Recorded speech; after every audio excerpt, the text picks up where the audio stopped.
Welcome, dear viewers, and thank you for joining us tonight by the warm glow of the fireplace. We're so grateful for your time and hope this story brings you relaxation and cozy dreams. Snuggle in and let the gentle flicker of the fire guide you into a peaceful night's rest. Story 1. Once upon a time, in a realm where the forest whispered ancient secrets and the air shimmered with magic, there lay a hidden glen nestled beneath the towering canopies of the Elderwood Forest. This forest was unlike any other, for it was alive with the gentle hum of life that transcended the mundane, where the boundaries between the seen and unseen blurred like morning mist over a tranquil lake. In the heart of this mystical forest, a family of small, wise creatures known as the Faeldren thrived. The Faeldren were no taller than a mushroom, with eyes like polished amber and fur as soft as the moss that blanketed the forest floor. They lived in harmony with the world around them, understanding the delicate balance of nature and the cycles that governed their existence. The Faeldren's home was a snug burrow woven into the roots of an ancient oak tree, its bark gnarled and twisted with the stories of centuries past.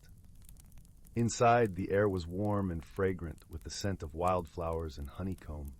A gentle fire crackled in a stone hearth, casting flickering shadows that danced along the walls, while shelves carved into the earthen walls held jars of herbs and berries gathered from the forest.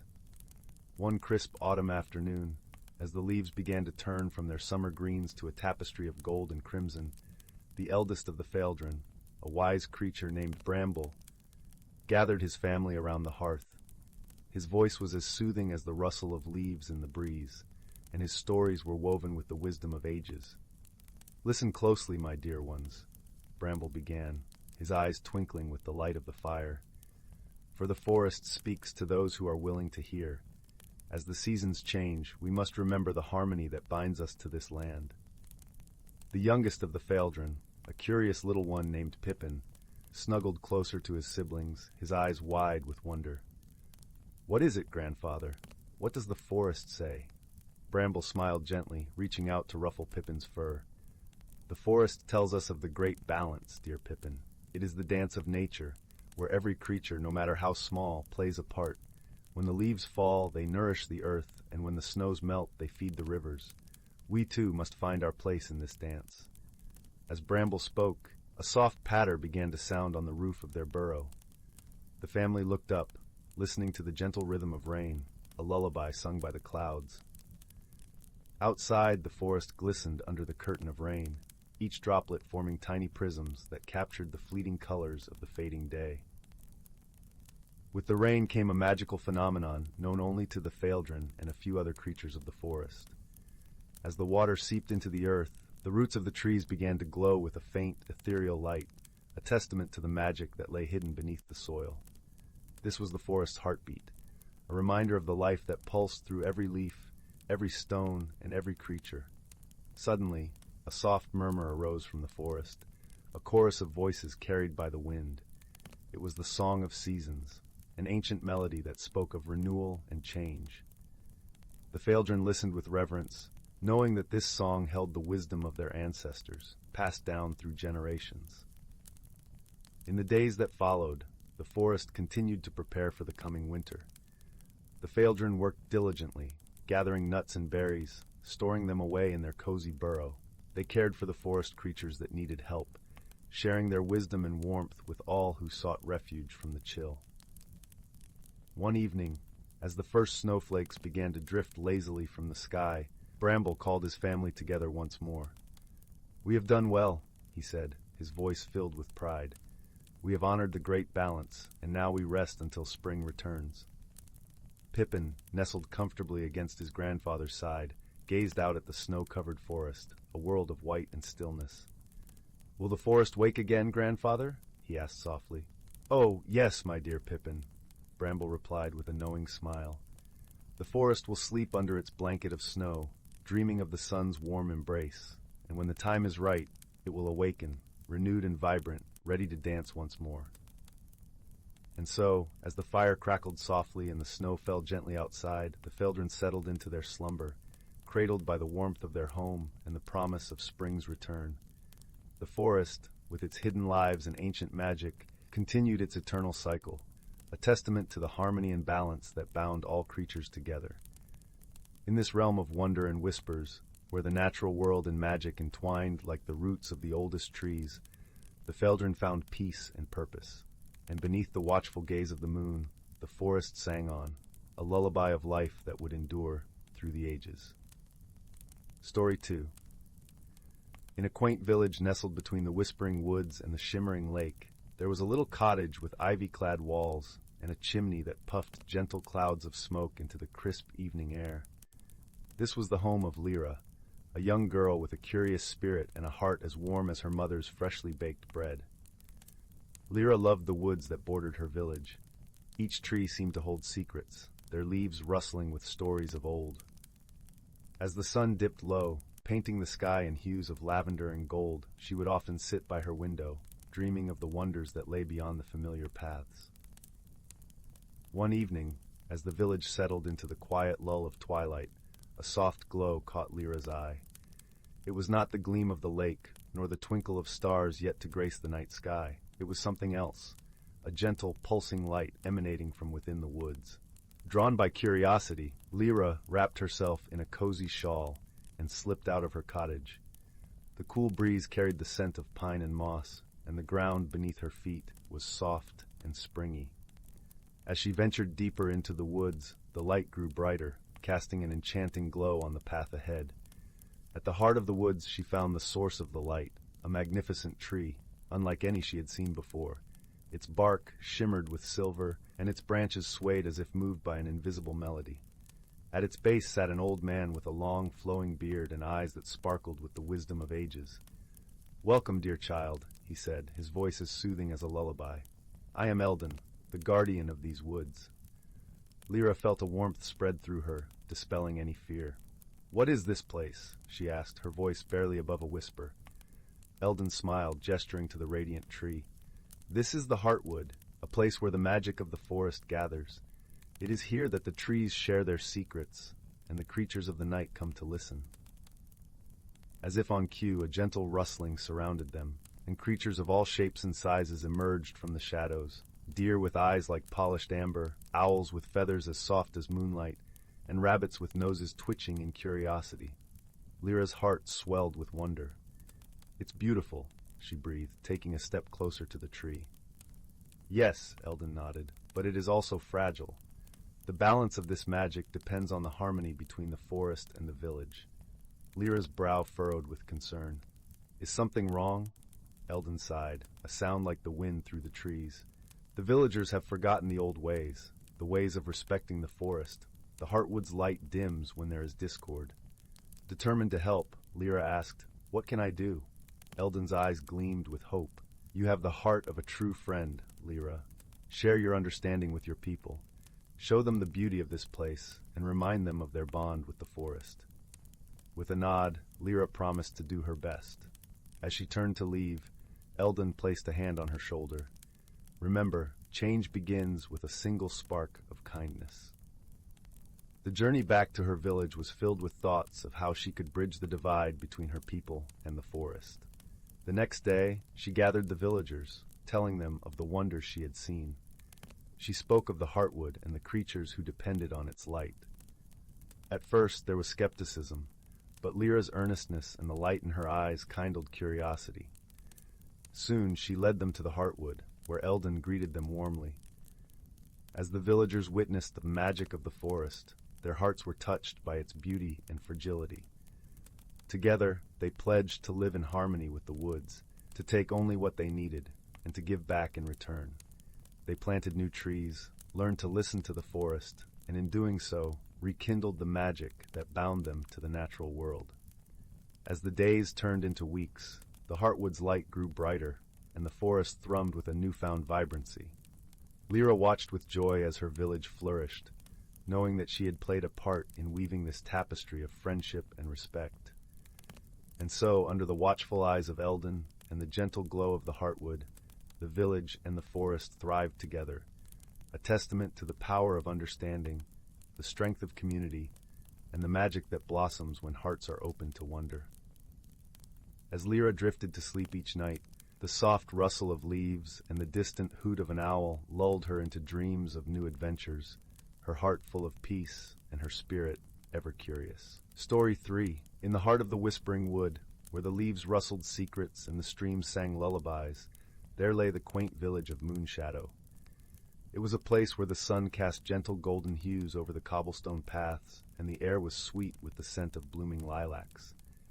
In Moonshadow, everything had its place, and every day followed a gentle rhythm, much like the soothing hum of a honeybee. This tranquility, however, had recently been stirred by a curious mystery.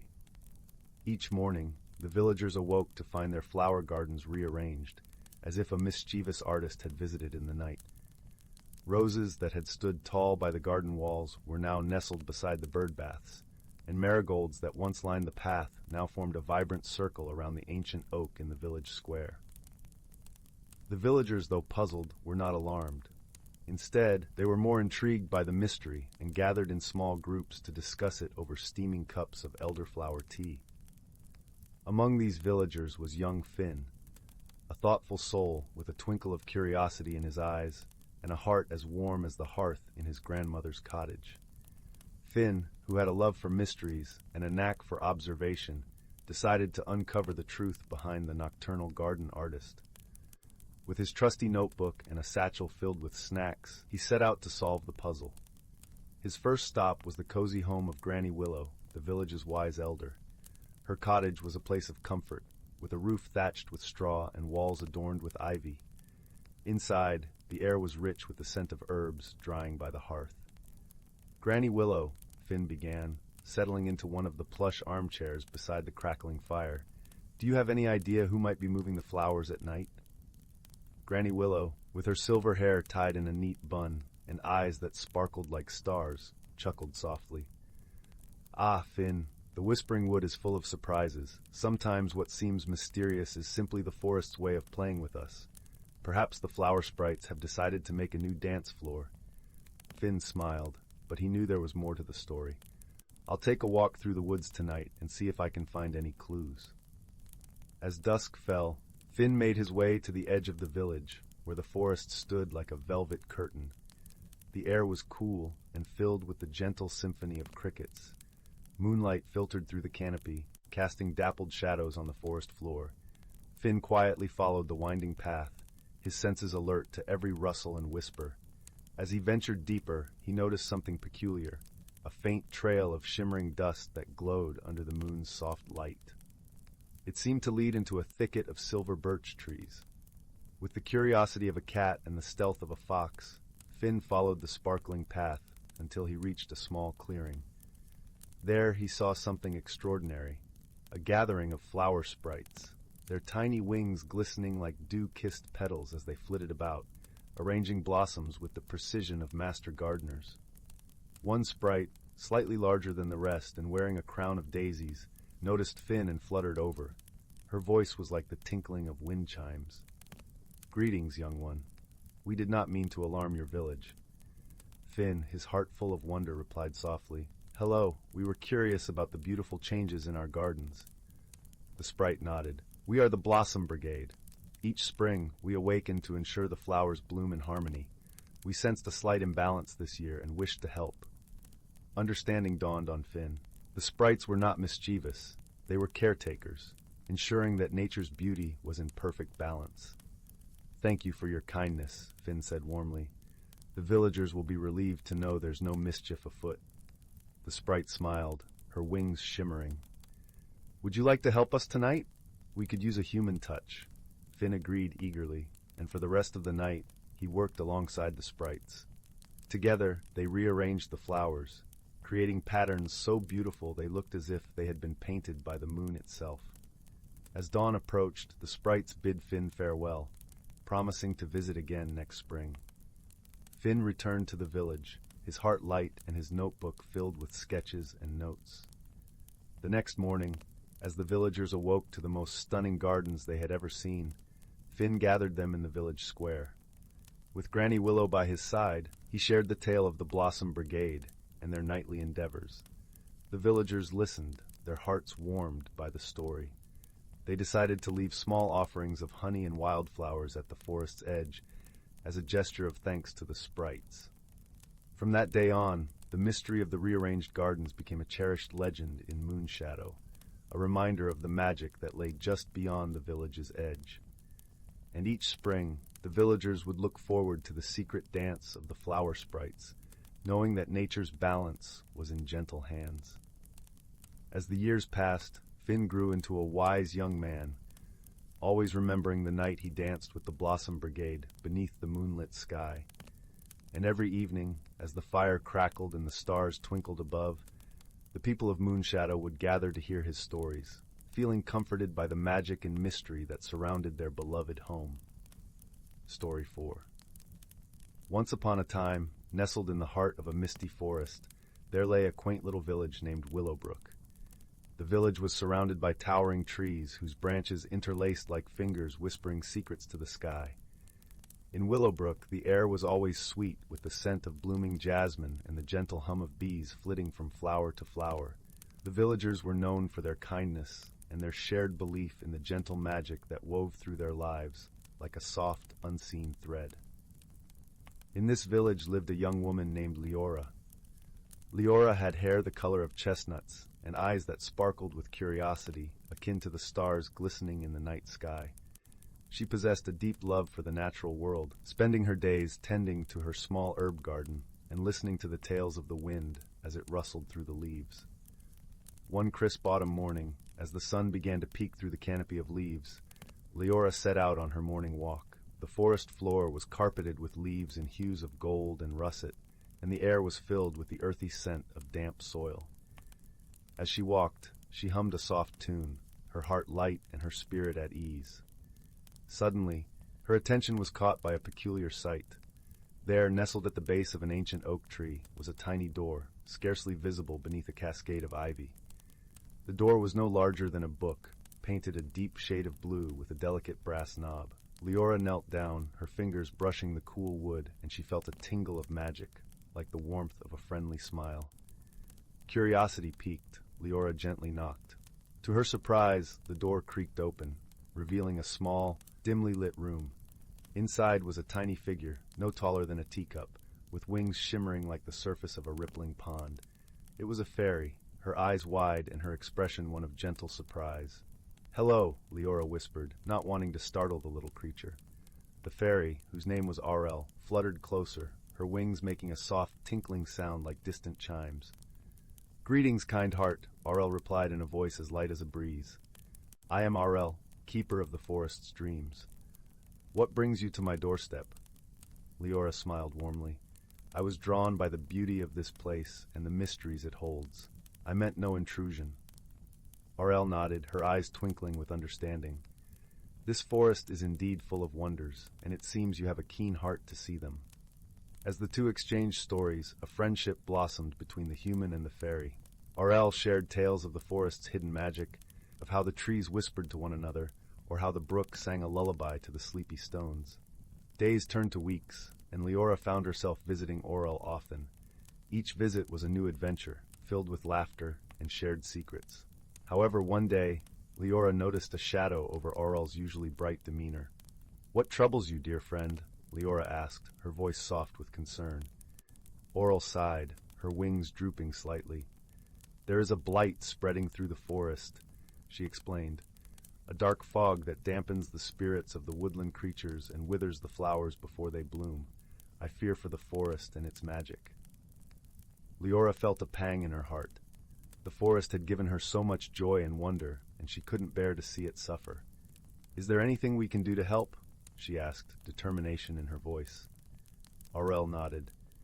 "There is a legend of a rare flower, the moonlit bloom, that is said to have the power to dispel darkness. It grows in the heart of the forest, in a place where the moonlight dances upon the leaves."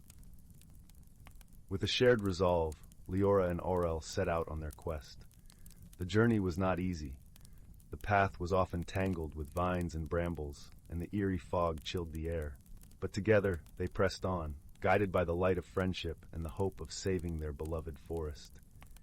As night fell, the forest transformed into a realm of shadows and silvery light. The moon, round and luminous, bathed the woods in its glow, and Leora felt a sense of calm wash over her. It was then that they found it, a clearing where the moonlight pooled like liquid silver. In the center of the clearing stood the moonlit bloom, its petals gleaming with an ethereal glow. Leora knelt beside it, her heart filled with awe. Carefully she plucked the flower, feeling a gentle pulse of magic pass through her fingertips. With the moonlit bloom in hand, Leora and Aurel returned to the heart of the forest, where the fog was thickest. Aurel whispered an incantation, her voice a soft melody that wove through the air. As she placed the bloom at the base of an ancient birch, a warm light spread from its petals, chasing away the shadows and filling the forest with a gentle radiance. The fog lifted, revealing trees that stood tall and proud, their leaves rustling with relief. The flowers that had withered sprang back to life, their colors vibrant under the moon's glow. The forest hummed with renewed energy, a symphony of life and light. Leora and Aurel stood side by side, their hearts swelling with joy. The forest was safe once more, its magic restored, and their bond had grown even stronger through the challenge they had faced. As the first light of dawn kissed the treetops, Leora bid Aurel farewell, her heart full of gratitude and warmth. She returned to Willowbrook, carrying the magic of the forest within her, knowing that the friendship she had found would forever light her path. And so, beneath the watchful gaze of the moon and stars, the village of Willowbrook slumbered peacefully, cradled in the gentle embrace of the enchanted forest, where magic and wonder were as eternal as the love shared between friends. Story 5. In the heart of the ancient whispering woods, where towering oaks and graceful willows wove a tapestry of emerald and gold, there lay a hidden world pulsating with life and magic. Sunlight filtered through the dense canopy, dappling the forest floor in a dance of light and shadow, while the gentle rustle of leaves whispered secrets of ages past. Within this enchanted realm, creatures of all kinds lived in harmony, each playing their part in the great symphony of nature. There was a fox with a coat as red as autumn leaves, whose keen eyes missed nothing. A family of rabbits, their fur soft as thistledown, made their burrow beneath the roots of an ancient yew. High above, a pair of owls with eyes like molten gold perched in the branches, keepers of nocturnal wisdom. But among these creatures, none were more revered than the gentle deer, whose antlers seemed to cradle the very essence of the forest's magic. They were the keepers of balance, the protectors of the forest's fragile harmony. And among them, the eldest doe, soft-eyed and wise, was known to all as the sage of the woods. The deer had long understood the delicate interplay of life and magic in whispering woods. They knew that the forest thrived not through dominance, but through balance and respect. This knowledge had been passed down through countless generations, a thread of wisdom woven into the very fabric of their being. As the seasons turned, the forest transformed in a spectacle of natural magic. Spring brought a riot of blossoms, pink and white petals carpeting the ground, while the air buzzed with the hum of bees. Summer followed with its lush greenery, the heat shimmering in the air, and the sweet scent of wildflowers lingering like a promise. Autumn arrived in a blaze of color, the leaves painting the world in hues of amber and crimson, and winter, with its soft, silent snow, wrapped the forest in a blanket of serenity. Each season brought its own magic, and with it, a unique challenge for the creatures of the forest. This year, as spring unfurled its verdant banners, a mysterious phenomenon began to unfold. The rains, which usually arrived in gentle showers, had become scarce. The streams that wound their way through the woods, usually babbling with life, now ran low and sluggish. The creatures grew concerned, for water was the lifeblood of the forest. Without it, the delicate balance could be irrevocably disrupted. It was then that the eldest doe called a gathering beneath the ancient oak known as the heart of the forest, its branches sprawling like protective arms over the clearing. As the creatures assembled, the doe stepped forward, her eyes filled with the wisdom of countless seasons. "We must find the source of this imbalance," she said, her voice as soothing as a lullaby, "for only by understanding can we hope to restore harmony." The fox, clever and quick-witted, proposed that they seek the counsel of the wind. Known for its far-reaching travels, the wind could carry whispers from distant lands. With a nod of agreement, the creatures turned their eyes to the sky, where the wind danced playfully among the treetops. In a voice as soft as the breeze itself, the wind replied, "Beyond the woods, where the hills rise to meet the sky, there is a place where the clouds gather. It is there you will find the answer you seek." The journey to the hills was fraught with challenges, but the creatures of the forest were united in purpose. The fox led the way, his sharp senses alert to every rustle and scent. The rabbits, though timid, lent their speed and agility. The owls, with their keen sight, scouted the path from above. As they reached the hills, the sight that greeted them was both wondrous and daunting. Clouds swirled in the sky, thick and heavy, yet held back from releasing their precious rain. It was as if a barrier, invisible but impenetrable, kept them from blessing the land below. The eldest doe stepped forward once more, her heart open to the whispers of the world around her. She closed her eyes and listened, not just with her ears, but with her very soul. And in that moment of stillness, she understood. The imbalance was not born of malice, but of neglect. The harmony between earth, sky, and water had been taken for granted, and now required gentle coaxing to be restored. The doe turned to her companions, her voice carrying the warmth of hope. "We must remind the clouds of their purpose, of the joy they bring when they share their bounty with the earth." Together the creatures began to sing, a melody woven from the sounds of the forest, the whisper of leaves, the murmur of streams, the call of birds. It was a song of gratitude and remembrance, a reminder of the age-old connection that bound them all. Slowly the clouds began to respond, their edges softening, their forms shifting, and then, with a rumble that echoed like a distant drum, the rain began to fall. Gentle at first, then stronger, until the hills and valleys were awash in a glorious, life-giving deluge. The creatures danced in the rain, their hearts light with relief and joy. The streams swelled, laughing once more as they raced through the forest, and the trees drank deeply of the precious water. Balance had been restored, not through force, but through understanding and unity. As they made their way back to Whispering Woods, the creatures carried with them a renewed sense of purpose. They had learned that harmony was not a passive state, but a living, breathing entity that required care and attention. In the heart of the forest, beneath the ancient oak, the eldest doe gathered the creatures once more. "Remember this day," she said, her voice carrying the weight of wisdom. "For it is through our actions, our unity, that we ensure the continued magic of our world." And so, the creatures of Whispering Woods returned to their lives, each one a guardian of the delicate balance that sustained them all. The fox, with his quick wit, watched over the forest paths. The rabbits tended to the undergrowth, ensuring it remained lush and vibrant. The owls, ever watchful, shared their knowledge with those who sought it. As the seasons continued their eternal dance, the forest thrived, a testament to the power of harmony and the enduring bond between all living things. And in the heart of the woods, the ancient oak stood tall, its branches whispering tales of wisdom and wonder to those who cared to listen. And so, dear listener, as you drift into the gentle embrace of sleep, remember the lessons of the Whispering Woods. Embrace the beauty of harmony, cherish the bonds of friendship, and always seek to understand the world around you. For in doing so, you too become a part of the magic that binds us all. Story 6. In the gentle glow of a waning moon, where the whispering branches of the silverwood met the sun-dappled meadows of the golden plains, there lay a place known as the Glimmering Hollow. This was a sanctuary where creatures of all kinds found solace and companionship, yet it was here that two of the most unlikely companions were about to meet. First, there was a small, timid creature named Pippin, a mouse with fur the color of the softest cloud. He hailed from the bustling world of the meadow mice, creatures known for their community spirit and love of simple pleasures.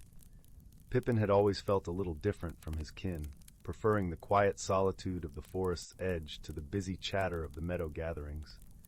Then there was Lyra, a fox with a coat of fiery auburn and eyes that shimmered like autumn leaves. Lyra was a wanderer from the distant Emberwood, a place renowned for its cunning and independent foxes. Unlike her kin, who thrived in the thrill of the chase and the secrets of the wild, Lyra had always been drawn to the warmth of companionship and the solace of shared stories. Their paths crossed one crisp autumn evening, as the air was filled with the scent of fallen leaves and the distant song of the stream that wound its way through the hollow. Pippin had ventured farther than usual, his tiny paws leaving delicate imprints upon the dew-kissed ground. He was collecting seeds and nuts for the coming winter when he heard a sound that made him freeze. A rustle in the bushes, the snap of a twig, and then the unmistakable sound of soft footsteps approaching. Fear gripped Pippin's heart, for he knew that foxes prowled these parts. Just as he was about to scurry away, a gentle voice called out, "Hello? Is someone there?" Pippin's curiosity overpowered his fear. From behind a fallen log, he peeked out and saw Lyra, her eyes reflecting the soft light of the moon. She was not hunting, she was simply sitting, her posture relaxed and non-threatening. "Who are you?" Pippin squeaked, his voice trembling slightly. Lyra turned her head, her gaze warm and inviting. "I'm Lyra," she replied softly, "and you must be from the meadow." Pippin nodded, still cautious but intrigued by her gentle demeanor. "I am Pippin. What brings you here?" "I like the quiet of the hollow," Lyra replied, her voice like the rustling leaves around them. "It's a place where I can think and dream." Pippin found himself inching closer, drawn by her sincerity. "I come here for the same reason," he admitted, feeling a connection to this fox that he had never felt with his own kind. For a while, they sat together in companionable silence, the night wrapping them in its tranquil embrace. It was a beginning, albeit a tentative one, of a friendship that neither had expected, but both welcomed. As the days turned into weeks, Pippin and Lyra met often in the glimmering hollow. They shared stories of their worlds. Pippin spoke of the bustling life of the meadow mice, while Lyra shared tales of the mysteries of the Emberwood. Their differences were vast, yet it was these very differences that fascinated them, drawing them closer. However, misunderstandings were inevitable. One chilly afternoon, as the sun dipped behind the horizon, Pippin shared a story of a mouse who outwitted a fox. He meant it as a light-hearted tale, but Lyra's ears drooped, her eyes clouded with hurt. "You think foxes are all tricksters, don't you?" she asked, her voice tinged with sadness. Pippin was taken aback. "No, that's not what I meant at all," he protested, his heart aching at the realization of his thoughtlessness. "I was just telling a tale. I didn't mean to upset you." Lyra sighed, her breath visible in the crisp air. "I know the stories about us are not always kind. I just wish others could see beyond them." The moment was tense, but it was also a turning point. Through the discomfort, Pippin saw the world through Lyra's eyes, realizing how his words could be hurtful despite his intentions. "I'm sorry," he said earnestly. "I'll be more thoughtful." Lyra's face softened, and she nodded. "Thank you, Pippin. I know you didn't mean harm." Their friendship deepened through these moments of understanding, as they learned to navigate the complexities of their differences. They faced shared challenges too, like the time a fierce storm swept through the hollow, threatening to wash away Pippin's carefully gathered winter supplies. Lyra, with her keen senses and swift paws, helped him find a safe place, a hollow tree where they stored the food together. Pippin, in turn, showed Lyra how to build a snug nest using leaves and twigs to stay warm during the colder nights. In these acts of mutual support, they found a bond that transcended their worlds. They taught each other the values of empathy, kindness, and trust, weaving a tapestry of friendship that was as strong as it was delicate. The seasons turned, and with them came the changes of life. One spring, Lyra had to return to the Emberwood to care for her ailing mother. Pippin felt a pang of loneliness at her departure, but he understood. They promised to write to each other, exchanging messages through the wise old owl who often visited the hollow. Their letters were filled with stories and dreams, keeping their connection alive across the distance. Pippin shared the joys and challenges of his life in the meadow, while Lyra spoke of her family and the beauty of the Emberwood. It was through these letters that they discovered the true meaning of friendship, a bond that could withstand time and distance, a connection built on understanding and love. When Lyra returned, the hollow was alive with the colors of autumn once more. Their reunion was joyful, filled with laughter and stories shared under the starlit sky. They realized that despite their different worlds, they had found a home in each other's hearts. And so, the unlikely companions continued their journey, hand in paw, teaching each other and those around them that true friendship knows no boundaries. It lives in the small acts of kindness, the shared moments of vulnerability, and the unwavering support that turns strangers into family. As the fires of the setting sun painted the sky in hues of gold and crimson, Pippin and Lyra sat together, content in the warmth of their friendship, knowing they had truly found a kindred spirit in one another. And the glimmering hollow, with its gentle rustling leaves and whispering winds, held their stories close, a sanctuary where all creatures could find peace and belonging. Story 7. Once upon a time, nestled deep within the gentle folds of the whispering woods, where the trees hummed soft lullabies and the moonlight painted silver trails upon the leaves, lay the village of Willowmere. Willowmere was a place where time seemed to drift like a dandelion seed on a summer breeze, and where magic gently intertwined with the everyday lives of its residents. Every morning, the village awoke to the comforting aroma of freshly baked bread wafting from the bakery, mingling with the earthy scent of dew-kissed flowers. The villagers greeted each day with smiles and waves, their hearts warmed by the simple joys of life. Yet one morning, something peculiar began to unfold. The village clock, a grand old timepiece that had stood in the square for centuries, started behaving oddly. Its hands spun backwards, and the melodious chimes rang out at the wrong hours, echoing through the village like a mischievous tune. This curious incident puzzled the villagers, for the clock had never faltered before. It was said to be enchanted by the wise old owl, Oswald, who lived in the tallest tree in the woods. The clock was not just a keeper of time, but a guardian of the village's harmony. Concerned whispers fluttered through the village, like leaves caught in a gentle breeze. What could be causing this strange behavior? They wondered. The elders, with their brows furrowed in thought, decided to seek the counsel of Oswald, the wise owl. Oswald was a creature of great wisdom, with feathers as soft as twilight and eyes that twinkled with the light of 1,000 stars. He listened patiently to the villagers' concerns, his head bobbing thoughtfully with each word. Yes, a curious case indeed, Oswald hooted softly. But fear not, for every mystery has its key, and perhaps the answer lies within the heart of the forest itself. With Oswald's gentle guidance, the villagers set out to unravel the mystery. Among them was young Finn, a curious and kind-hearted lad with a knack for noticing the little things that others might overlook. Finn was joined by his best friend Luna, a spirited girl with a heart as bright as the morning sun, and a laugh that could chase away the darkest clouds. Together, they ventured into the whispering woods, their steps light upon the mossy path. The forest welcomed them with open arms, the trees whispering secrets that only the keenest ears could hear.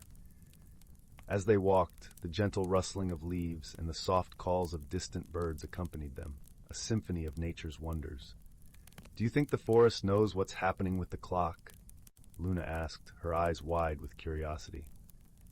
"I believe it might, if we're willing to listen." Finn replied thoughtfully, his gaze sweeping the forest for any sign of the unusual.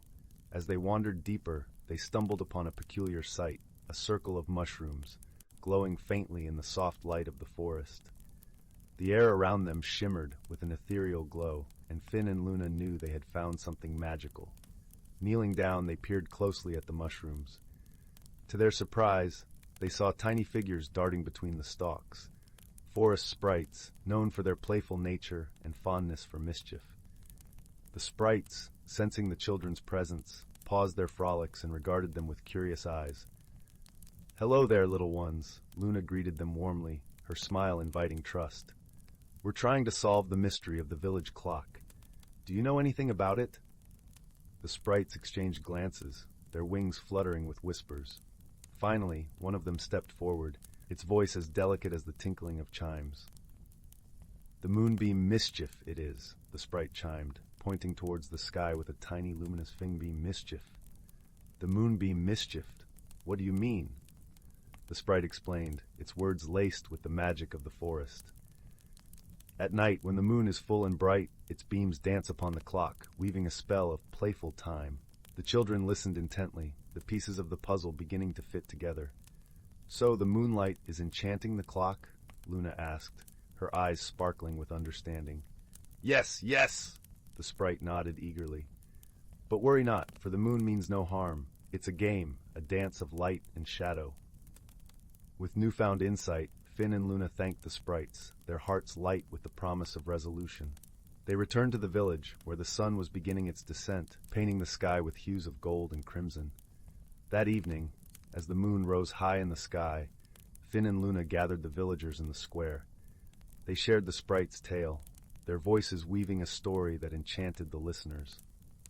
"We can embrace the moon's game," Finn suggested, his voice gentle yet filled with certainty.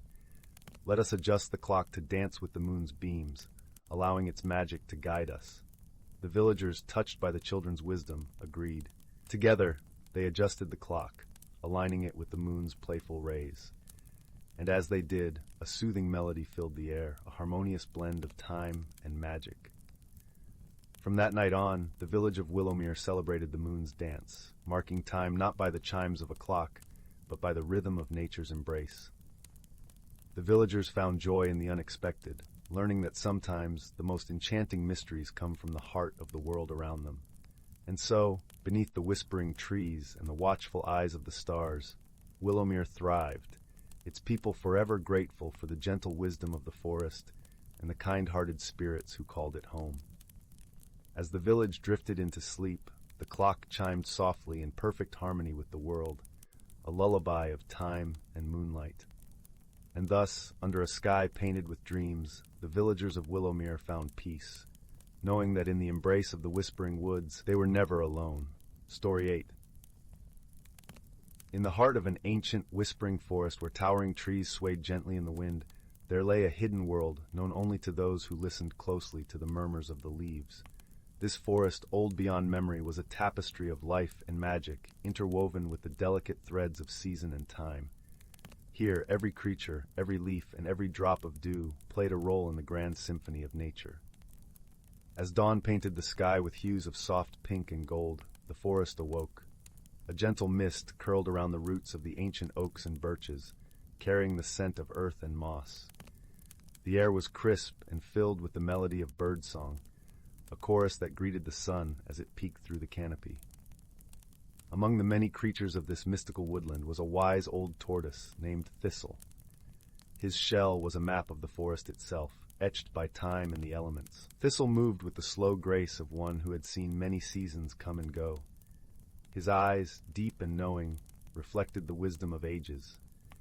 He had lived long enough to understand the delicate balance that held this enchanted world together. As Thistle made his way to the clearing by the river, he was joined by his dear friend, a gentle deer named Fern. Her coat was the color of autumn leaves, and her eyes sparkled with curiosity. Fern had a gift for listening to the forest, for understanding the subtle messages carried by the wind and water. "Good morning, Thistle," Fern greeted softly, her voice as light as the breeze that rustled through the trees. "Good morning, my dear Fern," Thistle replied, his voice as smooth as the stones in the riverbed. "The forest seems particularly alive today." Fern nodded, her ears twitching as she attuned herself to the sounds of the forest. "Indeed, the river sings a new song, and the leaves whisper of change." Together, they wandered through the forest, their path dappled by sunlight filtering through the leaves. The forest was a living tapestry, its colors shifting with the seasons. In spring, the ground was carpeted with wildflowers, their petals vivid against the green. In summer, the air was perfumed with the scent of honeysuckle and pine. Autumn brought a riot of fiery hues, while winter wrapped the forest in a blanket of snow, its silence profound and serene. As they walked, Thistle and Fern came across a gathering of creatures in a sunlit glade. There was Willow, the wise owl, perched on a branch with feathers as soft as the night sky, and Sable, the playful squirrel, her bushy tail flicking as she chattered with excitement. Even Bramble the fox, with his sleek coat and cunning eyes, was there, lying in the grass and listening intently. "What's the commotion?" Thistle asked, settling himself comfortably on a patch of sun-warmed earth. Willow ruffled her feathers and blinked solemnly. "There is talk of a disturbance in the balance. The flowers bloom out of season and the rains have come early." Thistle nodded gravely. The forest depended on the harmony of the seasons, each one ushering in the next so that life could flourish. If the balance was upset, it could spell trouble for all who lived there. Fern stepped forward, her voice calm and clear. Perhaps we can help. We must seek the source of this change and restore the harmony. The creatures murmured in agreement, their trust in Thistle and Fern unwavering. Together, they crafted a plan to uncover the mystery behind the forest's unseasonable behavior. Their journey took them deep into the heart of the forest, where the trees grew so tall and thick that the sky was but a distant memory. The air was cool and damp, filled with the scent of rich earth and ancient wood. As they traveled, they listened to the stories carried by the wind and watched for signs left by the forest's inhabitants. Days passed, and one evening, as the sun dipped below the horizon, painting the sky with strokes of lavender and rose, they came upon a clearing unlike any other. In its center stood an ancient, gnarled tree, its branches twined with vines that glowed softly in the twilight. "This is the heartwood," Thistle said, his voice filled with awe. "It is said that the spirit of the forest dwells here." As if in response, a gentle breeze stirred the leaves, and from the depths of the tree emerged a figure made of light and shadow, as ethereal as the wind. It was the spirit of the forest, a being of immense wisdom and gentle power. "Welcome, friends," the spirit spoke, its voice a melody that resonated in their hearts. "You have come seeking answers." Thistle bowed his head respectfully. "Yes, great spirit, the balance of our forest is disturbed, and we seek to restore it." The spirit nodded, its form shimmering like moonlight on water. "The seasons are the breath of the forest, each one vital to the cycle of life. But there are forces beyond that seek to disrupt this harmony for their own ends." Fern stepped forward, her gaze steady. "What can we do to help?" "You must journey to the peak of the Whispering Mountain," the spirit replied, "where the winds of change are born. There you will find the source of this imbalance." With the spirit's blessing, Thistle, Fern, and their companions set off once more, their path illuminated by the soft glow of fireflies that danced like stars around them. The journey to Whispering Mountain was long and arduous. They crossed babbling brooks that sang of times long past, and climbed steep hills covered in heather and wild thyme. At night, they rested beneath a sky strewn with stars, listening to the forest's lullaby. As they neared the mountain, a storm began to brew, the air thick with the scent of rain and the promise of thunder. The wind howled, carrying with it the voices of the ancients, urging them onward. Finally, they reached the summit, where the world stretched out before them in a patchwork of forest and glen. The wind was fierce, whipping through their fur and feathers, but they stood firm, united in purpose. At the heart of the storm, they found the source of the imbalance, a shard of ice, lodged deep in the earth, pulsating with unnatural energy.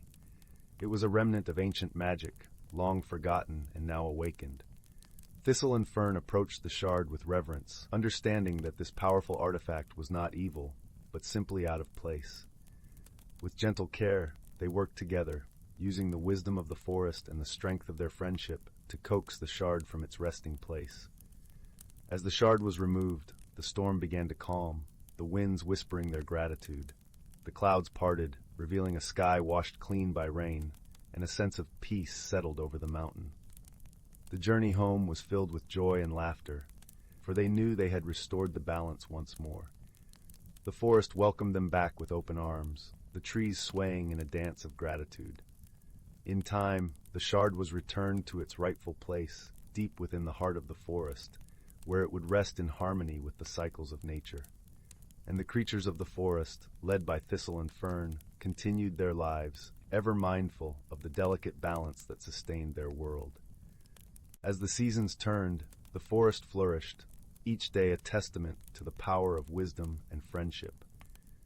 And in the quiet moments, when the sun set and the stars began their nightly dance, the creatures would gather and remember the tale of the Heartwood and the journey to Whispering Mountain, a story passed down through generations, a gentle reminder of the beauty and fragility of their enchanted world.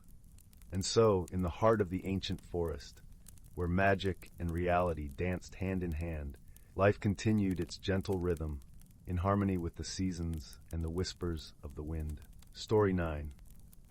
In a secluded corner of the world, nestled within the embrace of towering evergreen trees, lay the Whispering Wood. This forest was a realm where the boundaries between the natural and the magical were as delicate as the gossamer webs spun by the industrious spiders at dawn. Each season wove its own enchantment into the fabric of the forest, and within this tapestry lived an array of creatures whose lives were intertwined with the mystical rhythms of nature. As the first hints of dawn painted the sky in hues of lavender and rose, a gentle mist unfurled like a soft blanket across the forest floor, carrying with it the scent of pine and damp earth. This was the hour when the forest awoke, its inhabitants stirring with the gentle rustling of leaves and the distant calls of awakening birds. Among these creatures was a wise old tortoise named Thistle, whose shell bore the markings of countless seasons, etched like timeless stories in stone. Thistle was revered in the Whispering Wood for his vast knowledge and gentle wisdom. He had seen many a season come and go, each one bringing its own magic and challenges. With the arrival of spring, the forest was particularly alive, as new shoots pushed through the thawing soil and blossoms unfurled their petals to greet the sun. The air buzzed with the vibrant energy of life renewing itself, a symphony conducted by the warm breeze that whispered secrets through the trees. It was during one of these early spring mornings that Thistle received an unexpected visitor.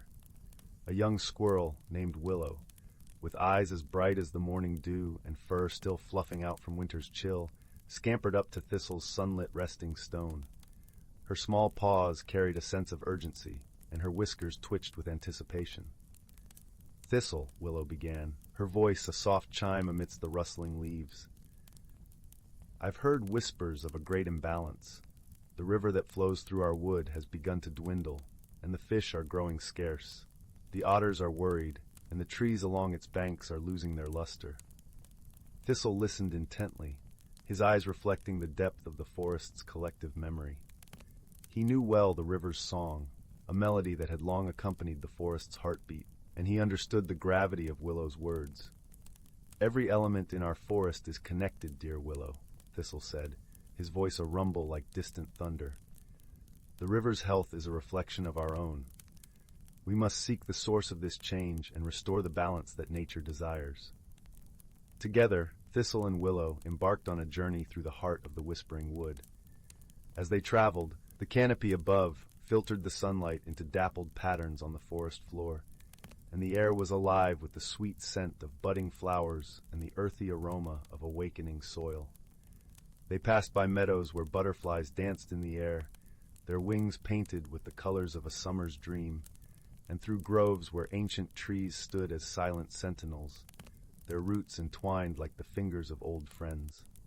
Their path led them to the river, its once merry babble now reduced to a muted murmur. The water, clear as crystal, still held a certain beauty as it flowed over smooth stones, but its diminished state was undeniable. The otters, usually playful and abundant, were gathered by the banks, their sleek forms casting worried glances towards the water. "Look," Willow pointed with her tiny paw, "the river's voice is but a whisper now." Thistle nodded solemnly. "The river sings the song of the forest's soul. We must listen closely to understand what it needs." As the sun climbed higher, casting golden light upon the shimmering surface, they continued upstream, following the river's course. The journey was serene, each step accompanied by the gentle crunch of leaves and the soft rustle of grass underfoot.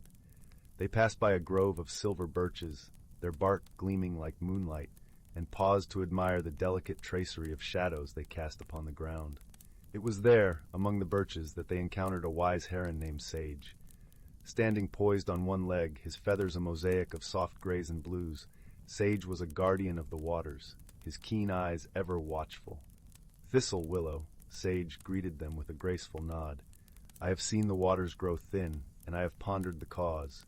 The spring rains have not yet graced us, and the snowmelt from the mountains has delayed." Thistle pondered this, his mind sifting through the myriad possibilities.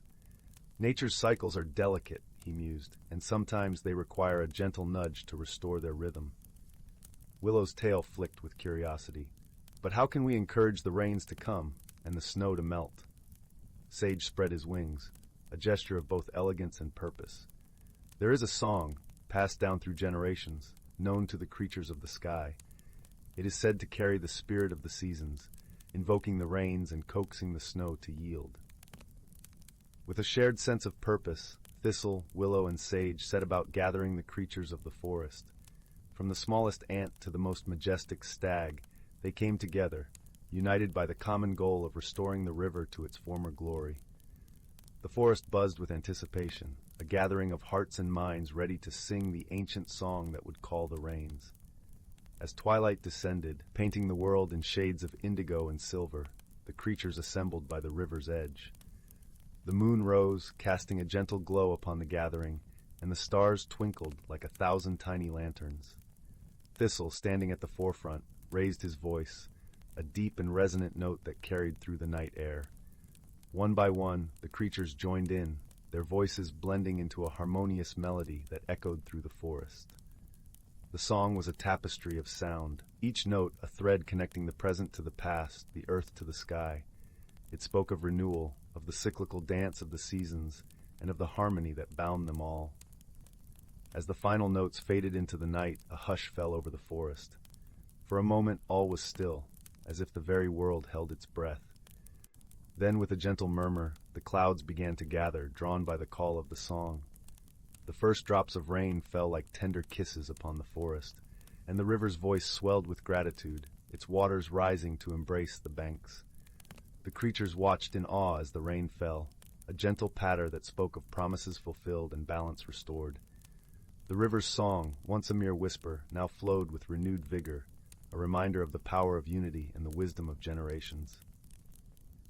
As dawn broke the following day, the forest awoke to a world refreshed. The air was crisp and clean, the scent of rain mingling with the fragrant blossoms. The creatures of the Whispering Wood went about their lives, their hearts light with the knowledge that they had played a part in the dance of nature. Thistle, his shell warmed by the morning sun, watched as Willow and the otters frolicked by the river's edge, their laughter a joyful echo of the river's restored song. With a contented sigh, he closed his eyes, knowing that the forest would continue to thrive, guided by the wisdom of the past and the promise of the future. And so, in the heart of the Whispering Wood, where the boundaries between reality and magic blur, life continued its gentle, harmonious dance, a testament to the enduring spirit of nature and the power of unity. Story 10. Once upon a time, nestled deep within the heart of an ancient forest, where sunlight filtered through the emerald canopy and painted the forest floor with dapples of gold, there lived a community of creatures whose lives were woven into the very fabric of the land. This forest, known as the Whispering Wood, was a sanctuary where the boundaries between the mundane and the magical gracefully intertwined. In this verdant realm, the air was perpetually sweet with the fragrance of wildflowers, mingling with the earthy notes of moss and loam. The Whispering Wood was home to a hidden world of creatures, each with a role as vital to the forest's harmony as the towering oaks and the babbling brooks. Among these inhabitants was a wise old tortoise named Bramble, whose shell was etched with the wisdom of the ages. His eyes, like pools of amber, reflected the serenity of the forest, and he moved with the deliberate grace of one who has seen countless seasons come and go. Bramble was the keeper of tales and the guardian of balance, a role passed down through generations. One crisp autumn day, as the leaves turned to vibrant hues of amber, crimson, and gold, Bramble felt a subtle shift in the air. The whispering of the trees was tinged with unease, and the gentle rustle of the leaves seemed to sing a melody of concern. Something was amiss, and it was his duty to uncover the source. Bramble set out on his journey, the forest around him alive with the symphony of nature. The crunch of leaves underfoot was a rhythmic accompaniment to the gentle murmur of the wind. As he ambled along, he encountered Fern, a sprightly squirrel with eyes as bright as the dawn. Fern was known for her boundless curiosity and her heart as generous as the forest itself. "Good day, Bramble," chirped Fern, her tail flicking with enthusiasm. "What brings you out on such a fine morning?" Bramble paused, his voice as deep and soothing as the forest's lullaby. "Dear Fern, the trees speak of a change, a disruption in our balance. I seek to understand its nature, for the harmony of our home depends on it." Fern, ever eager to assist, bounded alongside Bramble. "I shall join you, old friend. Together we will uncover the mystery." Their path led them deeper into the heart of the Whispering Wood, where the sunlight danced upon the rippling waters of a clear, cool stream. The air was imbued with the gentle scent of pine and the distant song of a nightingale. As they journeyed, they were joined by Corin, a wise owl whose feathers shimmered like moonlight. Corin had witnessed the passage of many moons and was revered for his keen insight and gentle wisdom. "The forest speaks of a disturbance," Corin hooted softly, settling on a low branch. "I too have sensed its presence. Let us find the source and restore the peace." United by their shared purpose, the trio ventured onward, their senses attuned to the subtle shifts in their surroundings. They soon discovered the cause of the forest's disquiet. A patch of earth, once vibrant with life, now lay barren and desolate. The trees that surrounded it stood silent, their leaves whispering tales of sorrow. Bramble approached the lifeless ground, his heart heavy with the weight of the forest's grief. "This place was once a haven of growth and renewal," he murmured. "What could have wrought such devastation?" Fern knelt beside the barren earth, her nimble fingers tracing patterns in the soil. "Perhaps it is the work of the elements," she suggested. "A storm that ravaged these lands, leaving them wounded and weary." Corin nodded, his gaze fixed on the sky above. "Indeed, the elements are powerful forces, but they are also part of nature's cycle. This is different, a wound that festers rather than heals." Bramble pondered their words, his mind a tapestry of ancient knowledge and the wisdom of the forest. "There is a lesson here, hidden within the folds of this mystery," he said, his voice a gentle rumble. "We must seek counsel from the spirit of the seasons." The spirit of the seasons was an ethereal presence, a guardian of nature's balance, who dwelled within the heart of the forest. It was said that the spirit could reveal the secrets of the natural world, guiding those who sought its wisdom. As twilight descended, casting the forest in hues of violet and silver, the trio journeyed to the sacred glade, a place where the veil between worlds was thinnest, and the spirit's presence could be felt most keenly. The air was thick with the scent of jasmine, and the soft glow of fireflies illuminated their path. In the center of the glade, where moonlight pooled like liquid silver, the spirit of the seasons appeared. Its form was ever-changing, shifting like the seasons it represented. Spring's verdant growth, summer's golden warmth, autumn's fiery splendor, and winter's serene stillness. "Wise Bramble, spirited fern, and perceptive Corin," the spirit intoned, its voice a harmonious melody that resonated through the forest. "You seek the source of the forest's ailment and the wisdom to mend it." "We do, O spirit," Bramble replied, his heart full of reverence. "The balance of our home is disrupted, and we wish to restore it." The spirit's gaze, ancient and knowing, fell upon the trio. "The forest is a tapestry, each thread connected to the next. When one part suffers, so too does the whole. The barren place you found is a reflection of the imbalance within. It is a reminder that the prosperity of our world relies on the harmony of all its parts." Fern, her eyes wide with understanding, nodded. "Then we must tend to the forest as we would a garden, nurturing it with care and reverence." "Indeed," the spirit agreed, its presence a soothing balm to their hearts. "Work together, as you always have, to heal the land. Bring life back to the barren soil, for in doing so, you will restore the balance and harmony that sustains us all." With the spirit's guidance echoing in their hearts, Bramble, Fern, and Corin returned to the barren patch, their resolve steadfast. Under Bramley's wise direction, they gathered seeds and saplings, planting them with tenderness and hope. Fern's nimble hands nurtured the young plants, while Corin kept watch, ensuring the elements were gentle and kind. As the days turned to weeks, the barren land began to heal. Tiny shoots emerged from the soil, reaching for the sun's warm embrace. The air was filled with the sweet scent of new growth and the gentle murmur of life returning to the forest. In time, the whispering woods sang once more, its harmony restored. The creatures of the forest celebrated their triumph, grateful for the wisdom of their elders and the strength of their friendship. And so, under the canopy of stars, Bramble, Fern, and Corin sat together, their hearts light with the knowledge that they had preserved their beloved home. The forest, in turn, cradled them in its embrace, a symphony of peace and balance that would echo through the ages. And as the gentle night enveloped the whispering wood, the spirit of harmony and friendship lingered, a timeless melody that that would guide all who called the forest home. Story 11. In a quaint little village nestled between the whispering woods and the shimmering sea, there lived a young girl named Lila and an old sea turtle named Tiber. Lila was a curious soul, her eyes wide with wonder, always seeking adventures in the forest that bordered her home. Tiber, on the other hand, was a creature of the sea, wise and gentle, content with the rhythmic ebb and flow of the tides.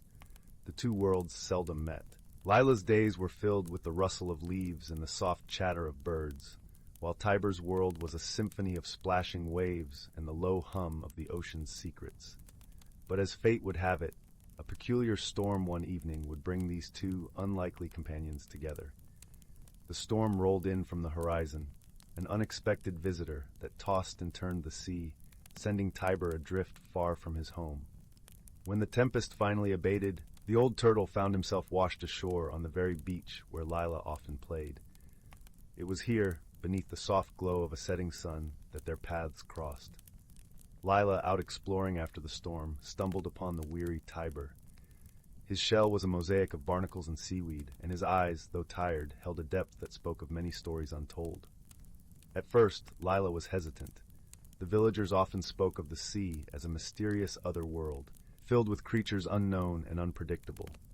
But there was something about Tiber's calm presence that quieted her fears. "Hello, friend," Lila said softly, kneeling beside the tired turtle. "You look like you could use a little help." Tiber, though he couldn't speak in words, understood the kindness in Lila's voice. He blinked slowly, a gesture of gratitude and trust. Gently, Lila began to clear away the debris from Tiber's shell, her small hands working methodically as she hummed a gentle tune her grandmother had taught her. As days passed, Lila visited Tiber daily, bringing him fresh leaves and berries from the forest, believing they might help him regain his strength. She told him tales of her adventures in the woods, of the friendly foxes and the wise old owl who lived in the tallest tree. Tiber, in return, shared his own tales through gestures and the gentle rhythm of his movements, stories of the deep ocean, of coral gardens and shimmering schools of fish. Despite their different worlds, a bond began to form between Lila and Tiber. They taught each other about their homes, their lives, and in doing so, they discovered that their differences were what made their friendship so rich and beautiful. One morning, as the sun painted the sky in hues of pink and gold, Lila found Tiber looking out to sea, his eyes reflecting a longing to return home. She realized then what she must do. It was time for her friend to return to the ocean where he truly belonged. With a heavy heart but a determined spirit, Lila gathered the villagers and explained Tiber's plight. Initially, there were misunderstandings and fears. The villagers were wary of the sea and its mysteries, but Lila spoke with such passion and kindness that their hearts softened. They saw the friendship that had blossomed between the girl and the turtle, and they understood. Together, they devised a plan. With the guidance of the village elder, known for his wisdom and gentle heart, they built a sturdy raft. On the day of the launch, the entire village gathered by the shore. Lila placed a garland of wildflowers around Tiber's neck as a farewell gift, her eyes brimming with tears but her heart full of hope. As the villagers pushed the raft into the welcoming arms of the ocean, Tiber turned to Lila, lifting his head in a final gesture of gratitude and farewell. The girl waved, her heart whispering a silent promise that she would always remember the lessons of their friendship. As Tiber disappeared into the horizon, Lila felt a deep sense of peace. She had learned that true friendship transcends differences, that it grows in understanding and shared experiences. And though her friend was now back in the sea, she knew their spirits would always be connected. That evening, as Lila sat by the fire, the warmth enveloping her like a comforting embrace, she realized that her world had grown a little larger, her heart a little wiser. The sea, once so mysterious, had become a friend, just as Tiber had become a cherished part of her story. And so, in the gentle glow of the fading light, Lila drifted into dreams filled with waves and woodlands, of friendships that bridged worlds, and of the simple, profound truth that kindness is the greatest adventure of all. Story 12. Once upon a time, in the heart of an ancient forest, where the trees towered like wise sentinels and the underbrush whispered secrets of old, there lay a hidden world, known only to those who lived within its embrace. This forest was a place where the boundaries between reality and magic blurred, creating a tapestry of life that thrived in harmony and balance. As dawn's gentle light filtered through the dense canopy, painting the forest floor in dapples of gold and green, a soft rustling could be heard beneath the grand old oak.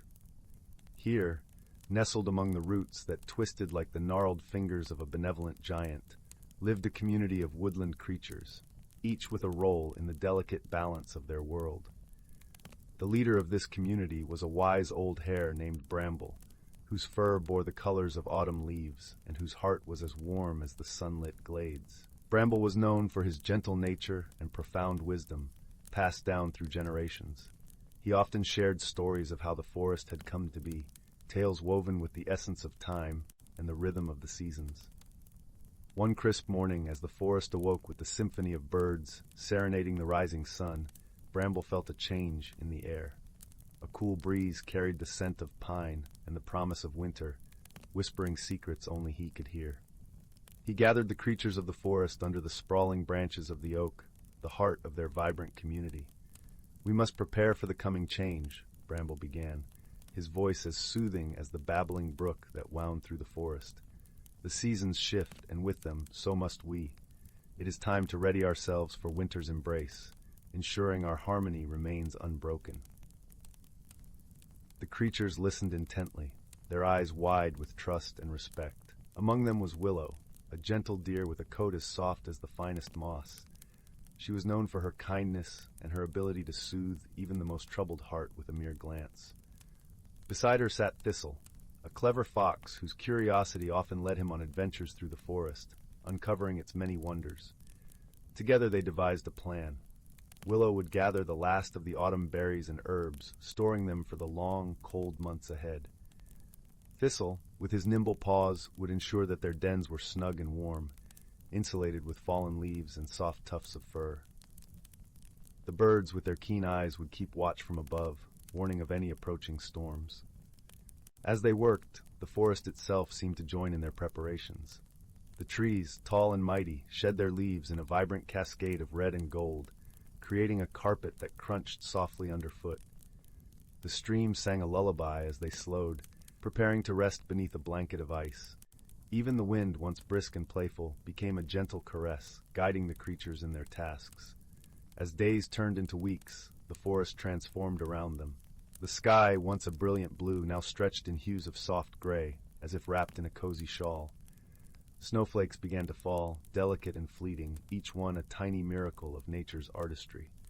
The forest, now blanketed in white, exuded a serene beauty, a quiet promise of renewal and rest.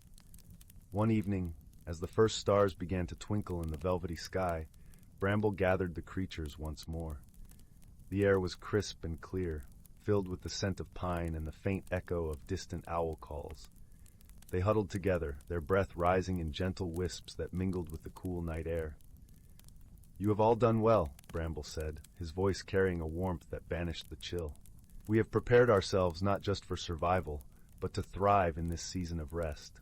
Remember, it is not the harshness of winter we should fear, but the beauty it brings and the lessons it offers." Willow nodded, her eyes reflecting the moonlight like pools of silver. "Winter teaches us patience and resilience," she murmured, her voice as soft as the falling snow.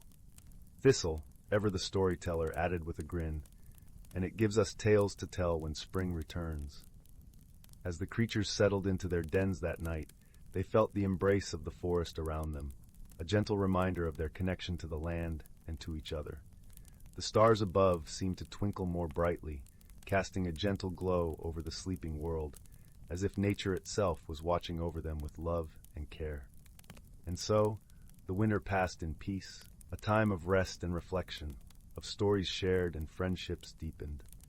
When the first green shoots of spring pushed through the melting snow, the creatures emerged, renewed and ready to greet the world once more.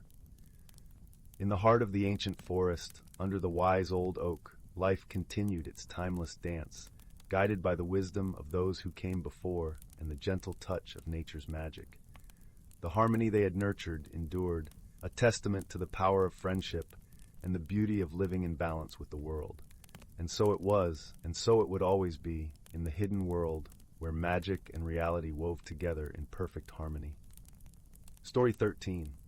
In the heart of a quiet, ancient forest, where the trees whispered secrets only the wind could understand, there lived a young girl named Leora. Her hair was as wild as the brambles that lined the forest paths, and her eyes sparkled with the curiosity of 1,000 questions yet to be answered. Leora had a gentle soul, and the forest had always been her sanctuary, a place where she felt the rhythm of the earth beneath her feet and the songs of the leaves above her head. One crisp autumn afternoon, as the sun dipped low and painted the sky in hues of amber and rose, Leora set out on her usual wanderings. The forest was alive with the scent of pine and the soft crunch of fallen leaves underfoot.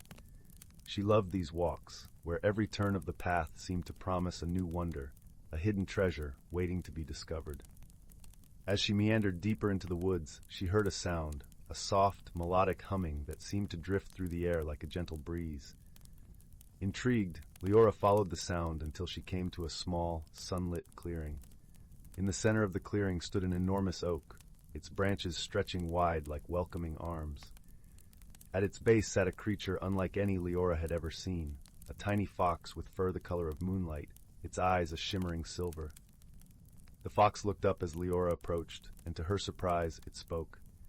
"Good day, young wanderer," it said in a voice as smooth as a lullaby. Leora blinked in astonishment but found her voice. "Hello," she replied, her voice barely a whisper. "Who are you?" "I am Sylvan," the fox replied with a gentle nod, "guardian of these woods and keeper of its mysteries. Few have the heart to hear my song." Leora felt a warm glow of wonder and excitement. "What brings you here, Sylvan?" she asked. "Ah, I seek a friend," Sylvan said, his voice tinged with a touch of longing. "Someone kind and brave who can help me with a small dilemma." Leora's curiosity was piqued. "What sort of dilemma?" Sylvan's eyes twinkled.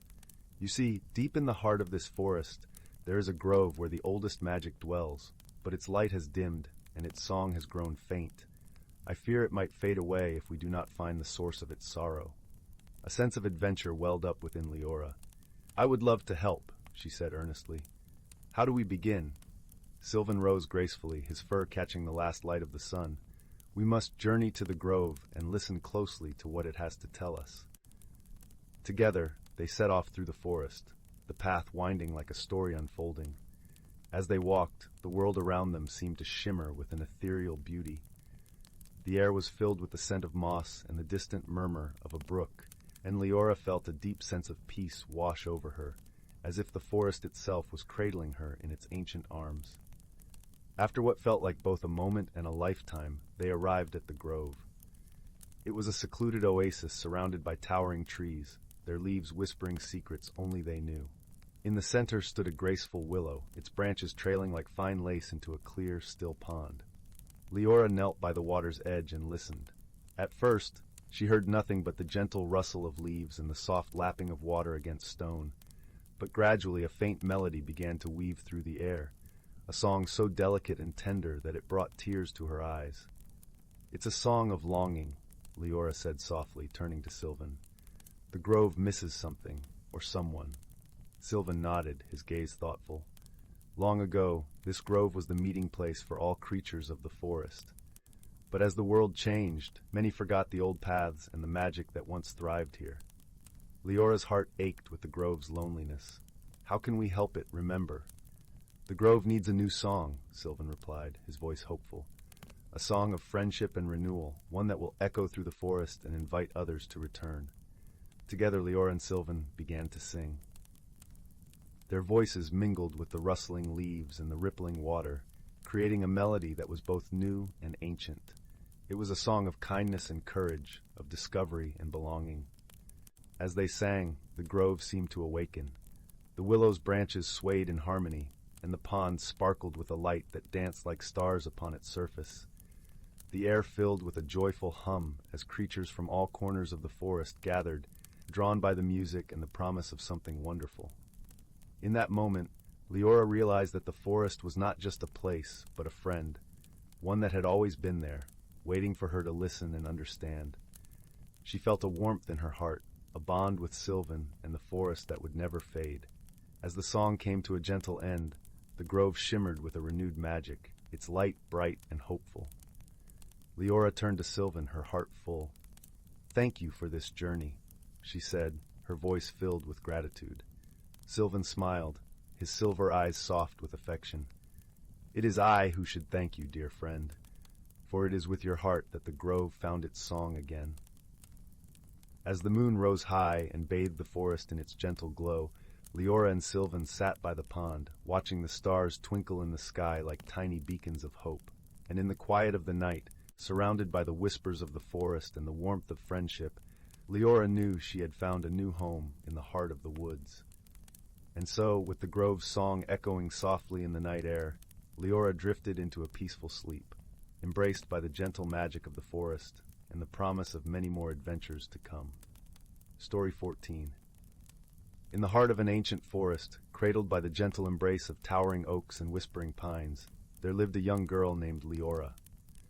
Her home was a quaint, ivy-clad cottage, nestled in a sun-dappled glen where the air was perpetually sweet with the scent of wildflowers and fresh dew. Leora loved the forest with all her heart, but lately she felt a restlessness stirring within her, a yearning for something she could neither name nor understand. Every day, Leora would wander the forest paths, her feet bare against the cool earth, while her thoughts tangled like the briars that lined her way. She was a gentle soul, with eyes that mirrored the sky and hair that tumbled like a cascade of autumn leaves, but she was troubled by change. It seemed to be creeping in around her, subtly altering the familiar rhythms of her life. The first hint of magic came one misty morning, as Leora strolled towards the shimmering lake that lay like a silver mirror at the forest's heart. As she approached, she noticed the air around her begin to shimmer, the light bending and playing in ways she had never seen. Intrigued, she stepped closer and gasped as she saw a figure emerge from the mist, a graceful, ethereal creature with gossamer wings that glinted in the soft light. "Do not be afraid, dear one," the creature spoke in a voice like the music of the wind through the leaves. "I am Aelith, guardian of this forest, and I have come to guide you." Leora felt her heart steady at the creature's gentle presence. "Guide me?" she asked, her voice a whisper of uncertainty. "Yes," Aelith replied, "for I sense the change within you, and I am here to help you find your path." Over the following days, Aelith visited Leora often, teaching her to listen to the whispers of the forest and the secrets carried by the breeze. Leora learned that the forest was alive with magic, a magic that mirrored her own inner growth. The trees, she found, sang a song of seasons, of life and renewal, and she began to understand that change was not something to fear. One afternoon, as the sun dipped low and painted the sky in hues of rose and gold, Leora encountered another creature, a small, shy fawn with soft, inquisitive eyes. The fawn seemed lost, bleating softly for its mother. Without hesitation, Leora knelt beside it, her touch gentle and reassuring. "Do not worry, little one," she murmured. "You are not alone." Aelith appeared beside her, nodding in approval. "You see, Leora, the forest has taught you kindness and courage. You are growing, just as it grows." As the days turned to weeks, Leora's heart began to change, much like the wildflowers that blossomed in the meadows. She found herself reaching out to others, her spirit as nurturing as the forest she loved. Her friendship with the fawn deepened, and she named him Finn, a companion who taught her the value of patience and gentle strength. One day, as autumn leaves danced in the crisp air, Leora awoke to find the forest transformed. The trees were cloaked in vibrant hues of gold and crimson, and the air was alive with the rich scent of earth and fallen leaves. With Aelith by her side, Leora ventured deeper into the forest than ever before, drawn to a place she had never dared to explore. There, in a secluded glade, she discovered a tree unlike any other. Its trunk was wide and ancient, its branches stretching high into the sky, and its bark shimmered with a mysterious, iridescent glow. Leora felt a connection to this tree, as if it held the answers to the questions she had carried for so long. "Touch it," Aelith encouraged softly. With a deep breath, Leora placed her hand against the tree's surface. A warmth spread from her fingertips, and she felt a surge of understanding wash over her. She saw visions of her journey, of fear, of friendship, of courage, and she realized that each moment had been a step towards becoming who she was meant to be. The tree's glow intensified, enveloping Leora in a cocoon of light. As she stood there, she felt herself transforming, not in body, but in spirit. The doubts and fears that had once weighed her down dissolved, replaced by a deep, abiding peace. When the light faded, Leora stepped back, her heart light and her mind clear. She turned to Aelith, gratitude shining in her eyes. "Thank you," she whispered, her voice steady and strong. "Remember, dear Leora," Aelith replied, "the magic of the forest is within you. Trust in yourself and in the journey." With newfound confidence, Leora returned to her cottage in the glen, her heart brimming with the beauty of personal discovery. She knew that change was not something to resist, but to embrace, for it was a part of life's wondrous tapestry. And as she settled by the hearth that night, the fire crackling warmly, she felt a deep sense of comfort and resolution. The forest had taught her well, and she was ready to face whatever lay ahead, with wisdom, kindness, and the enduring magic of her own transformation. Story 15. In the heart of a lush emerald forest, where the tall trees whispered secrets to one another, and sunlight danced in playful patterns on the forest floor, there lay a quaint little village known as Willowbrook. The villagers of Willowbrook were as charming as their surroundings, living harmoniously with the gentle magic that effused their land. They spoke to the trees, brewed teas that changed colors with their moods, and lived under the watchful eyes of the wise old owl, Sage, who perched high above in the ancient oak at the village's center. One crisp autumn evening, as the leaves turned to shades of fiery orange and deep gold, a peculiar event began to unfold. The villagers awoke to find that their colorful lanterns, which had hung merrily from the branches and doorways, had all mysteriously gone dim. These lanterns, enchanted to glow with the warmth of each person's heart, were now casting only the faintest flicker. Concern rippled through Willowbrook like a soft breeze.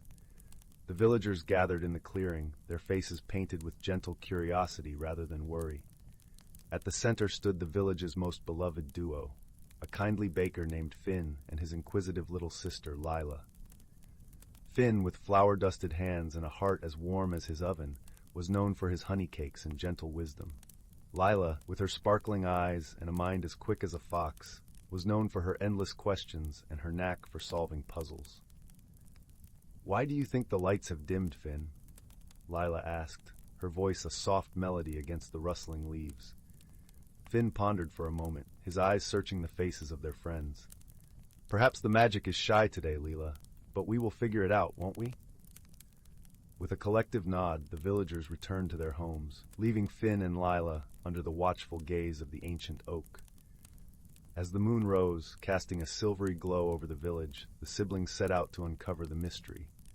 Their first stop was the cozy burrow of Elder Merryweather, a gentle hedgehog known for her fondness of stories and a cup of chamomile tea. Her little home was filled with the scent of dried herbs and the sound of crackling firewood. Elder Merryweather welcomed them with a warm smile and a tray of steaming tea. "Ah, the lanterns have lost their glow, have they?" she mused, her voice as soft as the plush cushions that surrounded them. "I remember a tale from long ago, of a time when the same thing happened. It was said that the glow of the lanterns mirrors the spirit of the village." Lila's eyes sparkled with understanding. "So, if the village is feeling a little dim, maybe the lanterns are too?" Elder Merryweather nodded, her eyes twinkling with the light of memory. "It could be that something has unsettled the spirit of our home. Listen to the whispers of the forest, dear ones. They may guide you." With hearts warmed by the elder's wisdom, Finn and Lila ventured deeper into the forest, where the path was carpeted with fallen leaves that crunched softly underfoot. The trees here were older, their branches entwining like old friends, sharing secrets. As they walked, they came upon a small brook, where the water giggled over stones. Perched by the edge was a small, shy creature known as a glimmerkin. With fur that shimmered like morning dew and eyes that reflected the starlit sky, the glimmerkin were known for their keen sense of the forest's moods. The creature, noticing the siblings, tilted its head curiously. "Why do you wander under the moon's gaze?" it chimed, its voice like the tinkling of tiny bells. "We seek to understand the dimming of our village lanterns," Finn explained gently. The glimmerkin nodded, pondering the matter. The forest speaks of a shadow that has fallen upon its heart.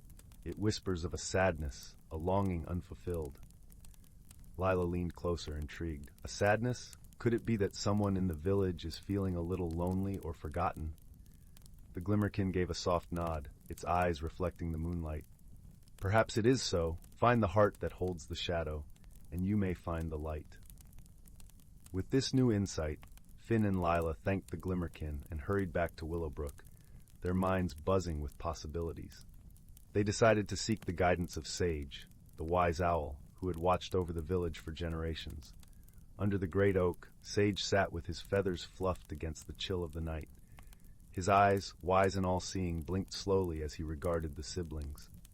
Sage, Lila began, her voice a respectful whisper, we believe someone in the village might be feeling sad or forgotten, and that this might be affecting the lanterns. Sage nodded, a soft hoot escaping his beak. The heart of Willowbrook beats in harmony with its people. When one feels dim, so does the light. Seek out the quiet corners and listen with your hearts. Taking Sage's advice to heart, Finn and Lila set out to find the missing piece of their puzzle. They visited each home, listening and speaking with their neighbors, ensuring everyone felt seen and heard. It wasn't long before they found themselves at the doorstep of an old cobbler named Jasper, who lived at the edge of the village. Jasper was a gentle soul, known for his skilled hands and the stories he'd weave with every stitch. Yet in recent days he had grown quieter, his shop filled with shadows rather than laughter. As Finn and Lila entered, they found him hunched over his workbench, the soft tap of a hammer his only company. "Good evening, Jasper," Finn greeted, his voice as warm as a hearth. "We thought we'd come by for a visit." Jasper looked up, a flicker of surprise crossing his face before it melted into a welcoming smile. "Ah, Finn, Lila, it's been a while since I've had company." As they talked, Lila noticed the hints of sadness in Jasper's eyes, like a cloud passing over the sun. "Jasper," she said softly, "we've been trying to solve the mystery of the dim lanterns. We think there might be a connection to feelings in the village. Is there anything on your mind you'd like to share?" Jasper paused, the hammer still in his hand. "Well," he began, his voice a gentle rumble, "I suppose I have been feeling a bit out of sorts. I've missed the laughter of folks stopping by, and perhaps I've let the shadows creep in a bit too much." With understanding smiles, Finn and Lila shared stories of the village's warmth and invited Jasper to join them at the next gathering. They reminded him of the joy his presence brought to their community. As they spoke, the room seemed to brighten, and with it, Jasper's spirit. The next morning, as the first light of dawn kissed the villagers awoke to find their lanterns glowing brightly once more, casting warm, welcoming hues across Willowbrook. The mystery had been solved not by magic alone, but by the gentle power of friendship and understanding.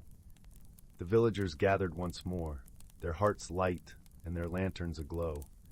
They celebrated not just the return of the light, but the reminder that even the smallest acts of kindness could rekindle the warmth of their shared home. And so, under the watchful eyes of the wise old owl, with the trees whispering their approval and the brook giggling over stones, Willowbrook thrived, its spirit as vibrant as the colors of the lanterns that danced in the breeze, a testament to the enduring magic of community and care. As night fell once more, Finn and Lila, wrapped in the comfort of a well-told story and the gentle glow of the lanterns, drifted into dreams full of wonder and warmth, knowing that in Willowbrook, the light would always find its way back home. Story 16. In the heart of the whispering wood, where the trees sang soft lullabies with the wind and the stars danced in the twilight sky, there was a quaint village named Wisteria Hollow. Every cottage was adorned with blooming wisteria vines, their lavender petals swaying gently like tiny bells in the cool evening breeze. The village was known for its gentle magic, a place where peace reigned and the worries of the world seemed but a distant echo. One serene evening, as the sun dipped below the horizon and painted the sky with hues of pink and gold, a peculiar event stirred the villagers from their peaceful routine. Mrs. Bramble, the village baker, discovered that her freshly baked loaves of honey oat bread had vanished from her cooling rack, leaving only a faint trail of shimmering stardust behind. News of the peculiar disappearance spread quickly through Wisteria Hollow. Curious murmurs filled the air as villagers gathered at the cozy Hearthside Inn, where the fire crackled merrily in the stone hearth, casting a warm glow across the room. There, amidst the comforting scent of spiced cider and the soft hum of conversation, a small group of friends decided to unravel the mystery. The group was led by young Finn, a bright-eyed lad with a mind as sharp as the chill in the winter breeze. He was joined by Pippa, a spirited girl whose laughter was as infectious as the sunlit ripples on a pond, and Oliver, a kindly old man with a beard as white as snow, known for his wisdom and gentle heart. Together, they formed an unlikely but determined trio. Their first stop was Mrs. Bramble's bakery, a quaint little shop with a roof thatched in ivy and windows that flickered with the warm glow of candlelight. Finn knelt by the cooling rack, carefully examining the sparkling trail left behind by the vanished bread. "It's as if the bread floated away on a breeze of stardust," he mused, his voice a soft murmur. Pippa, meanwhile, had her nose pressed against the glass window, peering out into the moonlit street. "Perhaps it wasn't the bread that left," she suggested thoughtfully. "What if something magical carried it away?" Oliver stroked his beard thoughtfully. "There are tales of the Wisteria fairies," he remarked, his voice a soothing rumble. "They dwell deep within the forest and have a fondness for sweet things, but they've never ventured into the village before." "Then perhaps it's time we paid them a visit," Finn declared, his eyes alight with determination. As the moon rose high in the sky, casting silver shadows across the cobbled streets, the trio set off towards the heart of the Whispering Wood. The path was lined with glowing fungi, their soft luminescence lighting the way like tiny lanterns. The air was filled with the gentle rustle of leaves and the distant hoot of an owl, creating a symphony of night sounds that wrapped around them like a cozy blanket. Deeper into the forest they ventured, until they reached a clearing bathed in moonlight. There, amid the wildflowers and the tall grasses, they spotted a circle of tiny figures dancing in the silvery glow. The Wisteria fairies were as delicate as the petals of a flower, their wings shimmering with iridescent hues. One fairy, her wings a vibrant shade of violet, fluttered forward to greet them. "Greetings, travelers," she chimed, her voice as sweet as a songbird's melody. "What brings you to our moonlit glade?" Finn stepped forward, bowing his head respectfully.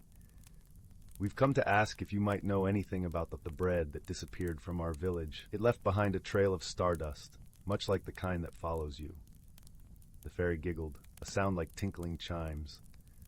"Ah, the stardust! It seems my young ones have been a bit too curious for their own good." She turned to the dancing fairies, who paused their frolic to listen. "Did any of you take the bread from the village?" A small fairy with wings of pale pink flitted forward, her head bowed in apology. "We did not mean any harm," she confessed, her voice a soft whisper. "The sweet scent called to us, and we wished only to taste it." Oliver chuckled warmly, his eyes twinkling with kindness.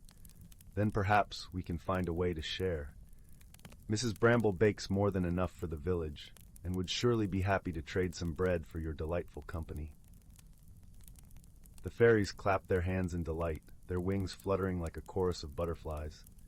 "That would be wonderful," the violet-winged fairy exclaimed. "We shall bring our music and our light to your village in exchange." With the mystery resolved and a new friendship formed, the trio returned to Wisteria Hollow, their hearts light and their spirits lifted. The next day, the fairies arrived at the village, their laughter brightening the morning air. In the center of the village square, Mrs. Bramble set up a table laden with her freshly baked goods, while the fairies danced and sang, sharing their magic with all who gathered. As the sun set, casting its golden glow over the smiling faces of the villagers and fairies alike, Finn, Pippa, and Oliver sat together, basking in the warmth of their newfound friendship.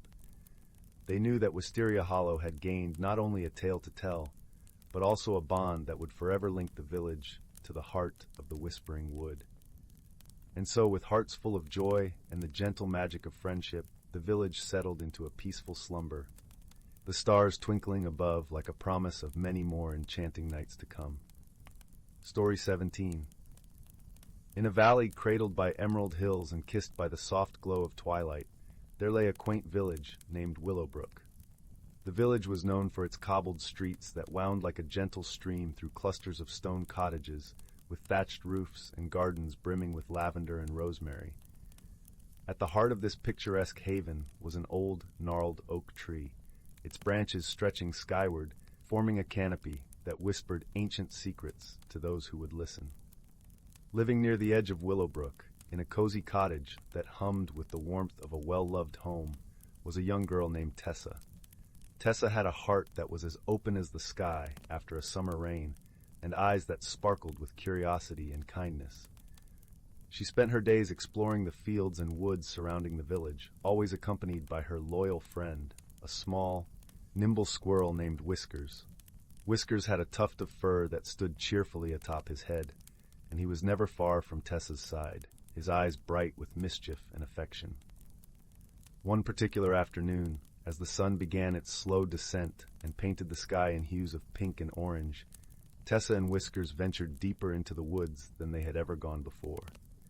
The air was cool and fragrant with the scent of pine and earth, and the gentle rustle of leaves was like a lullaby sung by the forest itself. As they wandered, they stumbled upon a path that seemed almost hidden by the underbrush, a trail that beckoned with the promise of mystery. Intrigued, Tessa and Whiskers followed the path until they reached a clearing where stood a small, shimmering pond. The surface of the water mirrored the sky above, and it seemed to shimmer with a light of its own, as if the stars had come down to rest upon it before nightfall.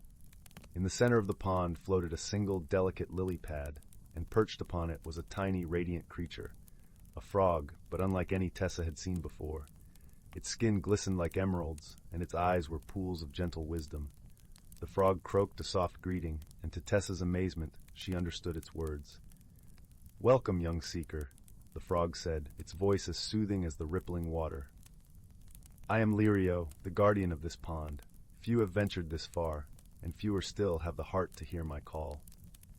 Tessa, her heart alight with wonder, knelt by the water's edge. "Hello, Lirio," she replied, her voice tender with awe. "I'm Tessa, and this is Whiskers. We didn't mean to intrude, but your pond is so beautiful." Lirio chuckled softly, a sound like the tinkling of tiny bells. "There is no intrusion, dear Tessa. In fact, I have been waiting for someone like you. There is a task that requires both courage and kindness, and I believe you and your companion are just the ones to help." Tessa exchanged a curious glance with Whiskers, who twitched his nose in agreement. "We would be honored to help, Lirio. What must we do?" The frog explained that the pond had been losing its magic, a gentle enchantment that kept the surrounding woods vibrant and alive. The source of this magic was a rare flower, the moonlit rose, which bloomed only once every 100 years beneath the full moon. However, this time, the flower had not appeared. "The moonlit rose is hidden somewhere in these woods," Lirio said, his gaze steady and hopeful, "but it can only be found by those who seek with pure hearts and gentle spirits. Will you help find it?" Tessa nodded, her determination shining as brightly as the evening star. "We will find the moonlit rose, Lirio. You can count on us." With Lirio's blessing, Tessa and Whiskers set off into the woods, guided by the fading light and the soft glow of fireflies that danced around them like tiny lanterns. The forest seemed to whisper encouragement, its ancient trees swaying in a rhythm known only to them. As they journeyed deeper, they encountered creatures who lived in the woods, a wise old owl with feathers like spun silver, a family of rabbits who welcomed them with twitching ears and warm smiles, and a gentle deer whose eyes held the mysteries of the forest. Each offered a clue, a piece of wisdom that nudged them closer to their goal. The owl, perched high upon a branch, hooted a riddle. "Seek the place where shadows play, where night meets day in soft embrace."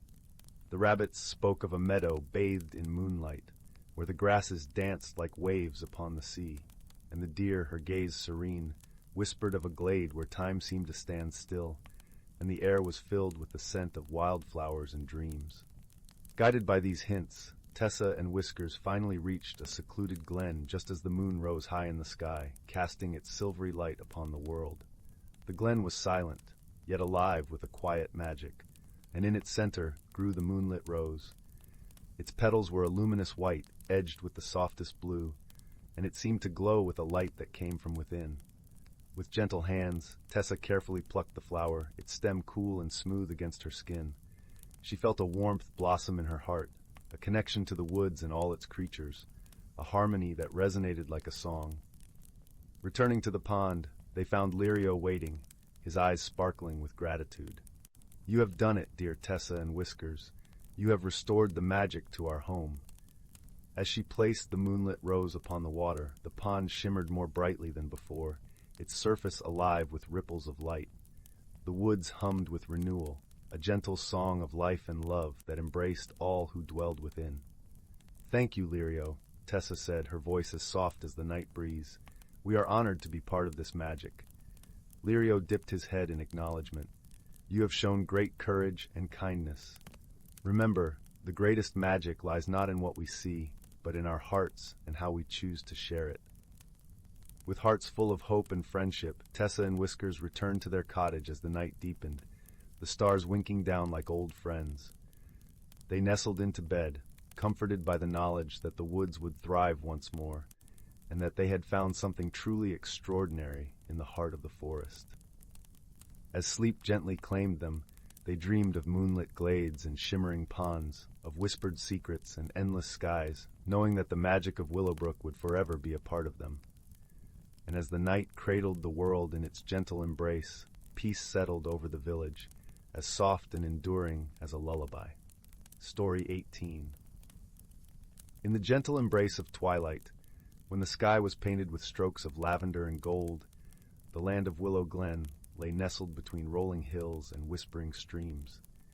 It was a place where the air was always crisp with the scent of pine and wildflowers, and the evenings were serenaded by the harmonious song of crickets and the soft rustle of leaves. In this picturesque valley, there was a quaint little village known as Bramble Hollow. The village was home to a variety of creatures, each as unique as the patchwork quilts that adorned their cozy cottages. Among these villagers, there lived a mouse named Oliver, whose fur was as soft as the down of a thistle, and whose eyes sparkled with curiosity and kindness. Oliver was known for his love of books and stories, often found nestled in the nook of a hollow tree, reading by the light of a flickering lantern. On the outskirts of Bramble Hollow, in the shadow of the ancient forest, there dwelled another creature, a fox named Ember.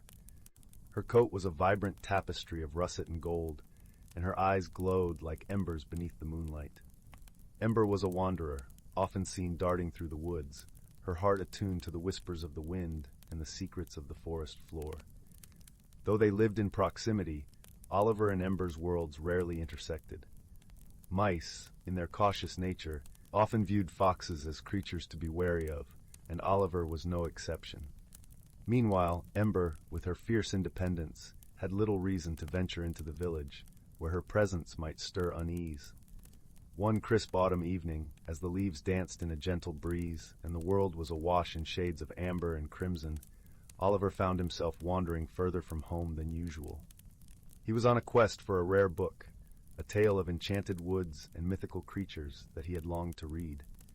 His journey led him to the edge of the forest, where the old sycamore stood, its boughs heavy with the wisdom of ages. As Oliver scurried up the tree, he was unaware that he was being watched. Ember, intrigued by the little mouse's bold venture into her domain, observed from a distance. She was curious about this creature who seemed so intent on his mission, yet so oblivious to the dangers of the forest. Just as Oliver reached the nook where the book was hidden, a sudden gust of wind sent a shower of leaves tumbling down, startling him and causing him to lose his grip. He tumbled to the ground with a soft thud, dazed but unhurt. Seeing his plight, Ember approached with caution, her heart filled with a strange sense of protectiveness. Oliver, seeing the fox emerge from the shadows, felt his heart quicken with fear. But Ember's eyes held no malice, only a gentle, inquisitive light. "You seem to be in a bit of trouble," Ember said softly, her voice as smooth as silk. Oliver, though wary, nodded. "I was just trying to retrieve a book," he explained, his voice trembling slightly. "It's a story I've longed to read." Ember tilted her head, her curiosity piqued. "A story, you say? What is it about?" And so, beneath the moonlit canopy, Oliver shared the tale of the enchanted woods, his words weaving a tapestry of magic and wonder that captivated Ember's imagination. As the night wore on, the unlikely pair found themselves engrossed in conversation, their initial fears forgotten in the warmth of shared stories. From that night forward, Oliver and Ember formed an unexpected friendship. They would meet beneath the sycamore, exchanging tales and exploring the beauty of both the village and the forest. However, their friendship was not without challenges. The villagers, upon discovering Oliver's association with a fox, expressed concern, urging him to reconsider the danger. Oliver, torn between his affection for Ember and the safety of his community, faced a difficult choice. It was during this time that a fierce storm swept through Willow Glen, uprooting trees and flooding the streams. The village was in peril, and its residents needed help. Despite the villagers' initial apprehension, it was Ember who led the charge in rescuing those stranded by the floodwaters. With her keen instincts and swift agility, she guided Oliver and the villagers to safety, her bravery dissolving the walls of misunderstanding and fear. In the aftermath of the storm, as the village began to rebuild, Oliver and Ember's friendship was celebrated rather than questioned. Their bond had shown the villagers that differences need not divide, but can indeed enrich and strengthen the ties of community. Through the trials they faced together, Oliver and Ember discovered the true meaning of friendship, one that transcended appearances and expectations, rooted instead in trust, understanding, and the simple joy of shared stories. And as the seasons turned, they continued to meet beneath the old sycamore, their laughter mingling with the rustle of leaves and the gentle whispers of the wind. In the heart of Willow Glen, where the land was ever kissed by the sun's golden rays and the moon's silver glow, the tale of Oliver and Ember lived on, a gentle reminder of the beauty found in unlikely companionship. And as the stars twinkled above, the valley slept in peace, cradled by the enduring warmth of friendship's embrace. Story 19. In the quaint village of Mosswood Hollow, nestled between rolling hills and dense, whispering forests, there was a little stone cottage with ivy climbing its walls like emerald fingers. The cottage belonged to a kind-hearted woman named Mara, who lived there with her beloved tabby cat, Whiskers. Mara was known throughout Mosswood Hollow for her warm smile, her gentle laugh, and most importantly, her knack for discovering the extraordinary in the ordinary. One crisp autumn morning, as the leaves danced in shades of amber and gold, Mara decided to visit the local market. The market was a vibrant tapestry of colors and sounds, with stalls bursting with fresh produce, hand-woven baskets, and the sweet aroma of baked goods wafting through the air. As Mara wandered through, she noticed an old, curious-looking stall she had never seen before, draped in deep purple velvet. Curiosity piqued, Mara approached the stall, where an elderly vendor with twinkling eyes greeted her. His name was Finn, a traveler from lands afar, and he had a collection of peculiar items, each with its own tale. Among the trinkets, Mara's eyes were drawn to an unassuming wooden spoon. It was simple yet beautifully carved, with intricate patterns spiraling down its handle. "Ah, you have a keen eye," Finn said, nodding approvingly. "That there is a spoon of whispers. It's said to hold the memory of all the meals it has ever stirred." Intrigued, Mara decided to purchase the spoon, sensing there was more to it than met the eye. She tucked it safely into her basket and continued her day, the thought of the spoon lingering in her mind like a sweet melody.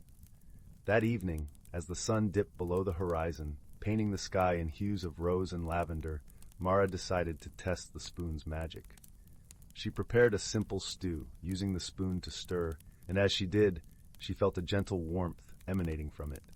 Suddenly, the kitchen was filled with soft, melodic whispers, telling tales of feasts long past, of families gathered, and of laughter shared. Each story was as comforting as the crackle of a fireplace on a cold night. Mara was enchanted. She realized that the spoon was not just spoons to keep her of stories, but a bridge to memories, connecting her to the hearts of those who had used it before. She knew she had to share this wonder with others, to bring warmth and comfort to her neighbors. The next day, Mara invited her friends and villagers to her cottage for a meal, eager to share the magic of the spoon. As they gathered around the table, the spoon worked its charm, weaving a tapestry of stories that danced through the air like fireflies in the twilight. Each person shared their own memories, and the room was filled with laughter and nostalgia, binding them together in a shared history. Among the guests was young Caleb, a shy boy with a curious mind and a love for storytelling. Caleb was captivated by the spoon's magic and asked Mara if he could borrow it for a while. Seeing the spark of wonder in his eyes, Mara agreed, knowing that the spoon would continue to inspire and connect. As Caleb took the spoon home, he felt its gentle warmth in his hands and knew it was the beginning of his own journey. The spoon whispered stories to him, tales of bravery, kindness, and the wisdom of those who came before. Inspired, Caleb began to weave his own stories, sharing them with his friends and family, lighting up their imaginations like stars in the night sky. The Spoon of Whispers became a cherished treasure in Mosswood Hollow, passed from hand to hand, each owner leaving their mark, adding richness to its tapestry of memories. It taught the villagers the value of sharing stories, of listening and learning from one another, and the power of kindness and connection. As for Mara, she found joy in knowing that her discovery had brought her community closer, and she continued her quest to uncover the extraordinary in the ordinary, her heart full of warmth and wonder. And so, the tale of the Spoon of Whispers spread far and wide, a gentle reminder of the magic that lies within each of us, waiting to be discovered and shared, bringing light and love to the world around us. In the years that followed, Mosswood Hollow became known as a haven for storytellers, a place where the past and present wove together in a rich tapestry of voices and memories. Travelers from distant lands would visit, drawn by the warmth of its people and the magic of its stories. Caleb grew into a gifted storyteller, his tales resonating with the wisdom and kindness imparted by the Spoon of Whispers. He would often sit by the village's ancient oak tree, surrounded by children eager to hear his stories. With each tale, he inspired new generations to seek out the extraordinary in their own lives. Mara, content in her cozy cottage, continued to explore the wonders of Mosswood Hollow, her heart always open to the magic around her. She knew that the Spoon of Whispers was just one of many treasures waiting to be discovered, and she delighted in the endless possibilities that lay ahead. As the seasons turned and the years slipped by like pages in a well-loved book, the villagers of Mosswood Hollow remained bound by the stories they shared. Their bonds, as strong as the roots of the ancient oak, withstood the test of time. Through the gentle whispers of the spoon, they learned that the greatest magic of all was the love and connection they found in one another. And so, the legacy of the Spoon of Whispers lived on, a beacon of hope and harmony in a world that never ceased to amaze. In the quiet moments, when the village was bathed in the soft glow of twilight, Mara would sit by her window, a warm cup of tea cradled in her hands, and listen to Whiskers purr contentedly in her lap. She would reflect on the journey that had brought her to this place of peace and fulfillment, grateful for the magic that had touched her life and the lives of those around her. And as the stars began to twinkle in the night sky, Mara knew that the stories would continue, each new tale a thread in the ever-growing tapestry of Mosswood Hollow. Story 20. In the heart of a lush, sprawling forest where the trees whispered secrets to each other in the gentle breeze, there lay the tiny village of Willow Glade.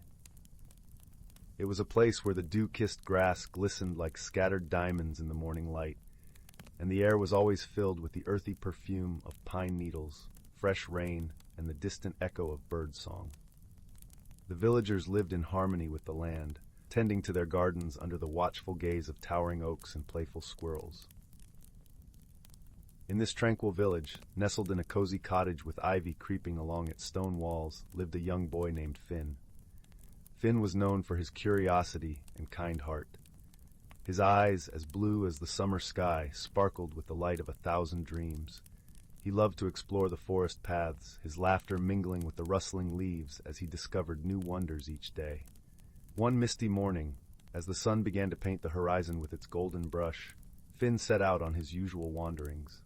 The forest was alive with the soft hum of nature waking up, the gentle chatter of a nearby stream, the rustle of small creatures stirring in the undergrowth, and the sweet melody of birds greeting the dawn. As Finn ventured deeper into the woods, he noticed a peculiar path he had never seen before. It was lined with delicate, luminescent flowers that seemed to glow softly in the dim light of the morning. Intrigued, Finn followed the path, his heart fluttering with a mix of excitement and wonder. The air grew cooler, and the sounds of the forest seemed to hush, as if holding its breath in anticipation. At the end of the path, Finn found himself in a small clearing, where a magnificent tree stood at its center. Its bark was silver, shimmering like moonlight, and its leaves sang with the colors of autumn, rich reds, fiery oranges, and golden yellows. As Finn gazed up in awe, he noticed something even more extraordinary. A small creature, no larger than his hand, sat nestled among the branches. It was a fox, but unlike any fox Finn had ever seen. Its fur was a cascade of silver and gold, and its eyes sparkled with the wisdom of ancient stars. "Hello," Finn called softly, not wanting to startle the magical creature. To his surprise, the fox turned its head, and in a voice as gentle as the rustle of leaves, it replied, "Greetings, young traveler.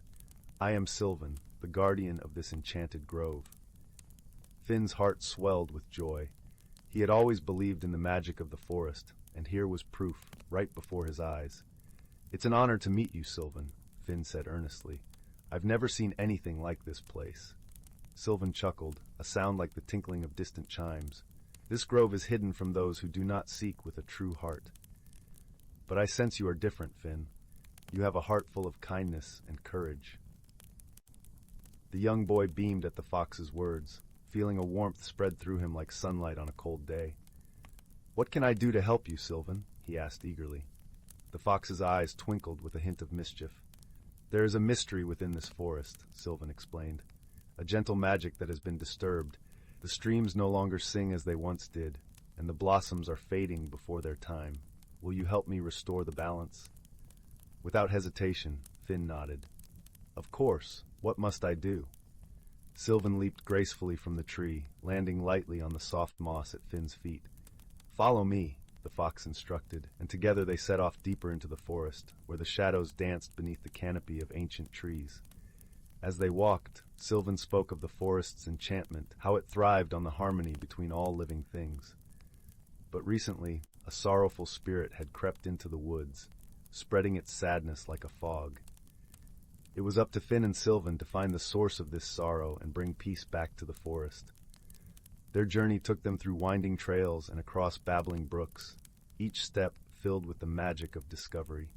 Finn marveled at the hidden wonders of the forest, mushrooms that glowed like lanterns, waterfalls that whispered secrets, and stones that sparkled with the dust of dreams. All the while, Sylvan guided him with wisdom and gentle humor, teaching him about the delicate balance of nature and the importance of nurturing the bonds between all creatures. After a long trek, they reached a secluded glen where the air felt heavy and still. In the center of the glen sat an old, gnarled willow tree, its branches drooping low with a sadness that tugged at Finn's heart. Beneath its boughs, a faint, sorrowful melody drifted through the air, echoing with the pain of lost memories. Sylvan approached the tree with reverence, and Finn followed, feeling the weight of the willow's melancholy. As they neared, they saw a small figure curled up amongst the roots. It was a sprite, its delicate wings shimmering weakly in the dappled light. "Hello, little one," Finn whispered, kneeling beside the sprite. "Why are you so sad?" The sprite looked up, its eyes filled with tears that glistened like morning dew. "I am lost," it murmured, its voice as fragile as a breeze. "I cannot find my way home." Sylvan nodded knowingly. "This sprite has wandered far from its grove. Its heart is heavy with longing, and its sorrow has spread through the forest." Finn's heart ached for the sprite. He reached out gently, offering his hand. "We'll help you find your way back," he promised softly. The sprite blinked, a spark of hope lighting up its eyes. "Truly? You would do that for me?" "Of course," Finn said with a warm smile. "No one should be lost and alone." Sylvan guided them as they journeyed once more, this time with the sprite nestled safely in Finn's pocket. The path was long, but Finn's heart was light with the joy of friendship and purpose. They spoke of simple things, of the beauty of a sunrise, the laughter of a babbling brook, and the comfort of knowing one is never truly alone in the world. At last, they reached a grove where the air shimmered with a soft, golden light. The trees stood tall and proud, their leaves whispering a gentle welcome. The sprite leaped from Finn's pocket, its wings fluttering with newfound strength. "This is your home," Finn said, watching as the sprite danced joyfully through the air, its laughter ringing like music. "Thank you." The sprite sang, its tiny voice full of warmth and gratitude. "You have brought me home, and with it, you have restored the magic to the forest." Finn felt a swell of happiness, like the gentle embrace of a warm breeze. Sylvan, standing beside him, looked on with approval. "You have done well, Finn. You have shown that kindness and courage can light the way through the darkest of times." As the sun began its descent, painting the sky with hues of amber and rose, Finn said his goodbyes to Sylvan and the sprite. With the forest's magic restored and his heart full of newfound wisdom, he made his way back home, the path now familiar and welcoming.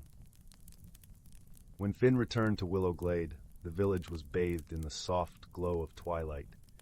He entered his cottage, where the fire crackled warmly in the hearth, and his mother greeted him with a loving smile. As he settled into bed, the day's adventures danced through his mind, weaving a tapestry of dreams filled with friendship, courage, and the gentle magic of the world around him.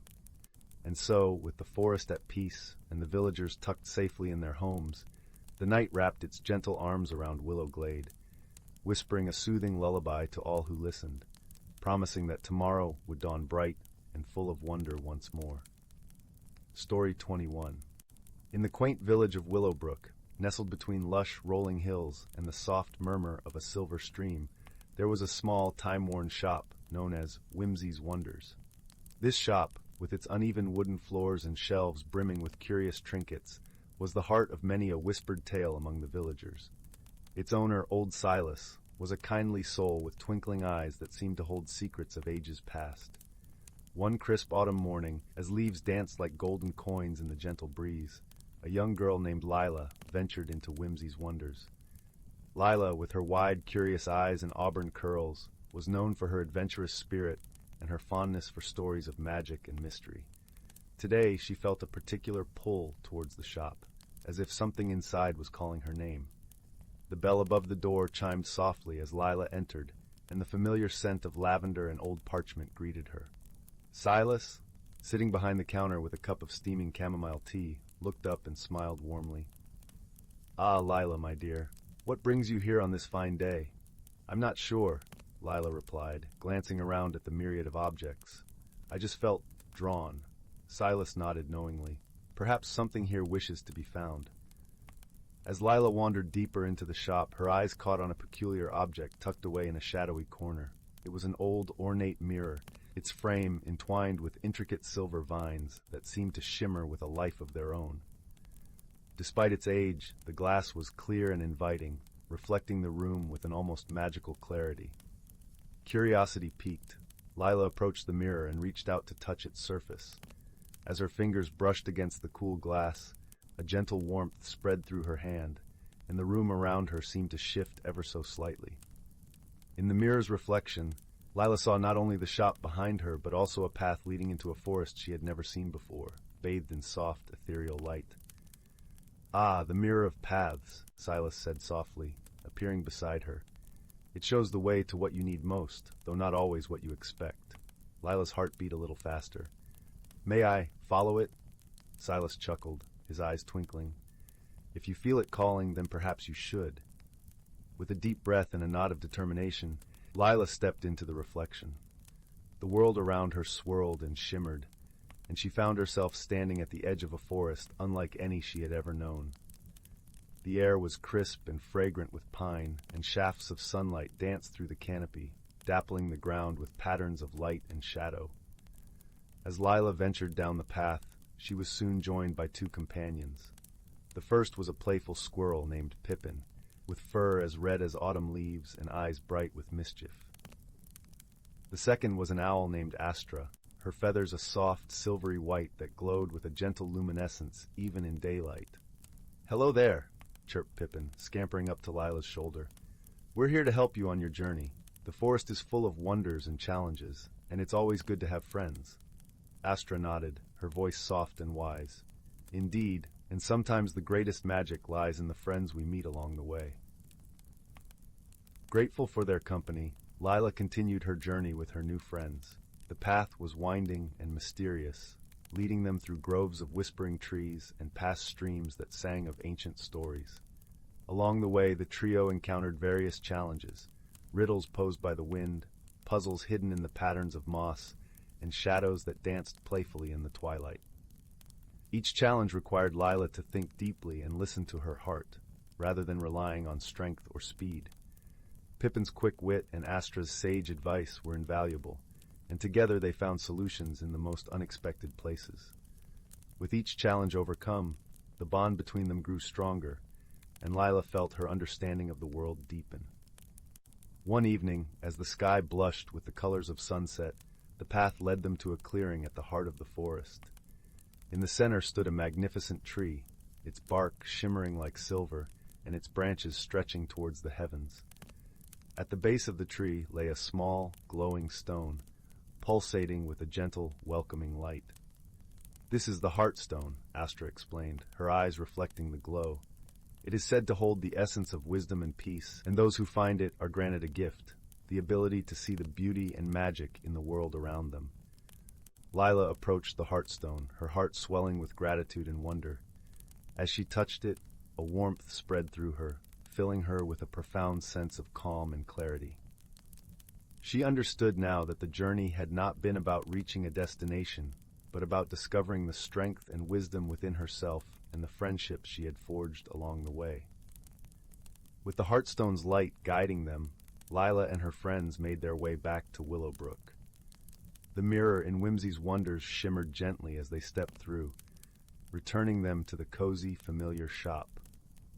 Silas greeted them with a knowing smile, his eyes twinkling with the joy of a secret well shared. "Welcome back, Leela," he said. "I trust you found what you were seeking?" Leela nodded, her heart full. "I did, and so much more." As she left the shop, the evening air was cool and refreshing, filled with the scent of blooming night flowers. The stars above twinkled like distant lanterns guiding her home, and as she walked, she carried with her the wisdom of the Heartstone, the laughter of Pippin, and the gentle guidance of Astra, knowing that she was never truly alone. And so, in the village of Willowbrook, where ordinary days often held extraordinary secrets, Lila's heart was forever changed, filled with the magic and wonder of friendship and discovery. And as she drifted into dreams that night, the world outside seemed to hum with a quiet, comforting magic, a reminder that the greatest journeys often begin with the simplest of steps. Story 22. In a quaint corner of the world, where the emerald canopy of the whispering woods met the golden sands of the singing shore, two very different creatures lived. From the woods came Thistle, a gentle fox with fur as russet as a setting sun and eyes that sparkled like clear morning dew. From the shore came Luna, a petite sea turtle with a shell that gleamed with hues of jade and sapphire, her eyes wise and knowing like the depths of the ocean. Though they lived close, their worlds were as different as night and day. Thistle adored the rustle of leaves underfoot and the cool shade of the forest, while Luna cherished the soft caress of the ocean waves and the warmth of the sun on her back. Their paths seldom crossed, except for the rare moments when Thistle wandered to the shore at twilight, and Luna ventured into the woods at dawn. One such twilight, while the sky was painted with strokes of lavender and peach, Thistle padded quietly along the shoreline, his paws leaving faint imprints in the sand, his ears perked up at the sound of a gentle sigh carried by the breeze. Following the sound, he found Luna nestled against a rock, her usually vibrant eyes clouded with worry. "Good evening, Luna," Thistle called softly, his voice as soothing as the murmuring waves. "What troubles you on such a beautiful night?" Luna shifted slightly, her gaze meeting his. "Oh, Thistle, it's this season's tide. It is unusually strong, and I fear it might sweep away the nests of my kin." Thistle sat beside her, the sand cool beneath him. "Is there a way I can help?" he asked, sincerity warming his words. Luna was taken aback. She had always thought of the foxes as aloof, content within their forest realms. Yet here was Thistle, offering aid without hesitation. "Perhaps," she replied cautiously, "if we could gather more of the fallen branches from your woods, they might reinforce the nests." Thistle nodded, and together they set to work, gathering twigs and branches under the gentle glow of the rising moon. As they worked, Thistle shared stories of the forest, the bustling antics of the squirrels, the melodious songs of the nightingales, and Luna spoke of the sea, the graceful dance of dolphins, the hypnotic glow of the jellyfish. Through their labor, a bond began to form, woven from shared laughter and newfound respect. Yet, not all was smooth. One evening, as they were meticulously arranging the branches, Thistle accidentally scattered the pile with an enthusiastic wag of his tail. "Oh no, Thistle!" Luna exclaimed, frustration bubbling over. "We had just finished that one." Thistle's ears drooped. "I'm so sorry, Luna. I didn't mean to cause trouble." Luna took a deep breath, her annoyance ebbing away as she saw the genuine regret in Thistle's eyes. "It's all right," she said gently. "We can rebuild it together. Mistakes happen." In that moment, Thistle learned the value of patience, and Luna realized the importance of understanding. They continued their task with renewed determination, their friendship growing stronger by the night.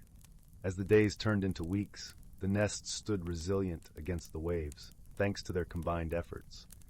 The tide eventually receded, leaving behind not only safe nests, but also a deep, unbreakable bond between the two companions. One evening, as they sat side by side watching the sun dip below the horizon, painting the world in hues of amber and rose, Luna spoke softly. "I never imagined a fox would become such a dear friend." Thistle chuckled, his eyes reflecting the golden light. "Nor did I think a sea turtle could teach me so much about kindness and resilience." They sat in comfortable silence, the gentle sound of the waves mingling with the whisper of the forest. In their hearts, they knew that friendship was not about being the same, but about celebrating differences and supporting each other through life's ebb and flow. And so, under the starlit sky, Thistle and Luna discovered the true meaning of friendship, an unyielding connection that transcended their worlds, formed through understanding, respect, and shared adventures. As the night embraced the world, they returned to their homes, Thistle to his forest and Luna to her sea, carrying with them the warmth of a friendship that would forever shine like the brightest star in the night sky. Story 23. In a secluded grove, nestled deep within the heart of an ancient forest, a world existed where the lines between reality and magic danced and shimmered like sunlight filtering through the emerald canopy above. This was a place where the whisper of the wind spoke secrets to those who listened, and the rustle of leaves was a language of its own. Here, in this hidden realm, lived creatures whose lives were woven intricately with the threads of nature and magic. The forest was a tapestry of life, with towering oaks and graceful birches standing like sentinels over a carpet of moss that cushioned every footstep. In this vibrant ecosystem, the air was rich with the scent of pine and earth, and the gentle symphony of birdsong mingled with the babbling of a nearby stream. This was home to creatures both mystical and familiar, each playing their part in the delicate balance of their world. Among these creatures was a wise old tortoise named Thistle, whose shell was etched with patterns that seemed to tell stories of ages long past. Thistle had seen many seasons turn, and his wisdom was sought by all who lived in the forest. He moved slowly, with a deliberate grace, and his eyes held a depth that spoke of understanding and patience. One crisp autumn morning, as the forest donned its cloak of gold and crimson, a young squirrel named Pippin scampered through the leaves, his bushy tail flicking with excitement. Pippin was known for his boundless curiosity and his knack for finding hidden treasures among the trees. His nose twitched as he caught the scent of something unfamiliar, something magical. Following the scent, Pippin found himself at the edge of a clearing, bathed in soft, dappled sunlight. In the center stood a tree unlike any he had seen before. Its bark was a shimmering silver, and its leaves glistened like stars even in the daylight. This was the enchanted oak, a tree said to be as old as the forest itself, and it was known to hold the secrets of the seasons. As Pippin approached, he noticed a gentle glow emanating from the base of the tree. There, nestled among the roots, was a small pool of water that mirrored the sky above. It was said that this pool held the magic of the forest, its waters infused with the essence of each season. Thistle had often spoken of the enchanted oak, and Pippin remembered his words. The tree teaches us the harmony of nature, how each season brings its own gifts and challenges. It is a reminder that we are all part of a greater tapestry, each thread important in its own way. Determined to understand the magic of the tree, Pippin decided to seek Thistle's guidance. He bounded back through the forest, his little heart beating with anticipation, until he found the wise tortoise resting beneath a sunbeam. "Thistle," Pippin called, his voice a gentle whisper in the tranquil air. "I have found the enchanted oak, and its magic calls to me. How can I learn from it?" Thistle opened his eyes slowly, a serene smile spreading across his face. "Ah, young Pippin," he replied in a voice as smooth and deep as the forest itself. "The enchanted oak is a keeper of wisdom, but its lessons are not given freely. You must listen with your heart and watch with your spirit." With Thistle's words in mind, Pippin returned to the clearing, ready to learn. As he sat by the shimmering pool, he watched the reflections of the leaves dance on the water's surface. He listened to the gentle breeze as it whispered through the branches, carrying the stories of the forest.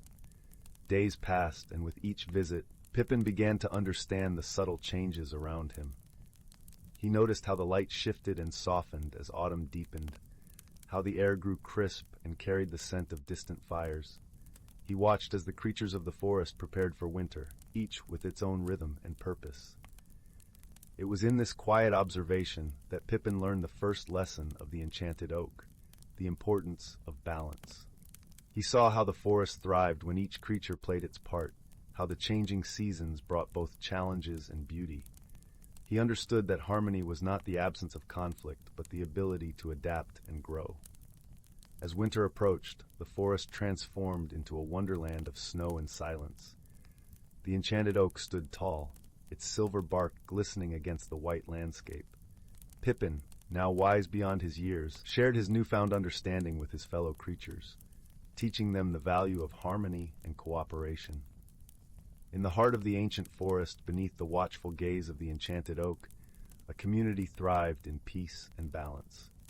And as the seasons turned and the years passed, Pippin's lessons were passed down to each new generation, ensuring that the magic of the forest would never fade. And so, in the warm embrace of nature, where the boundaries between reality and magic danced like shadows in the moonlight, the forest remained a sanctuary of harmony, a place where wisdom and friendship could overcome any challenge. And the gentle spirit of the enchanted oak continued to guide them all, a beacon of unity in a world of wonder. Story 24. In a quaint village nestled between rolling hills and a shimmering lake, there was a curious sight to behold. A bridge that connected two very different worlds. On one side of the bridge lay the serene village of Willowbrook, where gentle breezes played among the weeping willows and fields of lavender stretched as far as the eye could see. On the other side, hidden among the dense thickets of the emerald forest, was the mysterious woodland realm of Fern Hollow, where the air was thick with the scent of pine, and the songs of unseen birds echoed through the trees.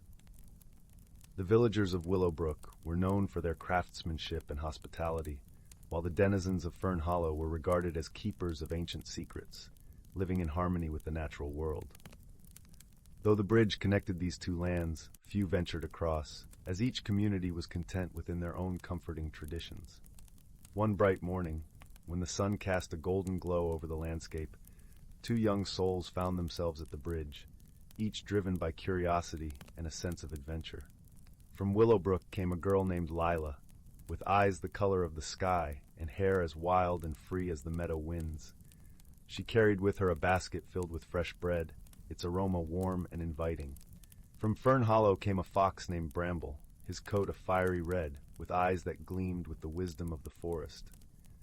He had a pouch filled with herbs and berries, gifts of the woodland. As they met in the middle of the bridge, Lila and Bramble eyed each other with a mix of wonder and caution. Lila had heard tales of the clever creatures of Fern Hollow, but she had never seen one so close. Bramble, in turn, had always been told of the industrious humans of Willowbrook, yet he had never imagined one so gentle and kind-looking. Their initial exchanges were tentative, like the first notes of a song not yet familiar. Lila offered Bramble a piece of bread, while Bramble presented her with a handful of sweet berries. Yet even as they shared these gifts, they couldn't quite understand each other's ways. Lila spoke of the joy of baking, the warmth of the hearth, the laughter of her family, while Bramble described the thrill of the hunt, the wisdom of the trees, and the quietude of the forest. Misunderstandings were inevitable. Lila couldn't fathom why Bramble preferred the solitude of the woods, and Bramble couldn't quite grasp Lila's love for the bustling village life. But the bridge, with its sturdy planks and gentle arch, seemed to whisper a promise of connection and understanding if only they dared to listen. As they lingered there, a sudden storm swept in, the sky darkening with clouds that rumbled like a waking giant. Rain began to pour, a curtain of silver that blurred the world around them. Without thinking, Lila and Bramble darted under the bridge, finding shelter in the small, dry space beneath its wooden belly.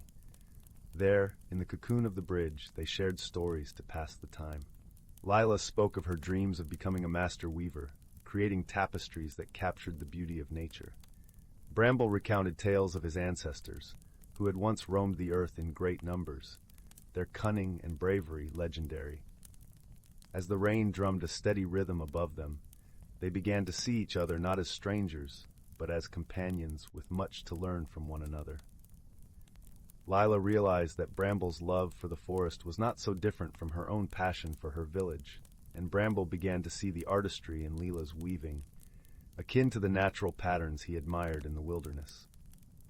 When the storm finally passed, the world felt fresh and new, washed clean by the rain. Lila and Bramble emerged from their refuge with a newfound understanding and respect for each other. The bridge, once a symbol of division, had become a place of unity. In the days that followed, they frequently met on the bridge, sharing their skills and knowledge. Lila taught Bramble how to weave delicate patterns from grasses and vines, while Bramble showed Lila the secrets of the forest, guiding her to hidden glades where the air was sweet with the scent of wildflowers. Their friendship, like the bridge itself, grew strong and resilient, able to withstand the storms that life sometimes brought. They learned that differences could be celebrated, and that true friendship was forged not in spite of these differences, but because of them. As the seasons changed, bringing the vibrant hues of autumn and the soft hush of winter, Lila and Bramble continued their visits. The villagers of Willowbrook and the creatures of Fern Hollow began to notice the bond between the girl and the fox, and slowly the bridge became a place of gathering, a shared space where stories and laughter echoed, where gifts were exchanged and friendships flourished. And so, in that little corner of the world, where two very different lands met, the true meaning of friendship was discovered, not as a mere agreement to overlook differences, but as a celebration of them, a tapestry woven from the threads of kindness, understanding, and shared adventure. As the sun set, casting its warm glow over the bridge, Lila and Bramble sat side by side, watching the world bathed in twilight. In that peaceful moment, they knew that their friendship, like the bridge itself, would endure, a testament to the power of connection and the beauty of embracing the unknown. Story 25.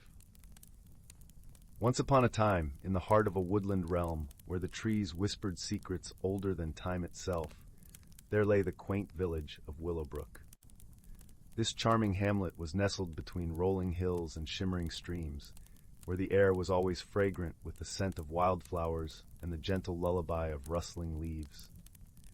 The villagers of Willowbrook lived in harmony with the magical beings that shared their enchanted forest, and their lives were woven with the threads of kindness and wonder. In this serene village, there lived a young girl named Clara. She had a curious mind and a heart as warm as the summer sun. Clara loved exploring the lush meadows and verdant glades, always accompanied by her loyal companion, a wise old squirrel named Nutkin. Nutkin had a coat of glossy russet fur and eyes that twinkled with the wisdom of many years. Together they roamed the forest, discovering its hidden marvels and making friends with the magical creatures that dwelled there. One day, as Clara and Nutkin were wandering near the edge of the great oak hollow, they noticed something peculiar. The air shimmered strangely, and a soft, melodious hum filled the glade. The flowers seemed to sway in rhythm with the music, and Clara felt a gentle tug at her heart, as if the forest itself was trying to whisper a secret into her ear. "Do you feel that, Nutkin?" Clara asked, her voice barely above a whisper. Nutkin nodded, his little ears twitching. "There's magic here, Clara, but it's unfamiliar. We should seek the advice of the wise old owl, Eldren." He knows the secrets of these woods better than anyone. And so, with light steps and eager hearts, Clara and Nutkin made their way to Eldren's ancient oak, where the venerable owl resided. The tree was grand and gnarled, its branches stretching like welcoming arms across the sky. As they approached, Eldren opened one eye, the color of polished amber, and greeted them with a soft hoot. "What brings you to my humble abode, young Clara and dear Nutkin?" Eldren inquired, his voice deep and soothing like the murmurs of the forest at dusk. Clara explained the strange occurrence, describing the shimmering air and the humming melody. Eldren listened intently, nodding occasionally. "Ah, it seems you have encountered the song of the sylphs," he said thoughtfully. "They are elusive creatures, rarely seen or heard. Their song is a harbinger of change, a gentle call to awaken the senses and the spirit." "But why now?" Clara asked, intrigued. "What change is coming?" Eldren closed his eyes, contemplating. The sylph's song often heralds the arrival of something new, something that can transform the lives it touches. Perhaps it is time for us to discover what they wish to reveal. With Eldren's guidance, Clara and Nutkin set out to unravel the mystery of the sylph's song. They ventured deeper into the heart of the forest, to a place where the sunlight danced through the canopy, casting a kaleidoscope of colors on the forest floor. The air was thick with anticipation, and Clara could feel the rhythm of the sylph's melody echoing in her very bones. As they walked, they encountered other forest dwellers who had also heard the song and were drawn to its mystery. There was Lyra, the gentle deer with eyes like pools of moonlight, and Thistle, the mischievous fox whose laughter was as light as the breeze. Together they formed a merry band, united in their quest to understand the sylph's message. Their journey led them to a secluded glen, where the trees formed a natural amphitheater. In the center stood a crystal-clear pool, its surface shimmering like liquid silver. As they approached, a soft mist rose from the water, and out of this ethereal veil emerged the sylphs. They were delicate beings of air and light, with wings that glimmered like rainbows and voices that sang the language of the wind. "Welcome, kind souls," the sylphs sang in unison, their voices blending into a harmonious chorus that resonated with joy and peace. "You have heard our song and come to learn its tale." Clara stepped forward, her eyes wide with wonder. "We were drawn to your melody and wished to understand its meaning. What change do you bring to our forest?" The sylphs smiled, a gentle breeze rustling through their translucent forms. "We bring the gift of renewal, the promise of growth and transformation. The forest is alive with potential, and those who listen with open hearts will find the courage to embrace new beginnings." Clara pondered their words, a sense of understanding dawning within her. The sylph's song was not just a call to witness change, but an invitation to be part of it. She realized that the magic of the forest lay not in the creatures themselves, but in the connections and friendships they nurtured together. With the mystery of the sylph's song unraveled, Clara and her friends returned to Willowbrook, their hearts filled with a newfound appreciation for the wonders of their world.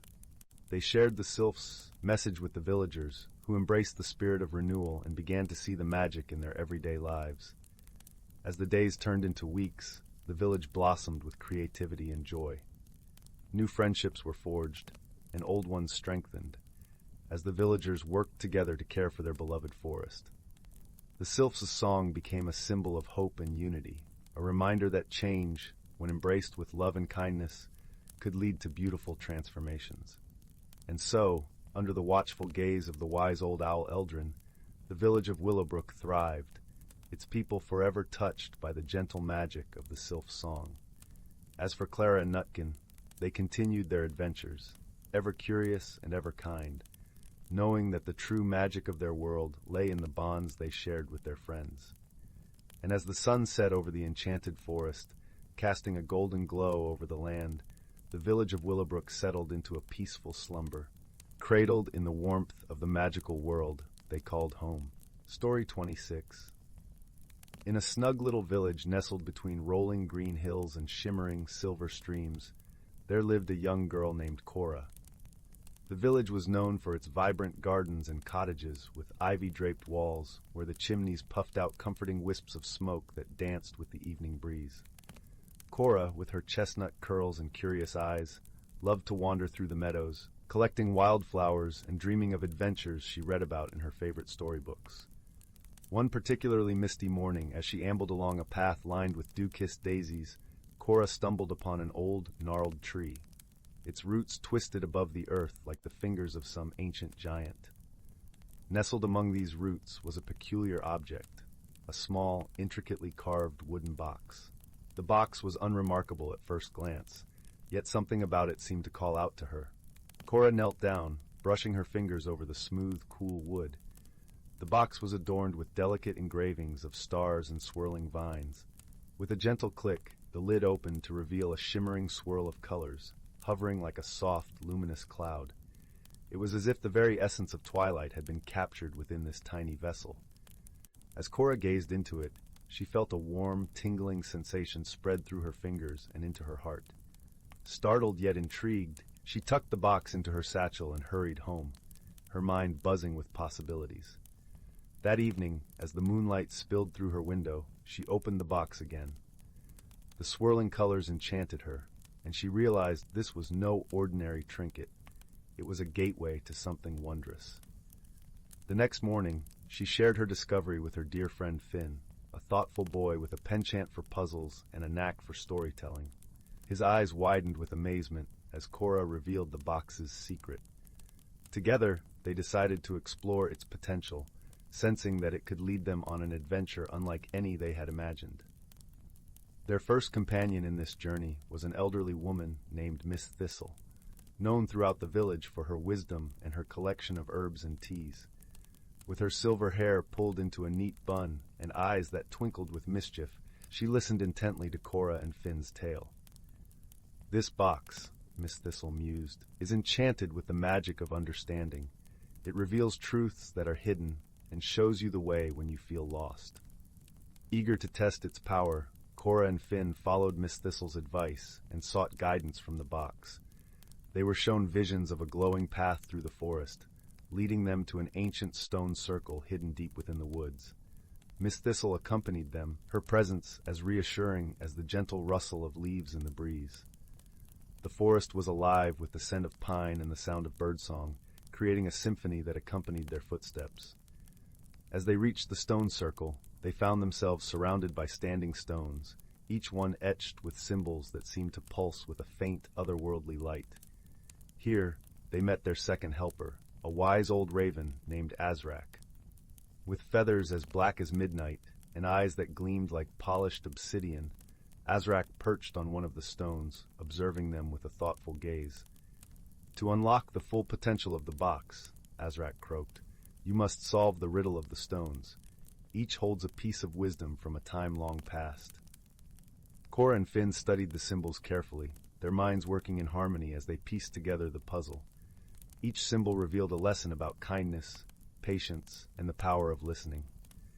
It was a challenge that required not brute strength, but the gentle persistence of understanding. With Miss Thistle's guidance and Azrak's cryptic hints, they unlocked the secrets of the stones. As the final piece fell into place, the box glowed warmly, and a soft, melodious hum filled the air. They realized that the magic of the box was not just to reveal truths, but to connect hearts and minds, fostering a deeper understanding of themselves and the world around them. The journey had transformed Cora and Finn, teaching them that true magic lies in the bonds of friendship and the wisdom of those who walk beside us. As they made their way back to the village, the sun dipped below the horizon, painting the sky in hues of pink and gold. Under the starlit canopy, Cora and Finn returned the box to its resting place beneath the ancient tree, knowing that its magic would always be there, just as the stars would always twinkle in the night sky.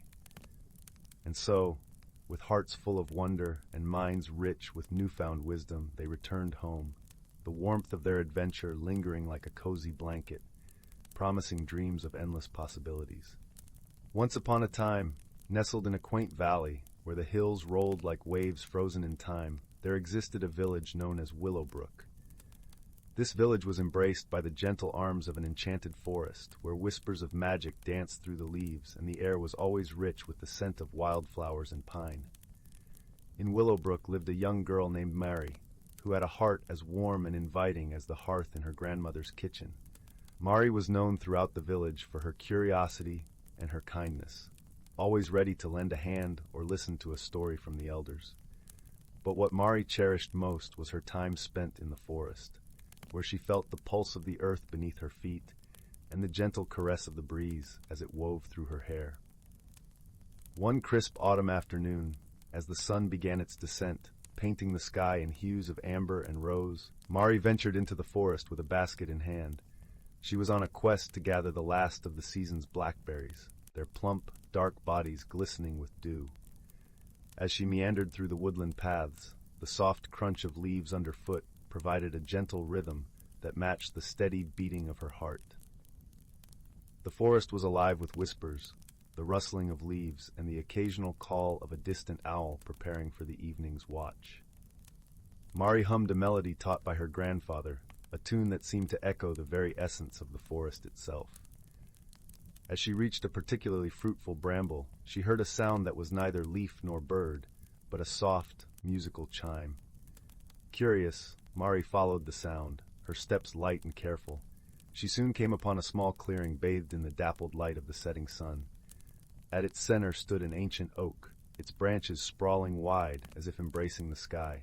And there, nestled among the roots, was a creature unlike any Mari had seen before. It was a tiny dragon, no larger than a kitten, with scales that shimmered like liquid silver in the fading light. Its eyes were bright and curious, reflecting the colors of the world around it.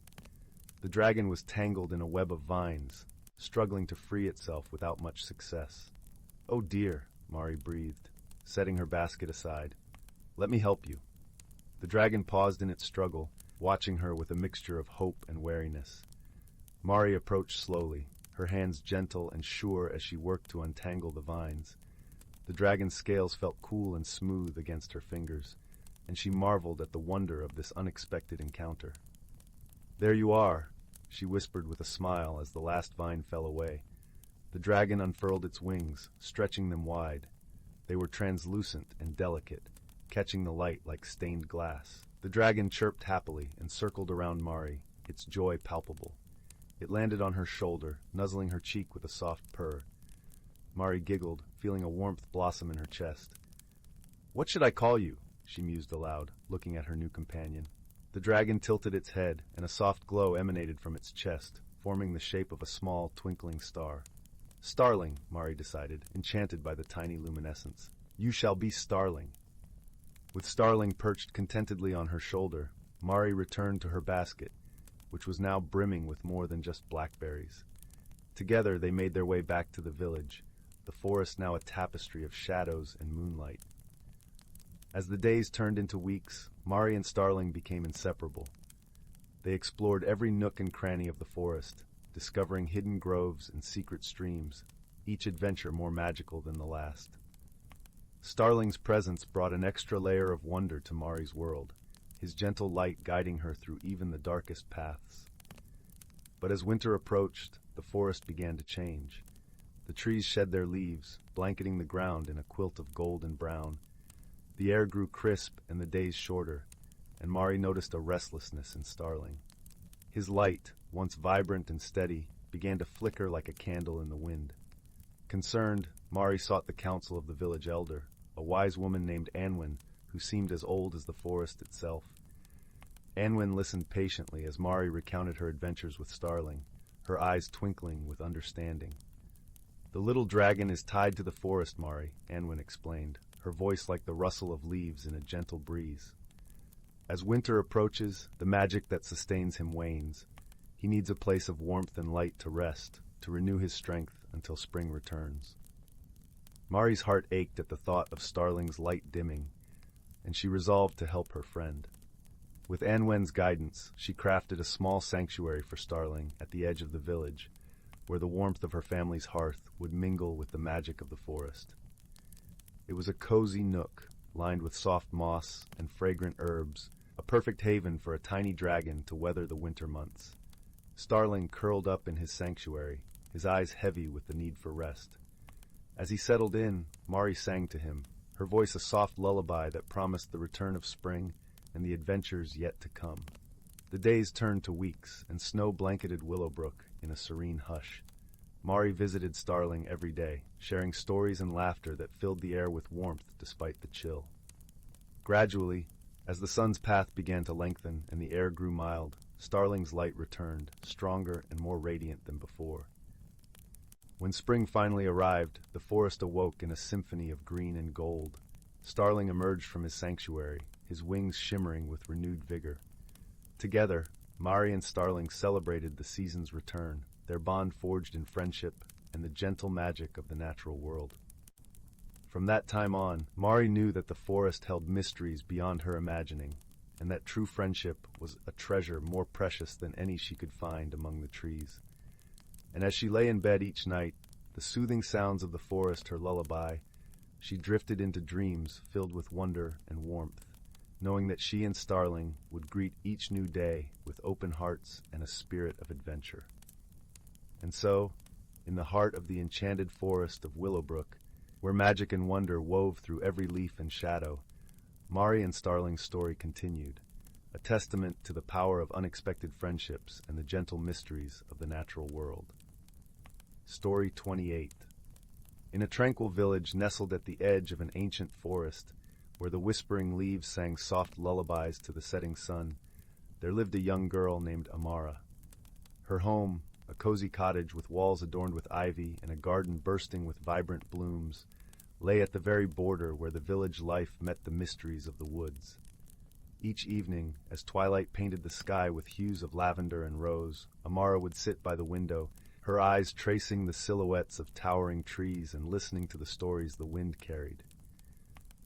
Amara had always been enchanted by the forest, with its secrets hidden beneath the canopy of emerald leaves, and its paths winding like veins through the heart of the wild. Though many in the village spoke of the woods with caution, telling tales of enchanted creatures and ancient spirits, Amara felt nothing but warmth and curiosity for the mysterious realm.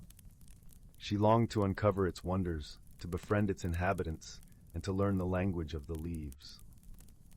One cool autumn evening, as the air was perfumed with the scent of crisp apples and wood smoke, Amara decided to venture into the forest.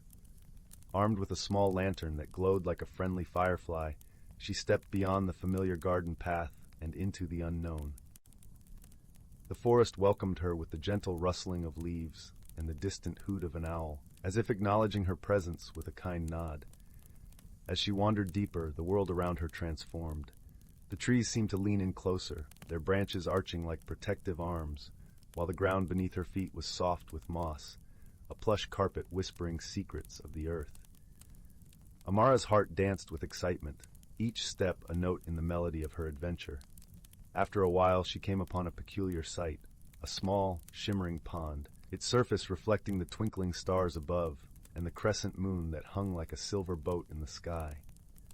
Kneeling by the water's edge, Amara noticed something extraordinary, tiny lights flickering beneath the surface, like a constellation hidden within the depths. Mesmerized, she reached out to touch the water, and as her fingers grazed the liquid mirror, the lights swirled and danced around her hand. Suddenly, from the depths of the pond, rose a creature unlike any Amara had seen. It was a water sprite, delicate and ethereal, with hair that flowed like liquid silver and eyes as deep and blue as the ocean. The sprite regarded Amara with a smile, its presence exuding warmth and wonder. "Hello, brave wanderer," the sprite greeted, its voice a gentle ripple across the water. "I am Lumina, guardian of this pond. Few have ventured so far, and fewer still have seen the lights of the hidden stars. What brings you to our enchanted forest?" Amara, her heart filled with awe, replied, "I seek to know the forest and its wonders. I wish to learn and understand, to find friends and share stories." Lumina's eyes twinkled like the night sky. "Then you shall have your wish, for those who seek with an open heart are always welcome here. But remember, the forest is a place of balance. You must give as much as you take, listen as much as you speak." With a nod of understanding, Amara promised to honor the forest's wisdom, and in that moment, a bond was formed, a friendship between a girl and a sprite, a promise between the earth and its child. For many days and nights, Amara returned to the forest, her visits filled with new discoveries and shared laughter. She learned the songs of the birds, the stories of the trees, and the magic of the moonlit waters. With Lumina's guidance, she met other creatures of the woods, the wise old owl, the playful foxes, and the gentle deer who watched her with curious eyes. Through her adventures, Amara grew in ways she hadn't imagined. She learned the value of patience from the slow, steady growth of the trees, the importance of harmony from the symphony of the forest, and the beauty of friendship in its purest form. Her heart was filled with the knowledge that every being, every leaf, and every ripple in the pond was a part of the great, wondrous tapestry of life. One evening, as the first snowflakes began to fall, turning the forest into a realm of shimmering white, Lumina approached Amara with a special request. "Winter is upon us, dear friend," Lumina said, her voice like the softest snowfall. "The forest will sleep, and its creatures will need warmth and care. Will you help me prepare?" With a heart full of gratitude and love, Amara agreed. Together they wove blankets of fallen leaves and gathered food for the creatures who would soon hibernate. Amara's gentle hands and kind heart ensured that every nest was warm and every burrow was stocked, her actions echoing the lessons she had learned from the forest. As the last task was completed and the moon rose high in the winter sky, Lumina turned to Amara. "You have given much, dear friend, and the forest will remember. As the seasons change, know that you will always have a place here, where the magic of the woods and the warmth of friendship meet." With a heart full of contentment, Amara bid farewell to her friend, knowing she would return with the first blossoms of spring. As she walked home, the snow crunching softly beneath her boots, she felt the forest's embrace in the gentle breeze and the moonlight guiding her way. And so, in the quiet of her cozy cottage, with the fire crackling warmly in the hearth and the scent of pine filling the air, Amara drifted into a peaceful sleep.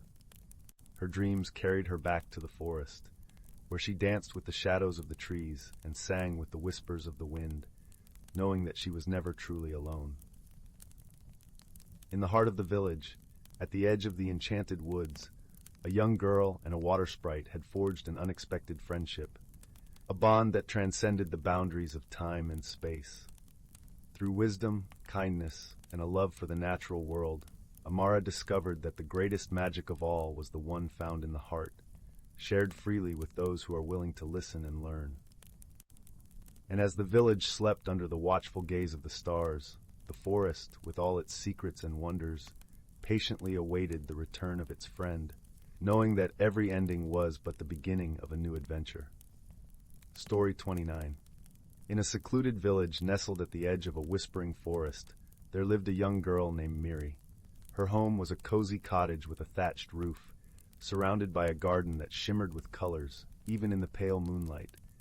The air was always tinged with the scent of blooming honeysuckle, and the gentle rustle of leaves created a melody that lulled the villagers to sleep each night. Miri had a heart full of curiosity and eyes that sparkled with the eagerness of discovering the world's secrets. She often spent her days wandering the forest trails, her feet crunching softly on the carpet of fallen leaves, while birds serenaded her from the branches above. Her dearest companion on these adventures was a wise old owl named Bramble, who roosted in an ancient oak tree not far from her home. Bramble was no ordinary owl. His feathers were the color of moonlit silver, and his eyes held the depth of countless stories. He had watched over the forest for many years, guiding those who sought wisdom and solace among the trees. One crisp autumn afternoon, as the sun dipped low and painted the sky with hues of amber and rose, Miri found herself at the edge of a small, hidden glade she had never seen before. The clearing was bathed in the soft glow of twilight, and at its center stood a peculiar object, a stone archway, entwined with ivy and adorned with delicate carvings of mythical creatures. Intrigued, Miri approached the archway, her fingers tracing the intricate designs that seemed to pulse with a gentle warmth. "Hello, young Miri," came Bramble's familiar voice as he alighted on a nearby branch, his feathers ruffling softly in the evening breeze. "Hello, Bramble," Miri replied, her voice filled with wonder. "What is this place? I don't recall seeing it before." Bramble tilted his head, his eyes twinkling with ancient wisdom. "This is the Archway of Whispers," he explained. "It's a portal to the secret heart of the forest, a place where magic weaves through the trees like a gentle breeze. Few have found it, and fewer still understand its mysteries." Miri's heart fluttered with excitement and a touch of apprehension. "Can we explore it?" she asked, her voice barely above a whisper. "The forest shares its secrets with those who listen with their hearts," Bramble replied. "But remember, the journey through the archway is one of discovery and growth." With a nod, Miri took a deep breath and stepped through the archway, feeling a tingle of anticipation that danced across her skin. On the other side, the world seemed to hold its breath, the air thick with the scent of pine and earth. The forest here was different. Every leaf shimmered with an inner light, and the brook that wound through the clearing sang a melody of its own. As Miri walked deeper into this enchanted realm, she noticed the presence of creatures she had only ever read about in storybooks. A pair of gentle deer, their coats dappled with sunlight, watched her with curious eyes. A fox with a coat as red as autumn leaves trotted alongside her, its bushy tail swishing in time with her steps. "Welcome to the heart of the forest," said the fox, his voice smooth and warm like honey. "I am Rowan, guardian of this hidden world." Miri smiled, her worries melting away in the presence of such kindness. "It's lovely to meet you, Rowan. I've never seen a place so full of wonder."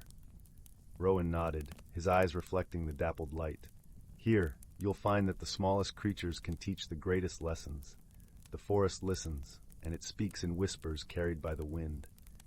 For what felt like hours, Miri wandered with Rowan and Bramble as her guides, learning from the flora and fauna around her. She met a family of rabbits who taught her about the strength found in unity and the importance of protecting one another. She watched a spider weaving its intricate web, a lesson in patience and perseverance, spun with threads of silver dew. As the sun began its descent, painting the sky in deep purples and blues, Miri felt a gentle tug in her heart, a sense of longing to return to her own world.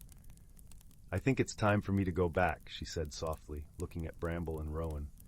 Rowan nodded, his eyes wise and understanding.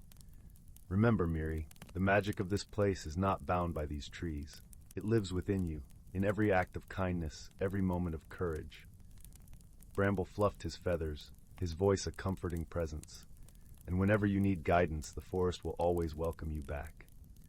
With a grateful heart, Miri retraced her steps, feeling the cool embrace of evening wrap around her like a familiar cloak. As she stepped back through the archway of whispers, she paused to look back one last time, the magic of the forest still shimmering in her heart. The journey home was peaceful, the stars winking down at her like old friends. As Miri approached her cottage, she felt a newfound sense of calm and purpose. She knew the lessons of the forest would guide her through the challenges of her world, the wisdom of its creatures a gentle whisper in her ear. That night, as Miri nestled into her warm bed, the soft glow of the moon spilling across her room, she drifted into a peaceful sleep. Her dreams were filled with the secrets of the forest, and her heart danced with the knowledge that she was never truly alone. For in every rustling leaf, in every sigh of the wind, the whispers of the forest would always be with her, guiding her with the gentle magic of wonder and friendship. Story 30. In the heart of an ancient forest, where the verdant canopy formed a tapestry of light and shadow, creatures of all kinds went about their hidden lives. The air was thick with the earthy scent of moss and the sweet aroma of wildflowers, mingling with the gentle rustle of leaves, whispering secrets to the wind. This was a place where the boundaries between reality and magic blurred, where the natural world danced to the rhythm of the seasons. In a cozy hollow beneath the roots of an enormous oak tree lived a wise old badger named Thistle. His fur was as silver as the moonlight that occasionally filtered through the dense foliage, and his eyes sparkled with the wisdom of ages past. Thistle was the keeper of the forest's stories, a role passed down through generations, and he was beloved by all who dwelled in the forest. The seasons were changing, and with them, the forest prepared for the long sleep of winter. The squirrels busily gathered acorns, their bushy tails twitching with delight, while the birds flitted amongst the branches, singing farewell to the warmth of summer. Yet, amidst this bustling activity, a gentle unease settled over the land. The usual harmony that reigned over the forest seemed slightly off-kilter, like a melody missing a note. Thistle noticed this subtle discord and pondered its cause. He decided to call a gathering of the forest's creatures beneath the ancient oak, where they might share their concerns and seek a solution. As the sun dipped below the horizon and painted the sky in hues of orange and purple, the animals gathered, forming a circle around Thistle, their eyes filled with trust and curiosity. "Friends," Thistle began, his voice as warm and steady as the crackling fire that once burned within his heart. "We have gathered here because there is a change in the air. The balance we cherish seems unsettled. Let us share what we have observed, for together we can find the cause and restore our harmony." A soft murmur arose as each creature shared its observations. The rabbits spoke of the grass, which had grown brittle and sparse. The deer mentioned the streams, which trickled less steadily than before. Even the song of the nightingale seemed to carry a note of melancholy, as if the very heart of the forest was sighing. It was the gentle fox, with her keen eyes and sharp intuition, who finally voiced what many had sensed but not yet articulated. "I believe it is the magic of the seasons," she said, her voice as soft as the autumn breeze.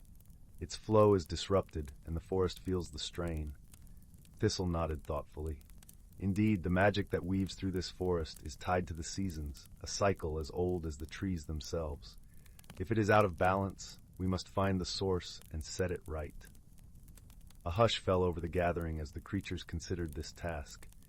It was then that a young owl, who had been silent until now, spoke up. "Perhaps the answer lies with the wind spirit," she suggested, her golden eyes glimmering in the twilight. "He is the guardian of the seasonal magic, and his wisdom is boundless."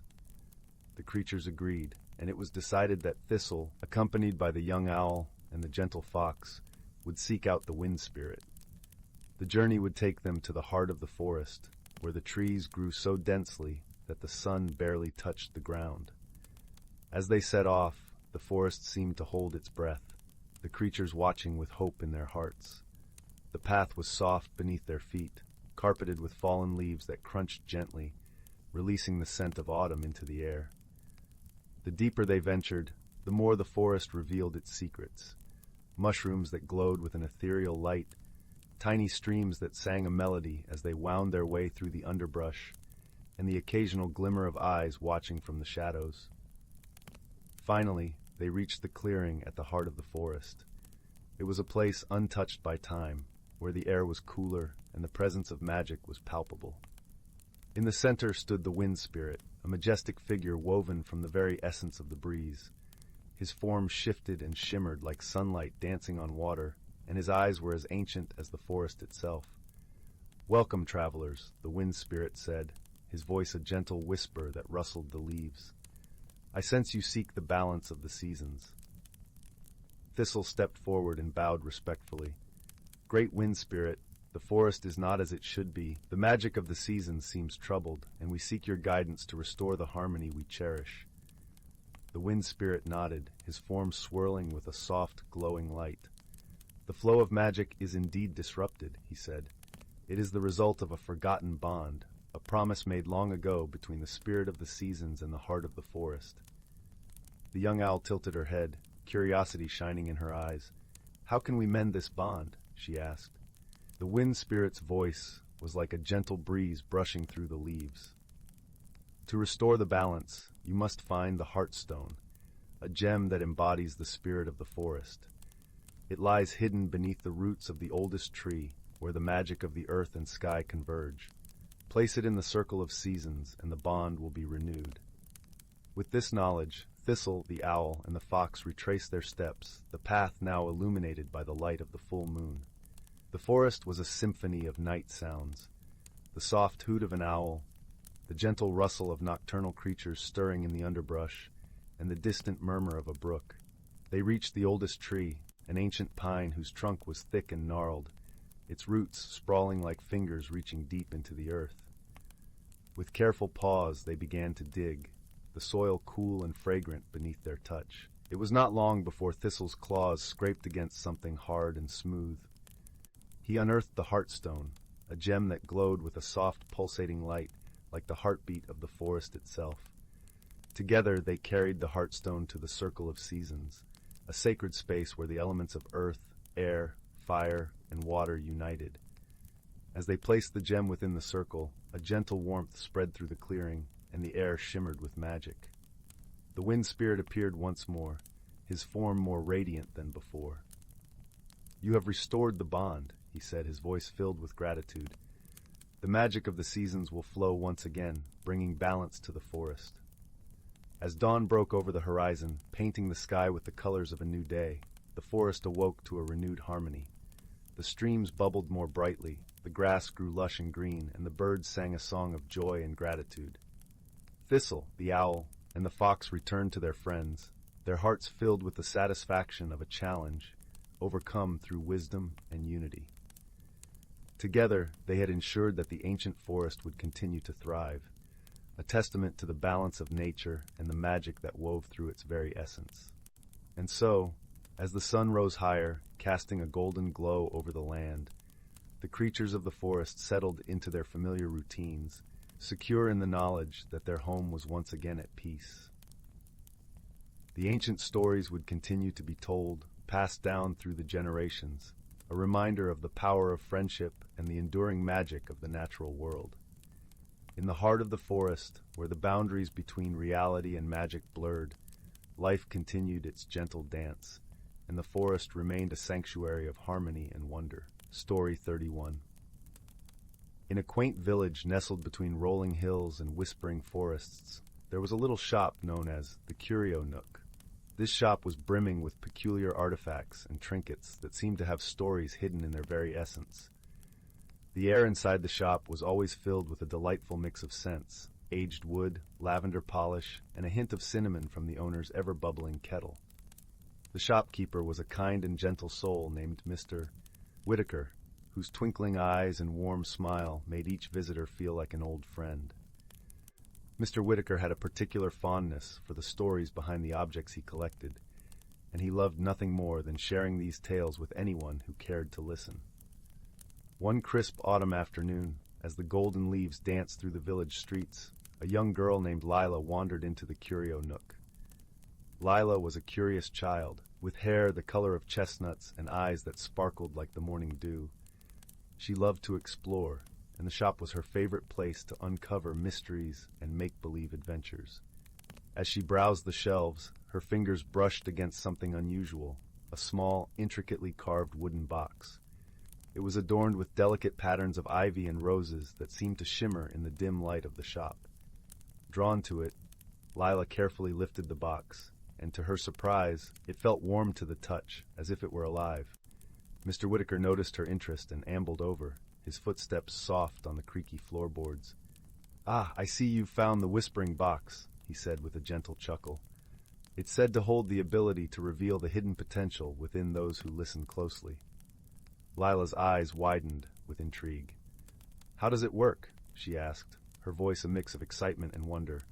"The key is to open it with a kind heart and a clear mind," Mr. Whitaker explained. "And what it reveals is different for everyone. Would you like to give it a try?" With a nod of encouragement from Mr. Whitaker, Lila carefully opened the box. At first, nothing happened, and she wondered if perhaps it was just a charming old tale. But then, a soft, musical hum began to fill the air, wrapping around her like a warm embrace. As the melody played, Lila felt a gentle tug at her heart, as if it were guiding her somewhere unseen. In that moment, she saw a vision, a garden, bathed in moonlight, filled with flowers that glowed like stars. She felt an overwhelming sense of peace and realized that the garden was a place within her, a sanctuary she could visit whenever she needed comfort or clarity. "Thank you," Lila whispered, closing the box with care. She felt different somehow, as if she had discovered a part of herself she had never known before. Over the following weeks, Lila's newfound sense of inner peace guided her through the small challenges she faced. She became more patient with her younger brother, more understanding with her friends, and more confident in her own abilities. The garden within her heart blossomed, and she found joy in sharing its tranquility with others. One day, as she sat beneath a tall oak tree, the whispering box beside her, Lila encountered a small bird with a broken wing. The bird chirped softly, its eyes wide with fear. Remembering the lessons of the garden, Lila gently wrapped the bird in her scarf and carried it home. With her mother's help, Lila nursed the bird back to health, providing it with food, water, and a safe place to rest. As the days passed, the bird's wing healed, and it began to sing the most beautiful songs, filling the home with its sweet melodies. When the time came to release the bird, Lila felt a bittersweet pang in her heart. But as she opened her hands to let it fly, she realized that the bird's journey was much like her own, a journey of discovery, healing, and newfound freedom. With a joyful trill, the bird soared into the sky, a bright speck against the azure blue. Lila watched it go, her heart swelling with gratitude and wonder. And so, the whispering box remained a treasured companion in Lila's life, its gentle hum a reminder of the garden within her, a place of endless possibilities and quiet strength. She often returned to the curio nook, where Mr. Whitaker always greeted her with a knowing smile, as if he too understood the magic of the box and the beauty of the journey it had set her upon. In the heart of the village, amidst the rolling hills and whispering forests, Lila's story became one of many that filled the curio nook, a tale of discovery, kindness, and the unspoken magic found in the most unexpected places. And as the seasons changed and the years passed, the garden within her continued to grow, nurturing not only Lila, but all those who found themselves touched by its quiet grace. Story 32. Once upon a time, in the heart of the whispering woods, where the trees sang soft lullabies and the moon cast a silvery glow over the mossy ground, there was a small village named Willowbrook. This quaint village was nestled amidst the tall, ancient trees that seemed to hold secrets of the ages in their gnarled branches. The villagers lived in harmony with nature, tending to their gardens and gathering around the great oak in the center of the village for nightly stories. The village had always been a place where peace reigned supreme, until one chilly autumn evening when something peculiar began to happen. The villagers noticed that the twinkling fireflies, which usually illuminated the pathways at night, were disappearing one by one. Each evening, fewer fireflies danced in the night air, and the villagers grew concerned, for the fireflies were not only their nightly companions but also the harbingers of good luck. Perched on the edge of the village was a cozy little cottage, home to a wise old woman named Marigold. Marigold was known for her deep connection with the magical creatures of the forest and her gentle wisdom. Her garden was a haven for all sorts of wondrous beings, from the chatty squirrels to the shy foxes. It was to Marigold that the villagers turned for guidance in these unusual times. One crisp morning, as the leaves rustled in the breeze, Marigold sat sipping her chamomile tea by the hearth, pondering the mystery. Her thoughts were interrupted by the soft patter of footsteps. It was Pip, a curious and bright-eyed young boy from the village, who often came to visit Marigold, drawn by her tales of magic and adventure. "Good morning, Marigold." Pip greeted with a smile as warm as the sunbeam that streamed through the window. "I've come to ask if you know why the fireflies are disappearing." Marigold set down her teacup and leaned forward, her eyes twinkling with curiosity. "Ah, Pip, I've been wondering the same. Perhaps it's time we embark on a little adventure to solve this mystery." With Pip's eager nod, they set off into the forest, the crisp air filled with the scent of pine and earth. Marigold led the way, her senses attuned to the whispers of the woods. As they walked, she taught Pip how to listen to the language of the leaves and the murmurs of the streams. Their journey led them to the glimmering glen, a secluded part of the forest known for its enchanting beauty. The glen was carpeted with wildflowers that painted the ground in shades of violet and gold, and the air hummed with a gentle magic that made the hairs on the back of Pip's neck tingle. In the center of the glen stood a tall, ancient willow tree, its branches cascading like a waterfall of green. Beneath its boughs lived a community of magical creatures, among them a wise old owl named Oliver. Oliver was known throughout the forest for his vast knowledge and gentle demeanor. "Good day, Oliver," Marigold called softly as they approached. "We seek your wisdom in a time of mystery." Oliver blinked his large, soulful eyes and hooted a welcoming note. "Greetings, Marigold and young Pip. I have sensed the change in the air and the absence of our glowing friends. I believe the answer lies not far from here, in the realm of the moonlit meadow." Pip's eyes widened with excitement. "The moonlit meadow? I've heard tales of its beauty, but never have I ventured there." Oliver nodded sagely. "It is a place where magic thrives under the watchful gaze of the moon. Go there, and you may find the answers you seek." With gratitude, Marigold and Pip continued their quest, following the path that led them deeper into the heart of the forest. As they walked, the light began to fade, and soon the silver glow of the moon bathed the landscape in a serene luminescence. They arrived at the moonlit meadow, a place of ethereal beauty where the grass shimmered like silver threads and the air was alive with the soft hum of magic.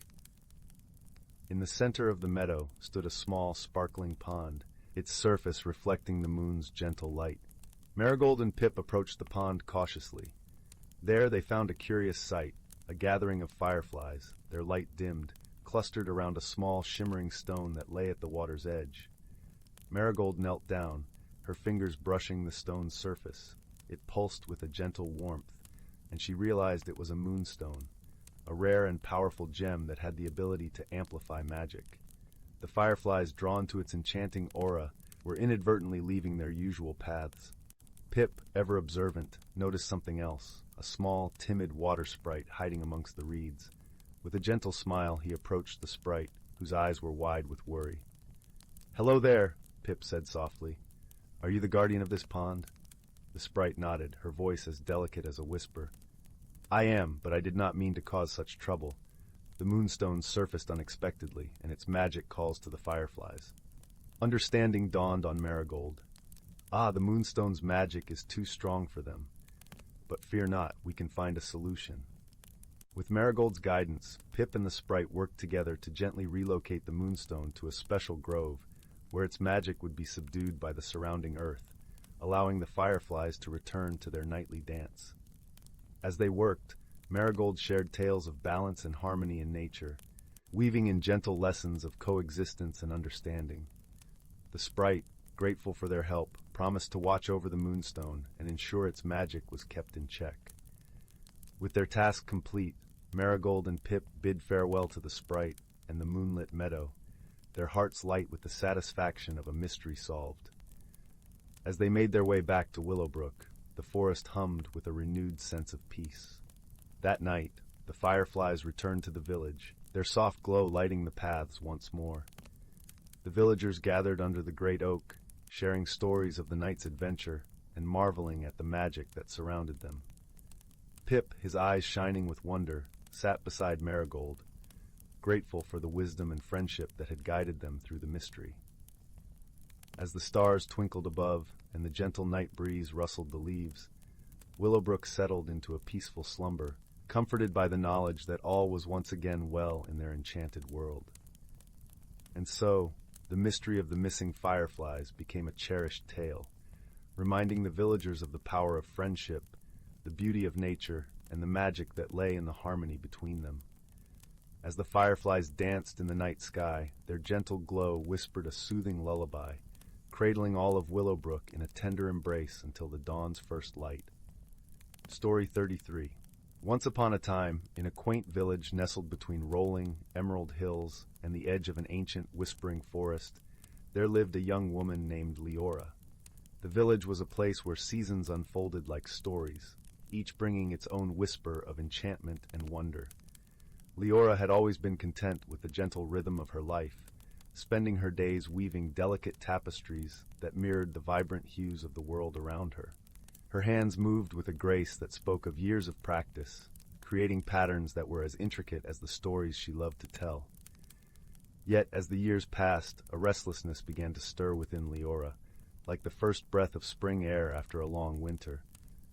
It was a soft, insistent murmur urging her to explore beyond the familiar paths of her village. But change was a daunting companion, elusive and unpredictable, and Leora found herself hesitating at the threshold of the unknown. One crisp autumn afternoon, as leaves danced in a symphony of gold and crimson, Leora wandered into the heart of the whispering forest. The trees stood tall and ancient, their branches weaving a canopy of secrets overhead. The air was laced with the earthy scent of fallen leaves and the distant song of a hidden brook. As Leora walked deeper into the forest, the world around her seemed to hum with a quiet, magical energy. In the heart of this magical woodland stood a grand old oak, its trunk gnarled and wise, its leaves shimmering with a silvery light. Drawn to it, Leora placed her hand upon the rough bark, feeling a warmth seep into her fingertips. The tree spoke not in words, but in feelings, of patience, strength, and the beauty of slow, steady growth. In that moment, Leora felt a shift within her, a gentle nudge towards embracing the changes she feared. The forest, aware of Leora's inner turmoil, sent its guardians to guide her. A gentle deer with soft, soulful eyes appeared from the shadows, its antlers adorned with twinkling fireflies. Beside it fluttered a vibrant butterfly, its wings a tapestry of the most brilliant blues and purples. They were creatures of the forest, embodiments of grace and transformation. They led Leora through a dance of light and shadow, teaching her the language of the forest, where change was as natural as the turning of the seasons. As days turned to weeks, Leora returned to the forest often, each visit a step further in her journey of self-discovery. She learned to listen to the rustle of leaves, the murmur of the brook, and the whispers of the wind, each teaching her to embrace the fluidity of life. Her heart grew lighter with each lesson, her spirit more attuned to the world around her. The villagers began to notice a change in Leora. Her tapestries, once beautiful but static, now danced with a life of their own, capturing the ever-shifting magic of the forest. Her eyes sparkled with a newfound clarity, and her laughter was a melody of joy that warmed the hearts of all who heard it. One evening, as the first snowflakes of winter began to fall, Leora stood before the grand oak once more. The forest was hushed, blanketed in a serene quiet. The deer and butterfly appeared again, their presence a comforting reminder of her journey. The oak seemed to wrap her in an embrace, its branches sheltering her from the chill. Leora realized then, standing amidst the silent beauty of the forest, that change was not something to fear. It was a gift, a gentle push that encouraged growth and transformation. With this understanding, she knew she could face whatever the future held, her heart open to the endless possibilities. As she turned to leave the forest, a gentle snow began to fall, each flake a whisper of encouragement from the world she loved. Leora returned to her village, her heart a tapestry woven with threads of courage, wisdom, and the transformative magic of the forest. And so, in the quiet warmth of her home, beside a crackling fireplace, Leora continued to weave her stories. Her tapestries became tales of change and growth, each one a reflection of her journey. And as she worked, she knew that she was not alone, for in the gentle rustle of leaves, in the soft flutter of wings, and in the quiet strength of the ancient oak, she had found friends who would guide her always. Thus, Leora's story became a part of the village's lore, a tale told from one generation to the next, a reminder of the beauty of personal discovery and the gentle, magical transformation that comes with embracing change. And in the heart of the whispering forest, the grand oak stood as a silent witness to her journey, its leaves shimmering with a timeless light. Story 34. In the heart of the whispering wood, where the trees murmured secrets and the moonlight danced upon the leaves, there nestled a quaint little village named Lumenshire. Lumenshire was like a picture from a storybook, with its cobblestone paths meandering between cottages topped with thatched roofs. Lanterns lined the streets, glowing softly with a magical light that never flickered out, casting a warm golden hue across the village. The villagers were a merry folk, known for their gentle manners and kind hearts. They lived in harmony with the magical creatures who roamed the woodlands and fields, sharing tales over cups of steaming herbal tea. One such creature, a tiny blue dragon named Nimbus, was particularly cherished by the villagers. Nimbus had wings that shimmered like sapphire in the sunlight, and a wispy tail that trailed behind him like a ribbon of cloud. One enchanted evening, as the sun dipped behind the horizon, painting the sky in hues of lavender and rose, something peculiar began to unfold in Lumenshire. The village lanterns, which had always provided a soft, reassuring glow, began to flicker erratically. Every night, without fail, they would dim and brighten, casting unsettling shadows that danced across the walls. The villagers were puzzled, for these lanterns were gifts from the ancient moon elves, known for their everlasting magic. With each passing night, the flickering grew more pronounced, and whispers of unease rustled through the village like autumn leaves. In the heart of Lumenshire, there stood a grand old oak known as the Wisdom Tree, said to house the spirit of an ancient sage. It was beneath its sprawling branches that the villagers gathered, seeking counsel from the oldest and wisest among them, a gentle soul named Elder Thornbriar. Elder Thornbriar was a kindly figure, with eyes like pools of starlight and a voice that flowed like a gentle stream. He listened patiently to their concerns, nodding thoughtfully as they recounted the strange happenings. After a moment of contemplation, he spoke softly. "There is wisdom in the world around us, if only we know where to look. Perhaps our friend Nimbus can lend his eyes to the mystery." Nimbus, who had been curled up atop the wisdom tree, perked up at the mention of his name. With a graceful leap, he glided down to Elder Thornbriar's side, his bright eyes gleaming with curiosity. "I would be honored to help, Elder," Nimbus chimed, his voice as light as the breeze. With a plan in place, Nimbus set off on his quest, fluttering from one lantern to the next, observing them closely. As he did, he noticed something peculiar, a faint trail of silvery dust, almost invisible to the untrained eye, leading away from each lantern. "Intriguing," Nimbus mused, his keen senses tingling with the thrill of discovery. He followed the trail, which wound its way through the village and out into the whispering wood. The path was lined with wildflowers that swayed gently in the night air, their petals glistening with dew. As Nimbus ventured deeper into the forest, he encountered a wise old owl named Hootwin, perched upon a gnarled branch. Hootwin's feathers were a tapestry of browns and whites, and his gaze was as sharp as the cold winter wind. "What brings you to the heart of the whispering wood, little dragon?"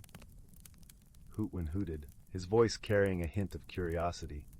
Nimbus recounted the mystery of the flickering lanterns and the trail of silvery dust. Hootwin listened intently, nodding sagely. "Ah, it seems you are on the trail of the moon moths," he remarked. "They are gentle creatures, drawn to the glow of moonlight. It is their dust that dims the lanterns, for they believe the light to be a rival to their beloved moon." Understanding dawned upon Nimbus. The moon moths were not causing harm intentionally, they were merely following their instincts. With this knowledge, Nimbus thanked Hootwin and continued on his journey, determined to find a peaceful solution. Guided by the trail, Nimbus soon arrived at a clearing bathed in moonlight, where the moon moths fluttered gracefully, their wings shimmering like mother of pearl. Nimbus approached them with care, his heart full of kindness. "Dear moon moths," Nimbus began, his voice gentle and soothing, "I understand your love for the moon's glow, but the villagers of Lumenshire are worried about their flickering lanterns. Perhaps we can find a way for you to enjoy the light without causing fear." The moon moths paused in their dance, their delicate wings stilling as they listened. After a moment, the largest of the moths fluttered forward, its wings sparkling with a serene luminescence. "We did not mean to cause distress," the moth replied, its voice like a soft whisper of wind. "We are drawn to the light, as it reminds us of our home in the moonlit skies." Nimbus pondered for a moment, then suggested, "Perhaps if we create a special garden illuminated by moonlight, you could gather there each night without dimming the village lanterns." The moon moths fluttered excitedly at the idea, their wings casting tiny rainbows in the air. "A moonlit garden would be a wondrous home for us," they agreed.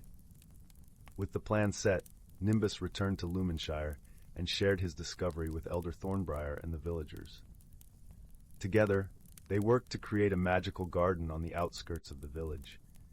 They planted silver-leaved trees and flowers that bloomed with soft, glowing petals, so that the moon moths would have a place to call their own. On the night of the garden's unveiling, the villagers gathered to witness the moon moths arriving, their wings shimmering under the moon's gentle gaze. The lanterns of Lumenshire glowed steadily once more, their light mingling with the soft glow of the garden, creating a tapestry of peace and harmony. The villagers celebrated the newfound friendship between themselves and the moon moths, and Nimbus was hailed as a hero for his cleverness and compassion. As the night wore on and the stars twinkled above, Lumenshire settled into a peaceful slumber, comforted by the knowledge that even the strangest mysteries could be solved with understanding and kindness. And so, within the heart of the Whispering Wood, where magic and nature lived as one, Lumenshire thrived, its lanterns glowing brightly against the night, a beacon of warmth and friendship for all who wandered its paths. Story 35. Once upon a time, in the quaint village of Willowbrook, nestled between rolling hills and whispering woods, there was a young boy named Finn. Finn was known for his curious spirit and gentle heart. always eager to explore the world around him. His days were filled with the laughter of the babbling brook, the rustle of leaves in the wind, and the occasional flutter of a butterfly landing softly on his shoulder. One crisp autumn morning, as the sun painted the sky with hues of amber and gold, Finn decided to venture deeper into the forest than ever before. The air was filled with the earthy scent of fallen leaves and the soft crunch beneath his boots. As he wandered further, he stumbled upon a clearing he had never seen, bathed in a warm, golden light. In the heart of the clearing stood an ancient oak tree, its branches stretching wide like open arms. Hanging from one of its lowest branches was a small, intricately carved wooden box, its surface glistening as if kissed by morning dew. Finn felt an inexplicable pull towards it, his fingers brushing against the smooth wood. As he opened the box, a gentle melody flowed out, wrapping around him like a comforting embrace. Inside the box lay a simple, yet beautifully crafted compass. Its needle spun gently, pointing not north, but in a direction that seemed to beckon Finn with silent whispers of adventure. In that moment, he realized this was no ordinary compass. It was a guide to wonders beyond his wildest dreams. With the compass in hand, Finn embarked on his journey. The needle guided him through enchanted glades where the trees seemed to hum with ancient songs, across sparkling streams that danced under the sunlight, and over mossy stones that felt like stepping on clouds. Along the way, he met several charming companions. First, there was Luna, a wise old owl with feathers as soft as the moonlight and eyes that twinkled with mischief and wisdom. "The world is filled with secrets, dear Finn," Luna cooed, "and this compass will lead you to the ones meant for you." Next, he encountered Bramble, a sprightly fox with a tail as bushy as a feather duster and a heart full of laughter. Bramble was always ready with a story or a riddle, reminding Finn that sometimes the journey is as important as the destination. Lastly, there was Pippin, a tiny mouse with a heart as brave as a knight's and a mind as sharp as a needle. Pippin taught Finn that even the smallest of friends can have the greatest of courage. Together, they uncovered the forest's hidden wonders. A grove where the flowers glowed like lanterns at dusk, a waterfall that sang a melody only the heart could hear, and a meadow where time seemed to pause, allowing them to dance with the fireflies under a canopy of stars. However, not all was serene. One evening, as the sun dipped below the horizon, casting a tapestry of purples and blues across the sky, the compass led Finn and his friends to a deep, shadowy part of the forest. Here the air was still, and the silence heavy. At the heart of this place lay a tangled thicket, so dense it seemed impenetrable. This was their challenge. The path to the other side was said to hold the secret to an ancient wisdom, but it was not one that could be conquered by force. Finn, with his kind heart and gentle nature, listened. He listened to the forest, to the whispers of the wind and the murmurs of the leaves. As he sat quietly, an idea began to form. Perhaps, Finn mused, the thicket is not meant to be fought against, but understood. With newfound determination, he approached the thicket not with strength, but with respect and curiosity. He noticed that the branches, though tangled, seemed to follow a pattern, a rhythm. With gentle hands, he began to weave the branches aside, creating a path not by breaking, but by understanding their natural flow. His friends joined him, each lending their unique gifts, Luna with her wisdom, Bramble with his quick wit, and Pippin with his sharp eyes, to find the way through. As they emerged on the other side, the forest seemed to hold its breath, then exhaled with a sigh of relief, as if thanking them for their respect and care. Before them lay a serene pond, its surface like a mirror reflecting the sky above. In its center stood a small, glowing orb. Finn stepped forward, the compass in his hand now still and peaceful. As he reached out, the orb floated gently into his palm. In that moment, Finn felt a warmth spread through him, a deep understanding that life's challenges are best met with kindness and wisdom, rather than force. With the orb in their possession, Finn and his friends returned to Willowbrook, their hearts full of the magic they had experienced. And though the compass no longer guided him to distant wonders, Finn knew that the true magic lay within the friendships he had forged and the wisdom he had gained. As the years passed, Finn grew to be a wise and gentle leader of his village, always carrying the lessons of his journey in his heart. And on quiet nights, when the stars twinkled brightly in the sky, he would gather the children of Willowbrook around the warm glow of a fireplace, sharing stories of his adventures, the magical compass, and the friends who taught him that with kindness and understanding, even the greatest mysteries can be unraveled. And so, in the peaceful village of Willowbrook, under the watchful eyes of the whispering woods and the twinkling stars, the tales of Finn's journey became a cherished part of the village's heart, reminding all who heard them of the gentle magic that dwells in the world around them. Story 36. Once upon a time, in a forest older than memory itself, a gentle world thrived beneath the dappled emerald canopy. Sunlight filtered through the leaves, casting intricate patterns on the mossy carpet below, where each step was cushioned by the soft, living earth. This was a realm where the whispering winds carried secrets, and the very air shimmered with the breath of magic. In this enchanted place, creatures of all kinds lived their hidden lives in harmonious balance. Rabbits with fur as soft as morning mist nibbled on clover, while squirrels with bushy tails scurried about, gathering acorns with bright, inquisitive eyes. Above, the birds filled the air with melodious songs, their feathers glinting like precious jewels in the sunlight. But it was not only the animals that made this forest their home. The trees themselves held ancient wisdom, their roots weaving a tapestry of life beneath the soil. Each season brought its own magic, and the creatures of the forest knew the rhythms of the earth as surely as they knew their own hearts. As the crisp air of autumn began to paint the leaves in hues of gold and crimson, the forest prepared for one of its most extraordinary phenomena. It was said that every 100 years, when the first frost kissed the forest floor, a magical event would unfold, a dance of lights known as the Aurora of Whispers. This dazzling display was a gift from the forest, a celebration of the delicate balance that sustained all life within its embrace. The elders of the forest, wise beyond measure, spoke of the aurora with reverence. It was a time when the spirits of the forest would awaken, shimmering across the sky like a silken ribbon of colors. It was believed that the aurora held the power to renew the earth, infusing it with vitality and ensuring the cycles of life continued undisturbed. Among the creatures of the forest, there lived a wise old owl named Alwyn. His feathers were flecked with silver, and his eyes, deep and knowing, reflected the light of 1,000 stars. Alwyn had watched over the forest for many moons, guiding its inhabitants with gentle wisdom. As the time of the aurora approached, he gathered the creatures to share the tales of the past and the lessons they held. "Gather round, dear friends," Alwyn hooted softly from his perch high in an ancient oak, his voice a soothing balm to all who listened. The time of the aurora draws near, and with it comes a reminder of the balance we must cherish, for the forest thrives when we live in harmony with one another and with the earth that cradles us. The creatures settled beneath Alwyn's watchful gaze, their eyes wide with anticipation.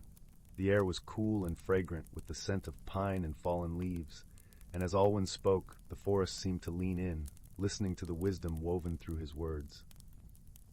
"Long ago, when the world was young, the forest faced a great challenge," Alwyn began, his voice a gentle murmur. "The seasons were out of balance, and the land began to wither. The trees lost their leaves, and the streams ran dry.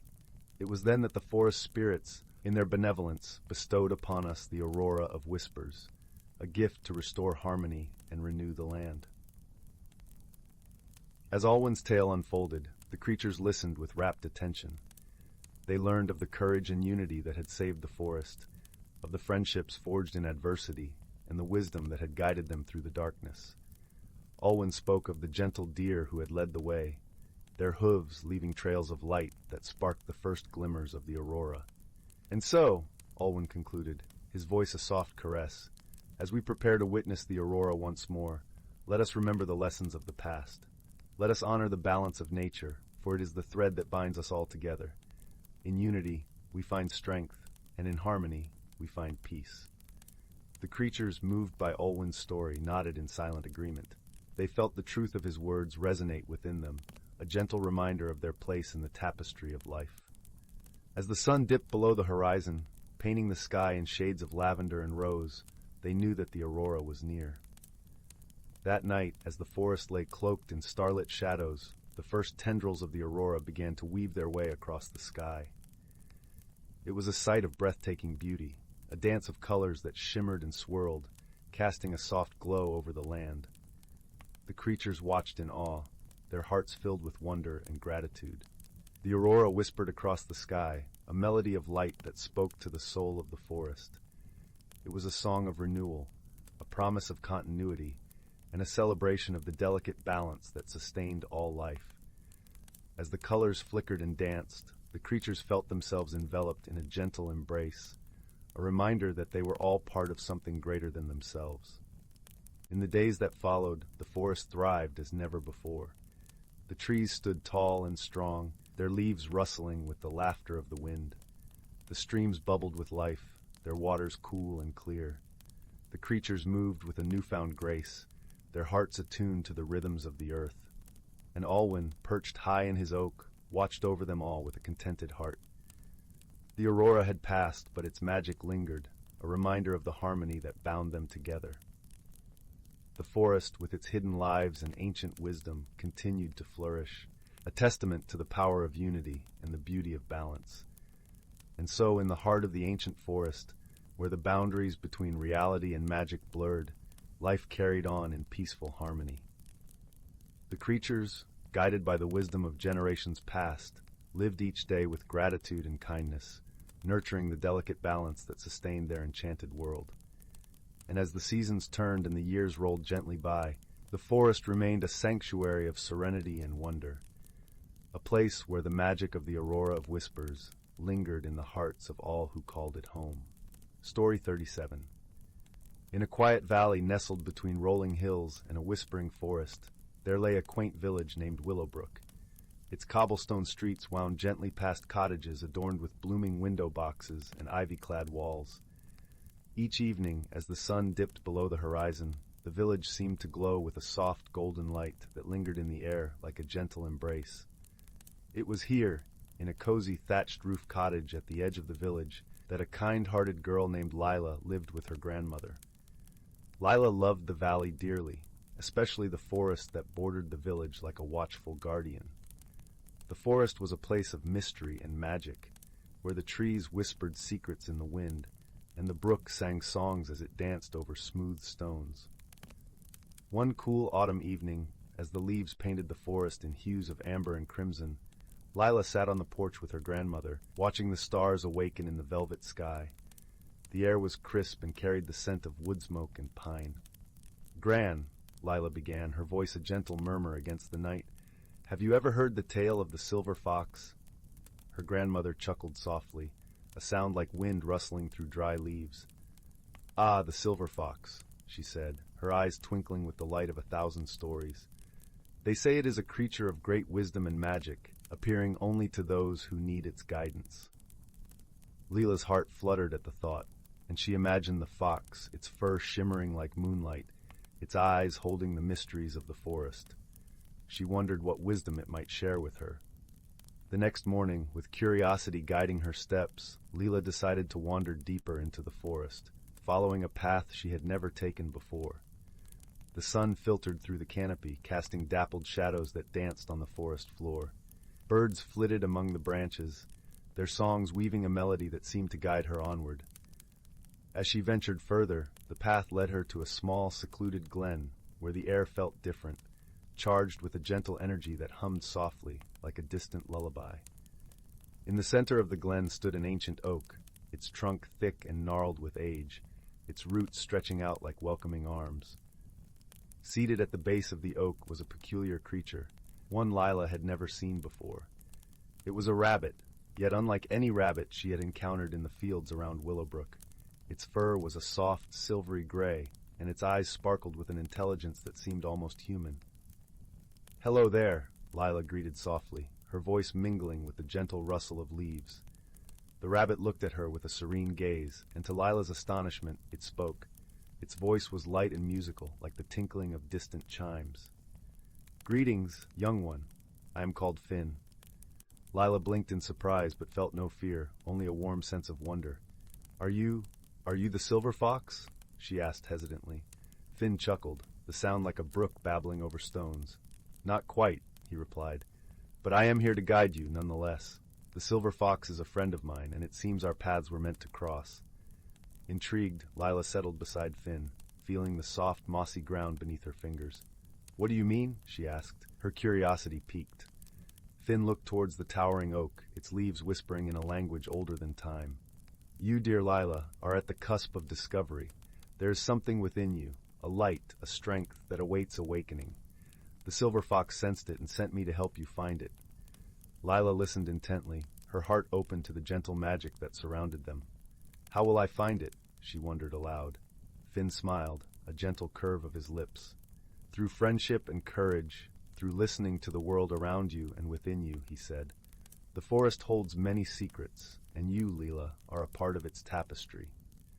Over the days that followed, Leela returned to the glen, each visit deepening her connection with Finn and the forest. Together, they explored sun-dappled clearings and hidden groves, learned the songs of the birds and the stories of the wind.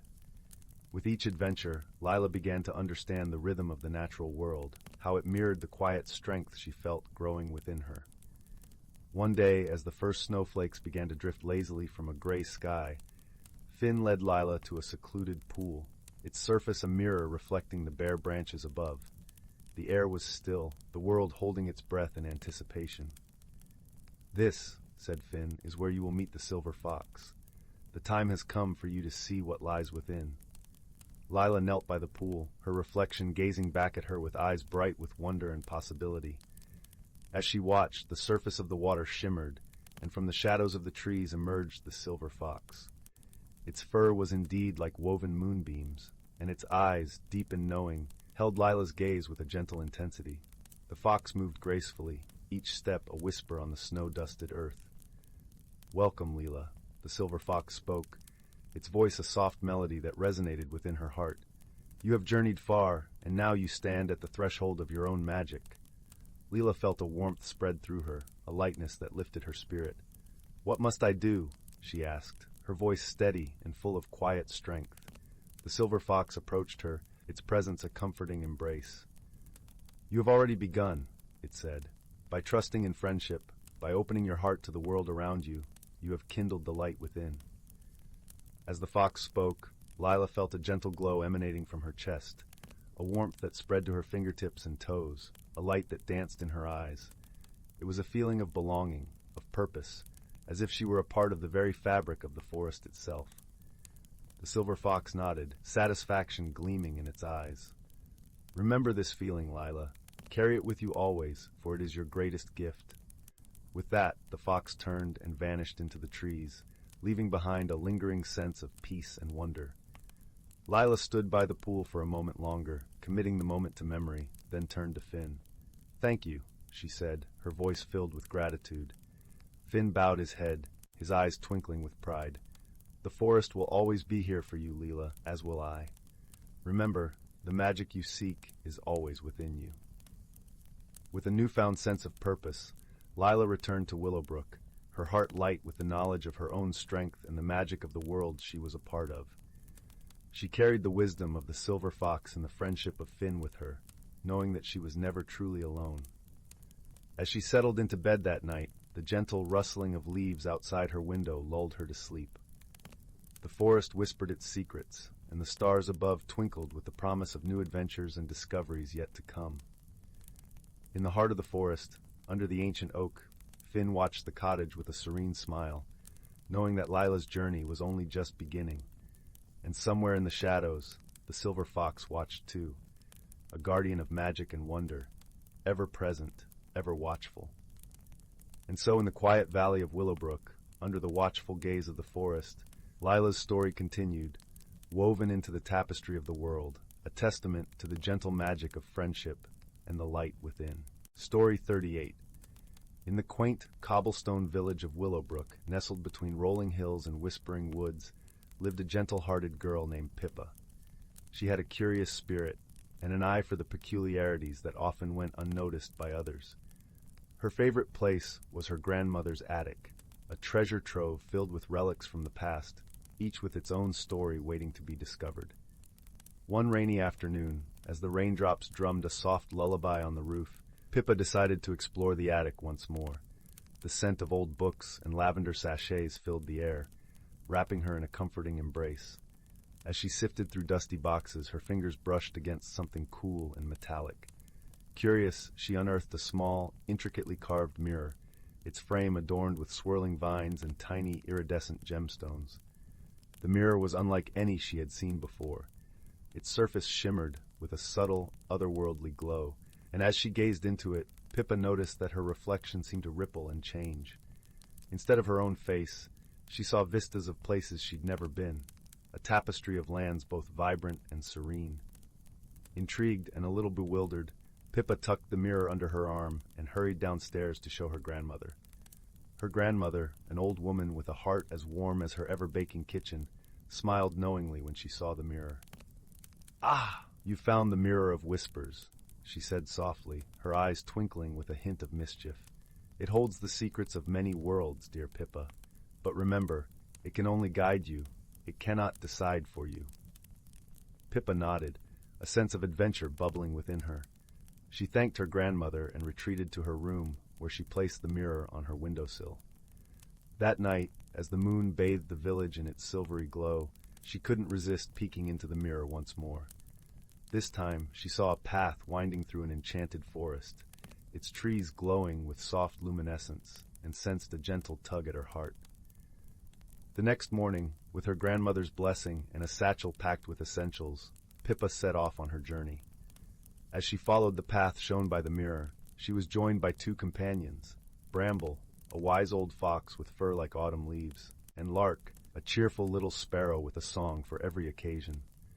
Together, they ventured into the heart of the magical forest, where every leaf seemed to hum with life, and the air was sweet with the scent of honeysuckle. Bramble, with his vast knowledge of the woods, led them skillfully through hidden trails, while Lark kept their spirits high with her melodious tunes.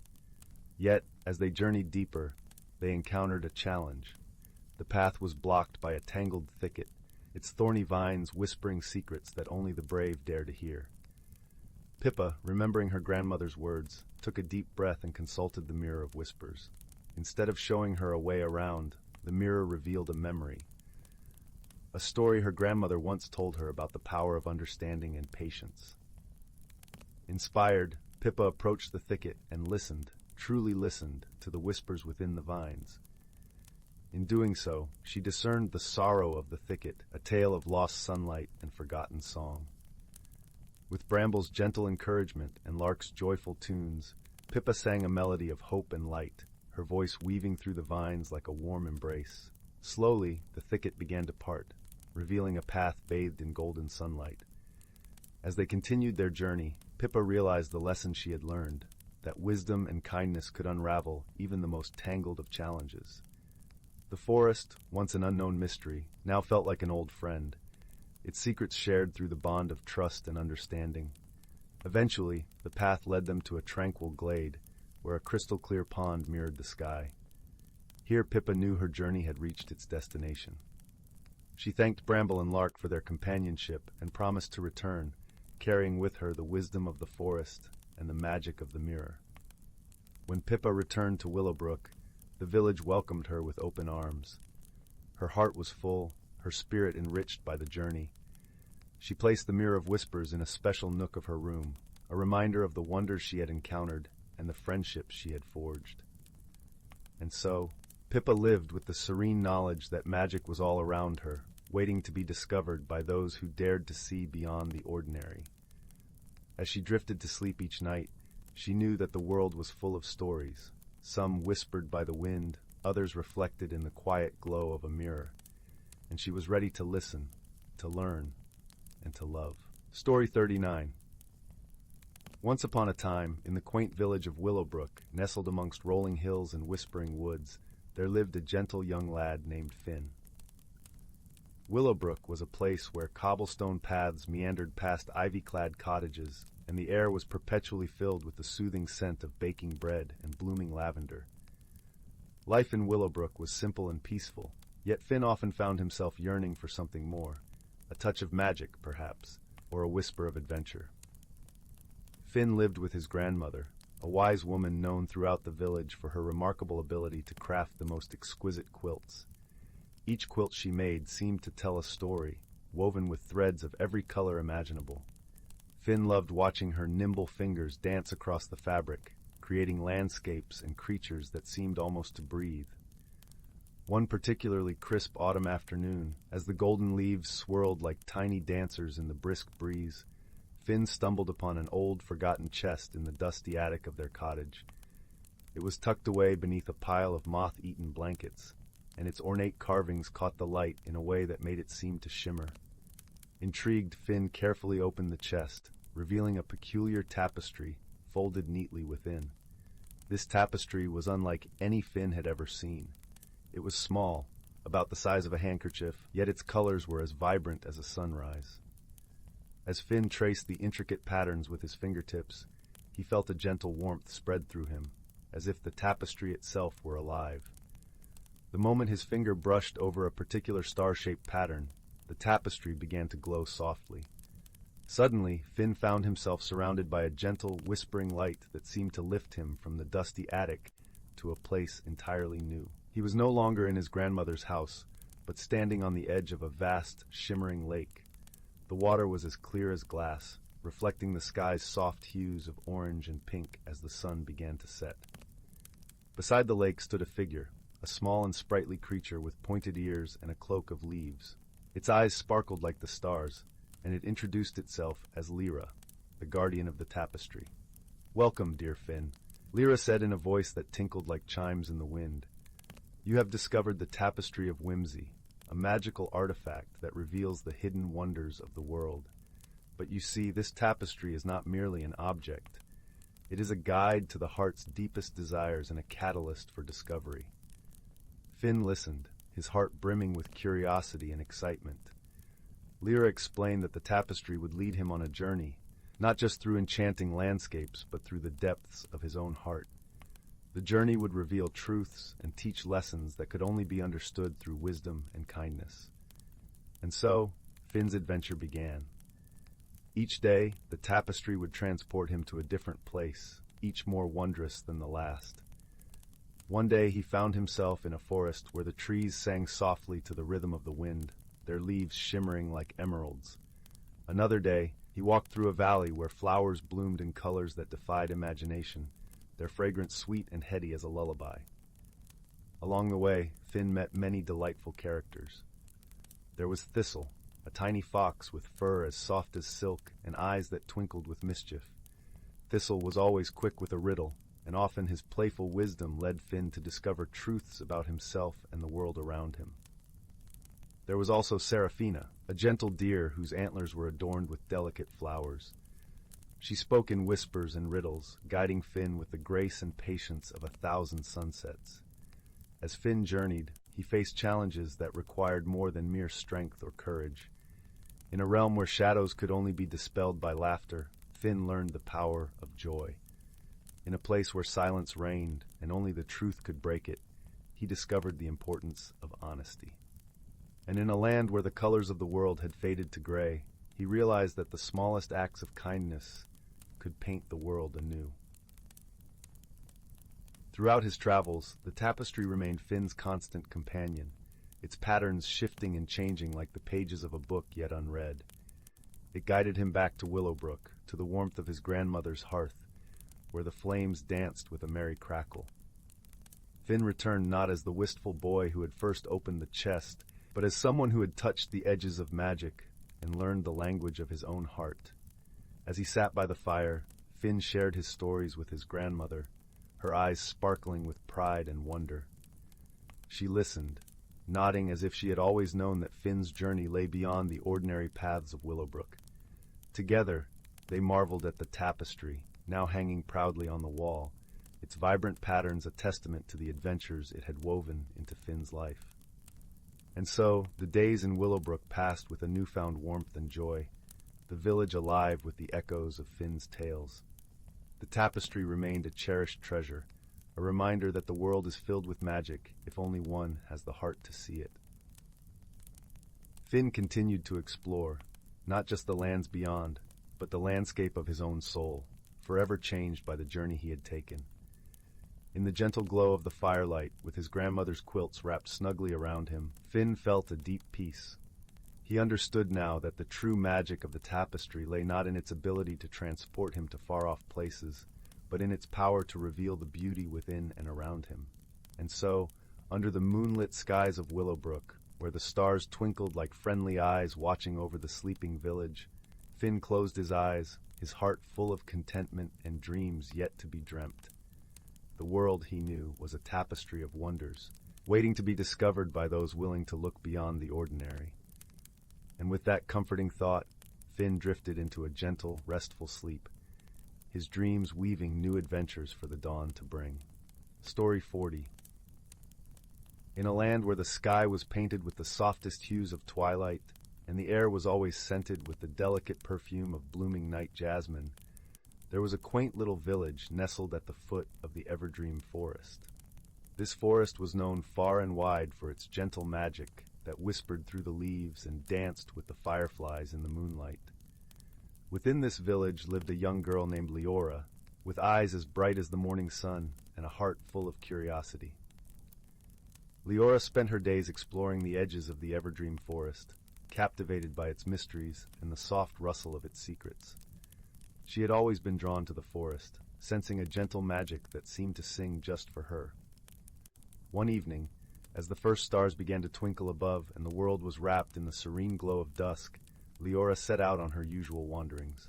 Her bare feet padded softly along the well-trodden path, and her fingers brushed against the leaves that shimmered like emeralds in the fading light. As she ventured deeper into the forest, she noticed something peculiar, a faint, silvery glow emanating from a cluster of ancient oaks. Curiosity piqued. She approached carefully, her breath catching in her throat as she saw what was causing the light. There, nestled among the roots of the oldest tree, was a pool of water that shimmered like liquid moonlight. Leora knelt beside the pool, her reflection dancing on the surface. It was then that she heard a soft, musical voice, like the chiming of crystal bells. "Do not be afraid, dear child," the voice said, and from the depths of the pool emerged a tiny creature no larger than a sparrow, with wings that glistened like stardust. "I am Neri, the spirit of this forest," the creature continued, its eyes twinkling with kindness. "I have watched you wander these woods with wonder and respect. I believe you are the one who can help us." Leora's heart fluttered with a mixture of excitement and trepidation. "Help you? How can I help?" she asked, her voice barely above a whisper.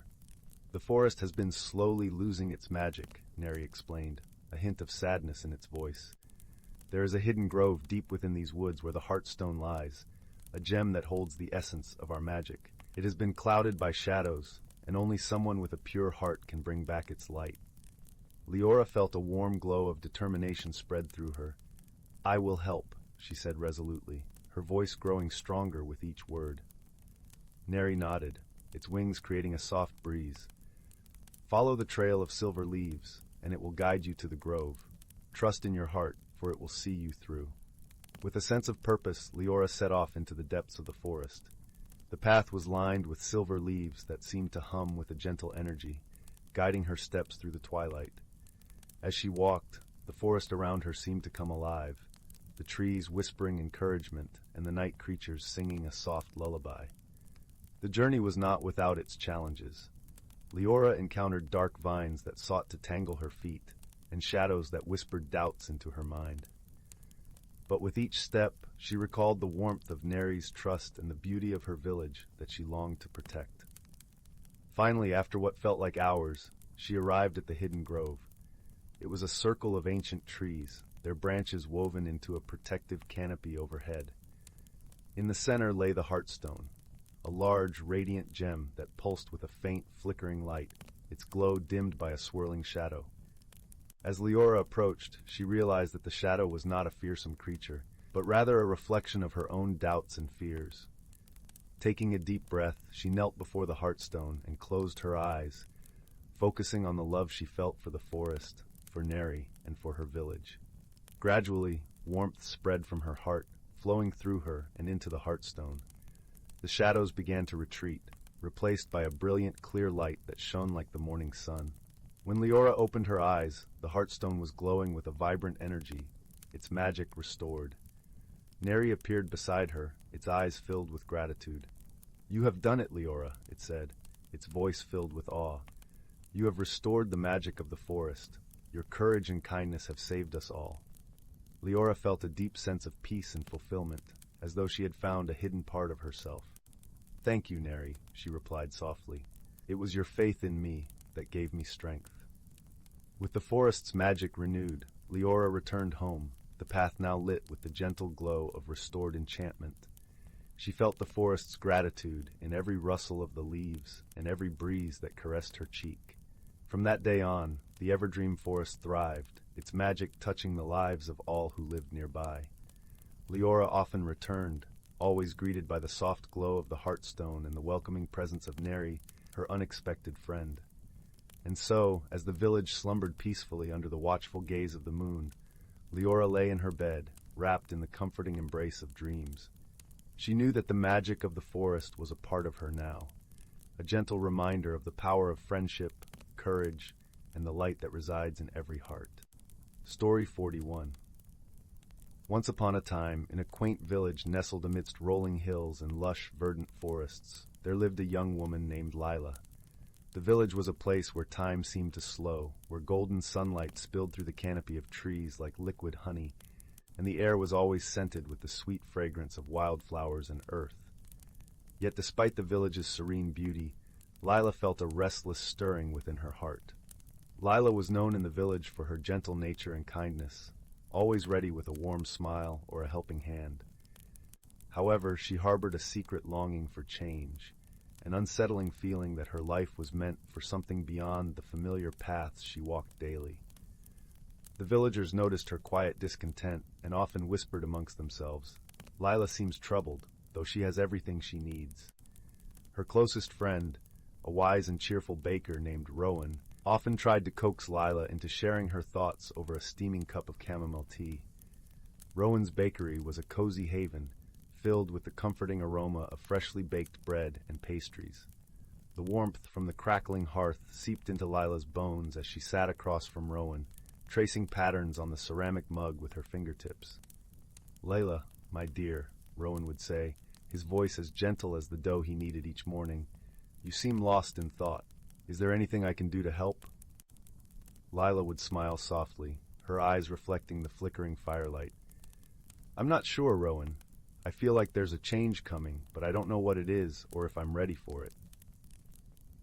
One crisp autumn afternoon, as the leaves turned shades of amber and crimson, Lila decided to take a walk through the forest that bordered the village. She followed a path carpeted with fallen leaves, their dry rustling a soothing symphony beneath her feet. The forest was a place of wonder and mystery, where shafts of sunlight danced through the branches and shadows played hide-and-seek among the trunks. As Lila wandered deeper into the woods, she came upon an ancient oak tree, its gnarled branches stretching wide like welcoming arms. The tree seemed to pulse with an energy she couldn't quite understand, and she felt an inexplicable urge to rest beneath its canopy. As she leaned against the sturdy trunk, a soft voice whispered through the rustling leaves. "Change is like the seasons, gentle Lila. It is both inevitable and beautiful." Startled, Lila looked around but saw no one.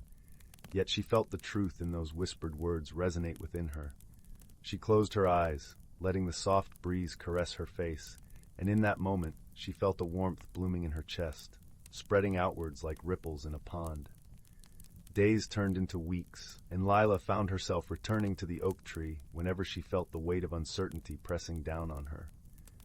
Each visit brought her a sense of peace, and she began to notice small changes within herself, an openness to new experiences, a willingness to embrace the unknown. During one such visit, she met a curious fox with fur as russet as the autumn leaves. The fox watched her with keen, intelligent eyes, and Lila felt a connection between them, as if the fox understood her in a way no one else did. She began to speak to the fox as she would a dear friend, sharing her hopes and fears. The fox, in turn, led her to hidden glades where wildflowers grew in abundance and streams sang a merry tune. Through these gentle adventures, Lila learned to see the beauty in change, the way the seasons transformed the world around her, the way life continued to flourish despite the falling leaves. Rowan noticed the change in Lila as well. Her eyes sparkled with newfound joy, and her laughter was like music. "You've found something in the forest, haven't you?" he asked one evening as they shared a loaf of warm, crusty bread. "I have," Lila replied, her voice soft with wonder. "I've found friends and lessons in the most unexpected of places.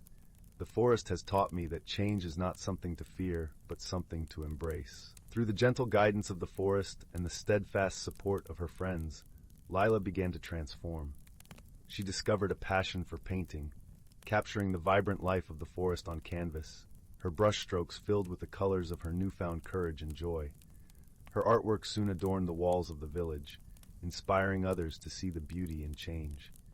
One day, as she sat beneath the ancient oak, Lila realized that the restlessness within her had transformed into a quiet contentment.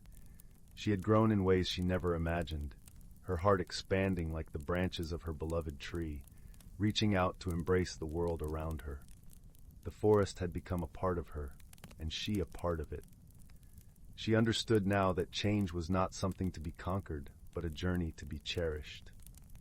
As the evening sun dipped below the horizon, painting the sky in hues of lavender and rose, Lila whispered a thank you to the forest, the oak, and the wise old fox who had guided her. And so, in the gentle embrace of the village and the forest, Lila found her place in the world, her heart brimming with the quiet strength of one who had discovered the magic within herself. She knew that whatever changes lay ahead, she would welcome them with open arms, for she had learned that transformation was the most beautiful journey of all. And so, with the stars twinkling above and the soft hum of the forest as her lullaby, Lila drifted into a peaceful slumber, wrapped in the warmth of newfound understanding and endless possibilities. The village, the forest, and Lila herself were forever changed, each embracing the magic of transformation in their own gentle way. Story 42. In the heart of a sprawling ancient forest, where the trees whispered secrets to the wind and the moonlight painted silver patterns on the forest floor, there lived a small, curious squirrel named Bramble. His fur was a soft, tawny brown, and his eyes twinkled with the light of 1,000 stars. Bramble was known among the woodland creatures for his insatiable curiosity and his gentle heart. One crisp autumn morning, as the cool breeze carried the scent of pine and earth, Bramble ventured further than ever before. He scampered over the crunchy carpet of fallen leaves, each step releasing the sweet, earthy aroma of nature's tapestry. The forest was alive with the sound of rustling leaves and chirping crickets, creating a symphony that accompanied Bramble on his journey. As he ventured deeper into the woods, Bramble stumbled upon an unusual sight, a circle of mushrooms, perfectly arranged as if by some unseen hand. The mushrooms glowed faintly in the dappled sunlight, their caps shimmering with hues of violet and blue. Bramble's heart skipped with excitement and wonder. He had never seen anything quite like it. Just as he was pondering the mysterious circle, a soft, melodic voice floated through the air. "Greetings, little one," it said, gentle and inviting. Bramble turned to see a small, graceful figure emerging from the shade. It was a fox with fur as white as freshly fallen snow, and eyes the color of the clearest summer sky. "My name is Lyra," the fox introduced herself, her voice as soothing as a lullaby. "You have found the fairy ring, a place of ancient magic and wonder." Bramble's eyes widened with awe and curiosity. "Magic," he echoed, his voice a whisper of excitement. "What sort of magic?" Lyra smiled softly, her eyes twinkling with a mysterious light. "The kind that reveals the hidden beauty of the world, that nurtures unexpected friendships, and guides us on the path of discovery and growth." Intrigued and eager to learn more, Bramble sat beside Lyra as she began to weave tales of the forest's magic and its mysteries. She spoke of how the fairy ring connected their world to the realm of dreams, a place where wishes took flight and kindness could transform the heart. As they talked, the forest around them seemed to shimmer with life, the leaves rustling softly as if nodding along to the stories. Bramble felt a warmth growing inside him, a gentle glow that filled his chest with comfort and peace. He realized that this encounter was the beginning of an unexpected friendship, one that would teach him more than he could ever imagine. Days turned into weeks, and Bramble often returned to the fairy ring to sit with Lyra and listen to her tales. Each story was a lesson wrapped in wonder, teaching him about courage, empathy, and the importance of embracing the unknown with an open heart. Together they explored the forest's hidden nooks and crannies, discovering the beauty in the smallest of things, a dew-kissed spider's web, the soft hum of bees gathering nectar, the gentle rustle of a rabbit's hop. Through their adventures, Bramble grew not only in knowledge, but also in spirit. He learned to see the world with new eyes, appreciating the harmony and magic that existed all around him. He discovered that true friendship was built on understanding and trust, and that every challenge was an opportunity for growth. One evening, as the sun dipped below the horizon and the forest was bathed in the soft glow of twilight, Lyra turned to Bramble with a gentle smile. "It is time for you to share what you have learned, little one," she said, her voice a soft melody in the cooling air. Bramble nodded, understanding that his journey of discovery was just beginning. He would carry the magic of the fairy ring within him, spreading kindness and wonder to all he met. As he scampered back through the forest, the night wrapped around him like a comforting blanket, the stars twinkling above in silent approval. And so, with a heart full of wisdom and a spirit warmed by friendship, Bramble returned home, ready to share the gentle magic of the world with others.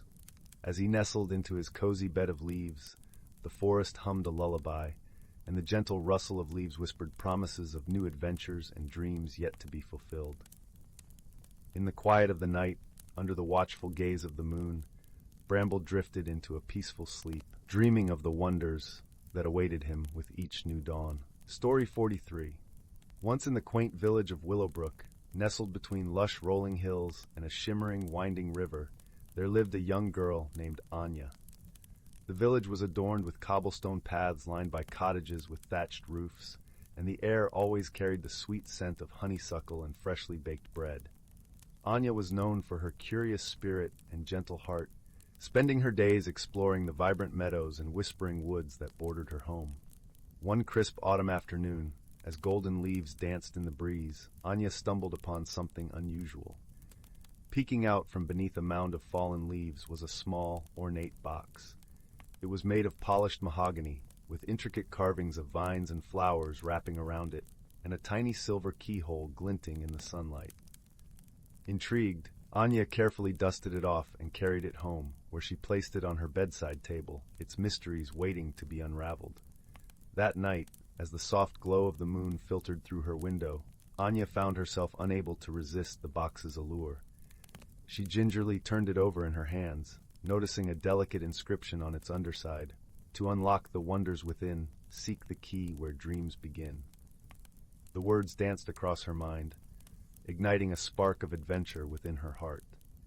The next morning, Anya set out on a quest to uncover the secret of the mysterious box.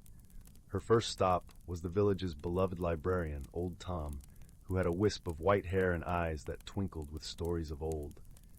The library was a cozy nook, filled with the comforting scent of aged paper and leather-bound volumes. Anya approached him with the box, hoping he might shed some light on its origin. Old Tom adjusted his spectacles and examined the box closely. "Ah, my dear," he chuckled warmly, "this is no ordinary box. It is said to house a treasure of the heart, unlocked only by those who truly believe in the magic of their dreams." With these cryptic words, Anya felt a sense of purpose swell within her. She thanked Old Tom and continued her journey, pondering the librarian's advice. As she walked through the village, the autumn sun casting soft shadows along her path, she met her friend Oliver, a cheerful boy with a laugh as bright as the morning sun. Oliver was tending to his garden, a riot of colors and fragrances that attracted every butterfly in Willowbrook. "What have you got there, Anya?" he asked, wiping his hands on his apron. Anya explained her newfound quest, and Oliver's eyes sparkled with excitement. "Why not search the meadow where dreams take flight?" he suggested, recalling the tales of dandelions that carried wishes on the wind. With Oliver by her side, Anya ventured to the meadow, a sea of wildflowers swaying gently under the azure sky. They searched for hours, their laughter mingling with the songs of larks and the rustle of grass. Just as the sun began to dip below the horizon, casting the world in a golden glow, Anya spotted something peculiar, a lone dandelion, standing tall and untouched amidst the blooms. Gingerly, she plucked the dandelion, noticing a tiny silver key dangling from its stem. Her heart leapt with joy, and she shared the discovery with Oliver, whose grin was as wide as the moonlit river. That evening, under a sky strewn with stars, Anya returned home. With a heart full of anticipation, she inserted the key into the box's lock. As the lid softly clicked open, a gentle luminescence spilled forth, enveloping the room in a warm, comforting glow. Inside lay an exquisite crystal, its facets catching the light and casting a rainbow across the walls. But it was not the crystal's beauty that held Anya's gaze.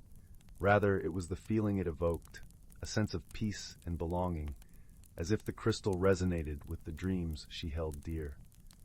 The box had indeed unlocked a treasure of the heart, reminding her that the true magic lies in believing in one's dreams and cherishing the friendships that help bring them to life. From that day forward, Anya kept the crystal by her bedside, a gentle reminder of her journey and the wonders that await those who dare to dream. In the tender embrace of Willowbrook, where magic lingered in the air and friendships bloomed like wildflowers, Anya continued her adventures, ever guided by the wisdom she had found within herself. And so, as the village settled into a peaceful slumber beneath a blanket of twinkling stars, Anya drifted into dreams filled with endless possibilities, her heart aglow with the wonder of the world around her. Story 44. In the heart of the Whispering Wood, where the trees spoke in rustling secrets and the air was thick with the scent of pine and earth, lived a gentle squirrel named Finley. His fur was as soft as the autumn leaves he loved to gather, and his eyes sparkled with the curious light of endless discovery. Finley had spent his days darting through the trees, collecting acorns and befriending every creature he met, for he believed that everyone had a story to tell. Not far from Finley's cozy oak, nestled within a shimmering pond that mirrored the sky, resided a graceful swan named Lyra. Her feathers gleamed like snow beneath the sun, and she glided through the water with an elegance that seemed almost otherworldly. Lyra was known for her serene nature and her love for the songs the wind played on the water's surface. Though they lived near one another, Finley and Lyra had never met. The world they inhabited was vast and full of whispers about a great feast that was held each year to celebrate the first snowfall. Creatures from all corners of the Whispering Wood would gather, sharing stories, songs, and the bounty of the forest. This year, Finley and Lyra would find themselves drawn together by fate. The day of the feast dawned crisp and bright, with the sky painted in hues of orange and gold. Finley scurried about, his tiny paws full of acorns and berries to bring to the gathering. As he chattered with excitement, his friend, a wise old tortoise named Bram, gently reminded him to take his time and savor the journey. "Remember, Finley," Bram said in his slow, deliberate way, "sometimes the path is more important than the destination." Finley nodded, though his heart raced with anticipation. He couldn't wait to see the feast and meet creatures from parts of the forest he had only heard about in stories. Meanwhile, Lyra prepared in her own way, practicing her graceful movements and humming the melodies she would share. Her friend, a mischievous otter named Wren, teased her gently. "Don't get tangled in your own beauty, Lyra," Wren chuckled, splashing playfully. "Remember to listen as much as you speak." With these words echoing in their minds, Finley and Lyra set out towards the heart of the forest where the feast would be held. As the sun dipped below the horizon, casting long shadows that danced in the twilight, they finally arrived at the clearing. The feast was a wonder to behold. Lanterns made from hollowed gourds swung gently from the branches, casting a warm, flickering glow. Tables fashioned from fallen logs were laden with fruits, nuts, and sweet honeycombs, while the air buzzed with laughter and song. Finley, overwhelmed by the multitude of unfamiliar faces, accidentally knocked over a stack of berries. They tumbled to the ground, rolling and bouncing away. Lyra, who was nearby, saw the mishap and instinctively reached out with her wing to stop the runaway berries. But in her haste, she splashed water onto Finley, who squeaked in surprise. "I'm so sorry," Lyra said, her voice gentle and sincere. "I only meant to help." Finley shook the water from his fur and smiled, though he felt a bit embarrassed. "It's all right," he replied, his voice as soft as the breeze. "Thank you for trying to save my berries. I'm Finley." "And I'm Lyra," she replied, her voice like a melody. "Let's gather them together." As they worked side by side, Finley felt the warmth of Lyra's kindness, and Lyra appreciated Finley's forgiving nature. They chatted as they collected the berries, sharing stories of their homes and their dreams. Despite their different worlds, Finley with his high treetop adventures and Lyra with her serene pond life, they found common ground in their love for the forest and its many wonders. As the evening unfolded, they wandered through the feast together. Finley introduced Lyra to the squirrels who leapt and twirled, while Lyra invited Finley to listen to the songs of the water birds. They laughed at the antics of the young foxes playing tag and marveled at the beauty of the fireflies that danced like stars come to earth. As the moon rose high, casting a silver glow over the gathering, a curious event occurred. A sudden gust of wind swept through the clearing, extinguishing the lanterns and plunging the feast into darkness. A murmur of concern rippled through the crowd. In the sudden quiet, it was Lyra who remembered the words of her friend Wren. "Finley," she whispered, "do you know the way back to your tree?" "Yes," he replied, though his voice trembled with uncertainty. "But it's dark, and I can't see." "Then let me guide you," Lyra offered, her voice steady and comforting. With Finley perched lightly on her back, Lyra spread her wings wide. Though she couldn't fly with him, she could glide gracefully, her eyes keen in the dim light. As they navigated the forest together, Lyra's calm presence soothed Finley's nerves, while his chatter kept her spirits high. In the quiet of the night, as they moved through the forest, they began to understand the true nature of friendship. It was not about where you came from or how you looked, but about being there for one another, offering support and understanding. When they finally reached the edge of the pond where the moonlight shimmered on the water, Lyra paused. "I think I can find my way from here," she said, turning to Finley. "And I know the way to my oak," Finley replied, his voice filled with gratitude. "Thank you, Lyra, for helping me."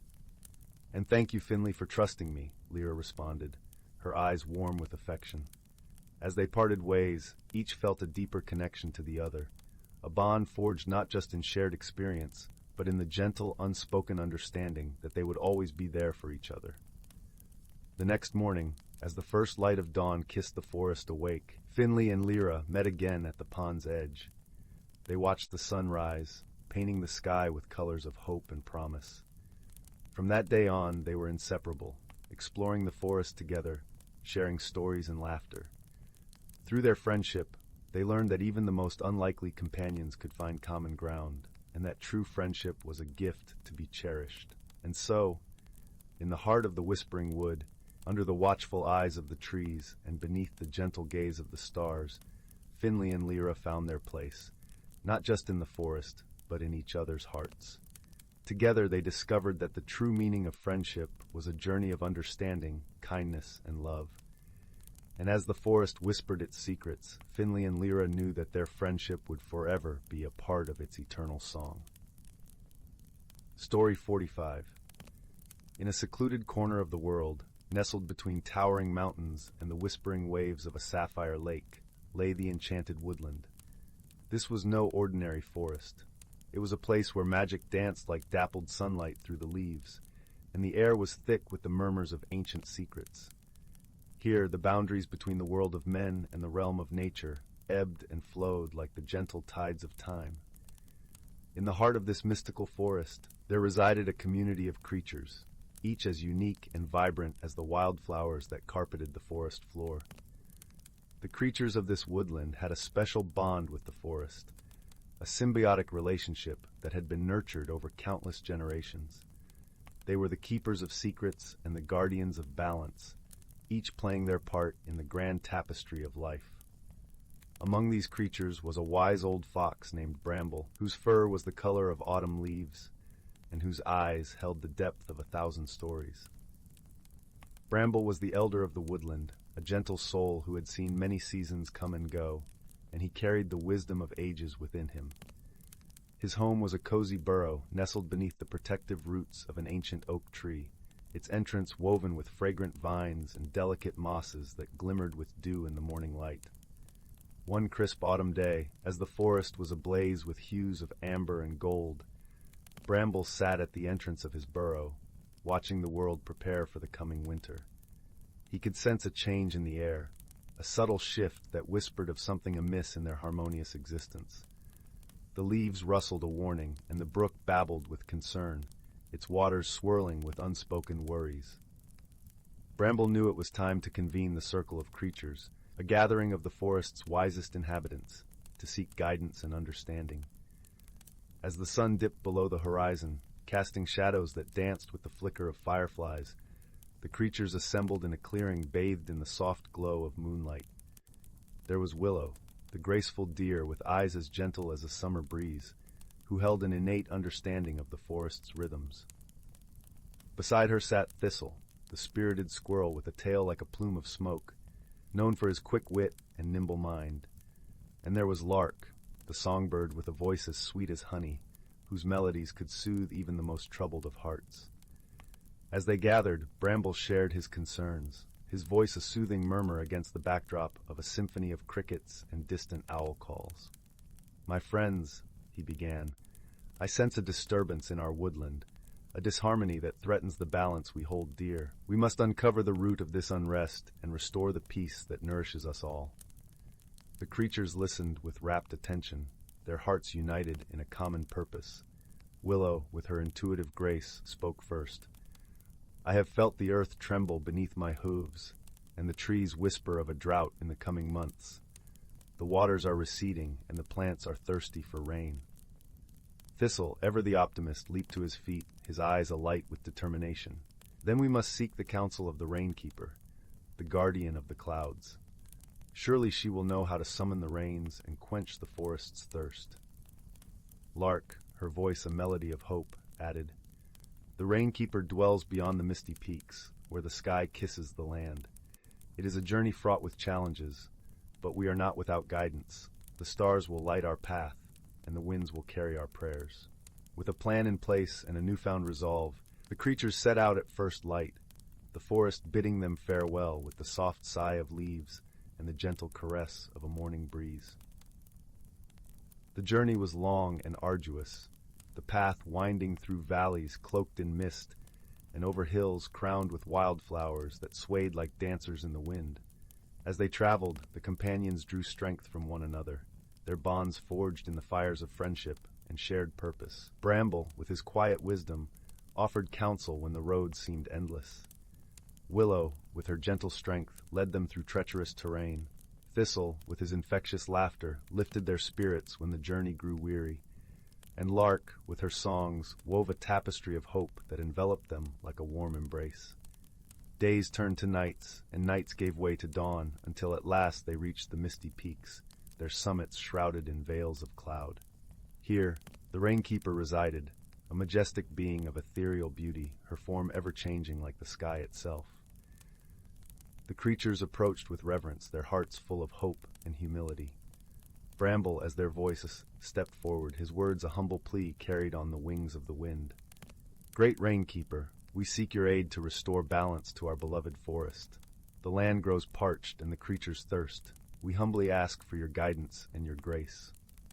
The Rainkeeper listened, her eyes like pools of stormy sky, deep with understanding and compassion.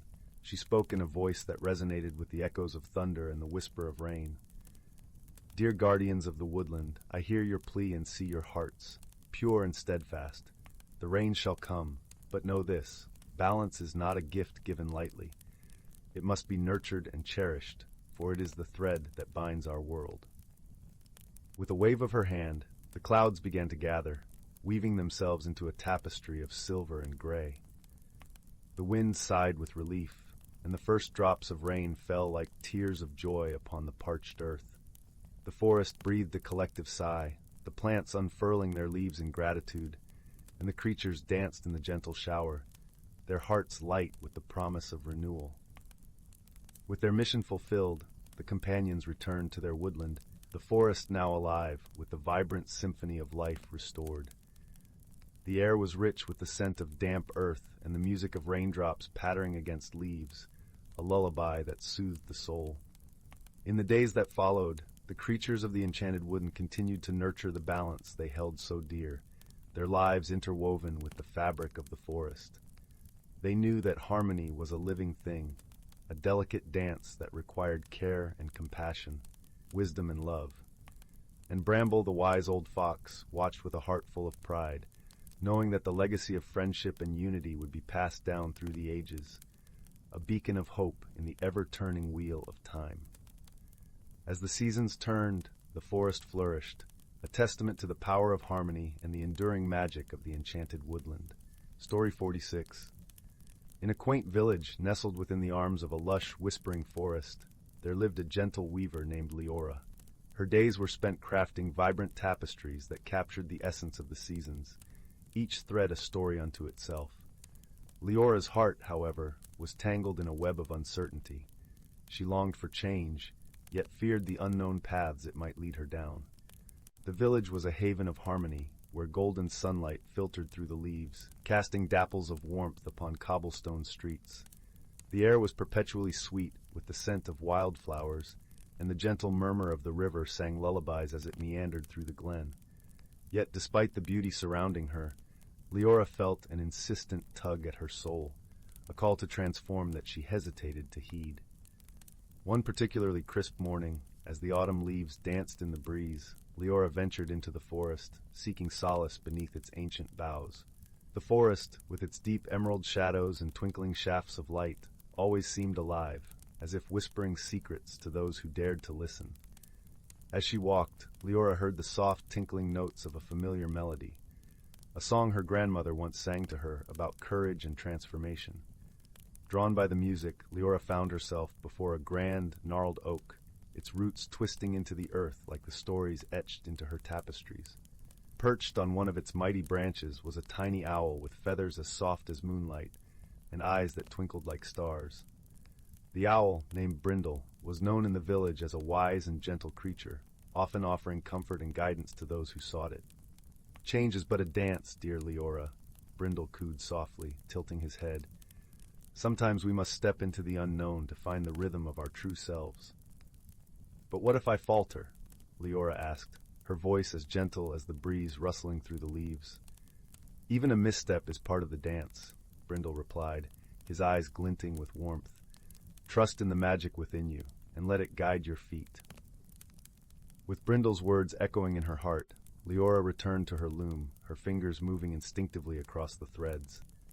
That night, as the village slumbered beneath a blanket of stars, something extraordinary happened. The tapestry she wove began to shimmer with a life of its own, glowing softly in the moonlight. It was as if each thread sang of the courage she sought, weaving a story of transformation that was both new and familiar. Encouraged by this magic, Leora decided to embark on a journey beyond the village, seeking to discover the source of her longing. With a heart full of anticipation and a satchel filled with colorful threads, she set out at dawn, the forest paths unfurling before her like a gentle promise.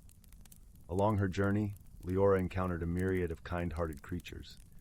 There was Thistle, the playful fox with fur like burnished copper, who taught her the joy of laughter even when shadows loomed. And Willow, the graceful deer with eyes like liquid amber, who showed her the beauty in stillness and reflection. With each encounter, Leora's heart swelled with newfound understanding. She learned that change, like nature, was a cycle, and that every end was but a beginning in disguise. Her fears began to unravel, replaced by a quiet confidence that grew stronger with each step she took. One evening, as the sun dipped below the horizon, painting the sky with hues of lavender and rose, Leora found herself at the edge of a crystalline lake. The water was so still it mirrored the heavens above, creating a canvas of infinite possibilities. As she gazed into its depths, she saw her own reflection, not as she had been, but as she was becoming, radiant, serene, and whole. In that moment, Leora understood what Brindle had meant. The magic she sought was not some distant force but a part of her all along, waiting to be acknowledged and embraced. It was in her hands as they wove stories through thread, in her heart as it opened to new experiences, and in her soul as it danced fearlessly into the unknown. With a heart full of gratitude and a spirit renewed, Leora returned to her village. Her tapestries, now infused with the magic of her journey, told stories of transformation and growth, inspiring others to seek their own paths of discovery. The village, once a mere backdrop to her life, became a vibrant tapestry of community and love. And so Leora learned that change was not something to be feared but celebrated, for it was through change that she found the true rhythm of her heart. Her story, woven into the very fabric of her tapestries, whispered a gentle lesson to all who beheld them. Embrace the dance of change, for it leads to the most wondrous transformations of all. As the years passed, Leora continued to weave, her tapestries growing ever more beautiful, each one a testament to the magic of personal growth and the beauty of discovering one's true self. And the village, nestled in the heart of the whispering forest, remained a place of peace and harmony, where every soul was encouraged to find their own dance and let it lead them to the stars.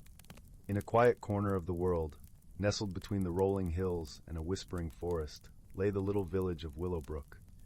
This village was unlike any other, for it lay under the gentle watch of the great willow tree, an ancient sentinel whose branches stretched wide and wise, shading the village in leafy comfort and weaving its magic into the very air.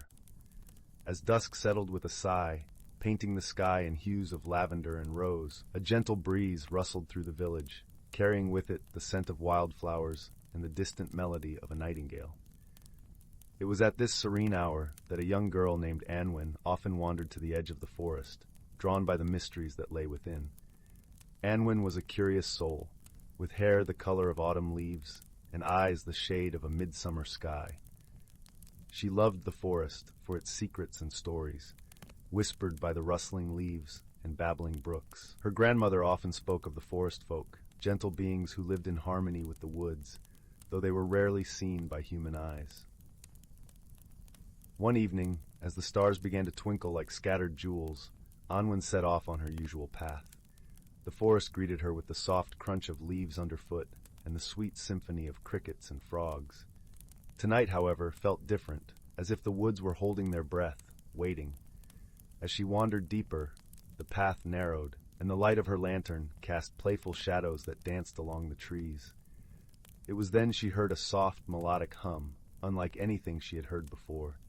Drawn by the sound, she followed it to a small clearing where moonlight pooled like liquid silver. In the center stood a little creature, no taller than Anwen's knee, with skin like bark and eyes like dew-kissed moss. It was a whimsy, one of the forest folk her grandmother had spoken of. The whimsy was humming a gentle tune, its tiny hands weaving strands of moonlight into a delicate tapestry.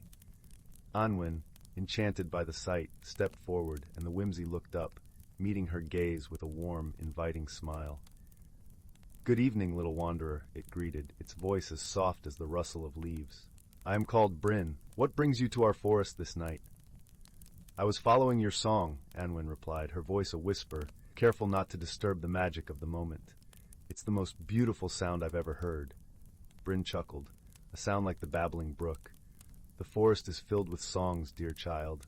You just need to listen." Anwen sat down on the cool, damp earth, her eyes wide with wonder. "Will you teach me?" Bryn nodded, its expression serene. "Of course. But first, we must weave a bond of friendship, for true magic lies in the ties we make." And so, under the watchful gaze of the moon, Anwen and Bryn spent the night sharing stories and songs. Bryn taught Anwen how to listen to the whispers of the wind and the murmurs of the stream, helping her understand the language of the forest. As dawn's gentle light began to filter through the trees, painting them in hues of gold and green, Anwen realized she had gained more than just the ability to understand the forest.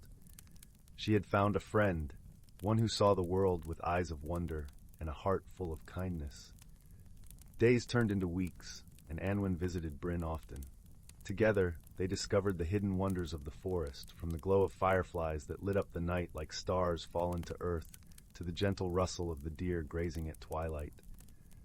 But one day, as autumn leaves began to paint the forest in fiery colors, Bryn seemed troubled. "The great willow is unwell," Bryn confided, its voice tinged with worry. "Her roots are thirsty, and the stream that feeds her has run dry." Anwen felt a pang of concern. The great willow was the heart of Willowbrook, her branches sheltering the village, her presence a source of comfort. "What can we do?" she asked, determined to help. Bryn smiled, a glimmer of hope in its eyes.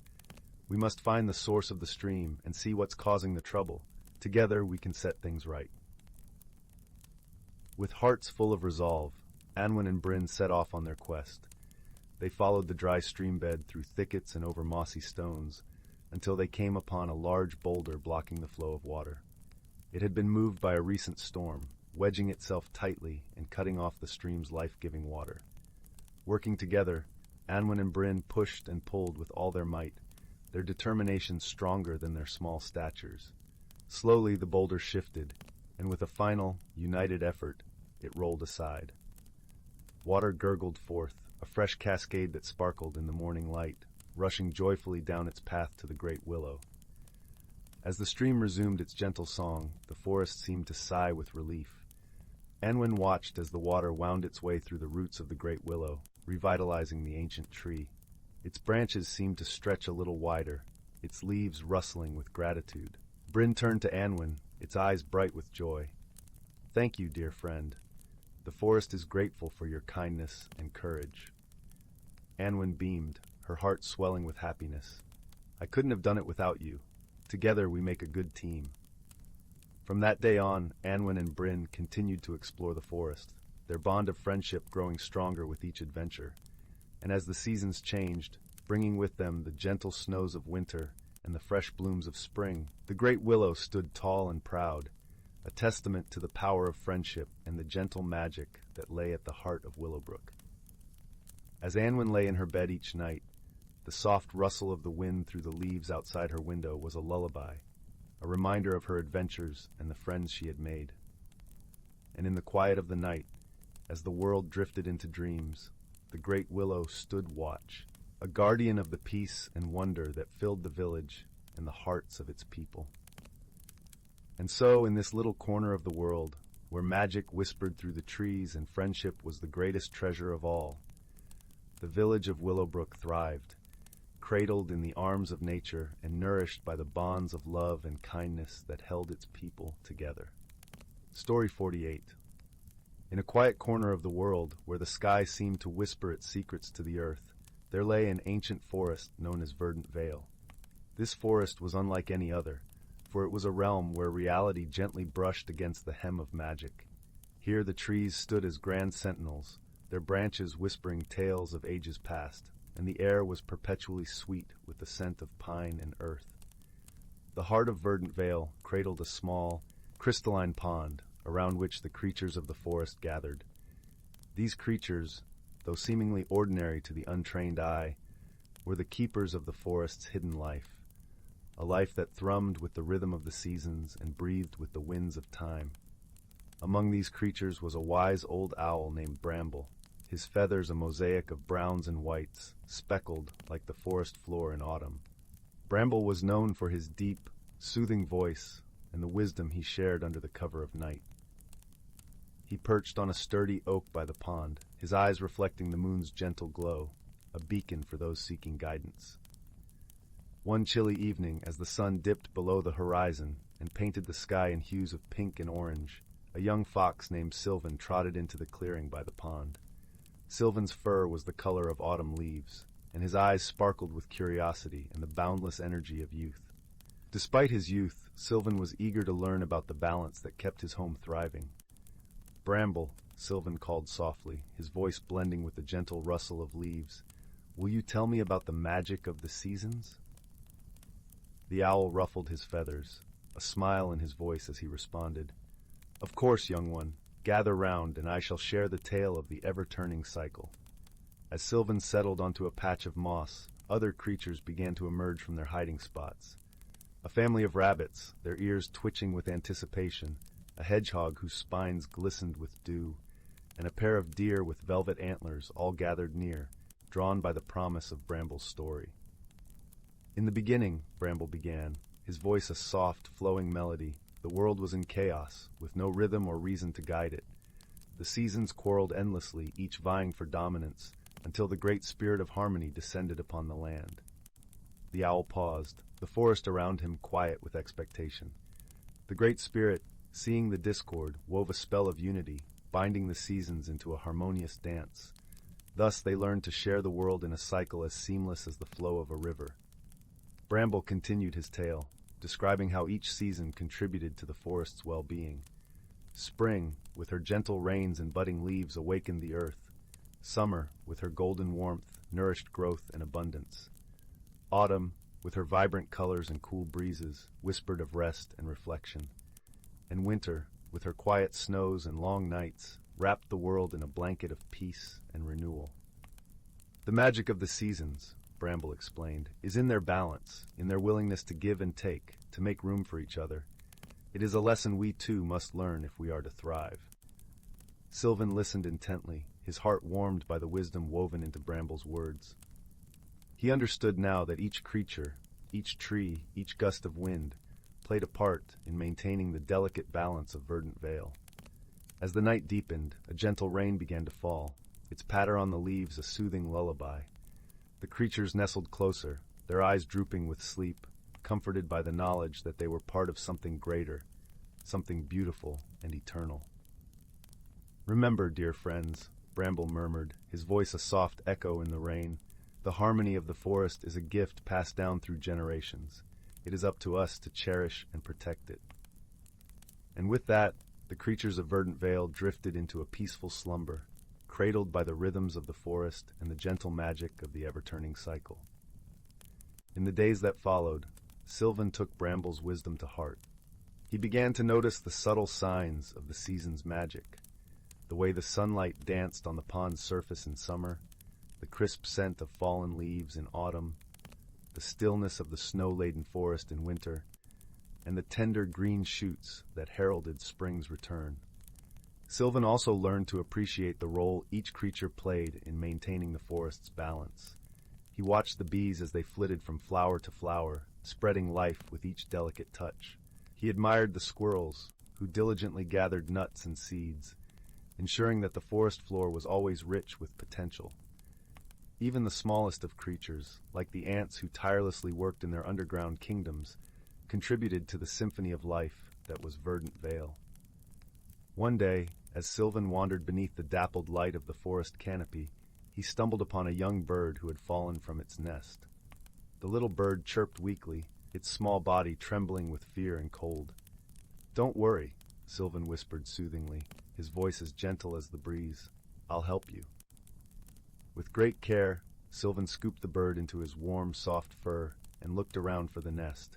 He spotted it high in the branches of a nearby tree, swaying gently in the wind, but it was too high for Sylvan to reach on his own.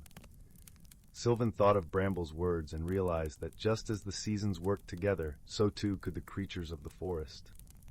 He called upon his friends, the clever squirrels and the nimble deer, to assist in his task. The squirrels, with their agile bodies and quick minds, devised a plan to carry the bird back to its nest. Working together, they formed a chain, passing the bird from paw to paw until it was safely returned to the comfort of its home. The young bird chirped with gratitude, the sound a bright, joyful note in the forest air. Sylvan felt a warmth spread through his heart, a deeper understanding of the interconnectedness that Bramble had spoken of. As the seasons turned, Sylvan continued to share his newfound wisdom with others. He became a guardian of the forest, watching over its inhabitants and ensuring that the balance was always maintained. Under his watchful eye, the forest flourished, each creature playing its part in the grand tapestry of life. And so, the story of the ever-turning cycle and the lessons of harmony and balance were passed down through generations, a gentle reminder of the magic that dwelled within the natural world and the importance of living in harmony with it. Bramble, the wise old owl, watched over Sylvan and the other creatures with a sense of pride and fulfillment. He knew that the spirit of the great harmony lived on in their hearts, guiding them and their descendants through the ages. As each day dawned and each evening fell, the creatures of Verdant Vale carried the wisdom of the ever-turning cycle with them, ensuring that the forest remained a sanctuary of peace and magic for all who called it home. And so, in the quiet heart of the world, where reality and magic danced together in an eternal embrace, the ancient forest of Verdant Vale thrived in perpetual harmony, a testament to the gentle power of wisdom, friendship, and the unending cycle of life. Story 49, In the heart of the whispering woods, where the trees hummed soft lullabies with the wind and the moonlight spilled like silver streams through the leaves, there nestled a quaint little village called Willowbark. The cottages of Willowbark were like gingerbread houses, with thatched roofs dusted in moss and chimneys that constantly puffed gentle wisps of smoke, filling the air with the comforting scent of pine and cinnamon.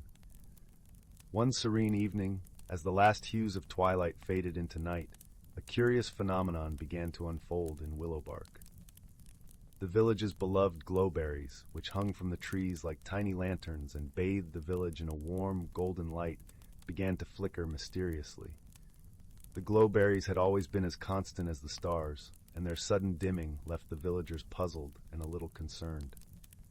The villagers gathered in the central square, a cobblestone circle surrounded by blooming flower beds and the majestic, ancient oak known as the Old Keeper. Among the villagers were two particularly inquisitive souls, a gentle weaver named Clara and her best friend, a wise, elderly tortoise named Tobias. Clara, with her kind eyes and nimble fingers, was known for weaving the finest tapestries, while Tobias, with his slow, deliberate gait, carried centuries of wisdom etched into the patterns of his shell. As they sat beneath the Old Keeper, Tobias spoke, his voice as deep and comforting as the forest itself. "There is something amiss in the balance of magic here," he said, peering through his tiny spectacles. "We must seek to understand what troubles the glowberries." Clara nodded, her heart filled with a quiet determination. "Perhaps the answer lies in the forest," she suggested, glancing at the shadowy silhouettes of the trees that surrounded their village. "The whispering woods have always held secrets. Maybe we can find guidance from the creatures who dwell within." And so, with lanterns in hand, Clara and Tobias embarked on their moonlit journey. The path through the whispering woods was lined with ferns that glistened with dew and mushrooms that glowed faintly blue, like tiny enchanted nightlights. The air was filled with the gentle rustle of leaves and the melodic calls of nightbirds, creating a symphony that was both mysterious and soothing. As they ventured deeper, they came upon a clearing bathed in moonlight, where the grass felt like velvet underfoot. In the center of the clearing stood a curious gathering of creatures, a family of fireflies, a pair of wise owls perched on a low branch, and a mischievous squirrel with a bushy tail and twinkling eyes. "Good evening," Clara greeted them with a warm smile. "We seek your counsel on the mystery of our village's glowberries. They have begun to flicker and fade." The elder of the owls, with feathers as soft as clouds and eyes as bright as polished amber, nodded solemnly. "The glowberries are indeed troubled," he hooted softly. "Their light depends on harmony and joy. Something has disturbed their peace." The fireflies, twinkling like little stars, danced around them in a graceful ballet. "We have sensed a shadow lurking near the brook," they chimed in unison, their voices light and musical. "It is a place where the glowberries draw their magic." Clara and Tobias exchanged thoughtful glances. "We should investigate the brook," Tobias suggested. "Perhaps the answer lies there." With the fireflies lighting their way, Clara and Tobias continued their journey, the path meandering lazily toward the babbling brook. As they approached, they noticed an unusual sight.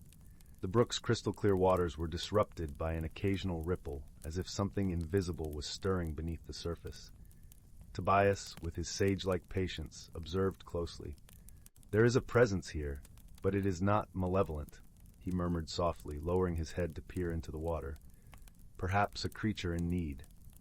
Clara knelt beside him, her reflection shimmering in the water. "Let us see if we can help," she said gently. "Hello," she called softly, her voice as tender as a lullaby. "Is someone there?" At her words, a delicate shimmer appeared above the water, blossoming into the shape of a water sprite. Her form was ethereal and translucent, her hair flowing like liquid silver, and her eyes, though filled with worry, sparkled with gratitude. "Thank you for noticing me," the sprite said, her voice as soft as a breeze. "I have been trying to fix a tear in the magic of the brook, but it is beyond my strength." Clara extended a reassuring hand. "We'd be happy to help," she offered kindly. "What caused this tear?" The sprite sighed, her voice tinged with sadness. "A storm passed through the woods last week, and a branch from the Old Keeper fell into the brook. Its presence disrupted the flow of magic, causing the glowberries to falter." Understanding dawned upon Clara and Tobias. "We must remove the branch to restore the harmony," Clara said, her eyes alight with purpose. With Tobias's guidance, they worked together. Clara gently waded into the brook, her feet cushioned by the smooth stones, while Tobias watched over her. The branch, though heavy, was lifted with care and reverence, for it had once been part of the venerable old keeper. As they cleared the brook, a soft, melodic hum filled the air, and the water's surface shimmered with renewed vitality. The sprite beamed with relief, her form glowing brighter. "Thank you, dear friends," she said, her voice now filled with warmth. "The magic is healing." Clara and Tobias returned to Willowbark as the first light of dawn kissed the horizon. As the villagers awoke, they found their beloved glowberries shining steady and bright once more, casting the village in its familiar golden glow. The villagers gathered once again in the central square, gratitude and celebration in their hearts.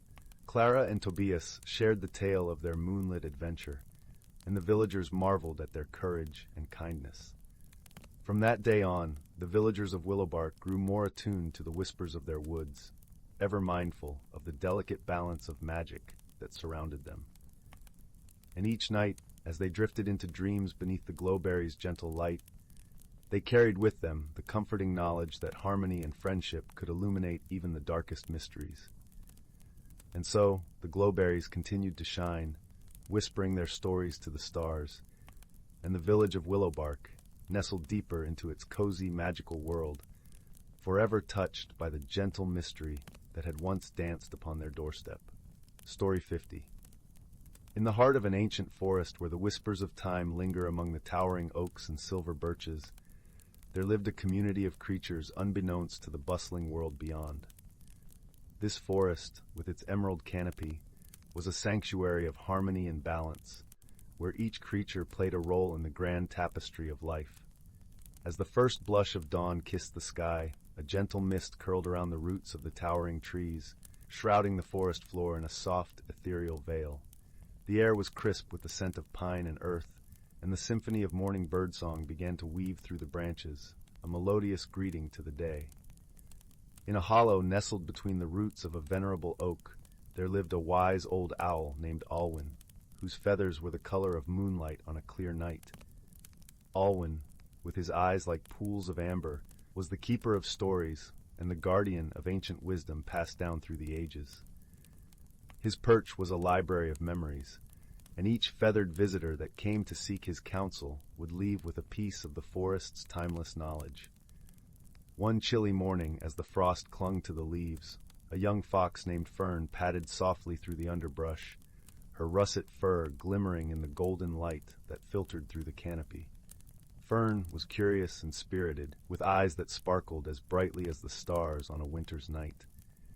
She had heard tales of the magical phenomena that governed the changing seasons and yearned to understand the mysteries of her beloved home.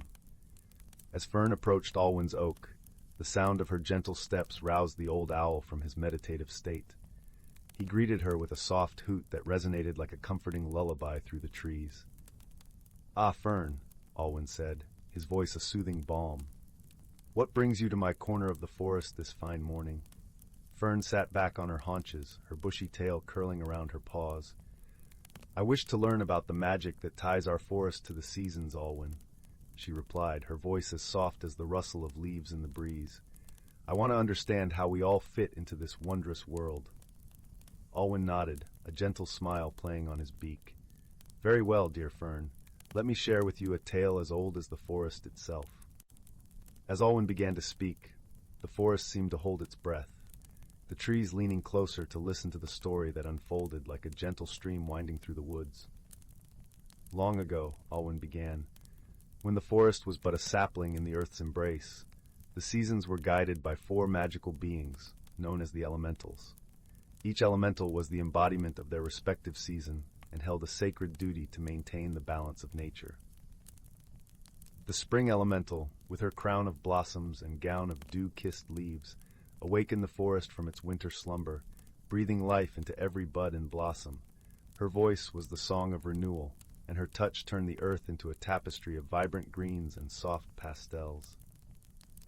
The summer elemental, radiant and warm as the midday sun, danced through the forest with a trail of golden light. Her laughter was the hum of bees and the rustle of cornfields, and her embrace filled the days with the sweet, lazy warmth that ripened fruits and swelled the rivers. The autumn elemental, with her cloak of swirling leaves in hues of amber and crimson, painted the forest in a rich palette that celebrated the bounty of the harvest. Her footsteps were the crunch of leaves underfoot, and her sighs were the winds that coaxed the trees to release their colorful burdens. And finally, the winter elemental, a serene figure draped in a cloak of stars, brought the quiet hush of snow and the crisp clarity of frost. Her presence was the lullaby of stillness, and her breath forged delicate ice patterns on every surface. Alwyn paused, his eyes twinkling with the light of 1,000 stories. These elementals, he continued, understood that their powers were not for dominance, but for the nurturing and sustaining of life. They worked in harmony, each passing the mantle to the next as the wheel of time turned, ensuring that the forest thrived in a cycle of endless wonder. Fern listened intently, the magic of Alwyn's tale weaving through her mind like the soft fabric of a dream. "But how do we, the creatures of the forest, fit into this cycle?" she asked, her voice a mere whisper in the morning air. Alwyn spread his wings, the span of them casting a gentle shadow over the forest floor. "Ah, dear Fern, that is where our roles come into play. We are the stewards of this harmony, each of us with a task that contributes to the balance. The bees pollinate the flowers, the birds sing the songs of the seasons, and even the fallen leaves enrich the soil for new growth. We must listen to the whispers of the wind and the murmur of the streams, for they carry the wisdom of the elementals. We must walk lightly upon the earth, honoring the gifts we receive and ensuring that we leave behind a legacy of care and respect for those who come after us." Fern nodded, understanding dawning in her heart like the gentle light of dawn after a long night. "Thank you, Alwyn," she said, her voice filled with gratitude.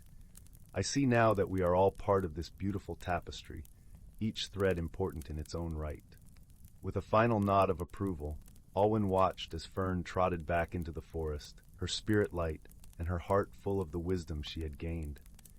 As she disappeared among the trees, the old owl settled back into his hollow, content in the knowledge that another guardian of the forest's secrets had been born.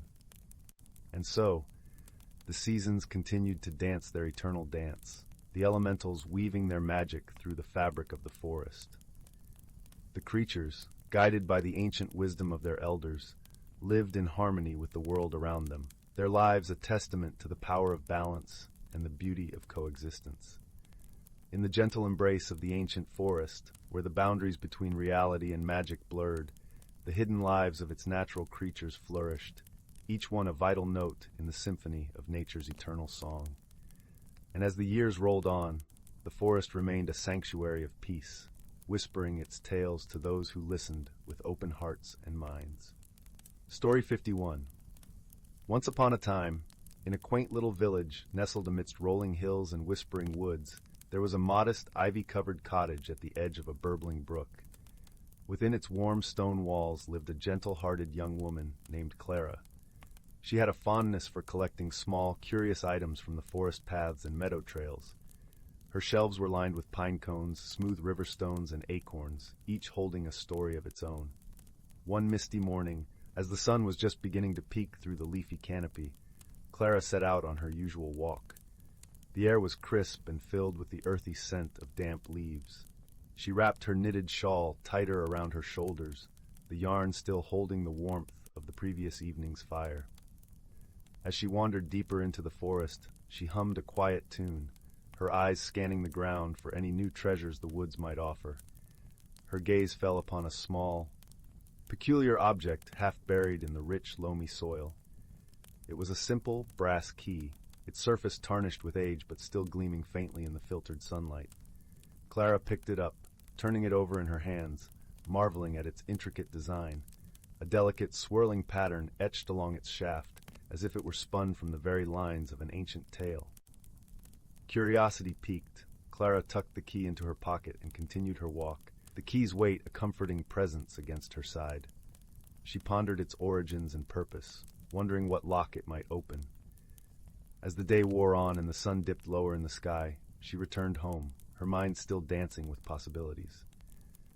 That night, after a supper of warm soup and fresh bread, Clara sat by her fireplace, the flames casting a gentle glow across the room. She held the key in her hand, its cold metal warming slowly to her touch. As she gazed into the flickering firelight, a strange sensation washed over her, an almost imperceptible tug, as if the key were whispering to her, urging her to follow its call. Intrigued and a little bewildered, Clara decided to seek advice. The next morning she visited the village sage, an elderly man named Eamon, whose wisdom was as vast as the forests themselves.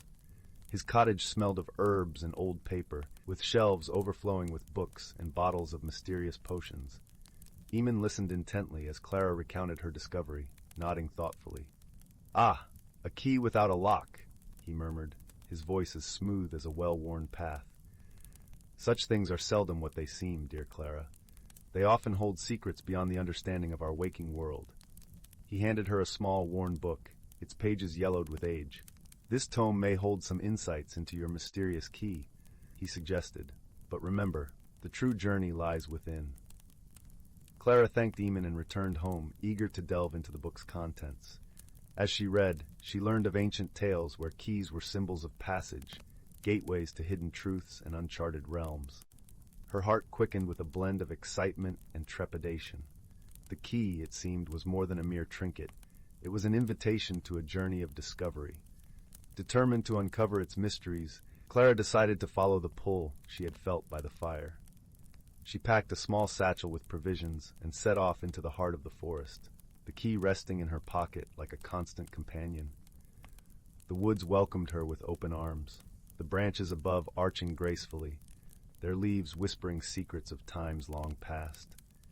As she ventured deeper, the path seemed to shift beneath her feet, leading her to places she had never seen before. She crossed a silver stream, its waters singing a melody as old as the mountains. The forest around her was alive with the colors and sounds of life, birds chattering in the treetops, a gentle breeze stirring the leaves, and the occasional rustle of a small creature darting through the underbrush. It was not long before Clara encountered her first helper, a wise old owl named Orin. His feathers were a tapestry of browns and golds, and his eyes gleamed with the light of 1,000 stars. Orin perched on a low branch, observing her with a knowing gaze. "Greetings, traveler," he hooted softly. "I see you carry the key of whispers. Few are those who hear its call." Clara smiled, feeling an unfamiliar sense of belonging. "Yes, I found it in the forest and felt drawn to discover its purpose. Can you help me?" Orin nodded, his head swiveling gracefully. "The key is a guide, but it is your heart that will unlock the path. Trust in the journey, and it shall reveal what you seek." With Orin's words echoing in her mind, Clara continued on, her steps lightened by newfound purpose. As the sun began its descent, casting long shadows across the forest floor, she arrived at a small clearing. In its center stood an ancient oak, its trunk thick and gnarled, its branches reaching skyward like arms lifted in eternal praise. Clara approached the tree, her heart beating in time with the rhythm of the earth. She could feel the key growing warm in her pocket, as if it were alive with anticipation. Taking a deep breath, she reached into her pocket and held the key up to the tree. To her amazement, a small keyhole appeared in the bark, glowing softly with an otherworldly light. Clara hesitated for a moment. Then, with a resolute heart, she inserted the key and turned it gently. The ground beneath her seemed to hum with energy, and the forest fell silent, holding its breath for what was to come. As the lock clicked open, the tree's surface rippled like water, revealing a hidden door. Beyond it lay a passage, its walls shimmering with an ethereal glow. Clara stepped through, feeling a sense of peace and wonder envelop her like a warm embrace. Inside, the passage led her to a hidden grove, a place untouched by time. Moonlight spilled through a canopy of leaves, bathing the clearing in a silvery glow. In its center stood a pool of crystal-clear water, its surface smooth as glass, reflecting the stars above. Clara approached the pool and knelt by its edge. As she gazed into its depths, she saw not her own reflection, but images of the village, the people she cherished, and the world beyond. She realized, with a clarity that filled her heart with warmth, that the key had led her to a place of understanding, a place where she could see the interconnectedness of all things. In that moment, Clara understood that the journey had been one of self-discovery, a path to understanding the wisdom and beauty that lay within and around her. She knew that she was part of a larger tapestry, woven from threads of kindness, friendship, and love. With a heart full of gratitude, Clara returned to the village. She shared her tale with those she met, each story a thread connecting them all. The key, once a symbol of mystery, had become a testament to the power of wisdom and the gentle strength of the heart. And so, Clara's journey came to a close, leaving her with a deeper understanding of the world and her place within it. She lived the rest of her days in harmony with the land and its people, her heart forever attuned to the soft whispers of the forest and the gentle melodies of the brook. As for the key, it found a new home on Clara's shelf, its brass surface gleaming softly in the firelight, a reminder of the journey that had changed her life and the magic that lay hidden in the most ordinary of things. And on quiet evenings when the world was hushed and still, Clara would sit by her fire, the key in hand, and remember the wondrous journey that had begun with a single step into the unknown. The village thrived under her gentle wisdom, a haven of warmth and friendship, where stories were shared and dreams were nurtured. And the forest, with its ancient secrets and timeless beauty, watched over them all, a guardian of the world's hidden wonders and the endless possibilities that lay just beyond the horizon. And so as the stars twinkled above, and the night wrapped the village in its tender embrace, Clara's heart was at peace, her journey complete, her soul in harmony with the world she loved. And in that quiet, magical place, the key continued to shine, a beacon of hope and wonder, forever guiding those who dared to dream and seek the hidden marvels of life. Story 52. In the heart of the verdant valley where the whispering winds play melodies through the tall grasses, there lay a quaint little village known as Moonlight Hollow. The village, surrounded by rolling hills and endless fields of wildflowers, was blanketed each night by a sky full of shimmering stars. It was here, in this serene setting, that an enchanting tale unfolded. At the edge of Moonlight Hollow, nestled against the foot of the elder oak tree that stood as the village's silent guardian, lived a wise old fox named Bramble. Bramble was known far and wide not just for his keen intellect, but also for his kind heart. His fur was the color of autumn leaves, a fiery mix of reds and oranges, and his eyes glistened with the warmth of 1,000 sunsets. One tranquil evening, as the sun dipped beneath the horizon and painted the sky with hues of lavender and gold, Bramble sat at the entrance of his cozy burrow, sipping on a steaming cup of chamomile tea. The air was crisp with the scent of pine and earth, and the gentle rustle of leaves provided a soothing symphony. It was in this moment of peace that Bramble heard a soft whimpering sound coming from the forest. Curiosity piqued. Bramble set his tea aside, wrapped his favorite woolen scarf snugly around his neck, and followed the sound into the dense woods. The forest floor was a tapestry of fallen leaves, crunching softly under his paws, and the moonlight filtered through the canopy above, casting a silvery glow upon his path. As he ventured deeper, Bramble came upon a small clearing where the moonlight pooled like liquid silver. There, huddled beneath a cluster of ferns, was a young rabbit, trembling in the night. Her fur was as white as freshly fallen snow, and her eyes were wide with fright.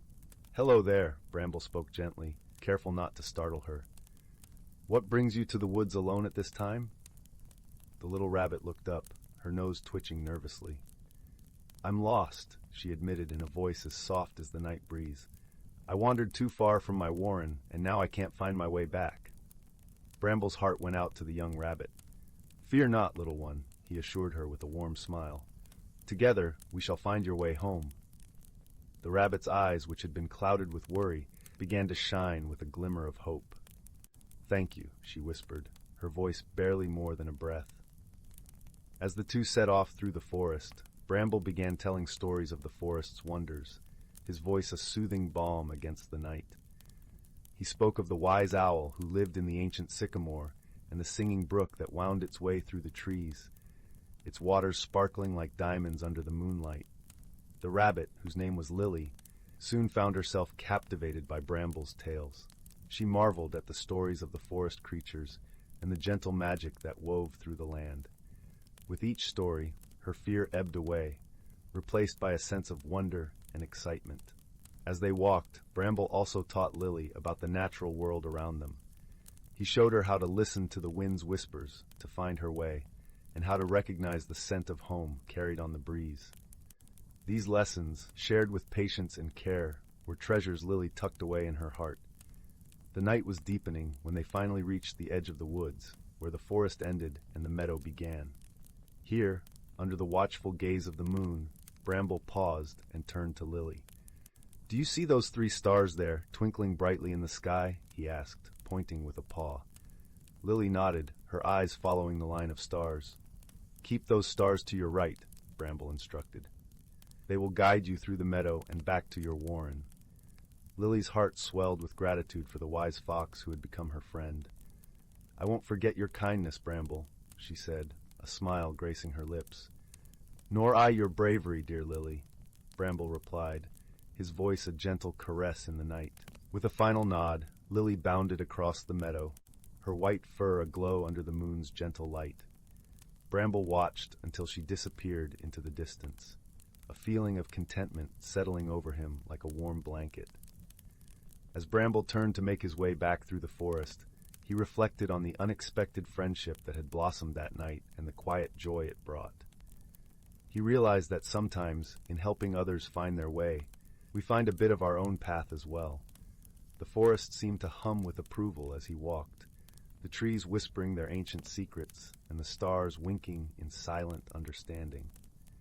By the time Bramble returned to his burrow, the world was steeped in the tranquil embrace of night. Settling back into his cozy nook under the elder oak, Bramble found his cup of tea still warm, as if it had patiently waited for his return. He sipped it slowly, savoring the lingering warmth and the soft notes of chamomile.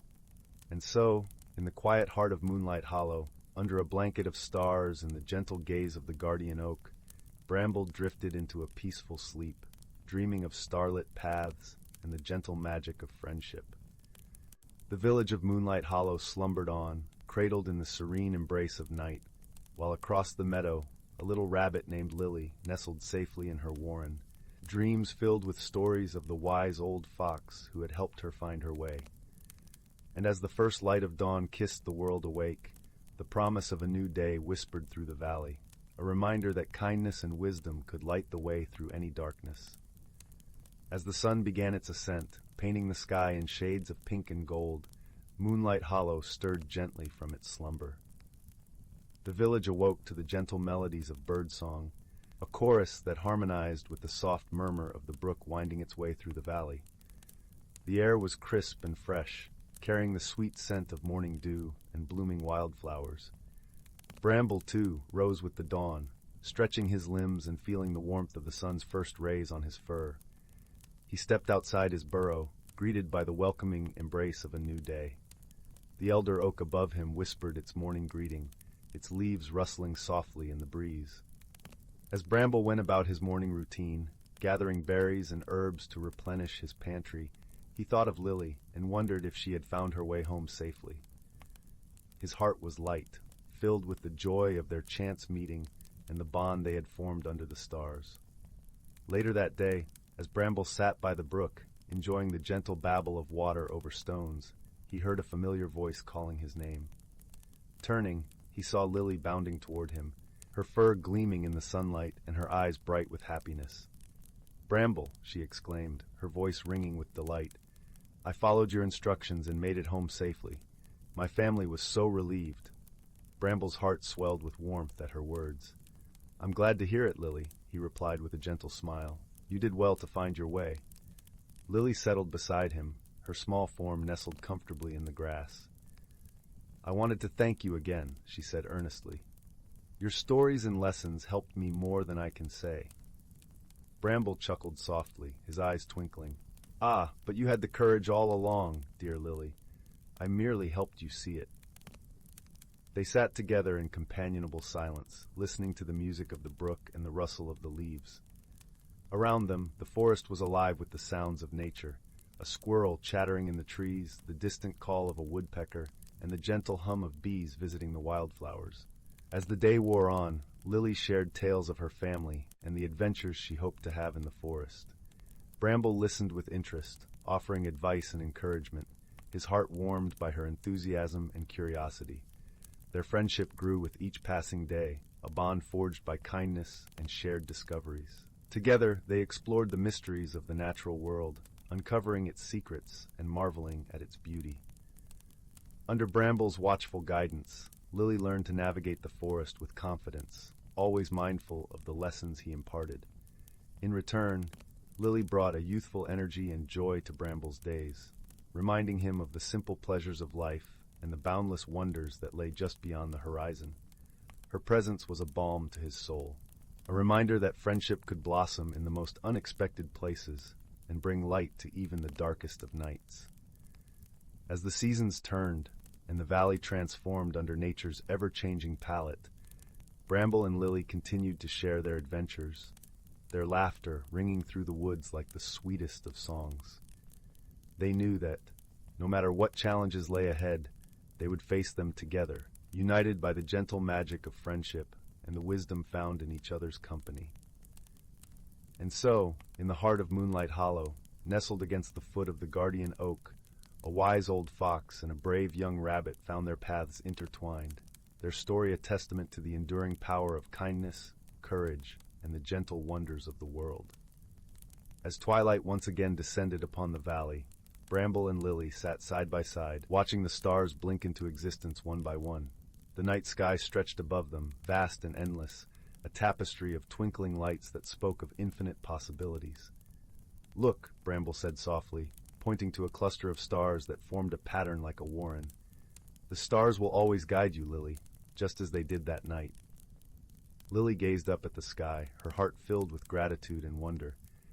"And you, Bramble, will always be my guiding star," she replied, her voice a gentle whisper carried on the night breeze. Bramble chuckled, a warm, comforting sound that wrapped around them like a cozy blanket. "As long as you need me, dear Lily, I'll be here." Together they watched as the moon rose, casting its silver glow across the land, its light weaving a path through the night. It was a path of friendship, of discovery, and of endless possibilities, a path they would walk together, hand in paw, under the watchful eyes of the stars. And in that moment, beneath the vast starlit sky, surrounded by the whispers of the forest and the gentle hum of the night, Bramble and Lily knew that their journey was just beginning. A journey filled with the magic of friendship and the promise of new adventures yet to come. Story 53. In a land where the whispering winds carried the scent of blooming heather and the sky blushed with hues of lavender at dusk, there lay the quaint village of Eldergrove, nestled at the edge of an ancient forest. The village was a place where time seemed to flow like the gentle streams that meandered through fields of wildflowers, and the air was filled with the soft melody of crickets serenading the moon. In this village lived a gentle baker named Rowan, whose days were spent kneading dough and crafting pastries that filled the air with the warm, comforting aroma of cinnamon and honey. Rowan was a man of simple pleasures, cherished by all for his kind heart and his knack for turning any gathering into a celebration with his delectable treats. On the other side of the forest, beyond the hills that rose like sleeping giants, was the realm of the starfolk, celestial beings who danced across the night sky, painting it with constellations. Among them was a curious star named Lyra, who often gazed longingly at the world below, intrigued by its earthly wonders. She was a bright spirit, brimming with curiosity and a yearning for adventure. One evening, as the stars began to twinkle like diamonds on velvet, Lyra descended from her celestial home, drawn by the allure of the unknown. Her descent was a graceful glide, like a feather floating on a gentle breeze, and she landed softly amidst the heather outside Eldergrove. Rowan, who was returning from collecting herbs in the forest, was startled to see a light shimmering in the fields. He approached cautiously, his heart thumping a curious rhythm, and found Lyra standing there, her presence illuminating the night. "Who are you?" Rowan asked, his voice a mixture of wonder and apprehension. "I am Lyra, a star from the sky," she replied, her voice like the tinkling of crystal chimes. "I wish to learn about your world." Rowan, though astonished, was a man with an open heart. He welcomed Lyra into his home, offering her a seat by the fireplace where the flames danced merrily. As they shared stories, Rowan spoke of the rhythms of village life, the joys of baking, and the simple beauty of a sunrise. Lyra, in turn, shared tales of the cosmos, of galaxies swirling like mysterious whirlpools and nebulas shimmering with colors unseen by earthly eyes. Her words painted pictures of vastness and wonder, leaving Rowan in awe. Despite their different origins, a friendship began to bloom, as delicate as a spring blossom. However, as days passed, misunderstandings arose. Rowan, accustomed to a steady life, found Lyra's restless energy challenging. She would flit from one thing to another, leaving tasks half-finished, a trait that Rowan, with his baker's precision, struggled to comprehend. Lyra, on the other hand, found the earthly pace slow and sometimes stifling. She couldn't understand why Rowan spent so much time on meticulous tasks when there was a whole world to explore.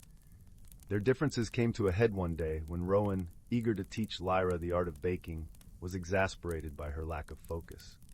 Lyra, frustrated by Rowan's insistence on following recipes to the letter, felt her sparkle dimming. "I don't understand why you can't just let things flow," Lyra burst out, her voice a mix of frustration and sadness.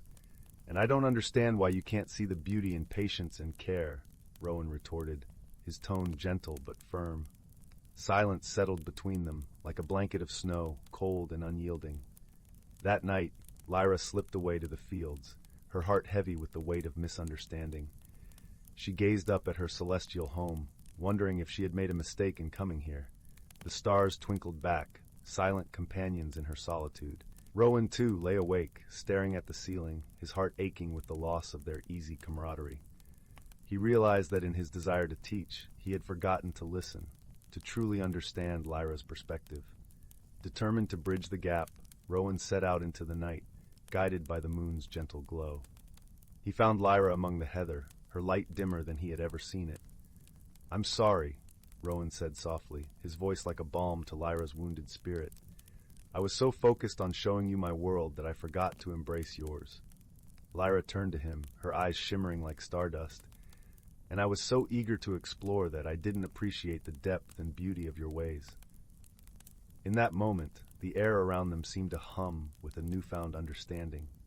They realized that their differences were not barriers but bridges, each offering a unique perspective that enriched the other. From then on, they approached their friendship with renewed respect and curiosity. Lyra taught Rowan to dance beneath the stars, to let go of rigid plans and embrace spontaneity. She showed him how to find joy in the unexpected, like a sudden rain shower on a sunny day. Rowan, in turn, showed Lyra the beauty of patience and the satisfaction of completing a task with care. He taught her that sometimes the most profound discoveries lay not in the stars, but in the quiet moments shared with a friend, over a cup of tea and freshly baked bread. Their shared challenges, whether it was perfecting a new recipe or exploring the hidden paths of the forest, brought them closer, weaving a tapestry of memories that sparkled with laughter and warmth. One crisp autumn evening, as they sat by the fireplace, their friendship as strong as the oak beams above, Rowan spoke, his voice filled with gratitude. "I've learned that true friendship is like a good loaf of bread. It takes time, patience, and a little magic." Lyra chuckled, her laughter a melody of joy. "And I've learned that life is a dance, meant to be shared with those who make your heart sing." As the fire crackled and the stars twinkled above, Rowan and Lyra understood that their friendship was a rare and precious gift, one that transcended the boundaries of their worlds. They had discovered the true meaning of friendship: acceptance, understanding, and the willingness to see the world through each other's eyes. And so, in the village of Eldergrove, beneath the eternal dance of the stars, a baker and a star forged a bond that glowed as brightly as the night sky, a testament to the power of unlikely companions and the beauty of friendship. Story 54. On the outskirts of a quaint little village nestled between the rolling hills and a thick, whispering forest, there stood an ancient cottage that seemed as if it had grown straight from the earth. Its walls were woven with ivy, and its roof was a patchwork of moss and wildflowers. The air around it was always sweet with the scent of blooming heather and the soft rustle of leaves that seemed to hum a gentle lullaby. In this cottage lived a young girl with bright, curious eyes and an imagination as boundless as the sky above. Her name was Lila, and she had a heart as warm as the summer sun. Lila loved to explore the forest, where she would often find herself lost in stories that she wove from the whispers of the trees and the songs of the birds. One crisp autumn afternoon, as a soft breeze danced through the golden leaves, Lila ventured deeper into the woods than ever before. The sunlight filtered through the canopy, casting dappled patterns on the forest floor. It was then that she stumbled upon something extraordinary, a small silver key, glistening among the roots of a grand old oak. The key felt cool in her palm, and as she held it, a gentle warmth spread through her fingers, as if the key itself was alive with ancient magic. Intrigued and a little bit enchanted, Lila tucked the key safely into her pocket, feeling a flutter of excitement at the mystery it promised to unravel. With each step back towards her cottage, Lila's mind buzzed with wonder. What could the key unlock? Was there a hidden door in the forest? Or perhaps a secret chest buried beneath the earth? The possibilities were as endless as the stars that twinkled in the night sky. That evening, as the sun dipped below the horizon and painted the sky with hues of pink and lavender, Lila sat by the fireplace, her thoughts swirling like the tendrils of smoke that rose from the crackling logs. She turned the key over in her hands, feeling its weight and the promise it held. Her heart whispered that this was no ordinary key, and she resolved to uncover its secrets. The next morning, Lila set out with purpose, her path meandering through the forest, guided by an instinct she couldn't quite explain. Along her journey, she met a host of forest friends who offered their companionship and unique insights. First there was Whiskers, the wise old hare with fur as white as the winter snow. Whiskers had a knack for riddles and always seemed to know more than he let on. As Lila shared her discovery, Whiskers twitched his nose thoughtfully and said, "Keys are meant for unlocking, but not all locks are made of metal and wood. Sometimes the door you seek is one of understanding." Next, she encountered Finn, a playful squirrel with eyes that sparkled like dew-kissed leaves.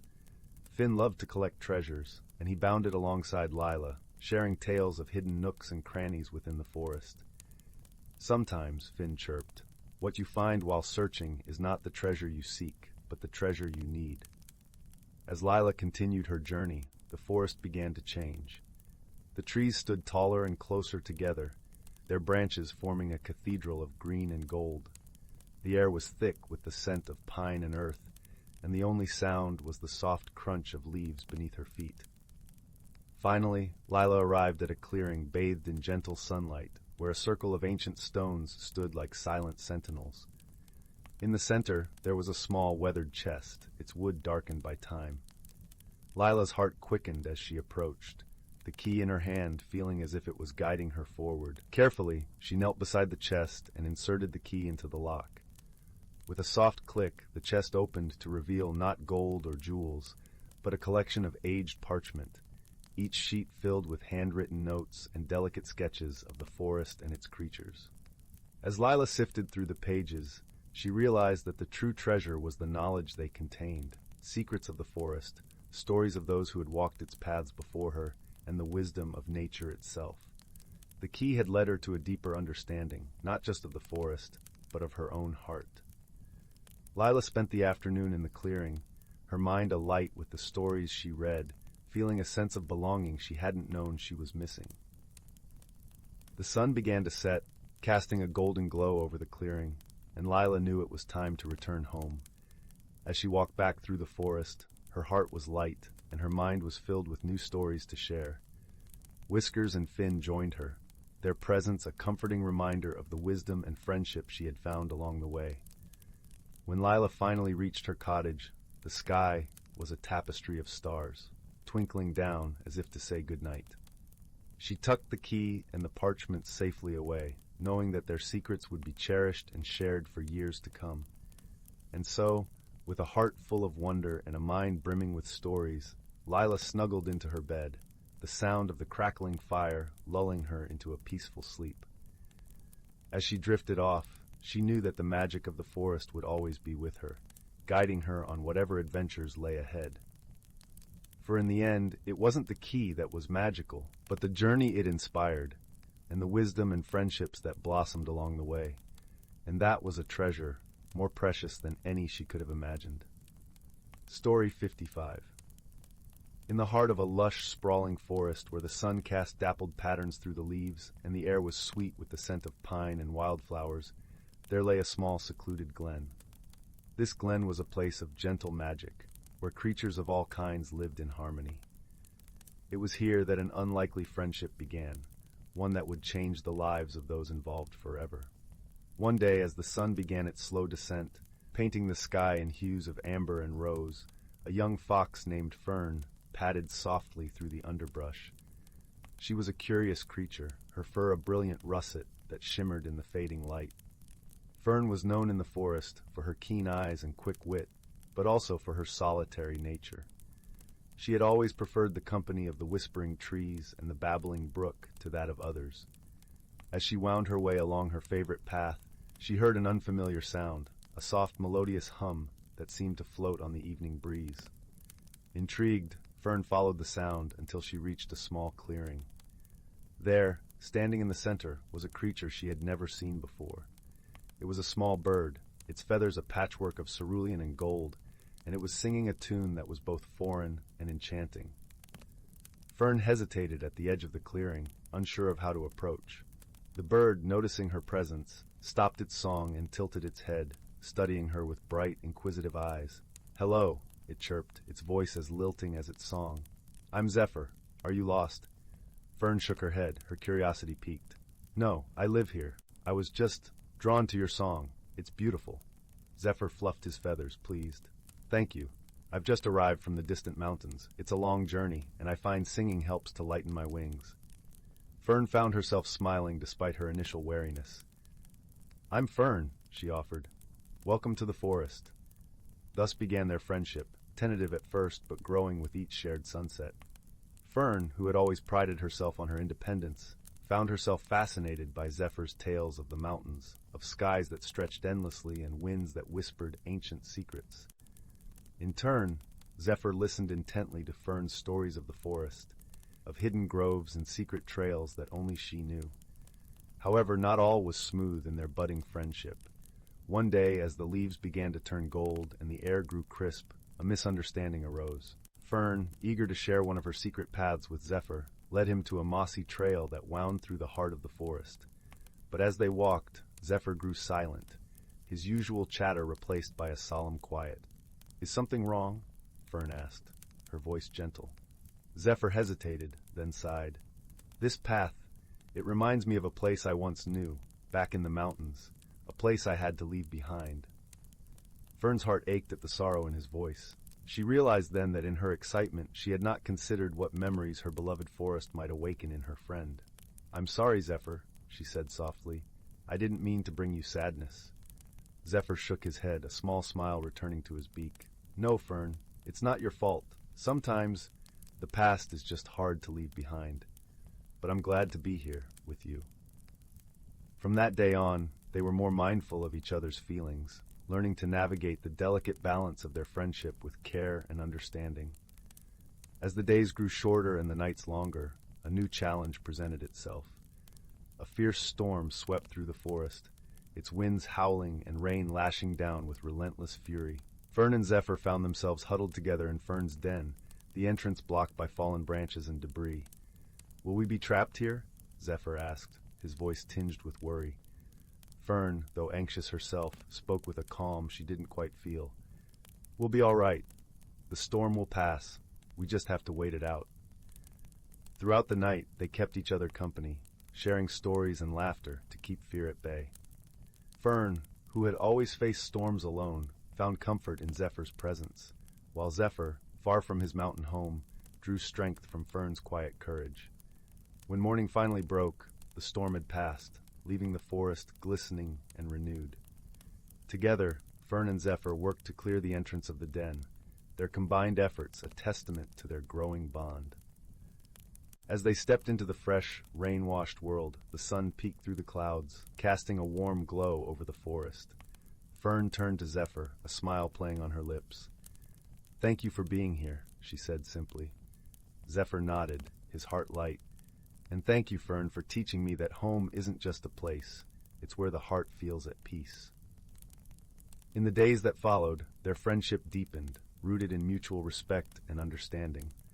They discovered that though they came from different worlds, their differences were what made their friendship unique and precious. And so, in the heart of the forest, amidst the whispering trees and the singing brook, Fern and Zephyr continued their journey together, two unlikely companions who had found the true meaning of friendship in each other's company. As the seasons turned, their bond only grew stronger, a testament to the power of kindness, understanding, and the gentle magic of a shared heart. Story 56. Once upon a time, nestled in the heart of a lush emerald forest, lay a quaint little village called Briar Hollow. The village was renowned for its vibrant wildflower meadows and the gentle, whispering winds that carried the sweet scent of honeysuckle and lavender through the air. Each evening, as the sun dipped below the horizon, the sky would burst into a canvas of swirling oranges and purples, casting a warm glow over the cottages with their thatched roofs and ivy-clad walls. In this serene village lived a young girl named Clara, known for her curious nature and her gentle heart. She had a special bond with the forest that surrounded Briar Hollow, often spending her afternoons exploring its mossy paths and sun-dappled glades. Clara's closest companion on these adventures was a wise, old hare named Thistle. Thistle had fur as soft as the finest velvet and eyes that sparkled with the wisdom of countless seasons. One golden afternoon, as Clara and Thistle wandered along a winding brook, they stumbled upon something unexpected, a tiny, shimmering door nestled at the base of an ancient oak tree. The door was decorated with intricate carvings of leaves and stars, and it seemed to hum with a gentle, magical energy. "What do you suppose this is, Thistle?" Clara asked, her eyes wide with wonder. Thistle twitched his long ears thoughtfully. "I've heard tales of the whispering folk," he said, his voice a soft murmur. "They are said to be gentle, magical creatures who dwell hidden in the heart of the forest. Perhaps this door leads to their realm." Clara's heart fluttered with excitement and a touch of trepidation. "Do you think they would allow us to visit?" she asked. Thistle nodded, his eyes twinkling. "Only those with pure hearts and kind intentions can enter their world. I believe we are welcome." With a deep breath, Clara gently knocked on the tiny door. To her surprise, it swung open silently, revealing a passageway lined with glowing fungi that cast a soothing, luminescent light. Clara and Thistle exchanged a glance filled with anticipation and stepped inside. The passageway led them to a breathtaking glen, where the air was filled with the sound of soft, melodic chimes. The trees here were taller and more majestic than any Clara had ever seen, their branches draped with silvery vines that shimmered in the soft, ethereal light. In the center of the glen stood a circle of the whispering folk, their delicate wings glinting like dew-kissed petals in the moonlight. A gentle figure with eyes like the clearest pools stepped forward. "Welcome," she said in a voice that was as soft as the rustling leaves. "I am Lyra, guardian of this realm. We are honored by your visit, Clara and Thistle." Clara felt a warmth spread through her heart. "Thank you for welcoming us," she replied, her voice filled with gratitude. "Your world is truly wondrous." Lyra smiled and beckoned them closer. "We have a challenge that has puzzled us," she explained. "A rare bloom, the star petal, once flourished here, but it has not bloomed for many cycles. Without its light, our world dims." Clara's eyes shone with determination. "Perhaps we can help," she offered, turning to Thistle for reassurance. The wise hare nodded. "We shall do our best." Lyra led them to a secluded grove where the star petal plant grew. Its leaves were a deep emerald, but its buds were closed tight, refusing to open. Clara knelt beside the plant, her fingers brushing gently against its leaves. "I wonder what it needs to bloom," she mused aloud. Thistle thought for a moment. "Perhaps it needs a reminder of the joy and wonder of life," he suggested. With a smile, Clara began to hum a gentle tune, a melody her grandmother had once sung to her. As her voice filled the grove, the air seemed to vibrate with warmth and tenderness. The whispering folk joined in, their voices blending harmoniously with Clara's. Slowly, the star petal began to stir. Its buds quivered, and one by one they unfurled, revealing petals that glowed with a soft, celestial light. The glen was bathed in a gentle radiance, the star petal's light mingling with the silvery moonbeams that trickled through the canopy. Lyra and the whispering folk clapped their hands in delight. You have brought life and light back to our realm, Lyra said, her eyes shining with gratitude. We are forever in your debt. Clara blushed, her heart full of joy. It was your world's magic that guided us, she replied humbly. As the night deepened, Clara and Thistle bid farewell to their new friends, promising to return whenever they could. As they retraced their steps through the passageway, the little door closed gently behind them, its magical glow fading into the embrace of the ancient oak. Back in Briar Hollow, Clara and Thistle sat beneath the starry sky, the gentle sounds of the forest lulling them into a peaceful state. They knew that the forest held many more mysteries, each waiting to be discovered by those with hearts open to wonder and friendship. And so, with the comforting knowledge of their newfound bond with the Whispering Folk, Clara and Thistle drifted off to sleep, warmed by the gentle magic of the world around them. A world where kindness and courage could light even the darkest corners, and where the heart's true desires could bring about the most wondrous of changes. In Briar Hollow, the nights were always serene, and under the watchful gaze of the stars, all dreams found their way to peace and fulfillment. Story 57. In the heart of the Whispering Woods, where the air hummed with the melodies of rustling leaves and the sweet scent of honeysuckle drifted like a gentle lullaby, there lived a young woman named Mabel. The woods were her sanctuary, a place where she felt the whispers of secrets carried by the wind, though she often felt like an outsider even here. Mabel had hair like spun gold, and eyes that mirrored the tranquil pools of the forest streams, yet inside her heart, a storm churned. Mabel had always struggled with change. She loved the familiarity of the old oak she sat beneath, the quiet babble of the brook that wound its way through the trees, and the consistent patterns of the stars that blinked down at her each night. But life, as it does, was shifting around her. Her family had decided to move to the bustling town beyond the woods, a place filled with the noise of people and carriages, far removed from the serene life she cherished. One evening, as the sun dipped below the horizon, painting the sky in hues of violet and rose, Mabel sat beneath her favorite oak tree, tears slipping down her cheeks. "I don't want to leave," she whispered to the forest, her voice barely louder than the rustle of leaves. Just then, a soft fluttering sound caught her attention. A small, iridescent creature hovered before her eyes, a fairy, no larger than a hummingbird, with wings that shimmered like the surface of a sunlit pond. "Why do you cry, dear one?" the fairy asked, her voice a gentle melody that seemed to echo the peace of the forest itself. Mabel sniffed and wiped her eyes. "I'm afraid of leaving this place. I don't like change." The fairy alighted on Mabel's knee, her tiny feet barely making an impression on the fabric of Mabel's dress. "Change is the essence of life, child," she said kindly. "It is through change that we grow and discover who we truly are." Mabel looked at the fairy, her heart aching with the truth she resisted. "But what if I don't like what I find?" The fairy smiled, a twinkling light in her eyes. "That is the magic of change. It reveals not just what you might fear, but also the strength and beauty within you that you have yet to uncover." As the fairy spoke, the woods around them seemed to shimmer with an ethereal glow. Mabel felt the air around her pulse with warmth and possibility. It was as if the forest itself was urging her to embrace the unknown. The fairy touched Mabel's hand lightly with her own, and in that instant, Mabel felt a gentle surge of warmth and understanding flow through her.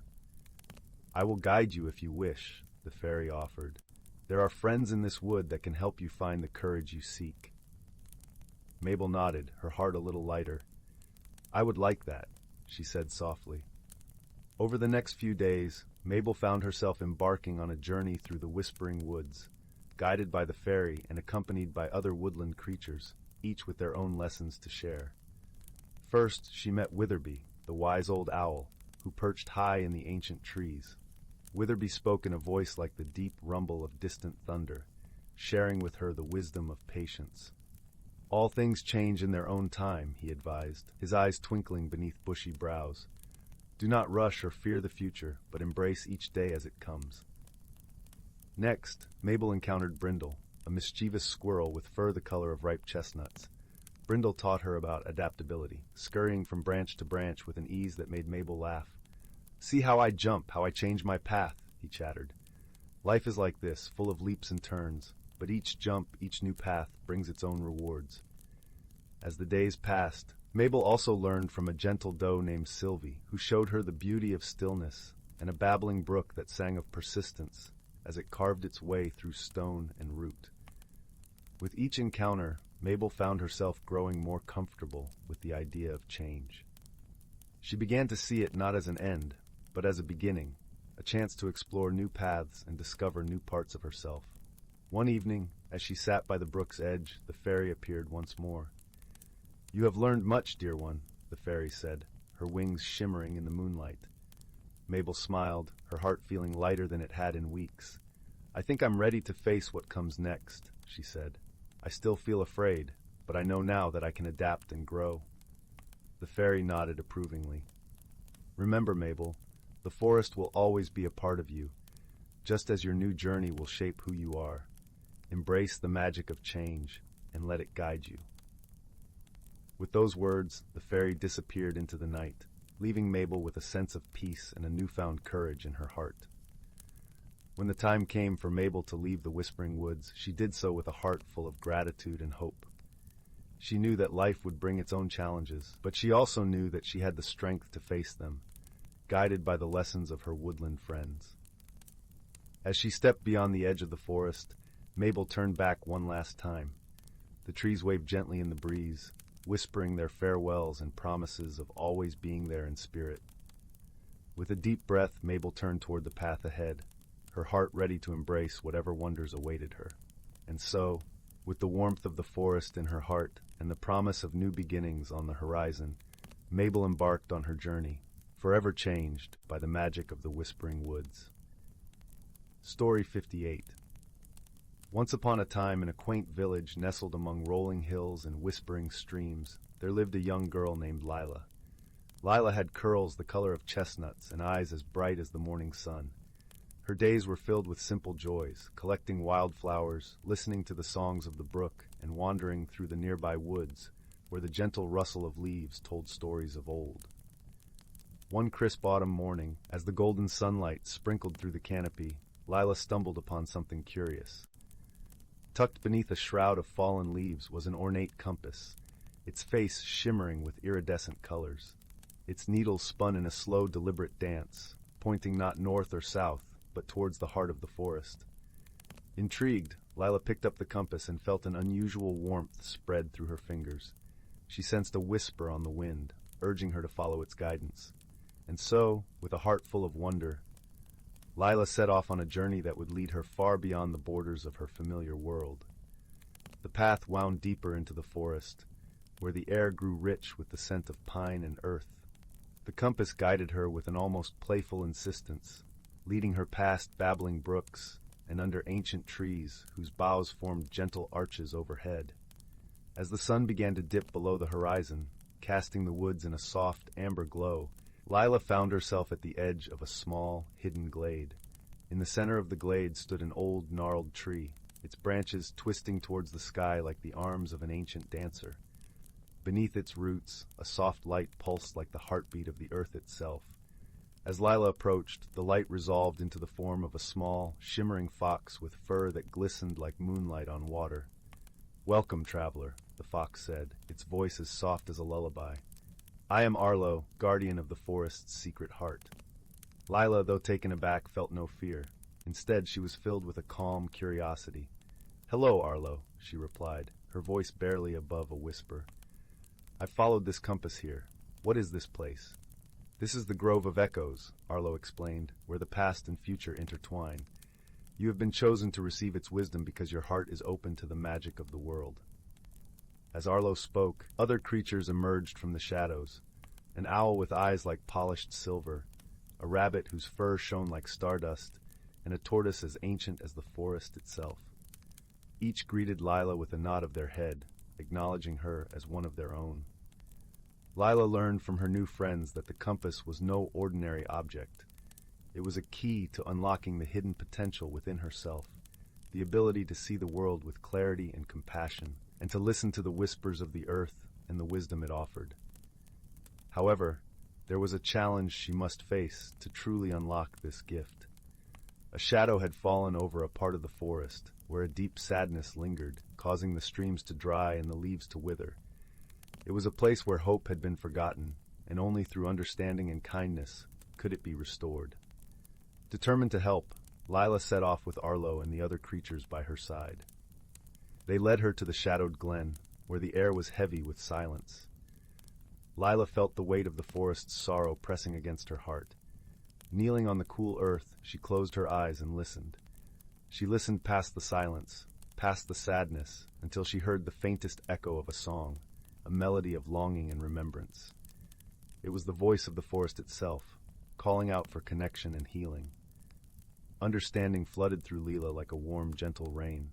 She realized that the forest's sorrow stemmed from being forgotten, from stories left untold and songs unsung.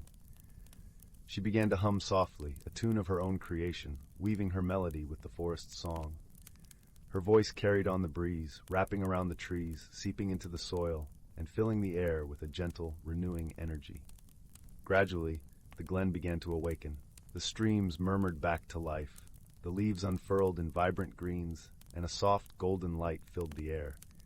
The shadow lifted, replaced by a sense of peace and renewal. With the forest's heart restored, Lila felt a change within herself as well. The compass in her hand glowed warmly, its needle now pointing homeward. It had served its purpose, guiding her on a journey of discovery and connection. As she made her way back through the forest, Lila was accompanied by her newfound friends, the wise owl, the gentle rabbit, the enduring tortoise, and the luminous fox. They walked beside her, their spirits intertwined with hers, a reminder of the bond they shared. When Lila emerged from the forest, the village lay before her, bathed in the soft glow of twilight. She knew she had returned not just with a story, but with a deeper understanding of the world and her place within it. She placed the compass on her windowsill, where it caught the light of the setting sun, a keepsake of her journey and a reminder of the magic that lay hidden in the ordinary. As she drifted to sleep that night, she felt the warmth of the forest in her heart, a gentle assurance that she was never truly alone, and that kindness and understanding were the keys to any mystery. And so, under the watchful gaze of the stars, the village slumbered, cradled in the gentle embrace of the earth, where every leaf and stone held a story waiting to be told. Story 59. Once upon a time, in a land where the whispered secrets of the wind danced among the trees, there lived a small squirrel named Nutmeg. Nutmeg had the softest, bushiest tail in the whole woodland, and eyes that sparkled like dew-kissed acorns. She spent her days scampering through the leafy canopy, gathering treasures from the forest floor to add to her collection of shiny trinkets. One crisp autumn morning, as the sun painted the sky with shades of amber and gold, Nutmeg ventured further than she ever had before. The air was rich with the scent of pine and the distant sound of a babbling brook. Today, curiosity led her to the edge of the forest, where the trees gave way to the open expanse of the meadow. In this meadow, a small creature unlike any Nutmeg had seen before was clumsily trying to fly. It was a little bird named Pip, with feathers the color of storm clouds and eyes that mirrored the vast sky above. Pip was a fledgling, fresh from the nest, whose wings had yet to learn the dance of the winds.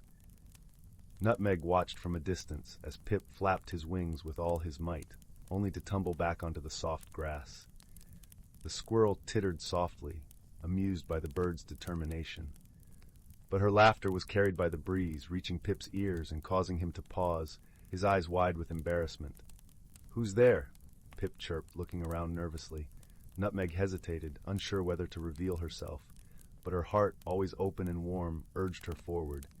"It's just me," she said, stepping lightly into the open. "I didn't mean to laugh. I've never seen a bird try so hard to fly. It's quite inspiring." Pip ruffled his feathers, a little defensive but intrigued. "I'm not very good at it yet," he admitted, "but I'm going to fly higher than anyone someday." Nutmeg nodded, her tail twitching with earnest encouragement. "Well, I'm sure you will. Perhaps I can help?" The bird tilted his head, considering the offer. "How can a squirrel help a bird fly?" Nutmeg chuckled softly, the sound like the rustle of leaves in the wind. "I can't help you fly, but maybe I can help you feel less alone." And so a friendship began to blossom between the two unlikely companions. Each day, Nutmeg would meet Pip in the meadow, bringing with her stories from the heart of the forest. Together, they would explore the wonders of the meadow, with Pip fluttering from flower to flower and Nutmeg scampering alongside, her eyes wide with wonder at this new world. At first, there were misunderstandings. Nutmeg, used to the safety of the trees, couldn't understand Pip's fear of the open sky. And Pip, who felt the call of the winds, found it hard to relate to Nutmeg's contentment with the forest floor. But slowly, as the days turned into weeks, they began to see the world through each other's eyes. One afternoon, when the sky was a deep, endless blue, Pip found himself caught in a sudden gust of wind that swept through the meadow. He struggled to keep his balance, his wings flailing wildly. Panic gripped him as he was carried towards the edge of the meadow, where the tall trees loomed like ancient giants. Nutmeg watched in horror as her friend was tossed about like a leaf. Without a moment's hesitation, she darted through the grass, her paws a blur of motion. She reached the base of the tallest tree just as Pip managed to regain control, landing shakily on a low branch. "Pip!" Nutmeg called, her voice filled with concern. "Are you all right?" Pip nodded, breathing heavily. "I'm okay. That was terrifying." Nutmeg climbed the tree to reach him, her tiny claws finding purchase on the rough bark. She settled beside him, her presence a comforting balm to Pip's frayed nerves. "Thank you, Nutmeg," Pip said, his voice a whisper. "I don't think I would have made it without you." Nutmeg smiled, her heart swelling with warmth. "We're friends, Pip. That's what friends do." From that day on, Pip and Nutmeg faced the world together, their bond stronger than the fiercest of winds.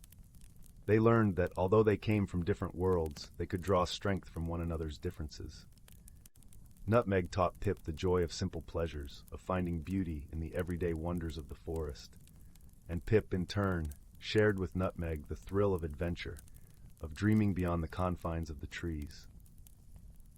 As the seasons changed, so too did the friendship between the squirrel and the bird. They learned that misunderstandings were just stepping stones to understanding, that challenges were merely opportunities to grow closer.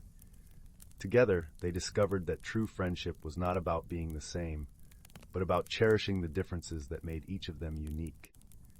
And so, under the vast, starry sky, with the gentle hum of the forest as their lullaby, Nutmeg and Pip settled into their cozy nook high in the branches. The world was a big, wondrous place, filled with endless possibilities. But as long as they had each other, they knew they would always find their way. In the depths of the forest, where shadows danced and the moonlight painted patterns on the ground, Nutmeg and Pip drifted into a peaceful slumber, their dreams intertwined with the gentle promise of another day of adventure and friendship. Story 60. In a secluded corner of the world, where the whispers of the wind carried secrets of old, lay an ancient forest. This forest was a place where reality and magic intertwined in a delicate dance, creating a sanctuary for the hidden lives of natural creatures. The trees stood tall and wise, their trunks thick with age and wisdom, their leaves a vibrant tapestry of greens, golds, and russets, depending on the season's mood. As dawn's gentle light filtered through the canopy, the forest awoke with a soft symphony of life. Birds greeted the day with melodious songs, their notes weaving through the branches like threads in a tapestry. The air was fragrant with the earthy scent of moss and the sweet perfume of wildflowers, while a gentle breeze rustled the leaves, creating a soothing lullaby. In this harmonious realm lived a gentle fox named Finn, with fur as soft as autumn leaves and eyes as bright as the evening stars. Finn was known throughout the forest for his kindness and his uncanny ability to listen to the whispers of the wind. He was the keeper of stories, passed down through the generations, a role he cherished deeply. One crisp morning, as frost kissed the edges of the fallen leaves, Finn noticed something amiss. The air felt heavy, the songs of the birds quieter, and the streams that wove through the forest seemed to trickle slower than usual. Concerned, Finn set off to seek the wisdom of Elder Oak, the oldest and most revered tree in the forest. Elder Oak's branches stretched wide, its bark etched with patterns that told stories of ages past. As Finn approached, the great tree's leaves trembled slightly, acknowledging his presence. "Ah, young Finn," the tree's voice rumbled softly, like distant thunder. "What brings you to my roots this fine morning?" Elder Oak, Finn replied, his voice gentle yet earnest. There is a stillness in the forest that I cannot ignore. It feels as though the balance has shifted. I seek your guidance. The old tree sighed, a sound like the rustle of ancient parchment. Indeed, the balance is delicate, and there are times when it wavers. The seasons, too, play their part in the dance of harmony. There is a story, old as the forest itself, that speaks of such a time. And so Elder Oak began to tell the tale, a tale of the Heartstone, a magical gem hidden deep within the forest, whose glow maintained the balance between the elements. It was said to be tied to the very breath of the earth, its light waxing and waning with the seasons. But now, it seemed the light of the Heartstone was dimming.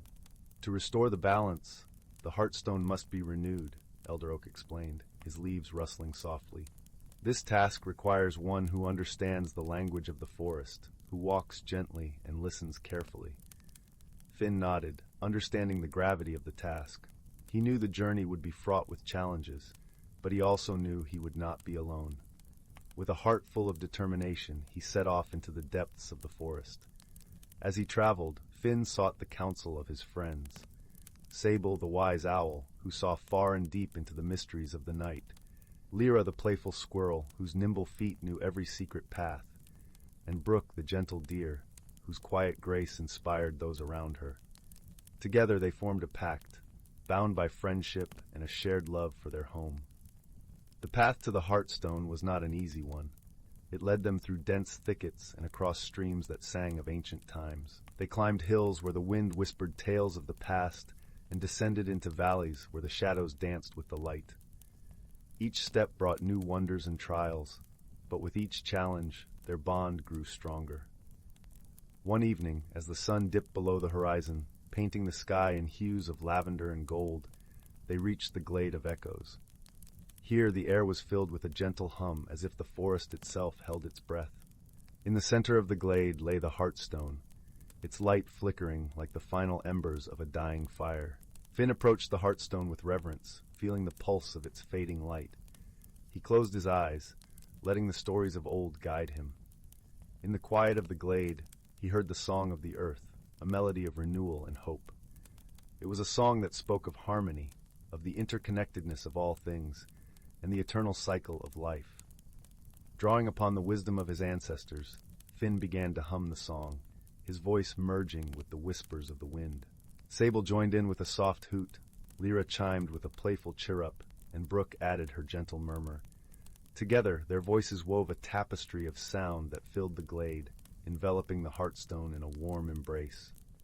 Slowly, the Heartstone began to glow, its light growing brighter with each note of their song. It pulsed with life, a beacon of balance and renewal. The forest seemed to awaken, the air alive with the vibrant energy of nature's magic.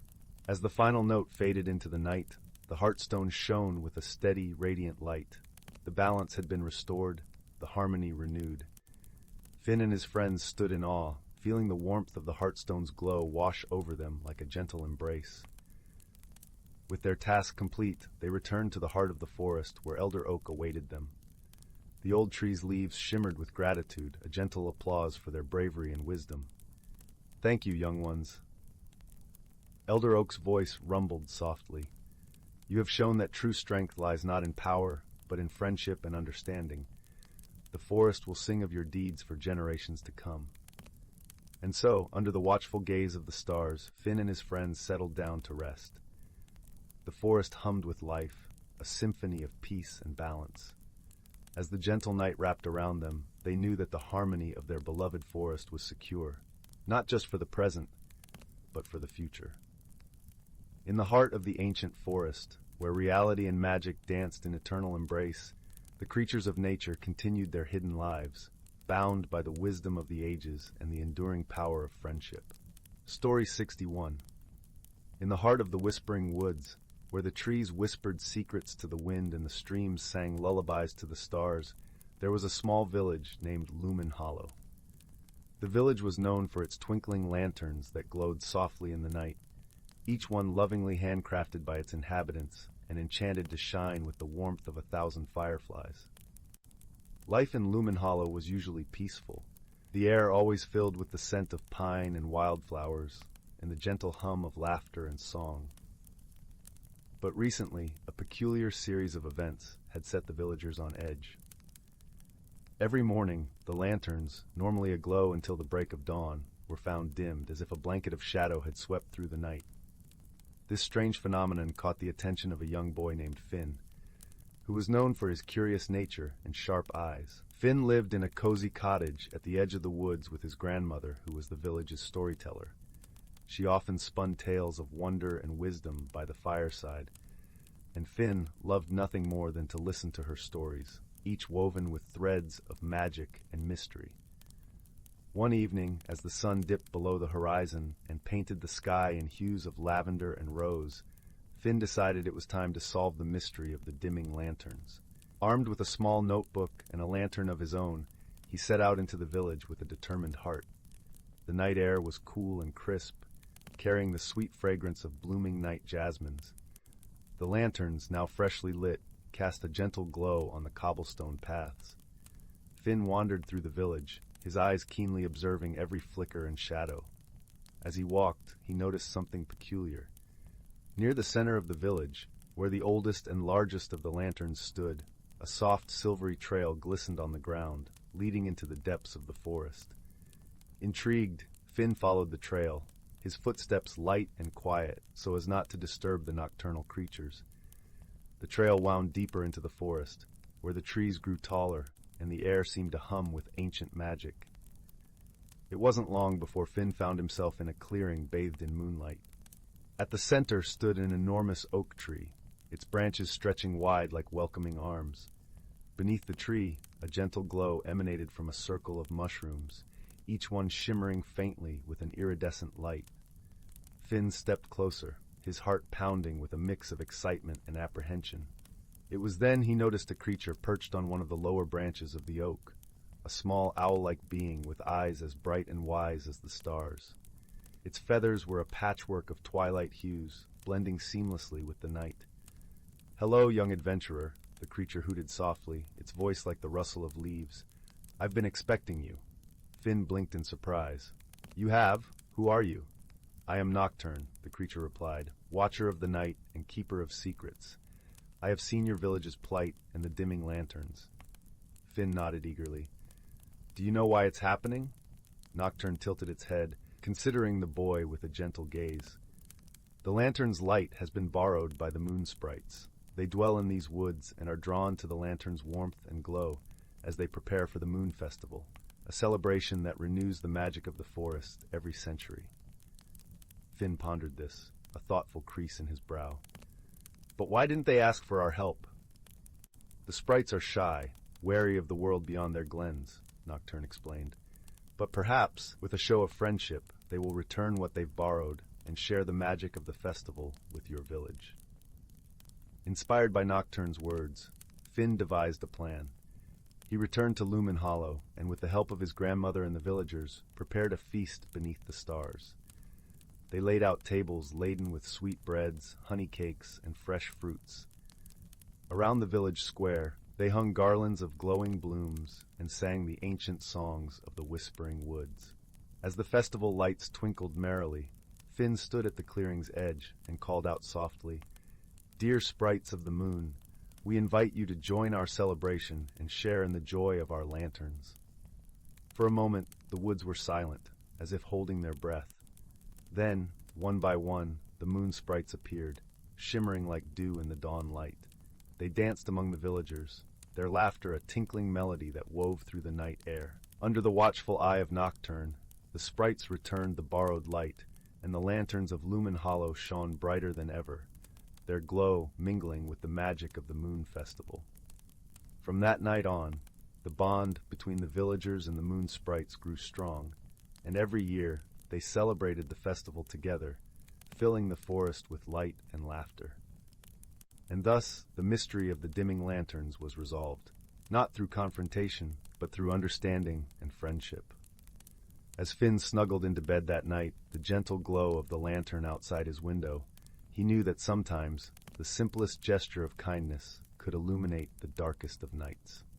Story 62. Once upon a time, in a land where the whispering woods met the edge of the sea, there lived two very different creatures. One was a small, sprightly fox named Finn, whose fur shimmered like autumn leaves under the sun. The other was a gentle sea turtle named Tessa, her shell gleaming with the deep greens and blues of the ocean. Finn lived in the heart of the forest, where the air was thick with the earthy scent of pine needles and the sound of rustling leaves. He was known for his quick wit and playful nature, often seen darting through the underbrush, chasing sunbeams and shadows alike. Finn loved the forest dearly, for it was a place of endless adventure and hidden secrets waiting to be discovered. Tessa, on the other hand, made her home in the calm, rolling waves of the ocean. She spent her days gliding gracefully beneath the water's surface, her movements as fluid as the tides themselves. Her world was one of serenity and quiet contemplation, where the gentle push and pull of the sea lulled her into a peaceful rhythm. The ocean was her sanctuary, a vast expanse of mystery and beauty. Their worlds seemed so different, yet fate had a way of bringing them together. One crisp autumn morning, Finn, fueled by curiosity, ventured closer to the shoreline than he ever had before. The salty air tickled his nose, and the sound of waves crashing against the rocks filled his ears with a new kind of music. As he explored, he stumbled upon Tessa, who had come to rest on the beach, basking in the warmth of the sun. Startled by the sudden appearance of the fox, Tessa withdrew slightly, her large eyes watching Finn with a mixture of caution and curiosity. "Hello there," Finn called out, his voice as bright as the sunshine that danced upon the waves.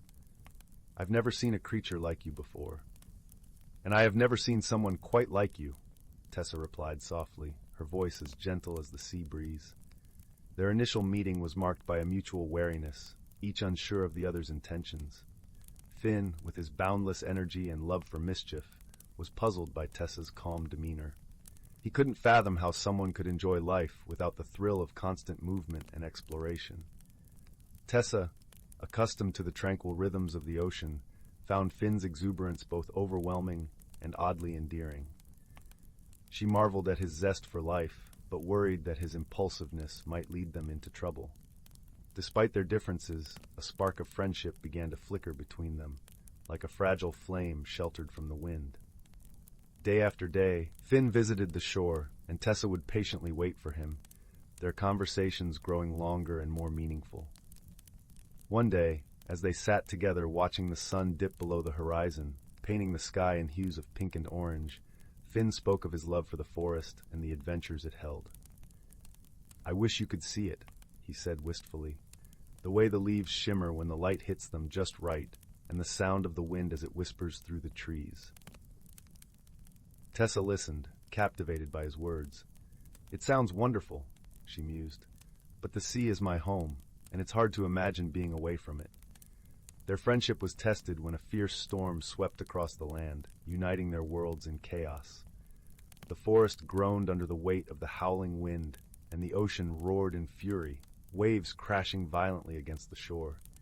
Finn, caught in the storm's grip, found himself lost and frightened, tossed about by the wind. In his heart, he yearned for the safety of his familiar woods, but was unable to find his way back.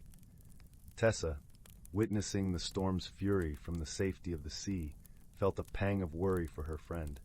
Despite her own fear of the raging elements, she knew she had to help Finn. With great effort, she made her way onto the beach, her powerful flippers struggling against the wind and rain. She called out to Finn, her voice barely audible over the storm's roar. Her heart ached with the fear that she might be too late. But Finn, hearing her call through the chaos, followed the sound of her voice, guided by the warmth and strength it carried. When Finn finally reached Tessa, he was drenched and trembling, but relief washed over him like a gentle tide. The storm still raged around them, but in that moment it seemed to fade into the background, overshadowed by the comforting presence of friendship. Together, they found shelter beneath a rocky outcrop, where the wind could not reach them and the rain fell in gentle patters around them. In that snug little haven, they shared their fears and their hopes, their voices mingling with the sound of the storm. As the storm began to abate, they realized that their differences were not barriers, but bridges, connecting their worlds in ways they had never imagined. Finn's courage and Tessa's wisdom had guided them through the tempest, and in doing so, had deepened the bond between them. When the morning sun broke through the clouds, casting a golden light on the tranquil sea and forest, Finn and Tessa emerged from their shelter. The world around them seemed new and vibrant, washed clean by the storm, and their friendship felt stronger than ever. With newfound appreciation, Finn began to understand the beauty of Tessa's serene world, and Tessa discovered the joy of Finn's spirited adventures. They realized that friendship was not about being the same, but about embracing each other's differences and finding strength in them. And so, the unlikely companions continued their journey together, their hearts bound by the true meaning of friendship. Beneath the sunlit sky, where the whispering woods met the edge of the sea, they discovered that the greatest adventures were those shared with a friend. And in the gentle embrace of nature's harmony, they found a place where they both belonged, forever side by side. Story 63. In a secluded nook of the ancient forest, where the sunlight twinkled through a canopy of whispering leaves, there existed a world unseen by most eyes. This was the realm of the naturals, creatures so intertwined with the earth that their lives echoed the rhythm of the seasons. Here, the air was perpetually fragrant with the scent of pine and rich earth, and the gentle hum of life was a constant, soothing lullaby. The naturals were a curious assembly, moss-covered gnomes with beards of ivy, nimble tree sprites whose laughter sounded like the rustling of leaves, and the wise old owls whose eyes seemed to hold the secrets of the forest. One of these creatures was a gentle fawn named Finn, whose hooves barely made a sound on the soft mossy ground, and whose large, kind eyes mirrored the deep, still pools of the forest. Finn was known for his serene nature and an uncanny ability to listen to the whispers of the forest. He would often sit by the great oak, an ancient tree whose branches stretched high into the sky, and listen to the stories carried by the wind. The great oak was the heart of the forest, its roots entwined with the very essence of life here, and it had seen more seasons than any living creature could remember. One crisp morning, as the first golden leaves of autumn began to fall, a peculiar stillness settled over the forest. The usual symphony of chirping crickets and singing birds was absent, replaced by an unfamiliar quiet. Finn felt a gentle tug at his heart, a whisper of imbalance that only the naturals could sense. He made his way to the great oak, where the wise owl, named Hoot, perched upon a low branch. Hoot's eyes were like pools of liquid amber, full of warmth and wisdom. "Finn," Hoot began, his voice as smooth as a gentle breeze, "the forest is uneasy. The balance that has been maintained for centuries is shifting." Finn nodded, his brow furrowed with concern. "I feel it too, Hoot. What could be causing such a disturbance?" Hoot ruffled his feathers thoughtfully. "The seasons are turning, but something is hindering their dance. We must discover the root of this imbalance and restore harmony." Just then, a light tinkling laugh drifted through the air, and a sprite named Lila came into view, her translucent wings shimmering like dew-kissed spider webs. "I overheard your conversation," she said, her voice as light as a morning breeze. "The river has been whispering of a chill that does not belong." "The river's voice is wise," agreed Finn. "We must seek it out and learn what troubles it." Together, Finn, Hoot, and Lila journeyed deeper into the forest, their path lit by shafts of sunlight filtering through the canopy. The air was cool and crisp, carrying the scent of damp leaves and earth. As they walked, the trio encountered the creatures of the forest, the rabbits with their twitching noses, the foxes with their fiery coats, all casting curious, concerned glances at the unusual trio. Finally, they arrived at the river, a silvery ribbon winding its way through the forest. Its normally lively flow was sluggish, and its surface, usually a mirror of the sky, seemed dull and clouded. Finn leaned in close, dipping his fingers into the cool water. Instantly, he felt the river's distress, a chill that gnawed at the edges of its vibrant spirit. "The river is not merely cold," Finn murmured. "It is troubled by an unnatural frost." Lila's wings fluttered with worry. But how can frost linger when autumn's warmth should still hold sway? Hoot, with a knowing gleam in his eyes, said, "We must consult the elders, those who know the old ways and understand the deeper magic of our world." The elders were a council of ancient beings, including the venerable tortoise known as Shelby, whose shell was etched with the lines of countless years. With slow, deliberate movements, Shelby emerged from his mossy dwelling near the riverbank. "You seek wisdom, young ones," Shelby began, his voice a deep rumble that resonated with the earth itself. "The frost is a sign, a message from the north wind who has grown restless. He has forgotten the gentle dance of the seasons." "But why would he disturb the harmony?" asked Finn, perplexed. "Sometimes even the oldest of forces need reminding," Shelby replied with a knowing smile. "The north wind must be shown the beauty of balance once more." With their mission clear, the trio set off towards the northern edge of the forest, where the air grew colder, and the trees stood tall and bare, their branches reaching like skeletal fingers towards the sky. The journey was long, but their hearts were light with purpose. As they traveled, Lila's laughter and Hoot's stories wove a tapestry of warmth around them, and Finn felt a deep sense of camaraderie swell within him. It was a testament to the power of friendship, a quiet reminder that even the smallest of creatures could make a difference when united. At last, they arrived at the edge of the forest, where the north wind could be felt in earnest, a brisk and biting presence. Finn stood tall, his hooves firmly planted on the frosty ground, and called out in a voice that carried across the chill air. "North wind," he cried, "we seek your ear." The wind howled in response, swirling around them with a touch of mischief and might. But Finn, undeterred, spoke again, his voice calm and steady. "We come not to challenge, but to remind you of the beauty and balance, of the dance between warmth and cold, life and rest." The north wind paused, curious. It had been many years since anyone had spoken to it with such clarity and kindness. Lila, her wings shimmering with determination, added, "The river is your voice, yet it now carries a chill that belongs to winter's grasp, not autumn's embrace." Hoot, with his deep, wise gaze, simply nodded, adding the weight of his ancient wisdom to their plea. For a moment, there was only silence, broken by the soft rustle of leaves. Then, slowly, the north wind's presence softened, its edges no longer razor-sharp. "You speak with truth and kindness," the north wind admitted, its voice echoing through the branches. "I have indeed forgotten the gentle touch of the autumn breeze, lost in the anticipation of winter's grandeur." With that acknowledgement, the north wind began to recede, its chill lessening, allowing warmth to return to the forest. The river's flow quickened, its surface brightening under the renewed sunlight. A harmonious balance was restored, and the forest sighed with relief.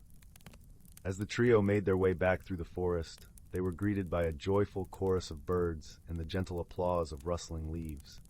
The naturals had succeeded not through force or might, but through understanding and friendship. Back at the great oak, Finn, Hoot, and Lila gathered once more. The air was filled with the comforting scent of wood and earth, and the sun cast a golden glow over everything. The great oak, in a voice as ancient as time, spoke to them. "You have reminded us all that wisdom is not just knowing what is right, but in the courage to act with kindness." As the day faded into twilight, the forest settled into a peaceful slumber, the stars beginning to twinkle overhead. Finn, Lila, and Hoot exchanged smiles, knowing that their bond had grown even stronger through their shared journey. And so, in the heart of the ancient forest, where magic and reality intertwined, the naturals continued their lives, ever mindful of the balance that sustained them all. The seasons turned as they always had, each one a gentle reminder of the beauty in change and the power of unity. With the night's cool embrace, the forest fell silent, save for the soothing lullaby of the wind through the trees, a melody as timeless as the stars themselves. And in that quiet, the naturals dreamed of the adventures yet to come, secure in the harmony they had restored. Story 64. Once upon a time, in a quaint village nestled at the edge of an ancient forest, there lived a young girl named Lila. Her heart was as warm as the golden sun that bathed the village every morning, and her laughter was like the tinkling of silver bells on a breezy day. Lila was known for her curiosity and her love for the forest that bordered her home. She would often wander along its edges, collecting fallen leaves and acorns, and dreaming of the wonders that lay beyond the towering trees. One crisp autumn afternoon, with the air filled with the scent of pine and earth, Lila set out on her usual wanderings.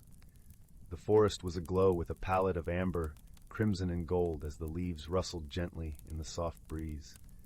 Lila's boots crunched delightfully over the carpet of fallen foliage, and she hummed a merry tune, feeling the magic of the forest seep into her bones. As she wandered deeper than usual, Lila stumbled upon a peculiar sight. Nestled between the roots of an ancient oak tree was a small, shimmering pool. The water was so clear that it seemed to sparkle like 1,000 tiny stars caught in its depths. Intrigued, Lila knelt beside the pool, her reflection rippling across the surface. She felt a pull, a gentle invitation, as if the water itself was whispering secrets only she could hear. Gingerly, she dipped her fingers into the pool, and to her delightful surprise, a soft, melodious voice echoed around her. "Welcome, dear traveler," it chimed. Startled but enchanted, Lila looked around to see a tiny figure emerging from the water. It was a water sprite, its form delicate and translucent like the morning dew on a spider's web. "Fear not," the sprite said, its voice as soothing as a lullaby. "I am Nyla, guardian of the forest's hidden wonders. You have been chosen to help us, for there is a mystery that stirs within these woods." Lila's eyes widened with wonder. "What mystery?" she asked, her voice barely above a whisper. "The heart of the forest," Nyla replied, pointing towards the deeper, shadowed parts of the woods. "It has lost its song, and without it, the balance of nature is at risk." Determined to help, Lila agreed to assist Nyla. Together they ventured further into the forest, where the trees grew taller and the light dimmer, casting long, dancing shadows on the forest floor. The air was filled with the earthy aroma of moss and damp leaves, and the gentle rustling of unseen creatures moving through the underbrush. As they journeyed, Lila and Nyla encountered a myriad of forest dwellers. There was Bram, the wise old owl with feathers as soft as velvet, who guided them with his keen sight. Then there was a family of hedgehogs, their spines glistening like tiny jewels, who shared tales of the forest's history. Each encounter brought Lila closer to understanding the intricate tapestry of life that thrived in the woods. Finally, they reached the heart of the forest, a clearing bathed in a soft, ethereal glow. At its center stood an ancient tree, its trunk wide and gnarled, its branches stretching toward the heavens. Lila felt a deep sense of awe and reverence, as if she were standing before something sacred. "This is the heart of the forest," Nyla explained. "Its song is the lifeblood of these woods. Without it, the forest's magic will fade." Lila approached the tree and placed her hands on its bark, feeling a gentle hum beneath her fingertips. She realized that the tree was not silent. It was merely waiting for someone to listen, to understand its needs. Closing her eyes, Lila let her heart open to the tree's whispers. She sensed its longing for harmony, its need for all creatures of the forest to live in unity and peace. With a newfound clarity, Lila began to hum a melody, one she had heard only in her dreams. The notes flowed like a gentle stream, weaving through the air and wrapping around the tree like a loving embrace.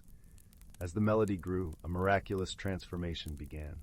The tree's branches swayed, and a soft, melodious hum resonated from its core, joining Lila's song.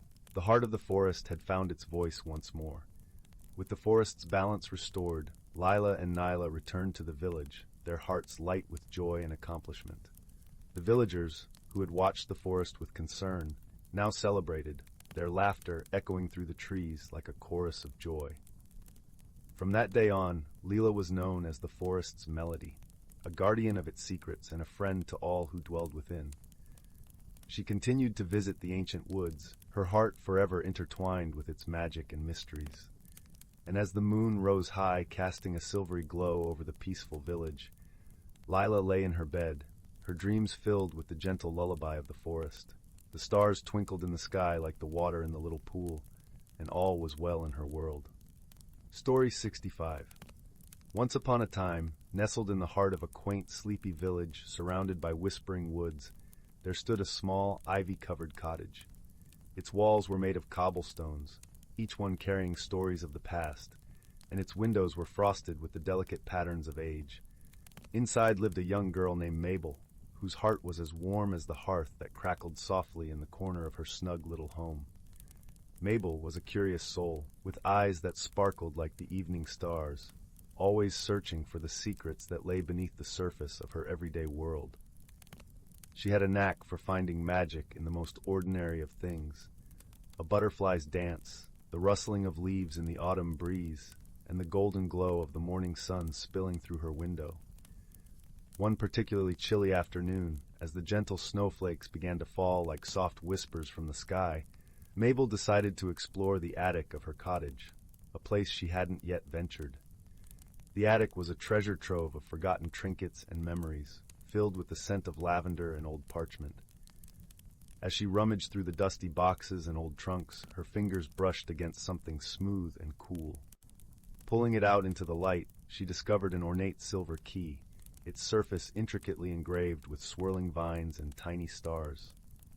The key seemed to hum with a quiet, gentle energy, as if it held a secret just waiting to be unlocked. Mabel held it close, feeling an inexplicable connection, and wondered what doors it might open. Her heart fluttered with excitement, and she decided to seek the wisdom of the village elder, a kind old woman named Agnes, who lived at the edge of the forest. Agnes was known for her stories and her gentle guidance, always willing to help those in need with her vast knowledge of the world and its hidden wonders. As Mabel made her way through the snow-dusted paths, the village seemed to whisper encouragement in her ears, the trees nodding in approval. She arrived at Agnes's cozy cottage, which was aglow with the warmth of a crackling fire, and knocked softly on the wooden door. "Come in, dear," came the warm voice of Agnes, and Mabel entered, feeling instantly embraced by the comforting atmosphere. The elder sat in a rocking chair by the fire, knitting a scarf of the softest wool, her eyes twinkling with the wisdom of many years. Mabel showed Agnes the silver key, explaining how she had found it and the strange feeling it invoked. Agnes studied the key with a knowing smile, her fingers tracing its delicate engravings. "This, my dear, is no ordinary key. It is said to hold the power to open the door to one's heart's true desire.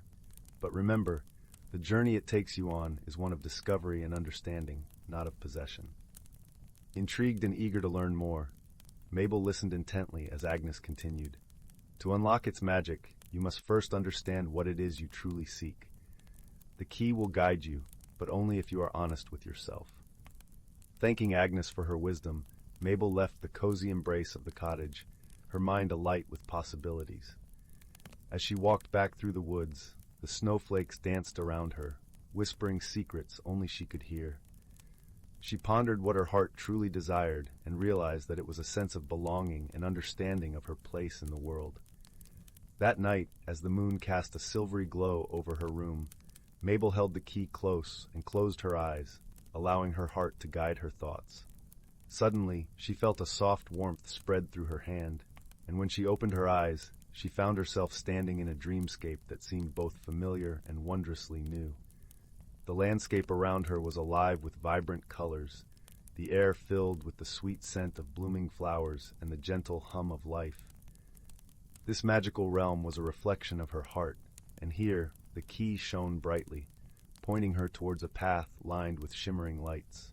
As she followed the path, she met a group of playful woodland creatures, a squirrel with a penchant for riddles, a wise old owl with feathers of silver, and a gentle deer with eyes that held the depth of ancient forests. Each creature offered her guidance, sharing their unique perspectives and helping her see the world through different eyes. The squirrel, with its quick wit, taught Mabel the importance of curiosity and asking the right questions. The owl shared the wisdom of patience and observation, reminding her that understanding often requires stillness.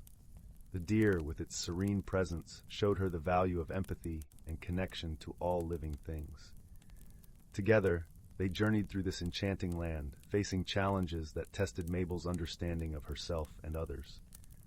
One such challenge was a forgotten garden, overgrown and tangled, yet teeming with potential.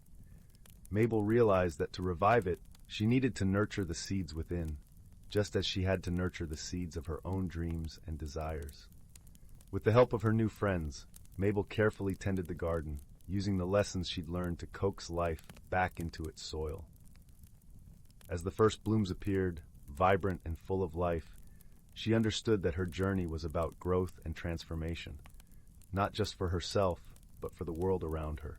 As the landscape around her began to shimmer with the glow of dawn, Mabel felt a gentle tug at her heart, and she knew it was time to return home. The key, now warm and bright, had shown her the path to understanding her true desire, harmony with herself and the world. When she awoke, the silver key lay beside her, its journey complete. Mabel smiled, feeling a deep sense of peace and belonging. She knew that the magic of the key was not in the object itself, but in the journey it inspired and the wisdom it imparted. With a heart full of gratitude and newfound understanding, Mabel carried the lessons of her journey into her daily life.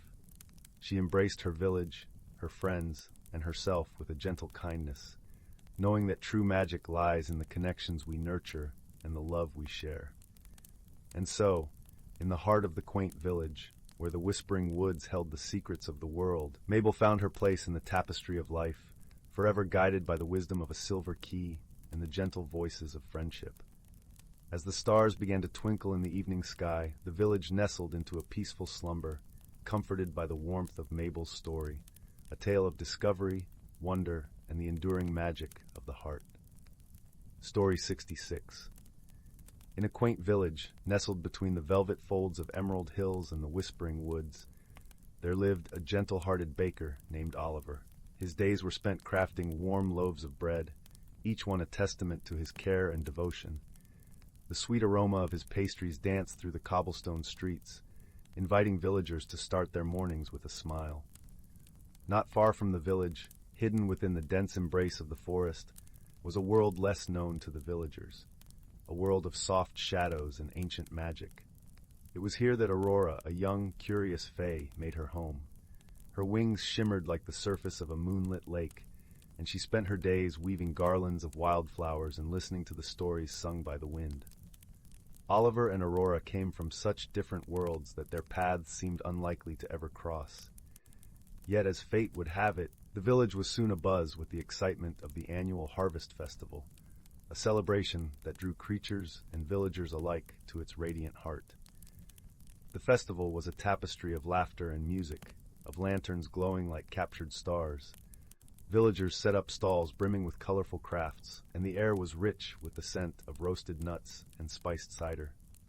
Oliver, eager to share his creations, had baked an array of pies and pastries, their flaky crusts glistening with sugar. Aurora, driven by her endless curiosity and the tales of human celebrations, decided to venture out of her woodland sanctuary. With a cloak of autumn leaves draped around her shoulders to conceal her wings, she flitted to the edge of the village, her eyes wide with wonder at the sights and sounds that greeted her. It was beneath a canopy of twinkling lights that Oliver first noticed Aurora. Her presence seemed to glow softly, as though she carried a piece of the forest's magic with her. Intrigued by her quiet demeanor, Oliver approached with a warm smile and offered her a slice of apple pie, the crust buttery and golden. Aurora hesitated, uncertain of the customs of humans and wary of revealing her true nature. But the kindness in Oliver's eyes was undeniable, and she accepted the offering. As she tasted the pie, a smile bloomed on her lips. It was as if she could taste the sunshine and laughter woven into every bite. Their initial conversation was a tapestry of misunderstandings. Aurora spoke in riddles and metaphors, her words echoing the rhythm of the forest, while Oliver's speech was straightforward and practical. Yet there was a shared warmth in their exchange, a bridge that began to form over the gap between their worlds.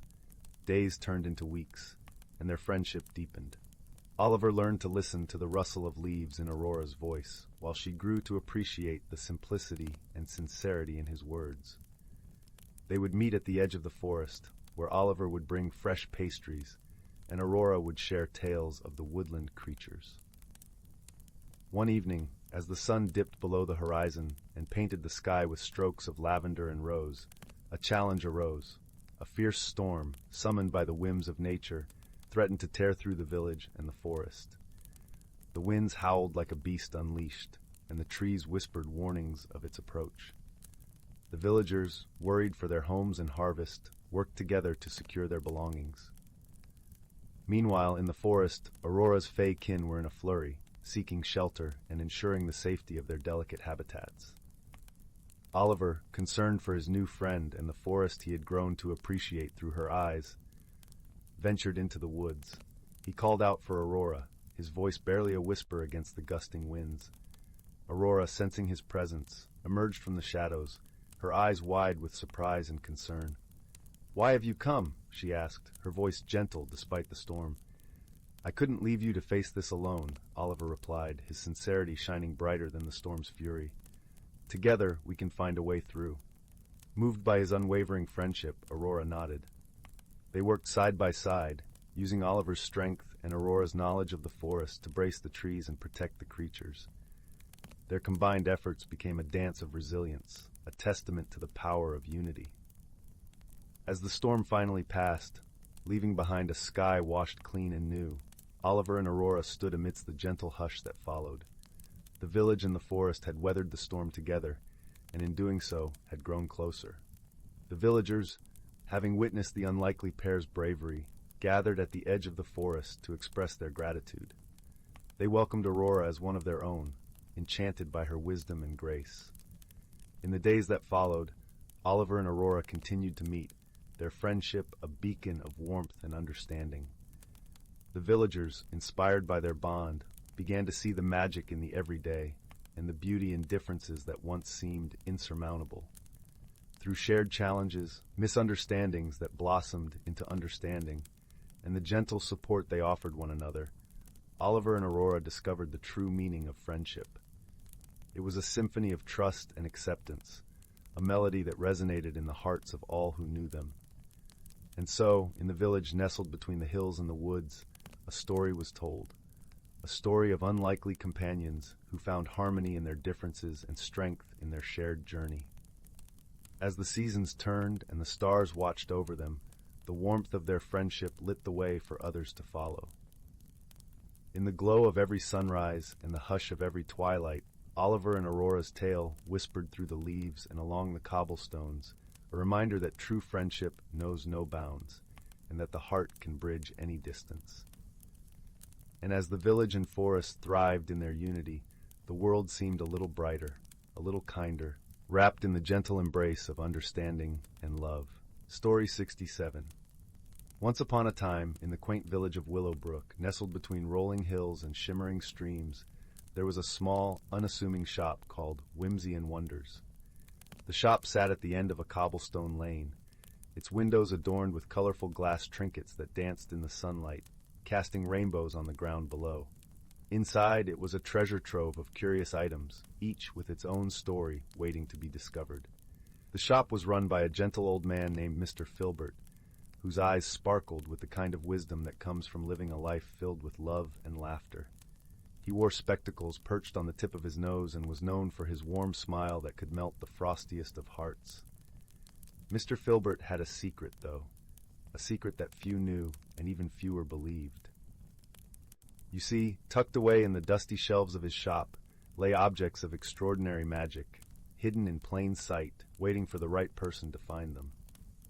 One chilly autumn morning, when the leaves danced like golden coins in the brisk breeze, a young girl named Clara wandered into the shop.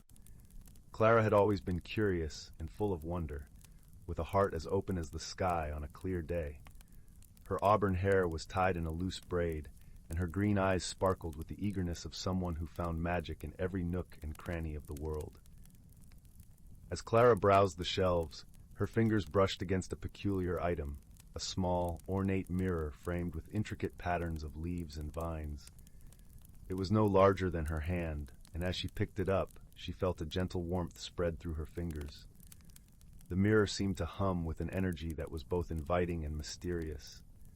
"Ah, you've found the Mirror of Whispers," Mr. Filbert said, approaching Clara with a knowing smile. "It is said to hold the secrets of the heart and reveal the unseen truths of the world." Intrigued, Clara asked, "What do you mean, Mr. Filbert?" "Why don't you find out for yourself?" Mr. Filbert replied. "But remember, the mirror does not show what one wants to see. It shows what one needs to understand." With a nod of encouragement from Mr. Filbert, Clara decided to take the mirror home. She wrapped it carefully in a soft cloth and tucked it into her satchel. As she walked through the village, each step crunching softly on the fallen leaves, she felt a sense of anticipation mingling with the crisp autumn air. That evening, in the comfort of her cozy bedroom, where the fire crackled merrily in the hearth, Clara gazed into the mirror.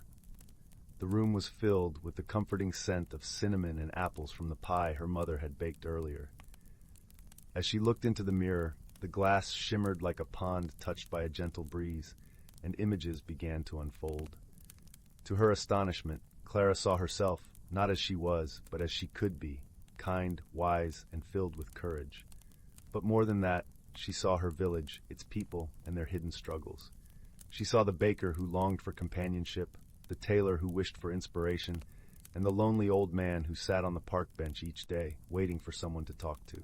Clara realized that the mirror was showing her the needs of those around her, the things that went unnoticed in the bustle of daily life.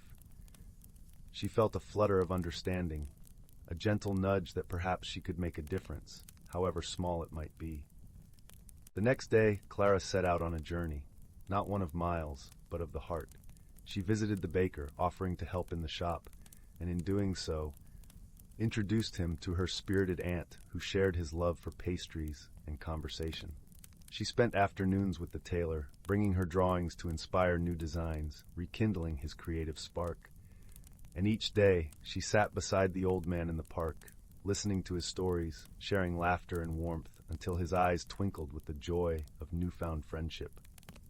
Through these simple acts of kindness, Clara wove a tapestry of connection throughout Willowbrook, one thread at a time. The village began to change, subtly at first, like the first rays of dawn touching the night sky. People smiled more, shared more, and the air was filled with a sense of community that was both familiar and new. As the days turned to weeks, Clara understood that the mirror had given her a gift far greater than she could have imagined. It had taught her the power of empathy and the magic of seeing beyond the surface to the heart within. One evening, as she sat in her room, the mirror resting on her lap, she whispered a quiet thank you. The mirror shimmered softly in response, as if acknowledging her gratitude and the journey she had embarked upon. From then on, Clara carried the lessons of the Mirror of Whispers with her, not just in her reflections, but in every interaction, every choice, and every gentle touch she shared with the world. And though the mirror was once again placed on the shelf at Whimsy and Wonders, it was not forgotten, for its magic lived on in the hearts it had touched. And so, in the village of Willowbrook, where kindness blossomed like wildflowers in spring, the story of Clara and her magical mirror became a cherished tale, a reminder that sometimes the greatest discoveries are the ones that lead us back to ourselves and to each other. As the fire flickered low in the hearth and the stars twinkled like diamonds in the velvet sky, Clara drifted into a peaceful slumber, her heart full and her dreams light, knowing that she had found her own special kind of magic. Story 68. In a quiet corner of the world where the forest met the sea, there lay a little village named Driftwood. Its name was inspired by the smooth pieces of wood that washed up on the shore, bearing stories of distant lands. The village was wrapped in a perpetual embrace of salty sea breezes and the gentle rustle of leaves, creating a symphony that lulled its inhabitants into restful slumbers each night. In this quaint village, there lived a curious young girl named Maribel.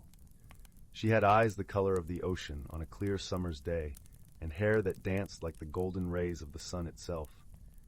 Maribel had an insatiable curiosity about the world around her, particularly the mysterious forest that stood like a guardian at the village's edge.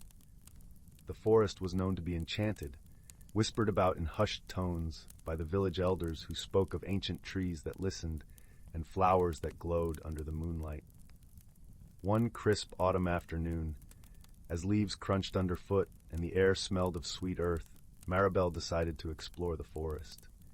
Her heart was full of wonder and a little trepidation, for she hoped to uncover the secrets that lay within its depths. She packed a small satchel with some bread, cheese, and a small vial of lavender oil that her grandmother had given her for courage.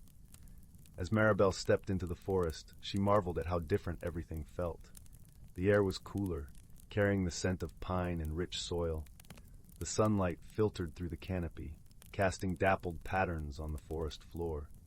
Birds sang melodies that seemed to harmonize with the gentle babbling of a nearby brook.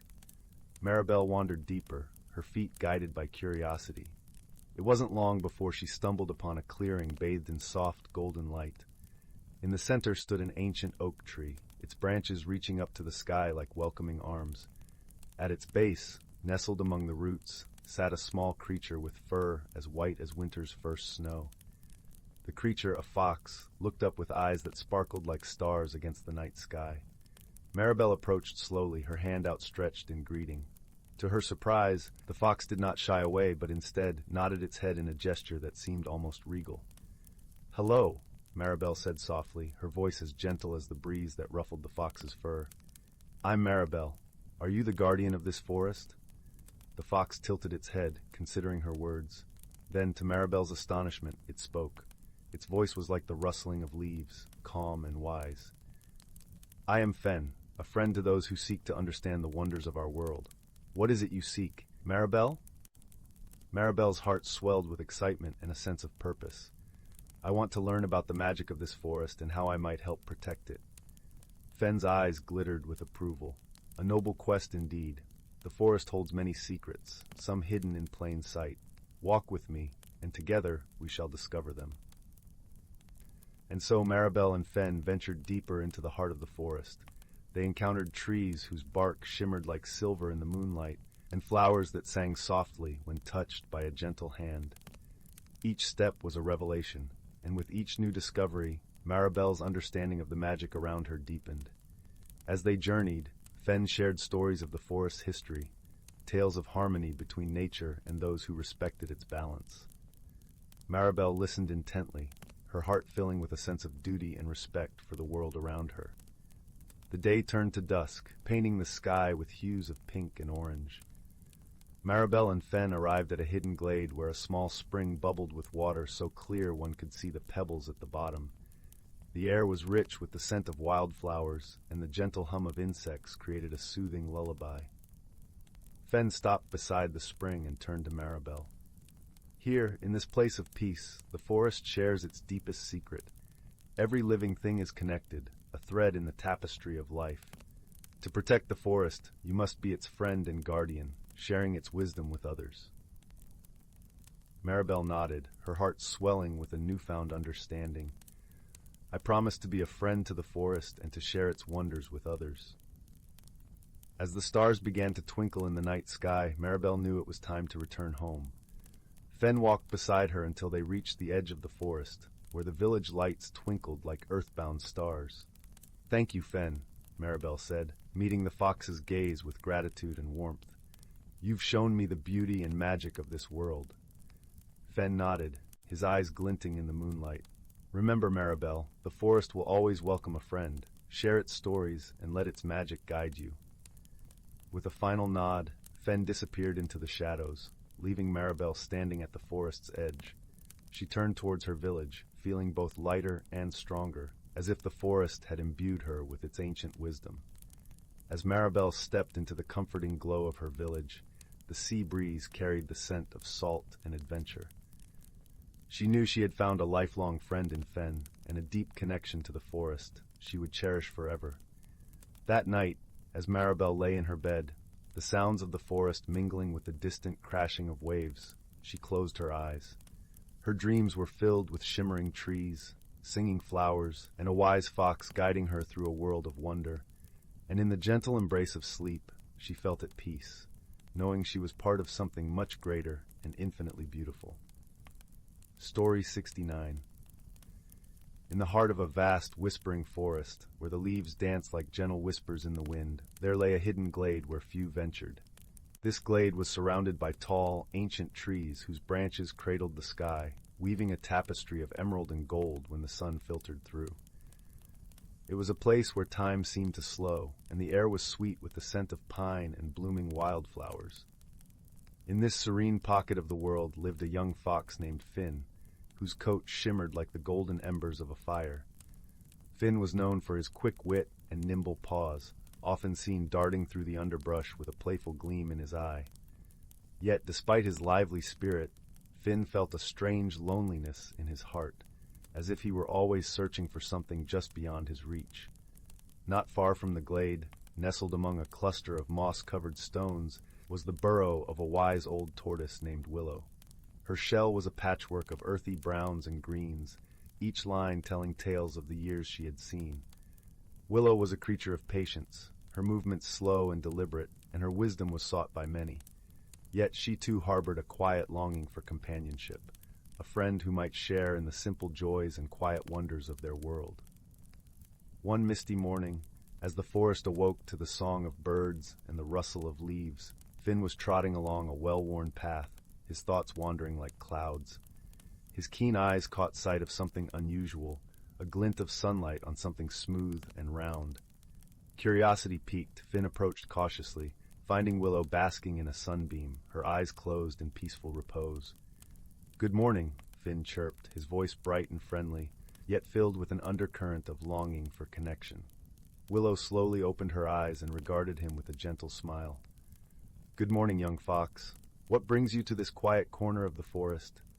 "I was exploring, as I often do," Finn replied, his tail flicking thoughtfully.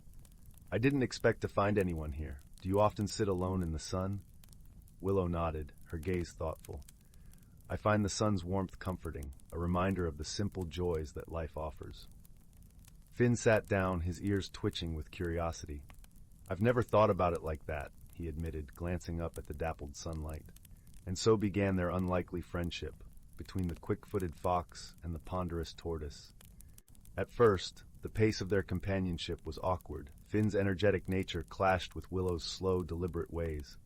He would dart ahead, only to stop and wait, sometimes impatiently, while Willow ambled at her own pace. Yet, with each shared moment, they learned to appreciate each other's differences. One day, as they wandered deeper into the forest than they had ever ventured before, they stumbled upon a challenge that would test the bonds of their friendship. Before them lay a wide river, its waters rushing and gurgling over smooth stones. The river was a formidable barrier, and neither had crossed it before. Finn, ever eager, bounded towards the water's edge, his eyes bright with excitement and a hint of trepidation. "Let's find a way across. There might be new adventures on the other side." Willow, more cautious, studied the river with a thoughtful frown. "The current looks strong, my friend. We must be wise in how we proceed." Finn's initial excitement gave way to frustration, a misunderstanding brewing in his heart. "Why do you always have to be so slow and careful, Willow? Sometimes it feels like you're holding us back." Willow's expression softened, and she regarded Finn with understanding.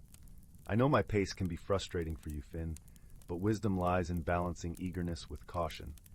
Let us find a way across that respects both our strengths." Realizing his impatience, Finn's ears drooped with remorse. "I'm sorry, Willow. I didn't mean to be unkind. I value your wisdom, truly I do." Together they scouted the riverbank, looking for a safe crossing. Finn used his agility to leap from stone to stone, testing each one, while Willow observed the flow of the water, her keen eyes spotting a narrow bridge of fallen logs hidden by the underbrush. "Here," Willow called, her voice gentle but firm. "This path is our way across." With Willow's guidance and Finn's nimbleness, they crossed the river safely, their trust in each other growing stronger with each step. On the far side, they were greeted by a meadow filled with a riot of colors. Wildflowers of every hue swayed in the gentle breeze, and the air was alive with the hum of bees and the flutter of butterflies. In that moment, Finn and Willow realized the true meaning of friendship. It was a bond built not on similarity, but on the understanding and acceptance of their differences. Each brought something valuable to the other, Finn's zest for adventure and Willow's thoughtful wisdom, and together they created a harmony that neither could achieve alone. As the sun began its descent, painting the sky with strokes of pink and gold, Finn and Willow lay side by side in the meadow, their hearts content.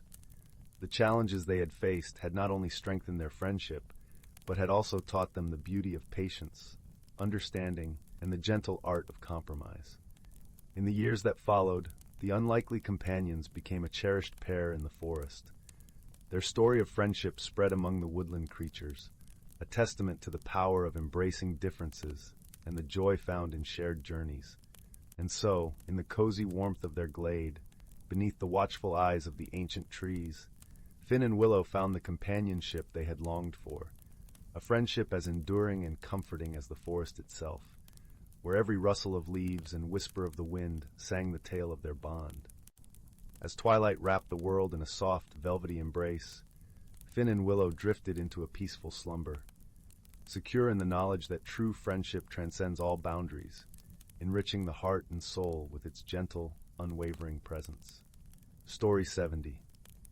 In the heart of the ancient evergreen forest, where the whisper of the wind carried secrets older than time itself, a delicate balance maintained the rhythm of life. This forest was a tapestry of lush hues, with towering trees whose branches intertwined like the fingers of long-lost friends, creating a canopy through which the sunlight danced in soft, golden ribbons. Beneath this verdant roof, the forest floor was a mosaic of emerald moss and vibrant wildflowers, their petals nodding gently in the breeze. The air was alive with the symphonic hum of nature, the gentle rustling of leaves, the distant murmur of a brook gurgling over smooth stones, and the occasional trill of a songbird hidden high in the branches. The creatures of the evergreen forest lived in harmony, guided by the wisdom of the seasons. Among them was a wise old owl named Orin, whose feathers bore the mottled patterns of the night sky, and whose eyes held the glow of ancient stars. Orin was the keeper of the forest stories, passed down from one generation to the next, ensuring the balance between all living things. As the first blush of spring began to warm the earth, the forest awoke from its slumber. Buds unfurled into tender leaves, and the scent of new beginnings filled the air. It was during this time that the creatures gathered in the Glade of Echoes, a sacred place where the energies of the forest converged and the whispers of the past could be heard. At the center of this glade stood a colossal oak, its gnarled branches stretching out like the arms of a guardian. The oak was older than memory, its bark etched with runes that told the tale of the forest's creation. Here, Orin perched on a low-hanging branch, ready to share the tale of the seasons. "Gather close," Orin hooted softly, his voice resonating through the glade. The creatures assembled, each taking their place in the circle of life that surrounded the oak. There were the nimble deer, their eyes wide with wonder, the playful squirrels chattering excitedly, and the wise turtles who had seen many cycles of change. "Once long ago," Orin began, "the forest was young, and the seasons were wild and untamed, each vying for dominance. It was a time of chaos, with winter's icy grip refusing to yield to the gentle touch of spring, and summer's warmth battling autumn's cool embrace." The creatures listened intently, their ears attuned to the cadence of Orin's tale. "It was in this time of turmoil," he continued, "that an agreement was forged. The seasons came together, each recognizing their place in the dance of time. They decided to share the year equally, each bringing their own gifts and challenges." As Orin spoke, the glade seemed to shimmer with the magic of the story. The air grew warmer, echoing the arrival of spring with its gentle breezes and the scent of blooming flowers. "Spring brought renewal," Orin said, awakening the world with its songs of growth and life. "But spring knew its time was not eternal," Orin continued, "and so it passed the baton to summer, whose golden days stretched languidly under the sun." The warmth in the glade intensified, as if the sun itself was listening. Summer, in turn, gave way to autumn, who painted the leaves in hues of fire and gold, reminding all of the beauty in letting go. The creatures felt the cool touch of autumn's breath, a reminder that change was the essence of life. Finally, winter cloaked the forest in a blanket of white, a time for rest and reflection, ensuring the earth was ready for spring's return. A chill breeze rustled through the glade, carrying with it the scent of snow and the promise of renewal. Orin paused, his eyes sweeping over the gathered creatures. And so, the seasons learned to live in harmony, teaching us that balance is the key to enduring peace. Each season has its time, its purpose, just as each creature here does. The creatures nodded, understanding the lesson woven into Orin's tale. They knew that their lives, too, were a part of this ancient balance, and that together they could ensure the forest thrived. With the story told, the creatures began to disperse, each carrying the wisdom of the seasons back to their homes. The deer bounded gracefully through the underbrush, the squirrels scampered up the trees, and the turtles ambled slowly towards the stream. Orin watched them go, his heart filled with the quiet satisfaction of a story well told. As the sun dipped below the horizon, painting the sky in shades of lavender and rose, the glade fell silent, save for the gentle sigh of the wind. And in that peaceful silence, the forest continued its eternal dance, a symphony of life and change, guided by the wisdom of the seasons and the gentle heart of the evergreen forest. Story 71. In the heart of the whispering woods, where the air was always sweet with the scent of pine and lavender, there lay a quaint village named Willowbrook. This village was no ordinary place, for it nestled within a world where magic was as common as the rustling leaves and as gentle as the evening breeze. Every house had a chimney that puffed out sweet-smelling smoke, and lanterns flickered with a warm golden glow that never seemed to burn out. One crisp autumn evening, as the moon rose high above the treetops, something peculiar began to happen in Willowbrook. It started with a whisper, a soft rustling that seemed to come from nowhere and everywhere all at once. The villagers, who were accustomed to the gentle hum of their enchanted world, began to notice small things out of place. A kettle would whistle without any heat. A broom would sweep unbidden, and the bells in the clock tower would chime erratically, echoing through the night like a playful melody.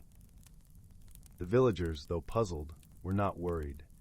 They knew that magic could sometimes be mischievous, and they were fond of the mysteries it occasionally brought with it. However, as days turned into weeks, the occurrences became more curious and frequent.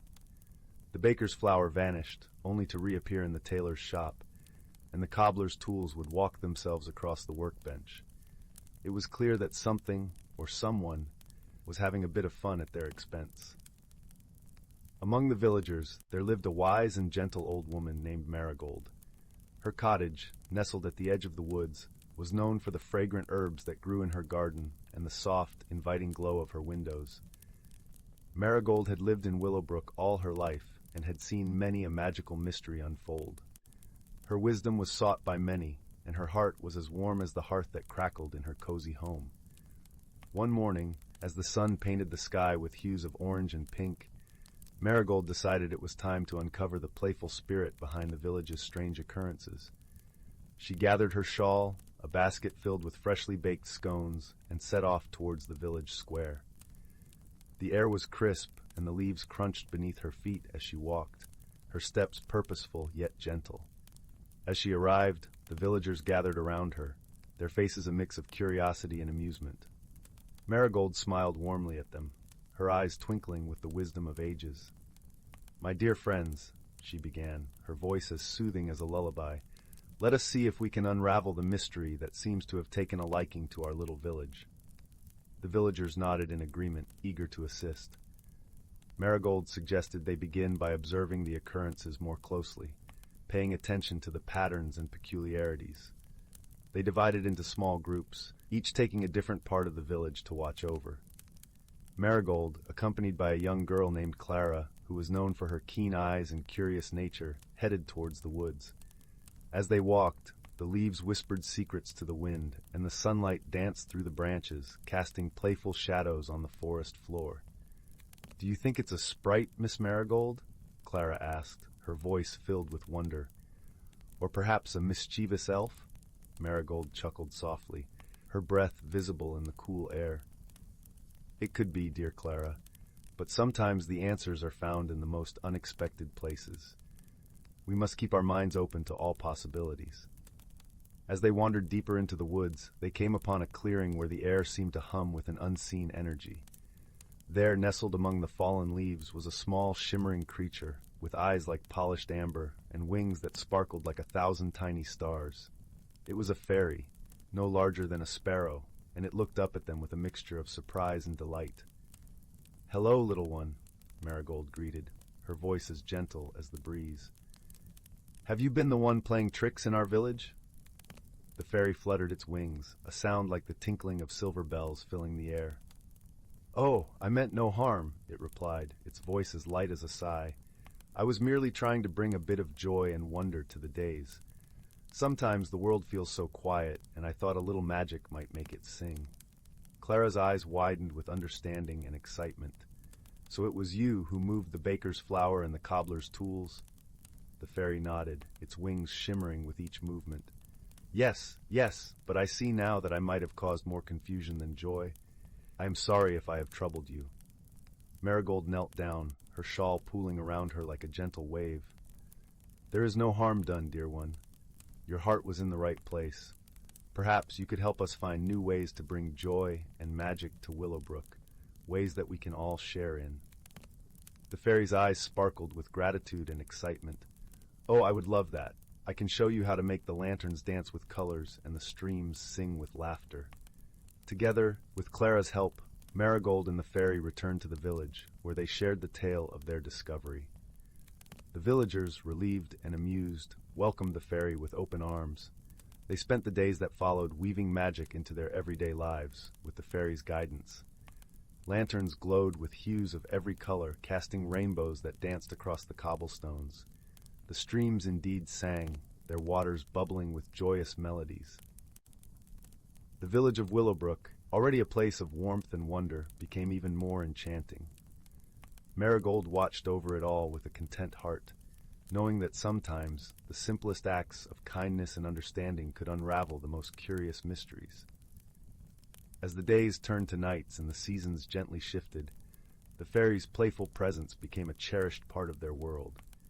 And so, in the heart of the Whispering Woods, where magic flowed as naturally as the wind, the village of Willowbrook drifted to sleep each night under a blanket of stars, with hearts as warm as the crackling fires in their hearths. The mystery that had once puzzled them now wove them closer together, reminding them of the joy found in friendship and the beauty of a world filled with wonder. As the final embers of the day glowed softly in the sky, Marigold would sit by her window, a cup of chamomile tea in hand, and listen to the gentle rustle of the leaves. She would smile to herself, knowing that in this magical village there would always be room for a little mystery, a touch of magic, and the comfort of a story well told. Story 72. In the heart of the Whispering Woods, where the moonlight danced upon the leaves like silver whispers, there lived a gentle old owl named Orin. His feathers were as soft as a cloud, and his eyes sparkled with the wisdom of the ages. Orin had resided in the tallest oak tree for as long as the woods could remember, his nest a cozy haven filled with the softest down and fragrant pine needles.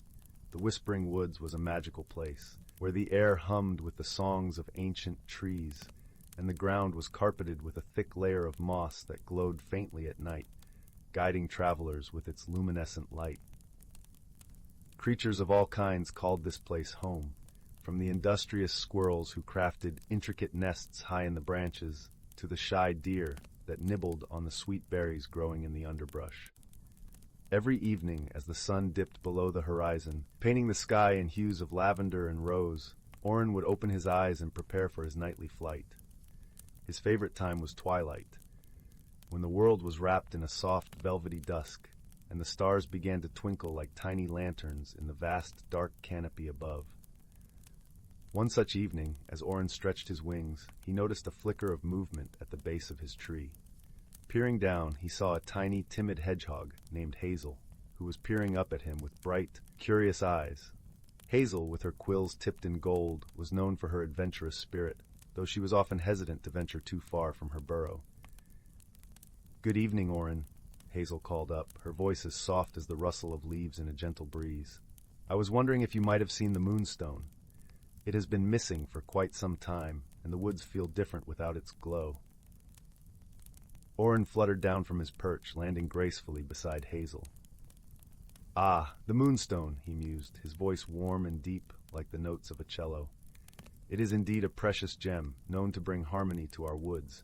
Without it, the balance here feels unsettled." Hazel shuffled her feet, her quills rustling softly. "I thought perhaps you might help me find it. I know you see far and wide, Orin." Orin nodded, his eyes twinkling with a gentle understanding. "Come, little one," he said. "Let us see what we can discover together." And so, the unlikely pair set off into the heart of the woods, guided by the soft glow of the moss and the gentle light of the stars above.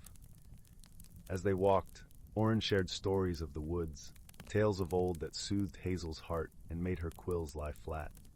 They passed through groves of ancient trees, their trunks wide and gnarled, and crossed babbling brooks that sang a melody of their own.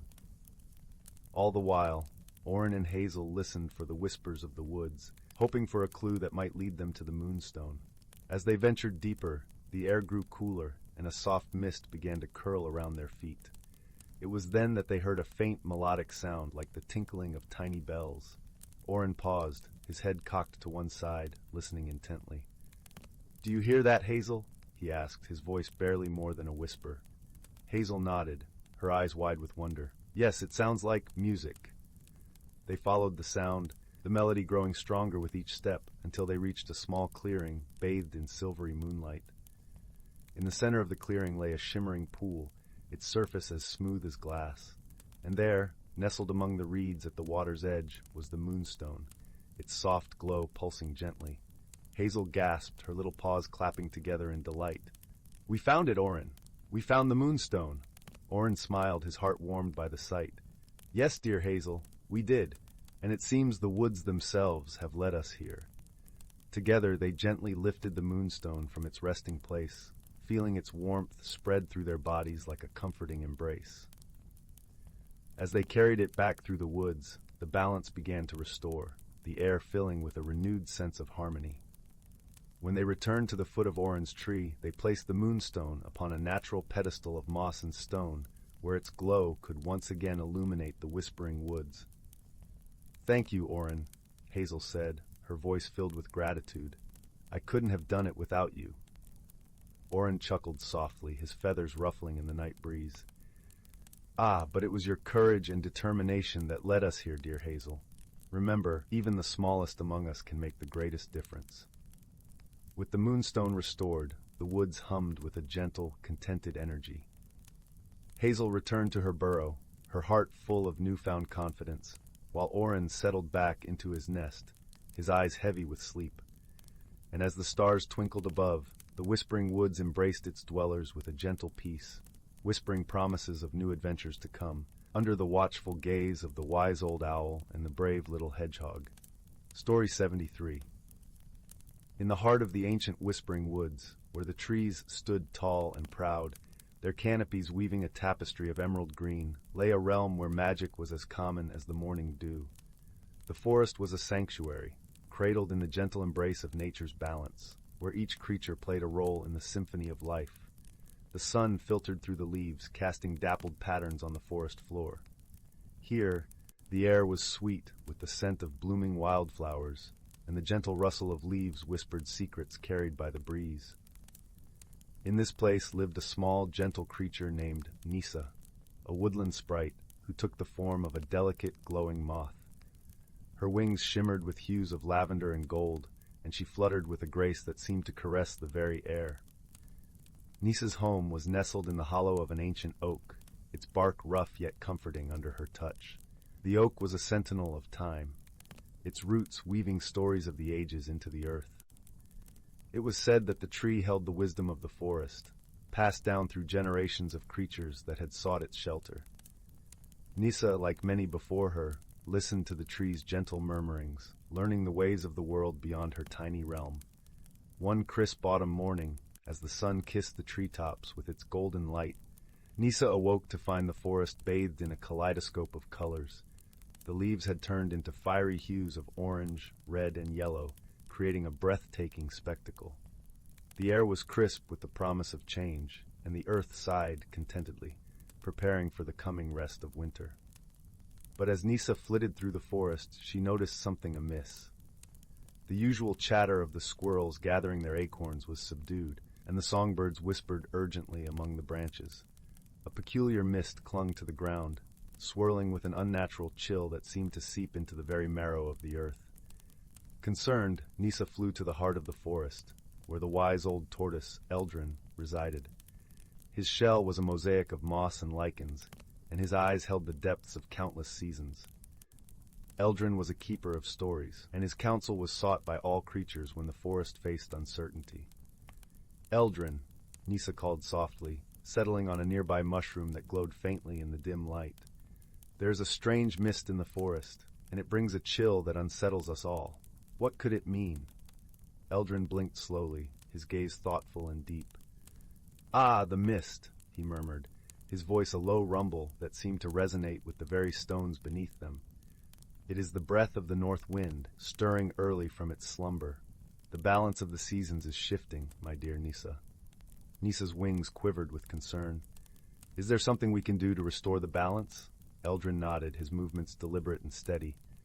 There is an ancient song, passed down through the ages, that can calm the north wind and remind it of its place. But it must be sung by many voices, united in harmony. Determined to help, Nisa summoned the creatures of the forest. The squirrels, the birds, the deer, and even the quiet rabbits gathered around Eldren, their eyes wide with curiosity and resolve. Together, they learned the melody, a haunting tune that rose and fell like the wind itself, weaving through the trees with a magic all its own. As they sang, the mist began to wane, the chill receding like a tide drawn back to the sea. The sun broke through the clouds, casting its warm glow over the gathering. The forest sighed in relief, the balance restored by the unity and wisdom of its denizens.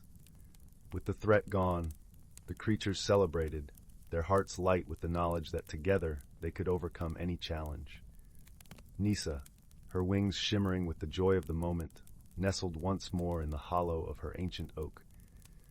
As the stars began to twinkle in the twilight sky, she felt a profound sense of peace, knowing that the forest was safe and harmonious once more. And so, the Whispering Woods continued to thrive, a testament to the enduring bond between its inhabitants and the natural world. As the seasons turned, the creatures would remember the lesson of the north wind, passing down the song of harmony to future generations, ensuring that the magic of the forest would never fade. And in the gentle glow of the moonlight, as the forest hummed with the soft lullaby of life, Nisa drifted into a restful slumber, dreaming of adventures yet to come, and the quiet strength of friendship and wisdom that would guide her through them all. Story 74. In the heart of a lush, whispering forest, where the trees seemed to dance in the gentle breeze and the sunlight streamed through the canopy like golden ribbons, there lay a small, hidden glade. This glade was a special place, known only to a few creatures of the woods. It was a place where magic hummed softly in the air, and where the leaves rustled secrets of ancient times. In this magical glade, under the protective shade of a sprawling oak tree, lived a wise old rabbit named Thistle. Thistle was known far and wide for his gentle heart and his vast knowledge of the forest. His fur was as soft as the downy clouds above, and his eyes twinkled with a kindness that comforted all who sought his counsel. One crisp morning, as the dew clung to the grass like tiny diamonds, Thistle was visited by an unexpected guest. A young fox cub named Finn had wandered into the glade, his eyes wide with wonder and a slight tremor of uncertainty in his paws. Finn's fur gleamed a fiery orange, and his bushy tail seemed to have a life of its own, swaying with every curious step he took. "Hello there," Thistle greeted warmly, his voice as soothing as the babbling brook nearby. "What brings you to this enchanted part of the forest, young one?" Finn hesitated, his ears flicking nervously. "I heard stories about this place," he admitted, his voice barely louder than a whisper. "They say it's full of magic, and I thought maybe I could learn something here." Thistle nodded, his smile gentle and inviting. "You've come to the right place, dear Finn. Magic is not just in the glade. It's in the hearts of those who seek it with kindness and courage. Tell me, what is it you wish to discover?" Finn pondered for a moment, his eyes reflecting the shimmering leaves above. "I want to learn how to be brave, like the heroes in the stories my mother tells me," he confessed. "But I don't know where to start." The old rabbit chuckled softly, a sound like the rustling of leaves. "Bravery comes from within, and it often begins with friendship," he said. "Would you like to explore the mysteries of the glade together? There's much we can learn side by side." With a newfound sense of excitement, Finn nodded eagerly. Together, the unlikely pair ventured deeper into the glade, where the air was filled with the sweet scent of blooming wildflowers and the gentle song of birds perched high above. As they wandered, Thistle shared tales of the forest's history, of the time when the great oak first took root, and the symphony of life that had thrived under its boughs ever since. Finn listened intently, his fear slowly melting away, replaced by a growing sense of belonging. They came upon a sparkling stream, its waters clear as crystal and cool to the touch. It was here that Thistle paused, his eyes twinkling with mischief. "There's an old saying," he mused, "that those who learn to listen to the whispers of the water can hear the secrets of the world." Finn crouched by the stream, his reflection dancing on the surface. "What do you hear, Thistle?" he asked, curiosity bubbling within him. The wise rabbit tilted his head, his ears twitching slightly. "I hear tales of friendship, of courage found in the most unexpected places. And I hear your heart, Finn, ready to embrace the magic of this world."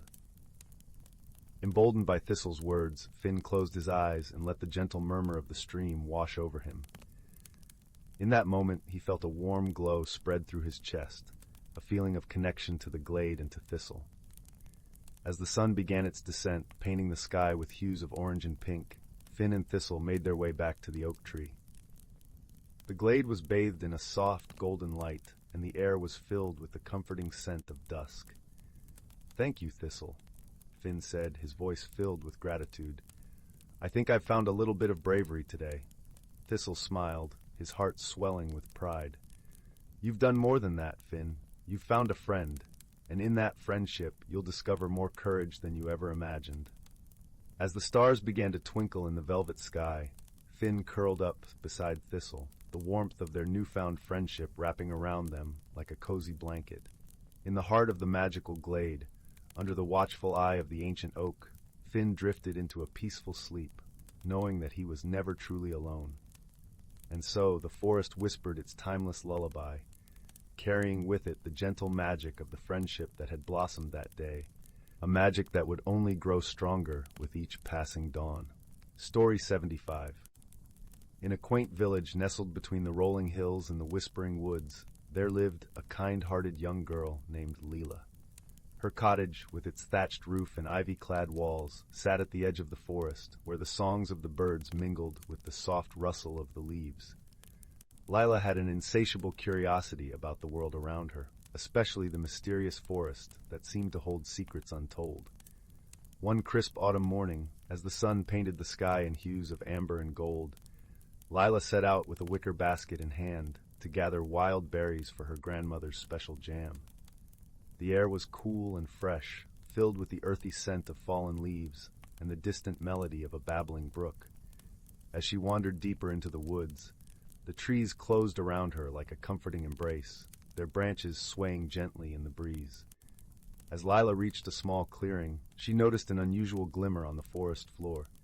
Kneeling down, she discovered a small, intricately carved wooden box half buried beneath the leaves. The box was adorned with delicate etchings of stars and moons, and it emanated a soft, warm glow. Curious, Lila opened the box and found a tiny, shimmering creature nestled inside. It was a pixie, no bigger than her thumb, with wings that sparkled like dew-kissed spiderwebs in the morning light.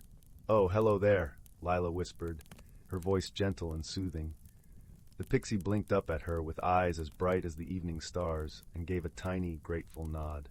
"Thank you for freeing me," the pixie said in a voice as light as the forest breeze. "I am Pippin, and I have been trapped here for many moons." Lila smiled warmly. "I'm Lila. It's a pleasure to meet you, Pippin. What happened to you?" Pippin fluttered his wings, sending a cascade of golden dust into the air. "I was caught by a mischievous sprite who thought it amusing to play tricks on me. I've been waiting for a kind soul to find me." Feeling a sense of kinship with the little creature, Lila decided to help Pippin find his way back home. Together they embarked on a journey deeper into the forest, where the trees grew taller and the shadows danced with ancient secrets. As they traveled, Pippin shared tales of the enchanted glade, a hidden realm where the pixies lived in harmony with the woodland creatures. He spoke of the great oak, the heart of their world, whose roots stretched deep into the earth and whose branches touched the sky. Lila listened, enraptured by the stories of magic and wonder, her imagination painting vivid pictures of the mystical land. Their path led them to a bubbling brook, its waters sparkling under the dappled sunlight. The gentle murmur of the stream was like a soothing lullaby, and Lila paused to dip her fingers into the cool, refreshing water. As she did, a family of playful otters emerged, their sleek bodies gliding gracefully through the water. "Hello, young one," chattered the eldest otter, his whiskers twitching with amusement. "What brings you to our part of the woods?" Lila explained their quest, and the otters nodded wisely. "Follow the stream," they advised. "It will lead you to the Meadow of Whispers, where the path to the enchanted glade begins." Thanking the otters, Lila and Pippin continued on their way, the sound of the brook guiding them like a gentle guardian. As they walked, the forest opened up, revealing a meadow bathed in the soft glow of the setting sun. The air was filled with the scent of wildflowers, and the gentle hum of bees created a symphony of nature's harmony. In the center of the meadow stood a circle of ancient stones, worn smooth by time. Pippin flew to the stones, alighting on the tallest one. "This is the gateway," he whispered, his voice filled with awe and reverence. Lila watched as Pippin sprinkled a handful of golden dust over the stones. The air shimmered and danced, and a path of light unfurled before them, leading into the heart of the enchanted glade. "Will you come with me, Lila?" Pippin asked, his eyes hopeful. Lila hesitated, glancing back at the forest that had been her home. But the call of adventure and the promise of new friendships tugged at her heart. With a deep breath she nodded, stepping onto the path of light beside Pippin. As they entered the glade, Lila's breath caught in her throat. The world around her was alive with magic. The trees were adorned with twinkling lights, and flowers bloomed in a riot of colors, their petals whispering secrets to the wind. Pixies flitted about, their laughter like the tinkling of tiny bells, while gentle creatures of all shapes and sizes watched with curious eyes. The great oak stood at the center of it all, its mighty branches stretching toward the heavens. Lila felt a sense of peace and belonging she had never experienced before, as if she had found a second home. Pippin introduced her to the other pixies, who welcomed her with open arms and warm smiles. They danced and sang under the starlit sky, their voices weaving a tapestry of joy and camaraderie. Lila learned that true magic lay not in spells or potions, but in the bonds of friendship and the wonder of discovering new worlds. As the night deepened, Lila lay beneath the great oak, her heart full of gratitude and contentment. Pippin settled beside her, his wings softly fluttering as he drifted into a peaceful slumber. "You'll stay, won't you?" he murmured drowsily. Lila smiled, feeling the gentle caress of the cool night breeze. "For a while," she whispered, her voice carrying the promise of new beginnings and the warmth of newfound friendship. And so, in the heart of the enchanted glade, under the watchful gaze of the great oak, Lila found not only a magical world, but a deeper understanding of herself and the beauty of unexpected friendships.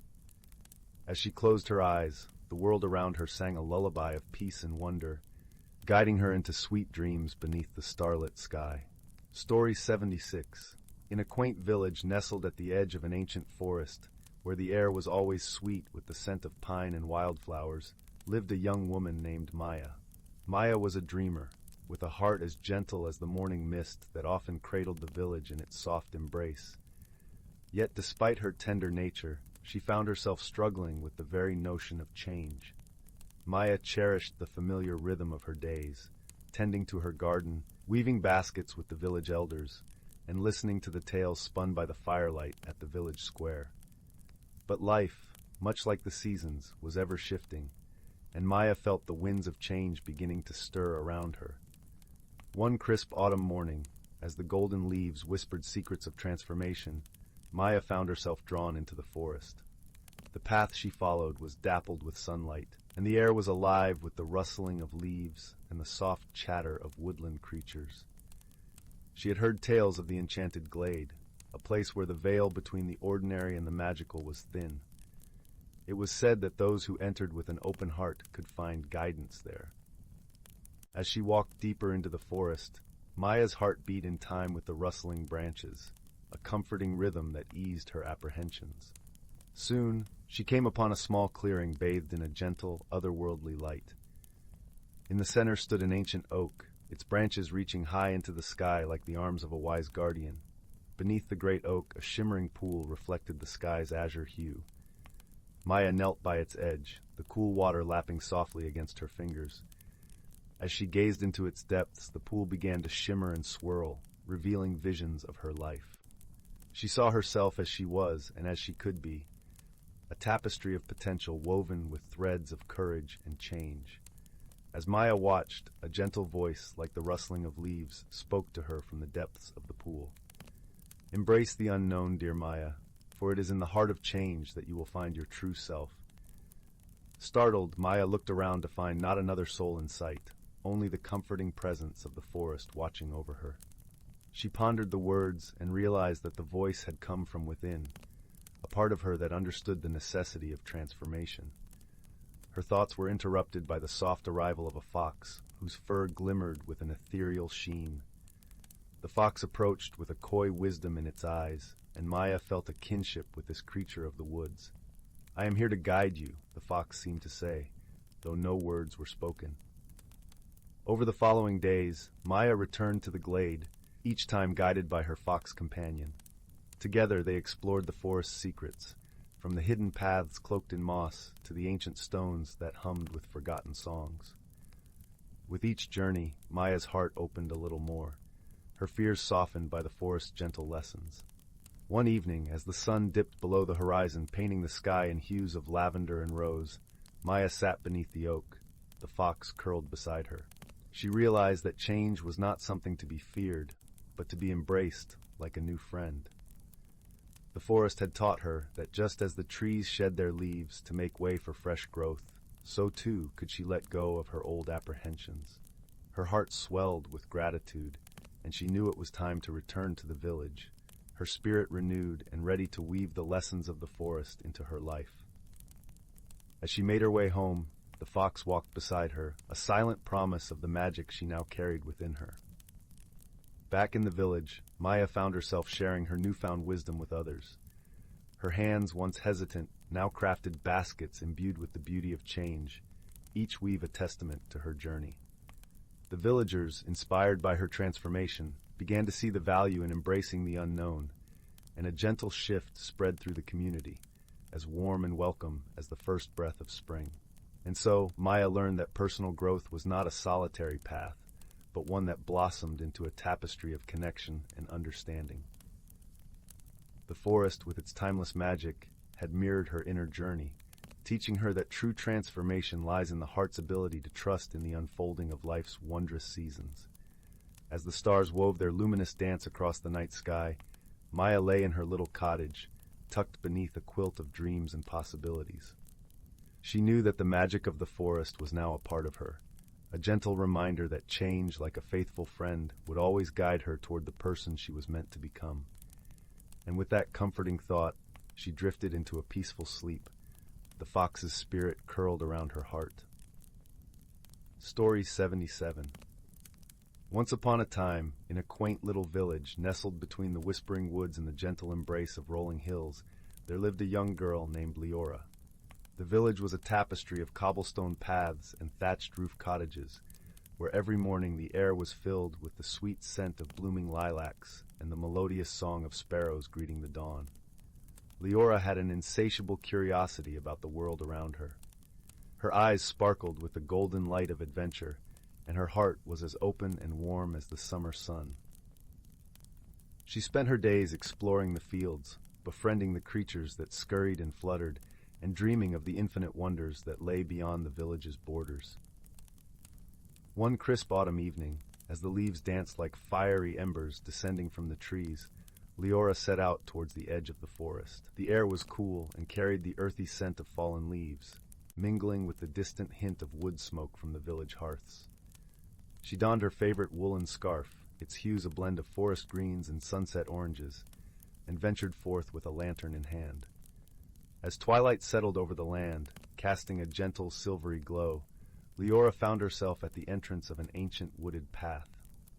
She had always wondered where it led, and tonight, under the watchful gaze of the crescent moon, she felt an irresistible pull to uncover its secrets. The trees stood tall like wise old sentinels, their branches whispering stories of old to those who cared to listen. The path wound deeper into the forest, the soft crunch of leaves underfoot the only sound accompanying Leora's journey. Soon she came upon a clearing bathed in moonlight, where a peculiar sight awaited her. A small, shimmering pond lay at the center, its surface like glass reflecting the winking stars above. And beside this pond sat a creature unlike any Leora had ever seen. It was a fox, but not just any fox. Its fur glowed with a faint, ethereal light, casting a gentle halo around it.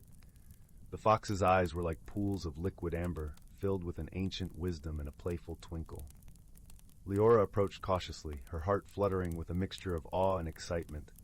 "Hello there," she whispered, her voice barely louder than the rustling leaves.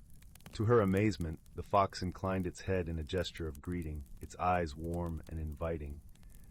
Leora felt an inexplicable connection, as if she had known this creature all her life. She sat down beside the fox, the cool grass a comforting softness beneath her. "You seem to have found the heart of the forest," the fox spoke, its voice a melodic hum that resonated in the stillness. Leora's eyes widened in wonder. "You can talk!" she exclaimed softly, a delighted smile spreading across her face. The fox chuckled, a sound like tinkling bells. "Indeed, but only to those who truly listen," it replied with a wink. They talked long into the night, the fox sharing tales of the forest's hidden wonders and the secrets it had guarded for centuries. Leora listened intently, absorbing every word like a sponge. She learned of the ancient tree that sang with the wind, the hidden glen where the deer danced under the moon, and the brook that carried messages from the mountains to the sea. As the first light of dawn began to paint the sky in hues of pink and gold, Leora knew it was time to return home. But she felt a newfound bond with the forest, a sense of belonging that filled her heart with warmth. Before she left, the fox spoke once more. "Remember, Leora, the magic of the world lies not in grand gestures, but in the smallest acts of kindness and wonder. Keep your heart open, and you will find friends in the most unexpected places." With a gentle nod and a heart full of gratitude, Leora bid farewell to her new friend, promising to return soon. As she made her way back to the village, the forest seemed more alive than ever, the morning light weaving through the branches like threads of gold. From that day forward, Leora often visited the forest, each time discovering something new and wondrous. She shared her stories with the villagers, inspiring them to look beyond the ordinary and find magic in their everyday lives. And though the fox remained an elusive mystery to most, Leora knew that it watched over the forest, a guardian of its secrets, and a friend to those who ventured with open hearts. And so, under the watchful stars and the gentle embrace of the forest, Leora's adventures continued, her spirit growing brighter with every step she took. The village was never the same, for Leora's stories had woven a tapestry of wonder and warmth, a reminder that the world was full of magic waiting to be discovered. In the end, it was not just Leora who found her place in the world, but the entire village, united by the stories and the friendships that blossomed in the heart of the forest. And as the seasons turned and the years passed, the forest remained a sanctuary of peace and wonder, a testament to the gentle magic that lay in the heart of those who dared to dream. And so, dear listener, as you drift into slumber, remember the magic that lies within and around you, gentle, kind, and ever-present, just waiting for you to find it. Sleep well, and dream of forests aglow with moonlight where foxes speak and secrets of the world unfold in whispers of the leaves. Story 78. In a quiet village nestled between rolling green hills and a shimmering lake, there was a quaint little cottage where the flowers bloomed all year round. The air carried the sweet scent of lavender and honeysuckle, and the sun seemed to cast a gentle golden glow over everything it touched. This was the home of a kind-hearted old woman named Maeve, known far and wide for her gentle wisdom and an ever-present twinkle in her eye. Maeve lived a simple life, tending to her garden with loving care and sharing her days with her companion, a plump, fluffy cat named Marigold. Marigold had fur as soft as the finest velvet and eyes that sparkled like emeralds. Together, Maeve and Marigold led a life of quiet contentment, their days marked by the changing seasons and the rhythmic lullaby of nature. One crisp autumn morning, as leaves of amber and gold danced in the breeze, Maeve noticed something peculiar in her garden. Among the usual blooms of daisies and roses, there was a new flower, one she had never planted. Its petals shimmered with iridescent hues, shifting colors with the light, pinks and purples, blues and greens, all at once. It was a flower unlike any other, and it seemed to hum with a soft, gentle magic. Intrigued, Maeve leaned in closer, and as she did, she heard a faint whisper. It was the voice of the flower, delicate and melodious. "Maeve," it said, "I am the blossom of whimsy. I have come to your garden seeking your kindness." Maeve smiled warmly, her curiosity piqued. "What brings you here, dear blossom?" she asked softly, her voice as gentle as the breeze. "I am lost," the blossom of whimsy replied. "I was blown from my home in the enchanted glade by a mischievous gust of wind. I have been searching for a way back, but the path is hidden from me." Maeve pondered this for a moment, her heart brimming with compassion. "Fear not, little blossom," she said. "We shall help you return to your home." With Marigold trotting faithfully by her side, Maeve set out on a journey to find the enchanted glade. They walked through the village, where the cobblestone streets wound like ribbons between cozy cottages. The villagers waved and smiled, their hearts warmed by Maeve's determination and kindness.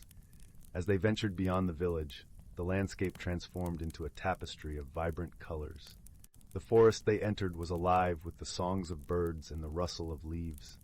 Sunlight dappled the path, and the air was filled with the earthy scent of moss and pine. Along the way, Maeve and Marigold encountered a wise old owl perched on a gnarled oak tree. His feathers were a patchwork of browns and grays, and his eyes gleamed with ancient knowledge. "Greetings, owl," Maeve called, her voice carrying through the forest like a gentle breeze. "We seek the enchanted glade, where the blossom of whimsy belongs. Can you guide us?" The owl blinked slowly, considering Maeve's request. "Ah, the enchanted glade," he hooted thoughtfully. "To find it, you must follow the path where the sunlight never fades, and the whispers of the forest lead the way. But be mindful, for the journey requires both courage and kindness." Maeve nodded, her resolve unwavering. "Thank you, wise owl," she said, her heart filled with gratitude. And so Maeve, Marigold, and the blossom of whimsy continued their journey, guided by the owl's words. They walked where the sunlight danced perpetually, their path illuminated by the forest's gentle whispers. They listened to the stories of the trees, each one telling tales of ancient times and forgotten dreams. As twilight descended, painting the sky with shades of lavender and indigo, they reached a clearing, bathed in silvery moonlight. In the center of the clearing stood a shimmering archway made of intertwining vines and flowers. It was the entrance to the enchanted glade, and it glowed with an ethereal light. The blossom of whimsy trembled with joy, its colors brightening in the moon's gentle glow. "Thank you, dear Maeve," it whispered, its voice filled with gratitude. "You have shown me the way home." Maeve smiled, her heart swelling with happiness. "It was your own magic that guided us, little blossom," she replied softly. As the blossom of whimsy nestled into the earth, where it would flourish in the company of its kin, Maeve and Marigold felt a warmth envelop them, a warmth that spoke of friendship, kindness, and the gentle magic of the world around them. With their task complete, Maeve and Marigold turned to leave the enchanted glade, their spirits light and their hearts full. The night air was cool and crisp as they began their journey back home, the stars twinkling like diamonds in the velvet sky. When they finally returned to their cozy cottage, the fire crackled warmly in the hearth, casting a soft glow across the room. Maeve settled into her favorite armchair, with Marigold purring contentedly in her lap. As she gazed out the window at the moonlit garden, she felt a deep sense of peace, a peace that comes from knowing that acts of kindness, no matter how small, can create ripples of magic in the world. And so, as the village slept beneath a blanket of stars, Maeve closed her eyes, her heart full of dreams, as gentle and wondrous as the journey she had taken. And somewhere in the enchanted glade, the blossom of whimsy swayed softly in the moonlight, forever grateful for the friendship that had guided it home. Story 79. In a quiet corner of the world, where the land gently folded into rolling hills and the sky seemed to stretch on forever, there lay a small village nestled beside an ancient forest. This forest, with its towering trees and whispering leaves, was a place where magic tiptoed softly, leaving traces only for those who knew where to look. The villagers often spoke of the forest with a mix of reverence and mystery, but few dared to wander too deep within its emerald embrace. One crisp autumn morning, when the air was filled with the earthy scent of fallen leaves, and the sun cast golden patches on the forest floor, a young boy named Finn found himself standing at the edge of this enchanting woodland. With eyes as bright as the sky above and a heart filled with curiosity, Finn was known for his gentle spirit and his love for the stories his grandmother told him about the forest's secrets. "Remember, Finn," his grandmother would say, her voice soft and warm like a woolen shawl, "the forest holds many wonders. but it also requires respect and kindness. On this particular day, Finn felt a tug, an invisible thread pulling him toward the heart of the forest. Clutching his small satchel filled with apples and a well-thumbed book of forest lore, he stepped onto the narrow path that wound its way among the mighty oaks and whispering pines. The forest welcomed him with a hushed rustle, as if sharing a secret only he could hear. As he walked deeper into the woods, the sunlight danced through the canopy in a kaleidoscope of colors, painting the path with hues of amber and jade. Birds sang lilting tunes from branches above, their melodies weaving a tapestry of sound that wrapped around Finn like a comforting embrace. After some time, Finn came upon a clearing where the forest seemed to hold its breath.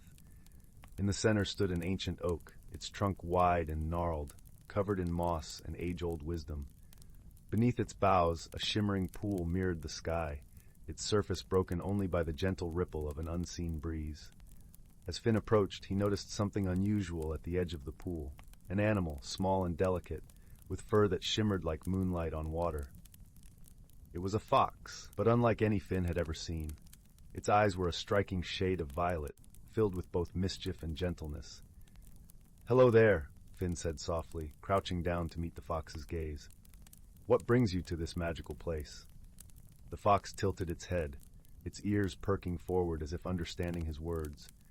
Then, with a swift motion, it turned and beckoned Finn to follow, weaving through the trees with a grace that seemed almost ethereal.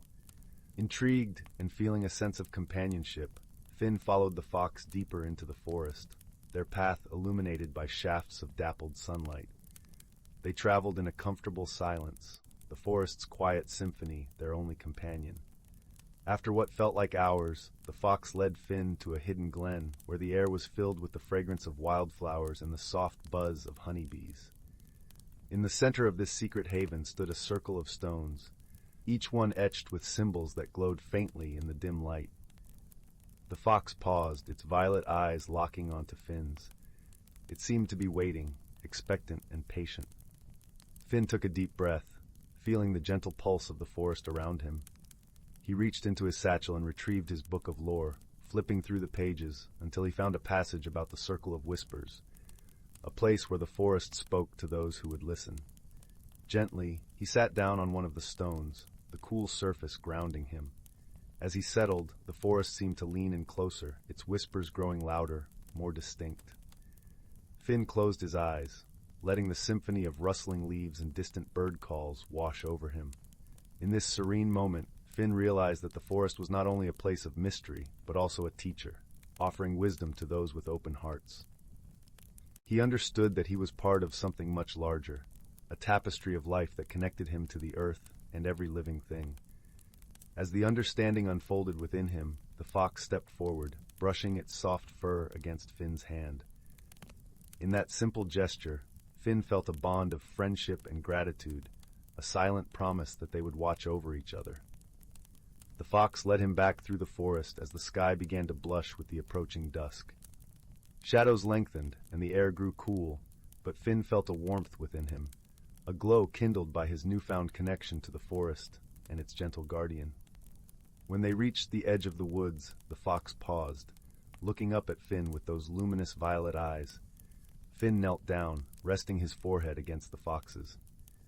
"Thank you," he whispered, his voice carrying the weight of his gratitude. The fox gave a soft, contented sound before slipping back into the shadows, leaving Finn standing at the forest's edge, his heart full of wonder. As Finn made his way home, the stars began to twinkle in the evening sky, casting their light upon the village like a blanket of diamonds. The air was cool and fragrant, filled with the promise of dreams yet to come. Finn lay in bed that night, the gentle sounds of the forest still echoing in his mind. He knew he had found something special in the woods, a friendship and a wisdom that would stay with him always, like a gentle melody that never fades. And as he drifted into slumber, wrapped in the warmth of his grandmother's love and the forest's secrets, he knew that the world was a place of magic and wonder, waiting to be discovered by those who dared to listen. Story 80. In the heart of a tranquil valley, cradled by the gentle embrace of whispering woodlands, lay the quaint village of Willowbrook. The village was known far and wide for its lush, rolling meadows and the silvery stream that meandered like a ribbon through the land, gleaming under the moonlight like molten silver. Each evening, as the sun dipped below the horizon, casting a golden glow over the landscape, a symphony of crickets and nightingales serenaded the villagers into a peaceful slumber. In a snug little cottage, nestled at the edge of the village, lived a wise old seamstress named Maribel.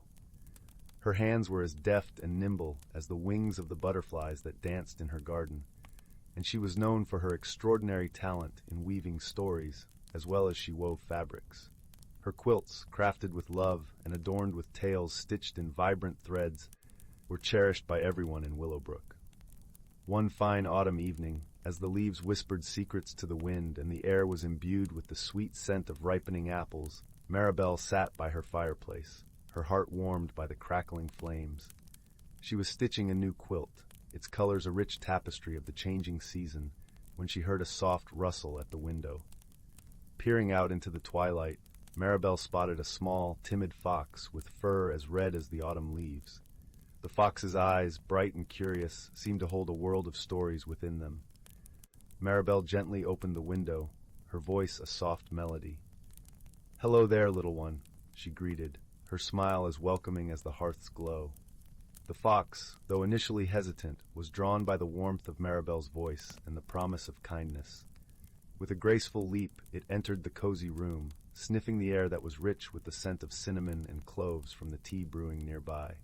As they sat together by the fire, Maribel and her new friend, whom she named Rusty, began to share their stories. Rusty, as it turned out, was not an ordinary fox. He had ventured from the mystical forest of whispers, a place where the trees held ancient wisdom and the winds carried songs of magic. Rusty spoke of the forest's wonders, glimmering glades, hidden pathways that shifted like dreams, and a mysterious light that danced in the shadows, beckoning those brave enough to follow. Intrigued by Rusty's tales, Maribel felt a flutter of adventure awaken within her. She realized that while she had woven many stories, she had not ventured beyond the familiar fields and woods of Willowbrook in quite some time. There was a world beyond, full of mysteries waiting to be discovered, and a gentle magic that whispered to her soul. The next morning, with the sun casting a warm embrace over the valley, Maribel decided to embark on a journey with Rusty as her guide. They set off together, the crisp air filling their lungs with the promise of discovery. The path they chose led them through a tunnel of golden leaves, where sunlight splintered through the branches, creating a mosaic of light and shadow on the ground. As they journeyed deeper into the forest of whispers, Maribel marveled at the sights and sounds around her. The trees, ancient and wise, seemed to nod in greeting, their leaves rustling like the pages of an old, beloved book. Birds flitted from branch to branch, their songs weaving a harmonious symphony that resonated through the forest. Rusty, with his keen senses, guided Maribel to a hidden glen where the heart of the forest's magic resided. In the center of the glen stood an ancient oak, its gnarled branches reaching towards the sky like the arms of an old friend.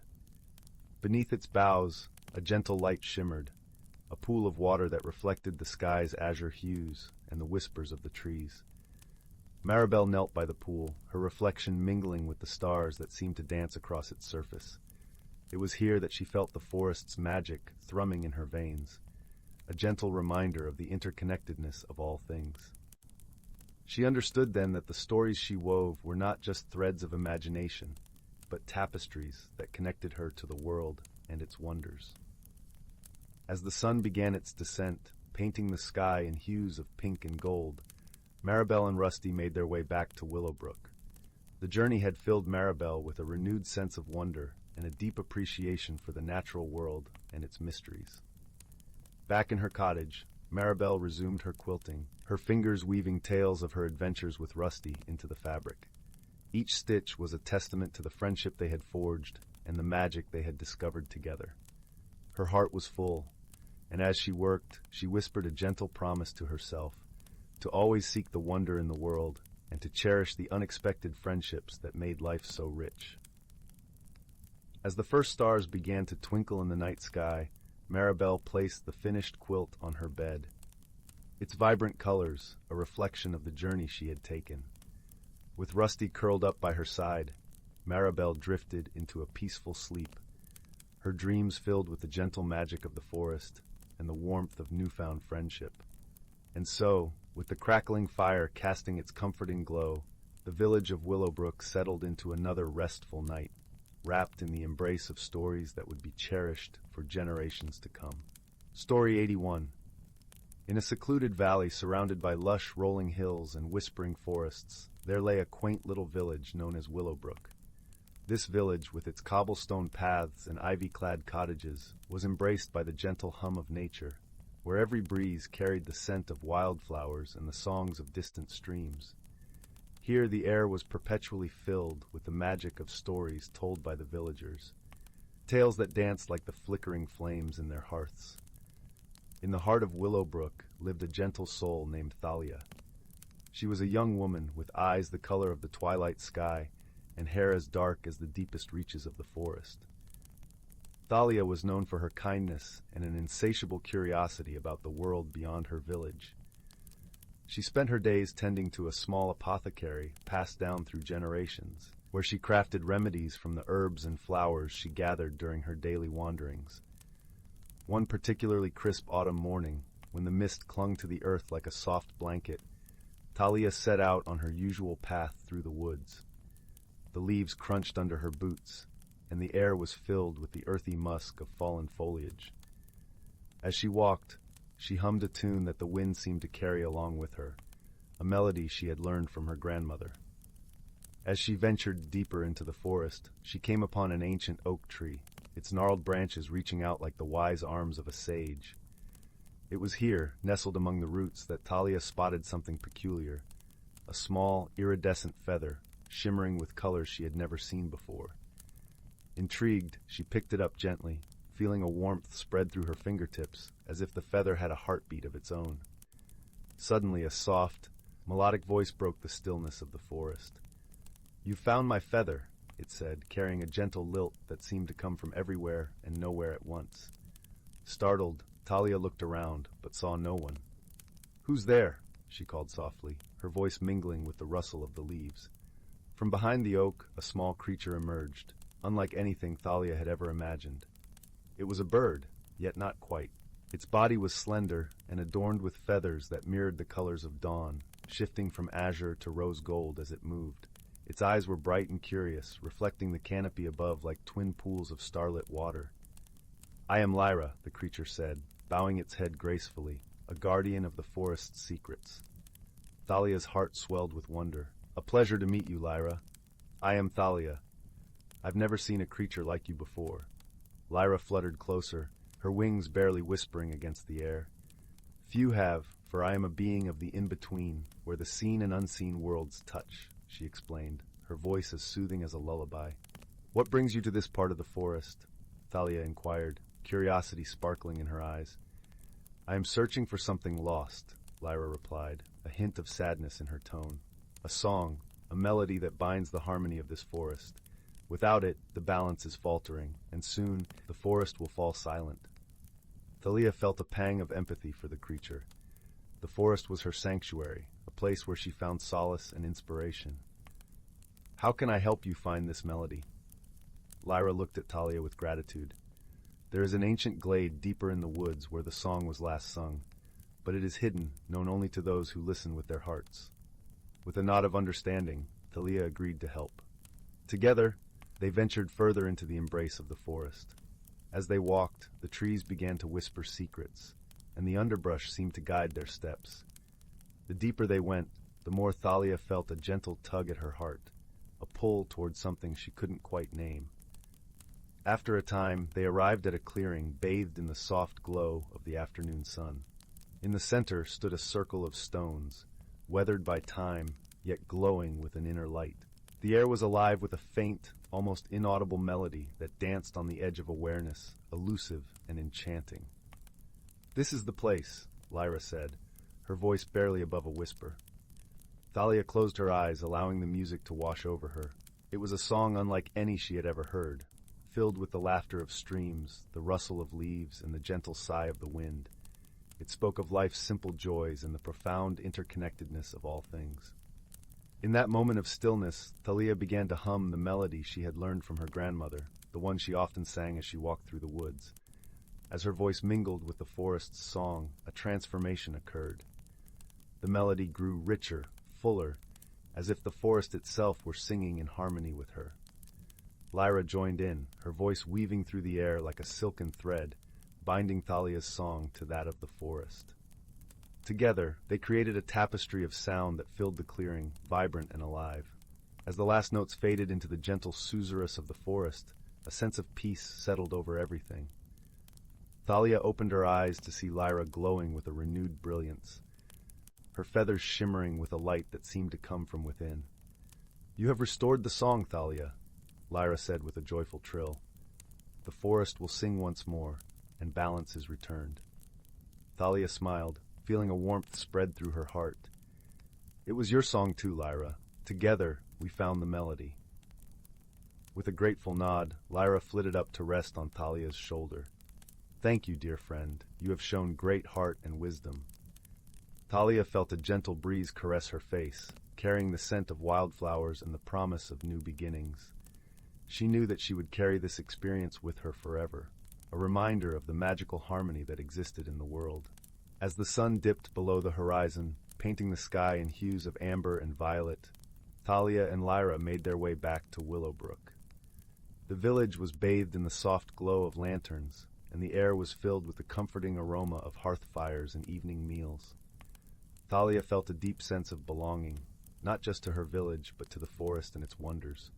She had discovered a new friendship, one that transcended the boundaries of her understanding, and she knew that with Lyra by her side, new adventures awaited. As she settled into her cozy cottage that night, the feather she had found earlier now resting on her windowsill, Thalia drifted into a peaceful sleep, lulled by the gentle song of the forest that whispered promises of dreams yet to come. And so, in the heart of Willowbrook, where magic and wonder were as familiar as the stars in the sky, the forest sang its eternal melody, a testament to the bonds of friendship and the beauty of a world filled with gentle mysteries. Story 82. In a quaint village nestled between rolling hills and whispering woodlands, there lived an old clockmaker named Oliver. His humble shop, with its creaky wooden sign swaying gently in the breeze, stood at the edge of the village, where the cobblestone path met the emerald expanse of the forest.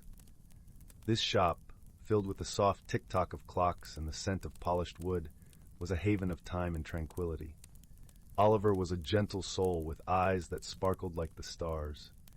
He had a long, silver beard that he often stroked thoughtfully while working on his beloved clocks. Each clock in his shop was a masterpiece, crafted with care and imbued with a touch of magic that only Oliver could bestow. The villagers often said that his clocks didn't just tell time, they whispered secrets of the past and hints of the future. One crisp autumn morning, as the golden leaves danced down from the trees outside, Oliver found a peculiar package on his doorstep. Wrapped in faded brown paper and tied with a fraying string, it piqued his curiosity. Upon opening it, he discovered an ancient, battered timepiece, its face cracked and hands frozen at midnight. Intrigued, Oliver placed the clock on his workbench, its intricate gears and cogs gleaming under the warm glow of a nearby lantern. As he began to gently clean and repair the clock, he noticed something extraordinary. A tiny, shimmering figure seemed to be trapped inside, fluttering like a butterfly caught in a jar. With a soft gasp, Oliver leaned closer. "Oh dear, what have we here?" he murmured, his voice a gentle rumble like distant thunder.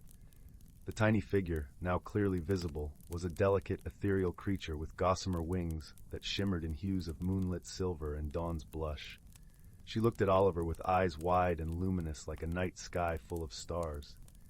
"Thank you for finding me," she said in a voice as soft as a breeze rustling through autumn leaves. "I am Lyra, a time sprite, and I am in desperate need of help." Oliver, his heart swelling with a warmth like the hearth's embrace, nodded kindly. "What has happened, dear Lyra, that you find yourself trapped within this clock?" Lyra explained, her voice weaving a tale of wonder. "I was traveling through the threads of time, as is my duty, ensuring the balance between moments. But a shadow, a dark, swirling force, sought to capture the essence of time itself. In my attempt to escape, I found refuge in this clock, but the shadow's magic sealed it. Oliver listened intently, his mind whirring with thoughts as intricate as the gears he so loved. "Fear not, little one," he reassured her, "for we shall find a way to free you and restore the balance." With that promise, Oliver set to work.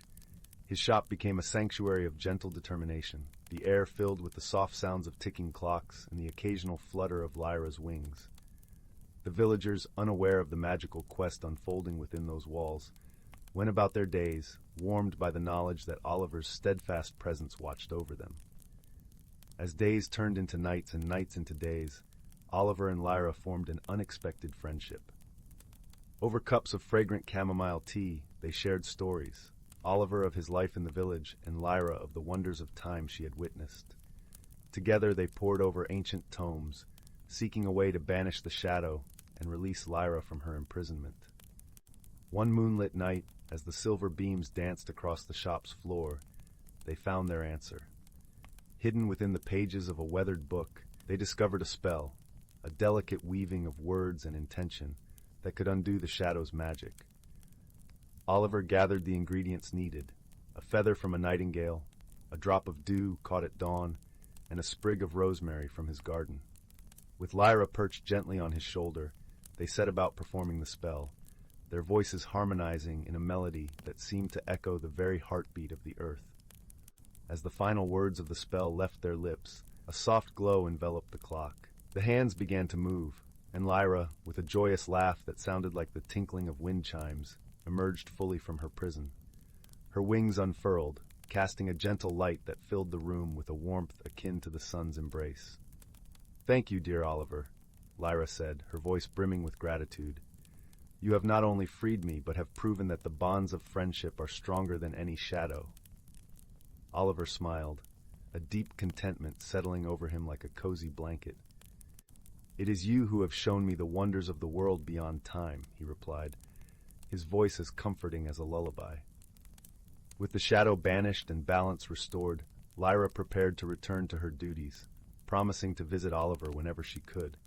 As a parting gift, she imbued one of his clocks with a special magic, a gentle chime that, when heard, would bring peace to any troubled heart. And so, life in the village continued, with Oliver's shop standing as a beacon of warmth and wonder.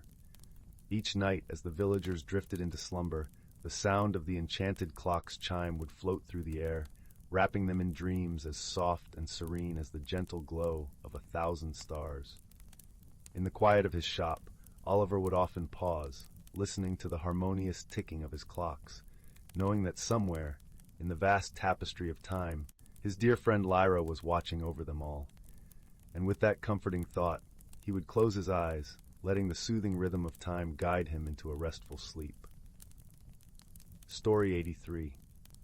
In the heart of a lush, whispering forest, where the sunlight danced through the canopy like golden butterflies, lay a small village known as Willow Glen.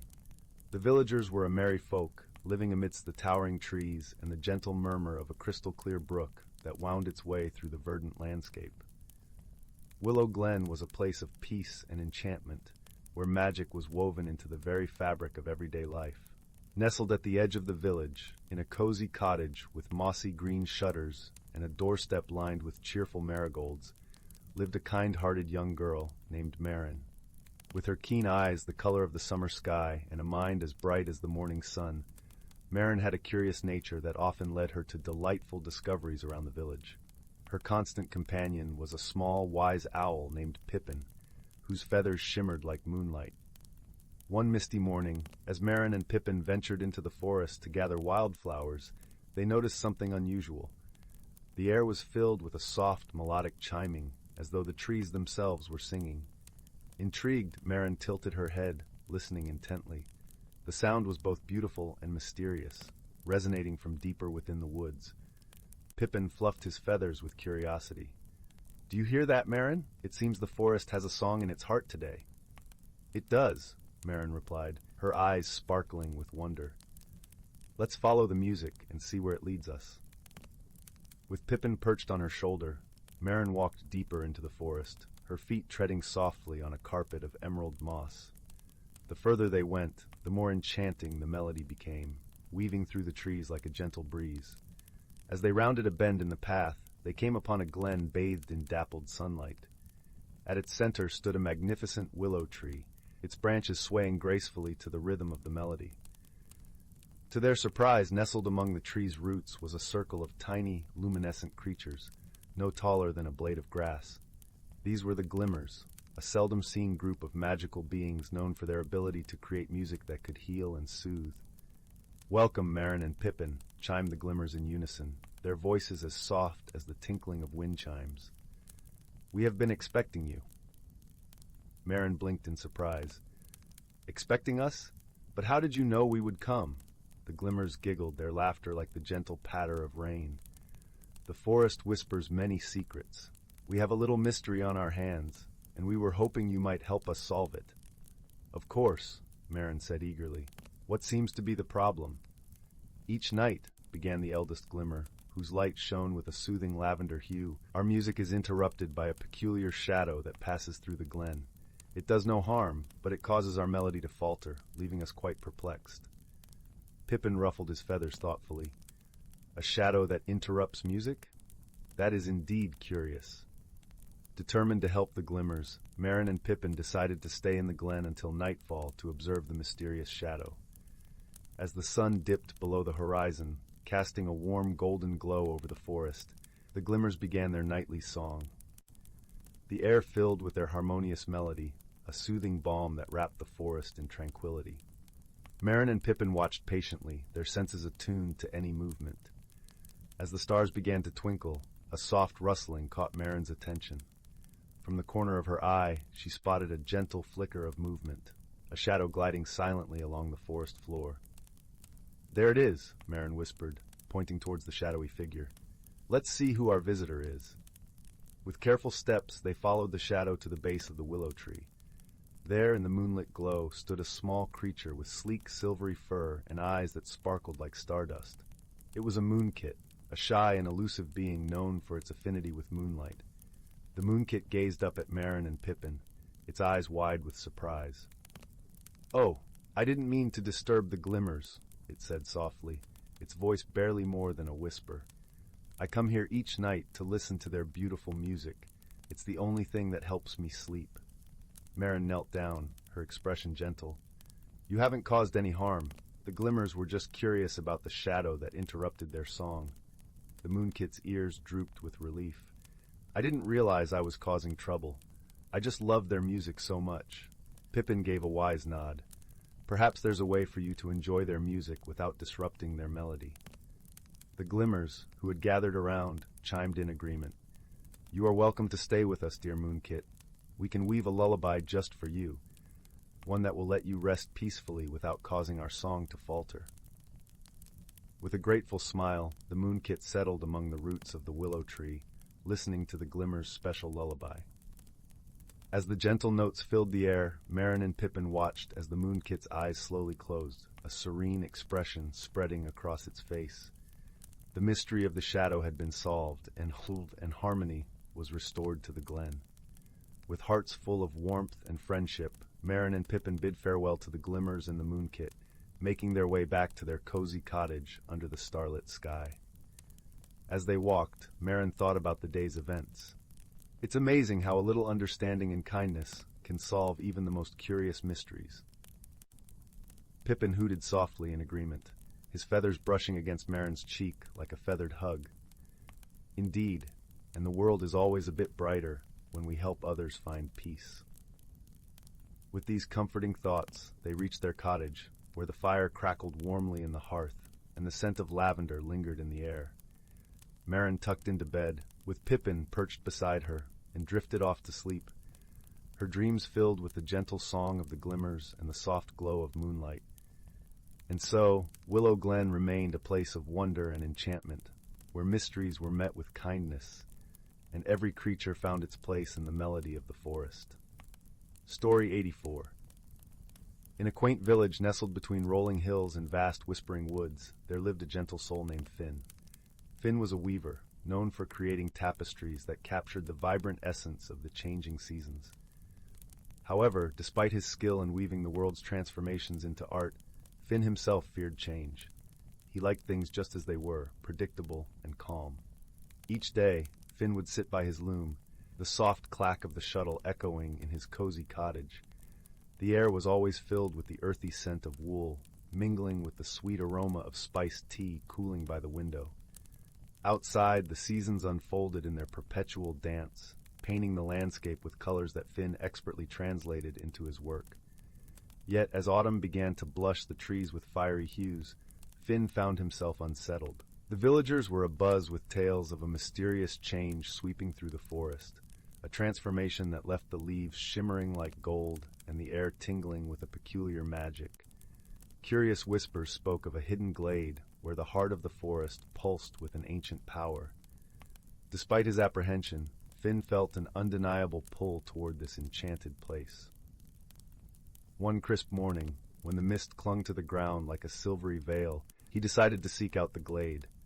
He wrapped himself in a thick woolen cloak, its deep emerald color reminiscent of the summer leaves, and set off along a winding path that led into the heart of the woods. The forest embraced him with a serene hush. Sunlight filtered through the canopy, casting dappled patterns on the path, as if the trees themselves were weaving a tapestry of light and shadow. Finn walked for hours, his mind a swirl of anticipation and doubt, until he finally reached a small clearing, bathed in a warm, golden glow. In the center of the glade stood an ancient oak, its branches stretching wide like welcoming arms. Beneath it, the ground was carpeted with leaves that shimmered with an otherworldly light. Finn approached, his heart fluttering like the wings of a nervous bird. As he stood beneath the oak's sprawling boughs, a gentle, melodious voice filled the air. "Welcome, dear Finn," the voice sang, resonating from the very heart of the tree. "I am the spirit of the woods, guardian of transformation and growth." Finn hesitated, his voice barely a whisper. I don't know if I'm ready for change." The spirit chuckled softly, a sound like leaves rustling in a summer breeze. "Change is not something to fear, dear one. It is a part of life, as natural as the seasons shifting from one to the next." "But what if I lose myself?" Finn asked, his eyes wide with uncertainty. "You will not lose yourself," the spirit assured him. "Instead, you will discover new parts of who you are. Just as a tree grows new leaves each spring, so too can you grow and transform." With those words, a gentle warmth enveloped Finn, and he felt a spark igniting within him, a small, flickering flame of courage. As he stood beneath the oak, he noticed the leaves around him beginning to change, their colors deepening and swirling in mesmerizing patterns. It was as if the forest was reflecting his inner journey, the magic of transformation mirroring his own budding acceptance. Feeling a newfound sense of peace, Finn returned to the village. He shared his experience with the villagers, who listened with rapt attention, their eyes shining with wonder and understanding. Among them was a wise old woman named Leora, whose knowledge of the world was as deep as the forest itself. "You have learned a valuable lesson, Finn," Leora said, her voice warm and soothing. "Change is not something to be resisted, but embraced. Through change, we discover our strengths and uncover the beauty within us." Encouraged by Leora's words and the support of his friends, Finn embraced the changes in his life. He began to weave tapestries that not only captured the beauty of the world around him, but also reflected the growth he experienced within. His work blossomed with vibrant colors and intricate designs that told stories of transformation and self-discovery. As the seasons continued their eternal cycle, Finn found himself more comfortable with change, knowing that it brought new opportunities and insights. His heart, once wary and closed, opened like a flower blooming in the warmth of the sun, welcoming each new experience with grace and gratitude. And so, in the village by the whispering woods, Finn discovered the magic of transformation, not just in the world around him, but within himself. With each tapestry he wove, he told the tale of his journey, a gentle reminder that change, while daunting, could lead to the most beautiful of discoveries. And in the end, nestled in the soft glow of the cottage by the crackling fire, Finn found comfort in the knowledge that he was never truly alone, for the spirit of the forest and the kindness of friends were always with him. Story 85. In a hidden valley, nestled between gentle hills and ancient whispering forests, there lay a village named Briar Glen. The village was a charming tapestry of cobblestone paths and quaint cottages, their thatched roofs dusted with moss and wildflowers. A clear brook babbled through the heart of Briar Glen, its waters glinting silver under the moonlight. The air was perfumed with the scent of lavender and honeysuckle, and the soft hoot of owls could often be heard echoing through the trees. In this tranquil place lived a young girl named Wren. She was known for her curious spirit and a heart as warm as the summer sun. Wren had a special bond with the natural world.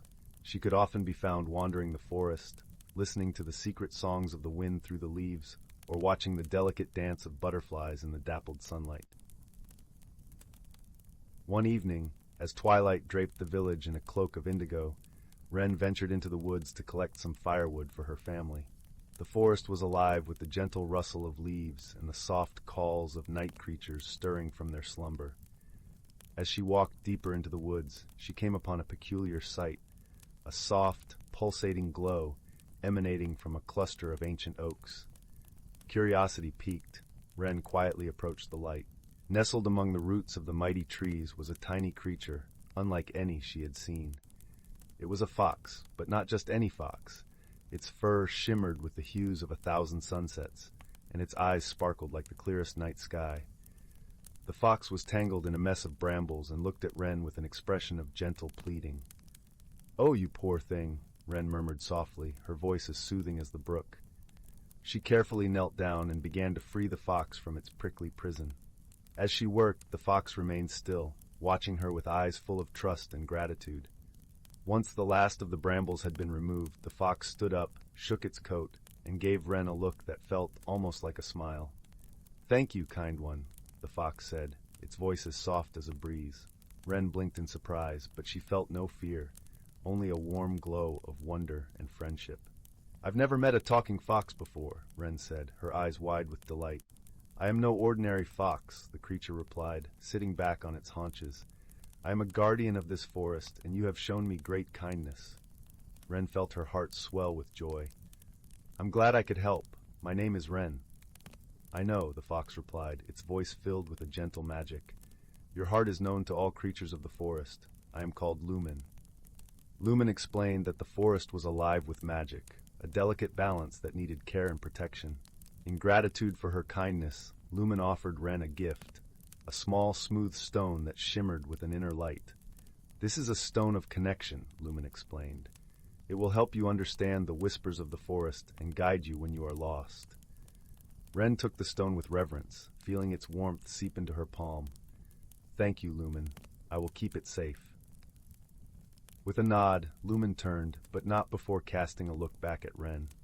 "Remember, dear Wren, the magic of the world is woven with kindness and courage. Never forget the power of your own heart." With that, Lumen disappeared into the shadows, leaving behind a soft trail of shimmering light.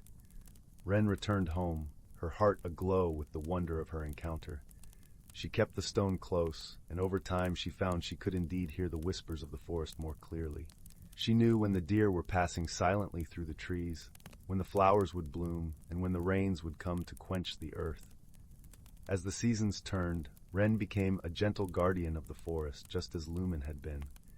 She shared her stories with the villagers, teaching them to see the world with eyes of wonder and hearts of kindness. The village of Briar Glen blossomed under her care, becoming a place where nature and humans lived in harmony. And so, under the watchful eyes of the ancient oaks and the twinkling stars above, Wren grew into her own kind of magic, a magic not of spells and enchantments, but of love, wisdom, and the unbreakable bonds of friendship. Whenever she felt uncertain, she would hold the stone and remember Lumen's words, feeling the warmth of the fox's spirit guiding her through the gentle mysteries of the world. In the heart of Briar Glen, under the whispering trees and the luminous moon, the village slept soundly, wrapped in the comforting embrace of Wren's quiet magic, knowing that kindness and courage would always light their way. And so the tale of Wren, the girl with the heart of the forest, was told by the fireside, its gentle glow weaving dreams as soft as the night's embrace. Story 86. In the heart of a quaint little village nestled between rolling emerald hills and a shimmering sapphire lake, there stood a cottage that was unlike any other. Its walls were woven from sunflowers, and its roof was a canopy of twinkling starlight. This was the home of Mirabelle, a gentle-hearted herbalist known for her warm smile and her ability to mend not only physical ailments, but also the spirits of those who came to her. The village itself was a place of tranquility, where the air was always sweet with the scent of lavender and the gentle hum of bees. However, a curious mystery had begun to stir the villagers from their peaceful routines. Each morning, as the sun spilled its golden light over the fields, the villagers found their livestock in peculiar spots: cows in the chicken coop, hens in the meadow, and sheep snuggled under the apple trees. It was as if the animals had taken to sleepwalking under the moon's soft gaze. Intrigued by these strange occurrences, Mirabelle decided to unravel the mystery. She began by observing the animals during the day, noting their movements and habits. With a basket of freshly picked herbs in hand, she wandered the pastures, her eyes as sharp as a hawk's, her heart as gentle as a dove's. One evening, as the sun dipped below the horizon, painting the sky in hues of rose and amber, Mirabelle sat by her window, sipping a calming brew of chamomile and mint. She pondered the peculiar happenings, her thoughts as fluid as the stream that meandered through the village. Perhaps, she mused aloud to her cat Pippin, who lay curled up in a patch of moonlight, there is a magical explanation for our wandering friends. Pippin flicked his ear in response, a knowing glint in his eye, as if to say, "You're on the right track." Determined to solve the mystery, Mirabelle decided to seek the wisdom of the forest's oldest resident, an owl named Eldwin. Eldwin was known for his vast knowledge of all things magical and mundane, and his advice was sought by creatures great and small. As the clock chimed midnight, Mirabelle donned her cloak and set off into the forest, the path illuminated by the gentle glow of fireflies. The air was cool, carrying with it the scent of pine and wildflowers. The trees whispered ancient secrets, their leaves rustling softly in the night breeze. Upon reaching the heart of the forest, Mirabelle found Eldwin perched regally on a branch of an ancient oak. His feathers were the color of moonlight, and his eyes, wise and kind, seemed to hold the mysteries of the ages. "Good evening, Mirabelle," Eldwin hooted softly. "I sense you have a question or two." Mirabelle smiled, comforted by his presence. "Indeed, Eldwin, the animals in our village have been wandering at night, and I seek to understand why." Eldwin pondered for a moment, his eyes twinkling like stars. "There is a magic in the air, my dear, a magic that calls to those who listen. But not all magic is mischievous. Sometimes it simply wishes to be acknowledged." Mirabelle nodded, understanding dawning in her heart. "Thank you, Eldwin. I shall listen to the night and see what it wishes to share." With Eldwin's words in mind, Mirabelle returned to her cottage, her mind buzzing with possibilities. That night she decided to keep vigil, to listen to the whispers of the moonlit world. As the village lay in slumber, Mirabelle watched from her window, her senses attuned to the slightest sound. The night was alive with the songs of crickets and the gentle rustle of leaves. Then she heard it, a soft, melodic hum, like a lullaby carried on the wind. Following the sound, Mirabelle ventured outside, the grass cool beneath her bare feet. She walked toward the meadow, where the moon cast a silvery glow over the wildflowers.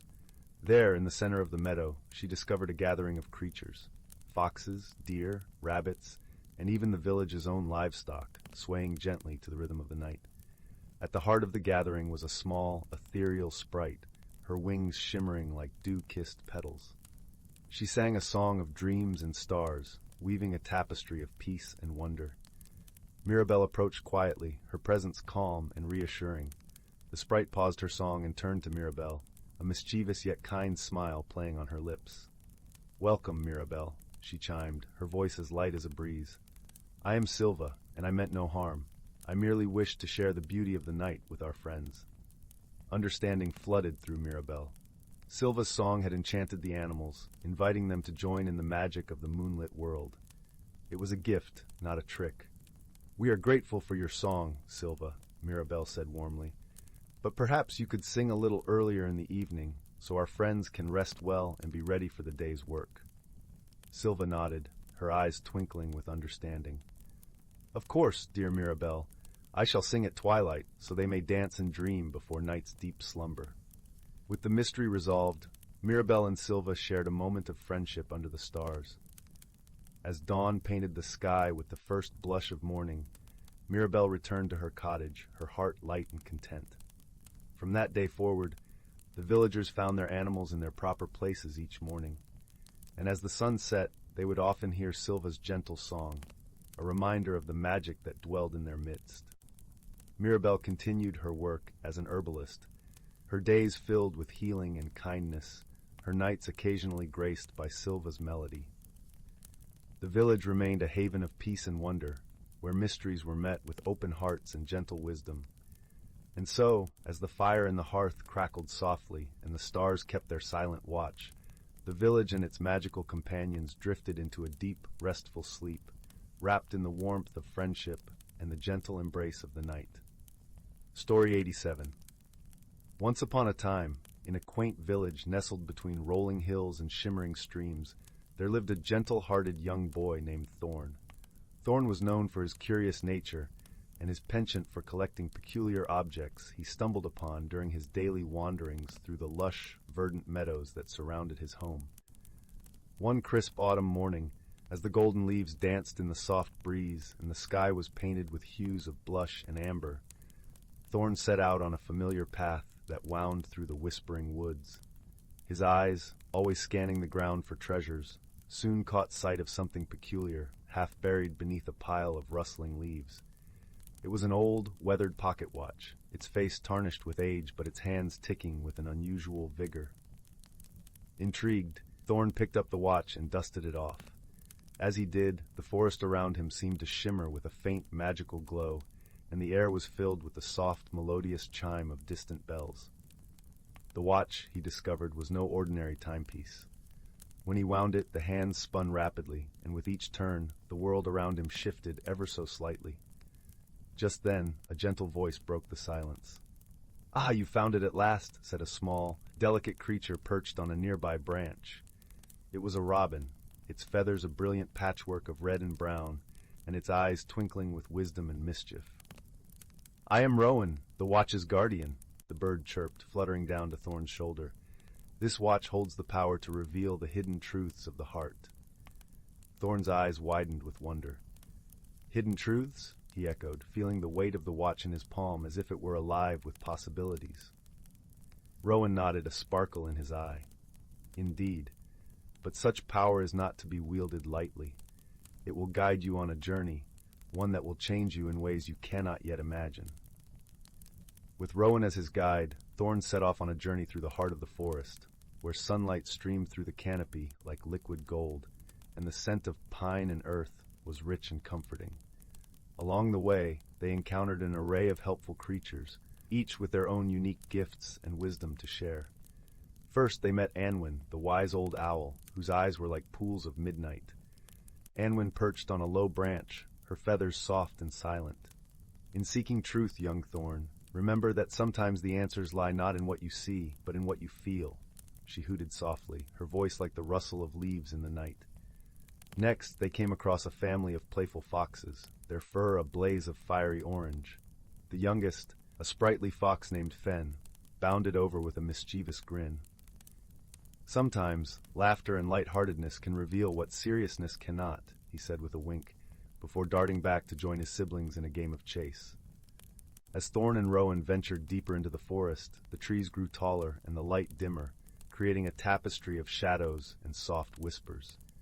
It was here that they confronted their true challenge, a towering hedge maze, ancient and intricate, its walls woven with thorny vines and fragrant blooms.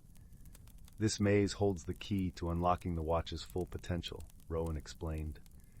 "But it is not your strength or speed that will see you through. You must listen to your heart and trust in the wisdom of your companions."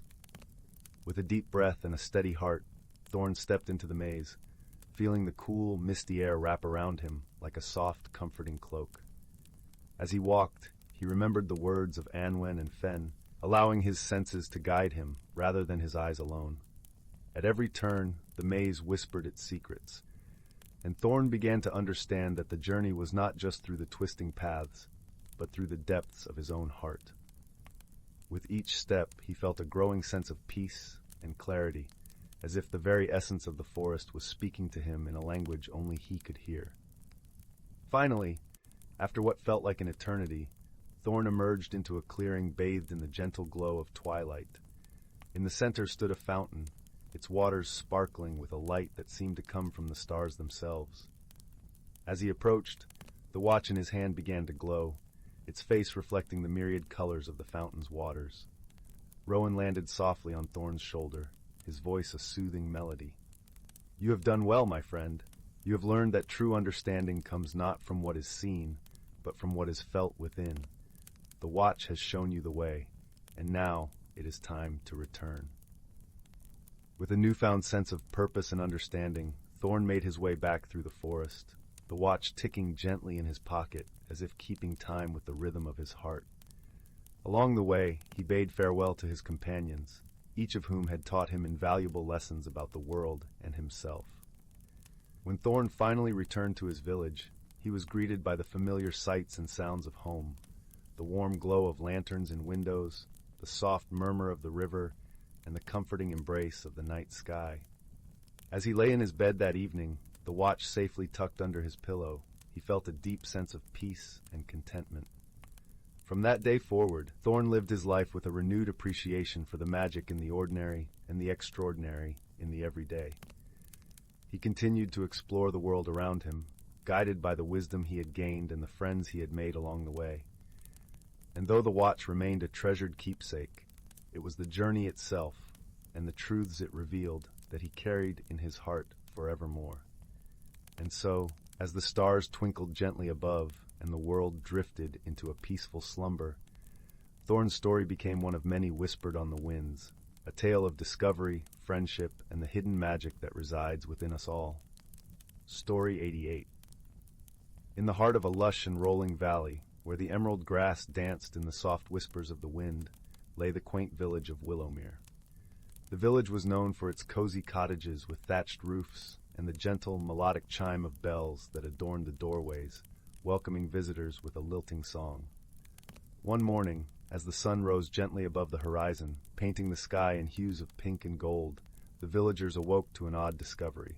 The willow trees that lined the banks of the babbling brook at the edge of the village had mysteriously adorned themselves with shimmering silver leaves overnight. The villagers gathered in small groups, their voices a murmur of curiosity and wonder, as the leaves glinted like precious jewels in the early morning light. Among the villagers was a young girl named Lila, known for her bright curiosity and kind heart. Lila lived with her grandmother in a cottage filled with the scent of lavender and freshly baked bread. Her grandmother, wise and gentle, was the village's storyteller, weaving tales of wisdom and adventure by the fireside each evening. "Grandmother," Lila asked as they sat together at breakfast, the scent of oatmeal and honey filling the air, "why have the willow trees turned silver?" Her grandmother, with eyes twinkling like stars, replied, "Ah, my dear Lila, the world is filled with mysteries.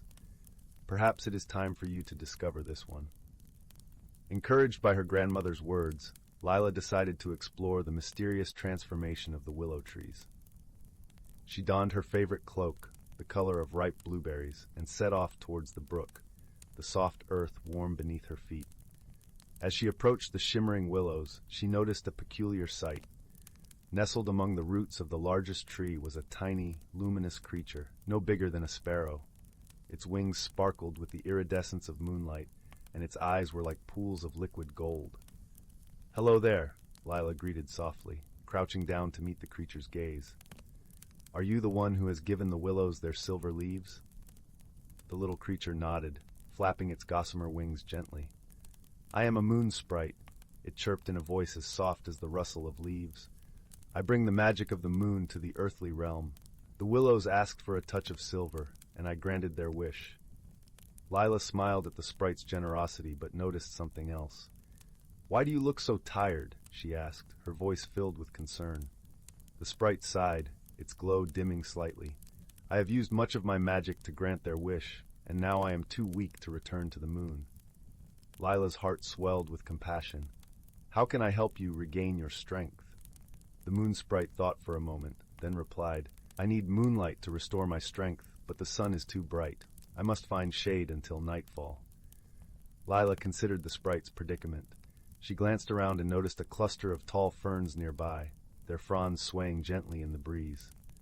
You can rest beneath the ferns, she suggested. They will provide you with the shade you need until the sun sets. The sprite fluttered over to the ferns and nestled beneath them. Thank you, dear Leela, it said, a hint of gratitude in its voice. But there is one more thing. I must find a friend to sing to me. The song will call the moon's magic to me even before night falls. Lila pondered this new challenge, her mind racing through the possibilities. Then she remembered the nightingale who lived in the elderberry bush near her grandmother's cottage. Its song was known to be the sweetest in all of Willowmere. With a sense of purpose, Lila hurried back to the village and approached the elderberry bush. The nightingale, with its sleek feathers and bright eyes perched on a delicate branch, singing a melody that seemed to float on the air like a gentle breeze. Sweet nightingale, Lila called softly, would you help a friend in need? The nightingale paused its song and looked at Lila with curiosity. What is it that you ask of me, dear child? Lila explained the moon sprite's plight, describing how its magic had been used to transform the willows and how it needed the nightingale's song to regain its strength. The nightingale listened intently, its head tilted to one side. I shall do this for you, kind Lila, it replied.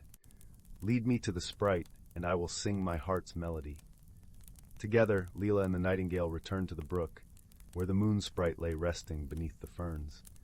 The nightingale perched on a nearby branch and began to sing, its notes weaving a tapestry of sound that wrapped around the sprite like a warm embrace. As the song filled the air, the moon sprite's glow brightened, its wings shimmering with renewed vigor. The silver leaves of the willows seemed to quiver in delight, reflecting the sprite's restored energy. Thank you, dear nightingale, and thank you, Lila, the sprite said, its voice vibrant once more. You have helped me when I was in need, and for that, I am grateful. The sprite rose into the air, its wings casting a gentle light over the brook. Before I return to the moon, I wish to leave you with a gift, it said. Whenever you are in need of help, call upon the moon's light, and it shall guide you. With a graceful whirl, the moon sprite ascended into the sky, its form becoming a twinkle of light against the brilliant blue. As Lila watched the sprite disappear, she felt a sense of peace and wonder. She turned to the nightingale, who had finished its song and was preening its feathers contentedly. Thank you, sweet nightingale, Lila said, her voice warm with gratitude. Your song was truly magical. The nightingale chirped happily. It was my pleasure, dear Lila. May your days be filled with the music of friendship.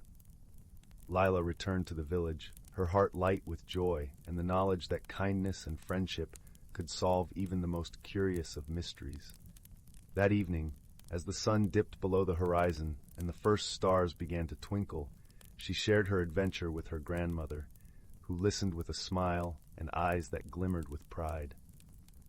Ah, my dear Lila, her grandmother said as they sat by the fireside, the warmth of the flames embracing them like a comforting blanket. You have discovered the greatest magic of all, the magic of friendship and kindness. And as the fire crackled softly, Lila drifted into a peaceful sleep, dreaming of shimmering willows, a luminous sprite, and the gentle song of a nightingale, knowing that in the heart of Willowmere, mysteries would always be solved with wisdom, kindness, and a touch of magic. Story 89. In the heart of a green, whispering forest, where the leaves murmured secrets to the wind and the streams sang lullabies to the stones, there lay a small, quaint village named Willowbrook. The village was cradled gently by the forest, as if the ancient trees themselves had wrapped their arms around it in a tender embrace. The air was scented with the sweet aroma of blooming wildflowers, and the sun painted the world in hues of gold and green, casting playful shadows that danced across the cobblestone paths. In this village lived a young girl named Marin, whose spirit was as bright as the morning sun. Her hair was the color of autumn leaves, and her eyes sparkled with curiosity and wonder. Marin loved nothing more than to explore the edges of the forest, where the light filtered through the canopy like a soft, warm blanket. She would sit quietly for hours, listening to the rustling leaves and the gentle hum of the forest, dreaming of the magic she was sure lay hidden within. One day, as Marin wandered deeper into the woods than she ever had before, she stumbled upon a peculiar sight. Nestled between the roots of an ancient oak tree was a small, shimmering door. It was no more than a hand's breadth tall, adorned with intricate carvings of vines and leaves that seemed to pulse with a quiet life of their own. Marin's heart fluttered with excitement and a touch of trepidation, for she had heard the elders speak of the fairy folk who dwelled in these woods, their existence woven into the fabric of the land's history. With a gentle touch, she traced the carvings on the door, feeling a tingling warmth spread through her fingertips. As if responding to her touch, the door slowly creaked open, revealing a path bathed in a soft, ethereal glow. Marin hesitated for just a heartbeat, then stepped forward, her feet finding their way as if guided by an unseen hand. The path led her into a glen unlike any she had ever seen. It was a place where time seemed to stand still, where the air was filled with the music of 1,000 tiny bells.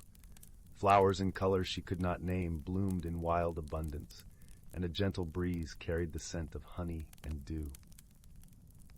In the center of the glen stood a small, graceful creature, a fairy, no taller than a sparrow, with wings that shimmered like moonlight on water. "Welcome, Marin," the fairy spoke, her voice as soothing as a lullaby.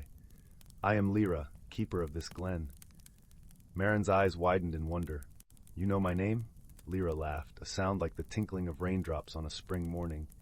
"The forest knows you, dear child, for you are kind and true of heart. We have watched you from afar, and today you have found your way to us." Marin felt a warmth spread through her chest, a sense of belonging she hadn't known she was missing. "It's beautiful here," she breathed, her eyes taking in the vibrant life all around her. Lyra nodded, her wings fluttering softly. "It is a place of magic and peace, a sanctuary for all who seek harmony with the world. But there is something amiss, something you might be able to help us with." Marin leaned forward, her curiosity piqued. "What can I do?" "The heart of the forest is losing its light," Lyra explained, her expression growing somber. "A shadow has crept in, dimming the glow that sustains us. We need someone pure of heart to find the source of this shadow and restore the light." Marin felt a thrill of determination. "I will help," she promised, her voice firm and steady. With a nod of gratitude, Lyra led Marin to the edge of the glen, where a narrow path wound deeper into the forest. "Follow the path, and you will find what you seek. Trust in yourself and the forest." Marin took a deep breath, letting the forest air fill her lungs, then set off down the path. The woods around her seemed to lean in, whispering encouragement and guidance as she walked. The path twisted and turned, leading her through groves of ancient trees and over babbling brooks, until she reached a clearing where the air felt strangely heavy. In the center of the clearing stood a large stone, its surface marred by creeping shadows that writhed like smoke. Marin approached cautiously, feeling the chill emanating from the stone. As she reached out to touch it, a voice echoed in her mind, soft and sorrowful. "Help me," it whispered. "I am trapped in darkness." Marin closed her eyes, letting her heart guide her actions. She thought of the forest, of its beauty and peace, of the warmth and light it had always offered her. She concentrated on that feeling, letting it fill her, then placed her hands on the stone. A gentle warmth spread from her hands, flowing into the stone like sunlight breaking through clouds. The shadows recoiled, hissing and retreating as the light grew stronger. Slowly, the stone began to glow, its surface becoming smooth and clear, reflecting the light of Marin's heart. As the last of the shadows vanished, the stone shimmered with a soft golden light, and Marin felt a deep sense of peace settle over the clearing. The air was filled with the sweet scent of blooming flowers, and the forest seemed to sigh with relief. "You have done it." Lyra's voice came to her, filled with joy and gratitude. "The heart of the forest is restored, thanks to your courage and kindness." Marin opened her eyes, finding herself back in the glen, surrounded by the gentle glow of the fairy lights. Lyra hovered before her, her wings a blur of iridescent colors. "Thank you, Marin," Lyra said, her eyes shining. "You have brought light back to our world and taught us the strength of a true heart." Marin smiled, feeling a warmth that had nothing to do with the sun. "I think I learned something, too," she replied softly, "that sometimes the greatest magic is found within us." With a gentle bow, Lyra gifted Marin a small silver acorn. its surface glinting like starlight. Take this, a token of our gratitude. May it remind you of the magic we share. As Marin made her way back to Willowbrook, the forest seemed to sing with joy, the trees whispering their thanks. She held the acorn close, feeling its warmth seep into her heart, a reminder of the magic she had discovered within herself and the bond she had forged with the world around her. And so, as the sun dipped below the horizon, painting the sky in hues of lavender and rose, Marin returned home, her spirit as bright and warm as the hearth in her family's cottage. As she drifted into sleep, the gentle hum of the forest cradled her dreams, promising new adventures and the enduring magic of unexpected friendships. The forest, now aglow with renewed light, stood as a testament to the power of kindness and courage and the enduring magic within us all. And in that enchanted glen, the fairy folk danced in celebration, their laughter echoing through the trees, a melody of joy that would linger in the hearts of all who listened. Story 90. In a quaint little village nestled between the gentle slopes of the whispering woods and the shimmering banks of the moonlit lake, there lived a young girl named Mira. Her home was a snug cottage, its thatched roof dusted with a delicate layer of glistening morning dew, and its windows framed by curtains sewn with love by her grandmother. Each evening, the aroma of freshly baked bread wafted through the air, mixing with the sweet scent of lavender from the garden, creating an inviting embrace for all who passed by. Mira was known throughout the village for her kind heart and curious mind. She spent her days exploring the meandering paths of the whispering woods, where the trees seemed to lean in as if sharing secrets with her. Her favorite spot was a clearing by the lake, where the water sparkled like 1,000 tiny stars. Here she would sit for hours, sketching the landscape or reading tales of faraway lands. One crisp autumn morning, as the leaves danced gracefully from the trees, Mira noticed something peculiar. The village, usually brimming with the soft hum of daily life, was unusually quiet. As she wandered through the cobblestone streets, she found her neighbors gathered at the village square, murmuring in hushed tones. "Whatever is the matter?" Mira asked, joining the circle. Old Mr. Thistle, the village baker, scratched his head with flour-dusted fingers. "It's the harvest, my dear. The apples have vanished from the orchards overnight." Mira looked around, her eyes wide with concern. The apple harvest was the pride of the village, celebrated with a grand festival every year. Without it, the village might not have enough to trade for supplies come winter. Determined to solve the mystery, Mira decided to investigate. She returned home to gather her sketchbook and a small pouch of her grandmother's famous lavender cookies, knowing she might need sustenance on her quest. Her first stop was the orchards, where she found the trees standing tall, their branches devoid of the plump, juicy apples that had been there just the day before. She noticed the rustling of leaves and turned to see a petite figure with sparkling eyes and a shimmering coat of feathers. A moon owl, known for their wisdom and keen observation. "Hello, wise owl," Mira greeted. "Have you seen anything unusual here?" The owl blinked slowly, then spoke in a soft, melodic voice. "The apples were taken by the wind, or so it seemed. But perhaps it is not the wind you seek." Mira pondered the owl's words. "Not the wind. Then who?" The moon owl fluttered to a nearby branch, its feathers catching the dappled sunlight. "Seek the advice of the river sprites, dear child. They see much from their watery perch." With a grateful nod, Mira thanked the owl and set off towards the moonlit lake. As she approached, she could hear the gentle lapping of water against the shore, and soon she spotted the sprites, their translucent wings glistening like rainbows in the sunlight. "Good day, river sprites," Mira called out, her voice friendly and warm. "Might you have seen what happened to our apples?" The sprites giggled, their laughter like the tinkling of distant bells. "We saw a band of merry little creatures taking them away in the night. They sang a song of joy and danced under the moonlight." Mira's curiosity deepened. "Where did they take the apples?" "To the heart of the forest," the sprites replied in unison, pointing with delicate fingers towards the depths of the whispering woods, "to celebrate the arrival of the new moon." Mira thanked the sprites and made her way into the woods, the path cushioned by a carpet of fallen leaves that crunched gently underfoot. The air was filled with the earthy scent of moss and pine needles, and the gentle cooing of doves could be heard overhead. As she ventured deeper, Mira came upon a clearing she had never seen before. The ground was strewn with apple cores, and at the center stood a circle of creatures she recognized from her storybooks. Forest gnomes, with their rosy cheeks and twinkling eyes, were reveling in the aftermath of a grand feast. "Hello, friends," Mira called softly, stepping into the clearing. The gnomes paused in their merrymaking, turning to face her with surprise. "Ah, visitor!" exclaimed the eldest gnome, his beard as white as the first snow. "What brings you to our humble celebration?" "I've come to find the apples that disappeared from our village," Mira explained gently, noticing the joyful energy surrounding the gnomes. "We depend on them for the winter." The gnomes exchanged guilty glances. "We meant no harm," the eldest gnome admitted. "We celebrate the new moon each year with a feast, and your apples looked so inviting." Mira thought for a moment. She could see the gnomes' intentions were not malicious. They simply wished to celebrate in their own way.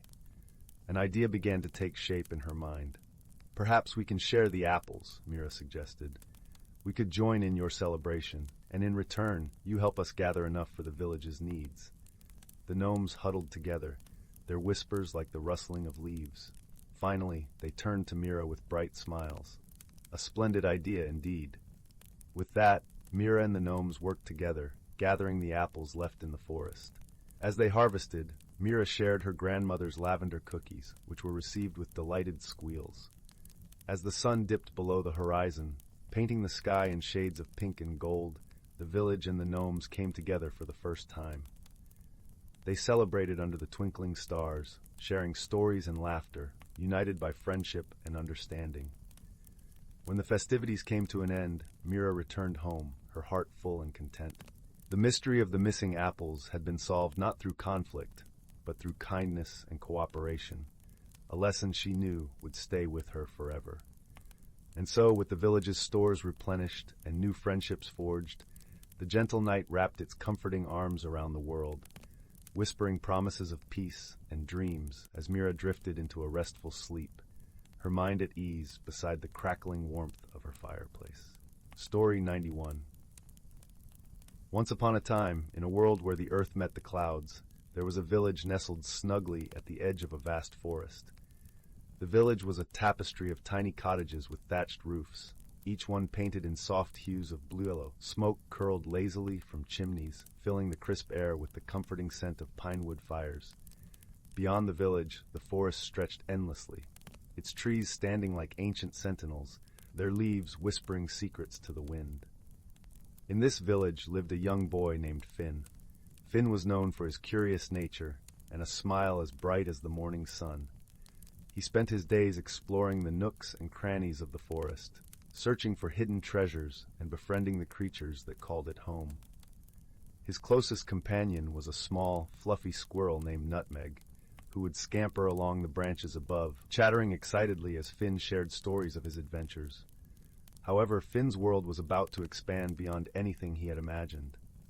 One misty morning, as the first rays of dawn painted the sky in shades of pink and gold, Finn ventured deeper into the forest than ever before. The air was cool and filled with the fresh scent of dew. Nutmeg darted ahead, leaping from tree to tree, while Finn followed a path that twisted like a ribbon through the dense undergrowth. As they journeyed, the forest grew wilder and more mysterious. The trees were taller here, their trunks thick and gnarled, and the underbrush was lush and vibrant with ferns and wildflowers. It was in this forgotten part of the wood that Finn stumbled upon a clearing bathed in silvery light. In the center of the clearing, a shimmering pool glimmered like a piece of fallen sky. But it was not the pool that caught Finn's attention. It was the creature standing at its edge, a creature unlike any he had ever seen. It was a young dragon, its scales a deep, iridescent green that shimmered with hints of gold. Its eyes were large and expressive, like pools of molten amber, and its wings were folded neatly against its back. Finn's heart skipped a beat. He had heard tales of dragons, of their fiery breath and fearsome nature, but this dragon seemed different. Its eyes were filled with a gentle curiosity, mirroring his own. The dragon, named Lyra, had come from a distant land, a place where the clouds danced upon the mountains and the sun kissed the peaks with a golden glow. She had flown far, seeking a place of quiet beauty where she could rest her wings and dream without disturbance. At first, Finn and Lyra regarded each other with cautious curiosity. Finn's heart raced with excitement and a tinge of fear, while Lyra watched him with a blend of suspicion and intrigue. Nutmeg, sensing the tension, perched on Finn's shoulder, her tiny eyes darting between the two. Despite their initial wariness, Finn felt an inexplicable pull towards Lyra. He could see a certain loneliness in her eyes, a longing that echoed his own desire for companionship beyond what he had known. Gathering his courage, Finn took a step forward. "Hello," he said softly, his voice barely more than a whisper carried by the breeze. Lyra blinked, surprised by the gentle tone of the boy's voice. She had expected fear or aggression, not this quiet greeting. With a tilt of her head, she responded with a low, melodic hum that resonated through the clearing like a song of the earth itself. And so began the unlikely friendship between a village boy and a dragon from the clouds. At first, their conversations were simple, consisting of gestures and shared silences. Finn would bring Lyra fruits from the forest, while Lyra would show Finn the wonders of the sky, lifting him gently upon her back to soar above the treetops and dance with the wind. However, like all friendships, theirs was not without its challenges. Finn's village, though peaceful, held deep-seated fears of dragons.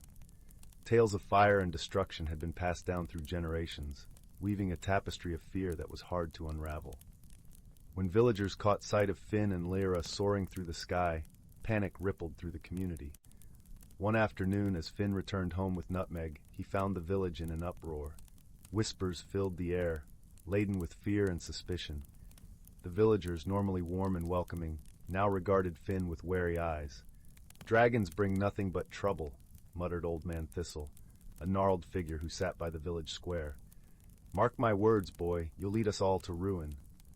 Finn felt a pang of hurt, but also a spark of resolve. He knew Lyra was not the monster they imagined. She was his friend, and he was determined to show the village the truth. The misunderstanding weighed heavily on Finn's heart. He wanted to protect Lyra, to keep her safe from the unfounded fears of his people. But how could he bridge the chasm of mistrust between them and his newfound friend? That night, as the village slept under a blanket of stars, Finn lay awake, his mind a whirlwind of thoughts. Nutmeg snuggled close, offering comfort with her warm presence. Finn realized that the only way to change the hearts of the villagers was to show them the kindness and gentleness that lay within Lyra's heart. The opportunity came sooner than expected. A fierce storm rolled in, its winds howling like a pack of wolves. The village was battered by rain and thunder, the river rising dangerously high. As the storm raged, the villagers huddled in their homes, fear gnawing at their hearts. It was then that a cry pierced the night, a cry for help. A child had been swept away by the swollen river, her small figure clinging desperately to a piece of driftwood as the currents threatened to pull her under. Without a moment's hesitation, Finn raced into the storm, his determination burning brighter than the lightning that split the sky. He called for Lyra, his voice a beacon of hope in the darkness. Lyra, sensing Finn's urgency and the peril of the situation, soared through the tempest with grace and power. Together, they braved the elements, searching the churning waters for the child. When they found her, Lyra swooped low, her wings skimming the surface of the river as Finn reached down, his hand outstretched. With a strength born of desperation, he pulled the child from the icy grip of the water, lifting her onto Lyra's back. As they returned to the village, the storm began to abate, the clouds parting to reveal a sky washed clean by the rain. The villagers gathered, their eyes wide with disbelief as they witnessed the dragon and the boy, the rescued child safe in their care. In that moment, fear gave way to gratitude. The villagers saw not a fearsome beast, but a guardian, a protector who had risked everything to save one of their own. Old Man Thistle, his voice shaking with emotion, stepped forward. "Thank you," he said, his eyes meeting Lyra's with newfound respect. "You have shown us that courage and kindness can come from the most unexpected places." From that day on, the village and Lyra thrived together. The villagers learned to see beyond the scales and wings, recognizing the heart that beat within. Finn and Lyra's friendship became a symbol of unity and understanding, teaching the village that true friendship knows no boundaries. And so, under the watchful eyes of the stars, the village and the forest flourished, a testament to the power of friendship, kindness, and the courage to see beyond fear. As the seasons turned and the years passed, the bond between Finn and Lyra only grew stronger, a reminder that sometimes the most unlikely of companions can become the truest of friends. The villagers, once wary, now gathered around the fire each evening, sharing stories of the dragon and the boy, their laughter and warmth filling the night. And in the clearing where earth met sky, Lyra and Finn would sit together, dreaming of new adventures, their spirits forever intertwined like the roots of the ancient trees that surrounded them. In the end, they discovered that the true meaning of friendship was not just in shared adventures or overcoming challenges, but in the simple, steadfast presence of a friend who accepts you for who you are. A friend who, like the stars, lights up the darkest nights and guides you home.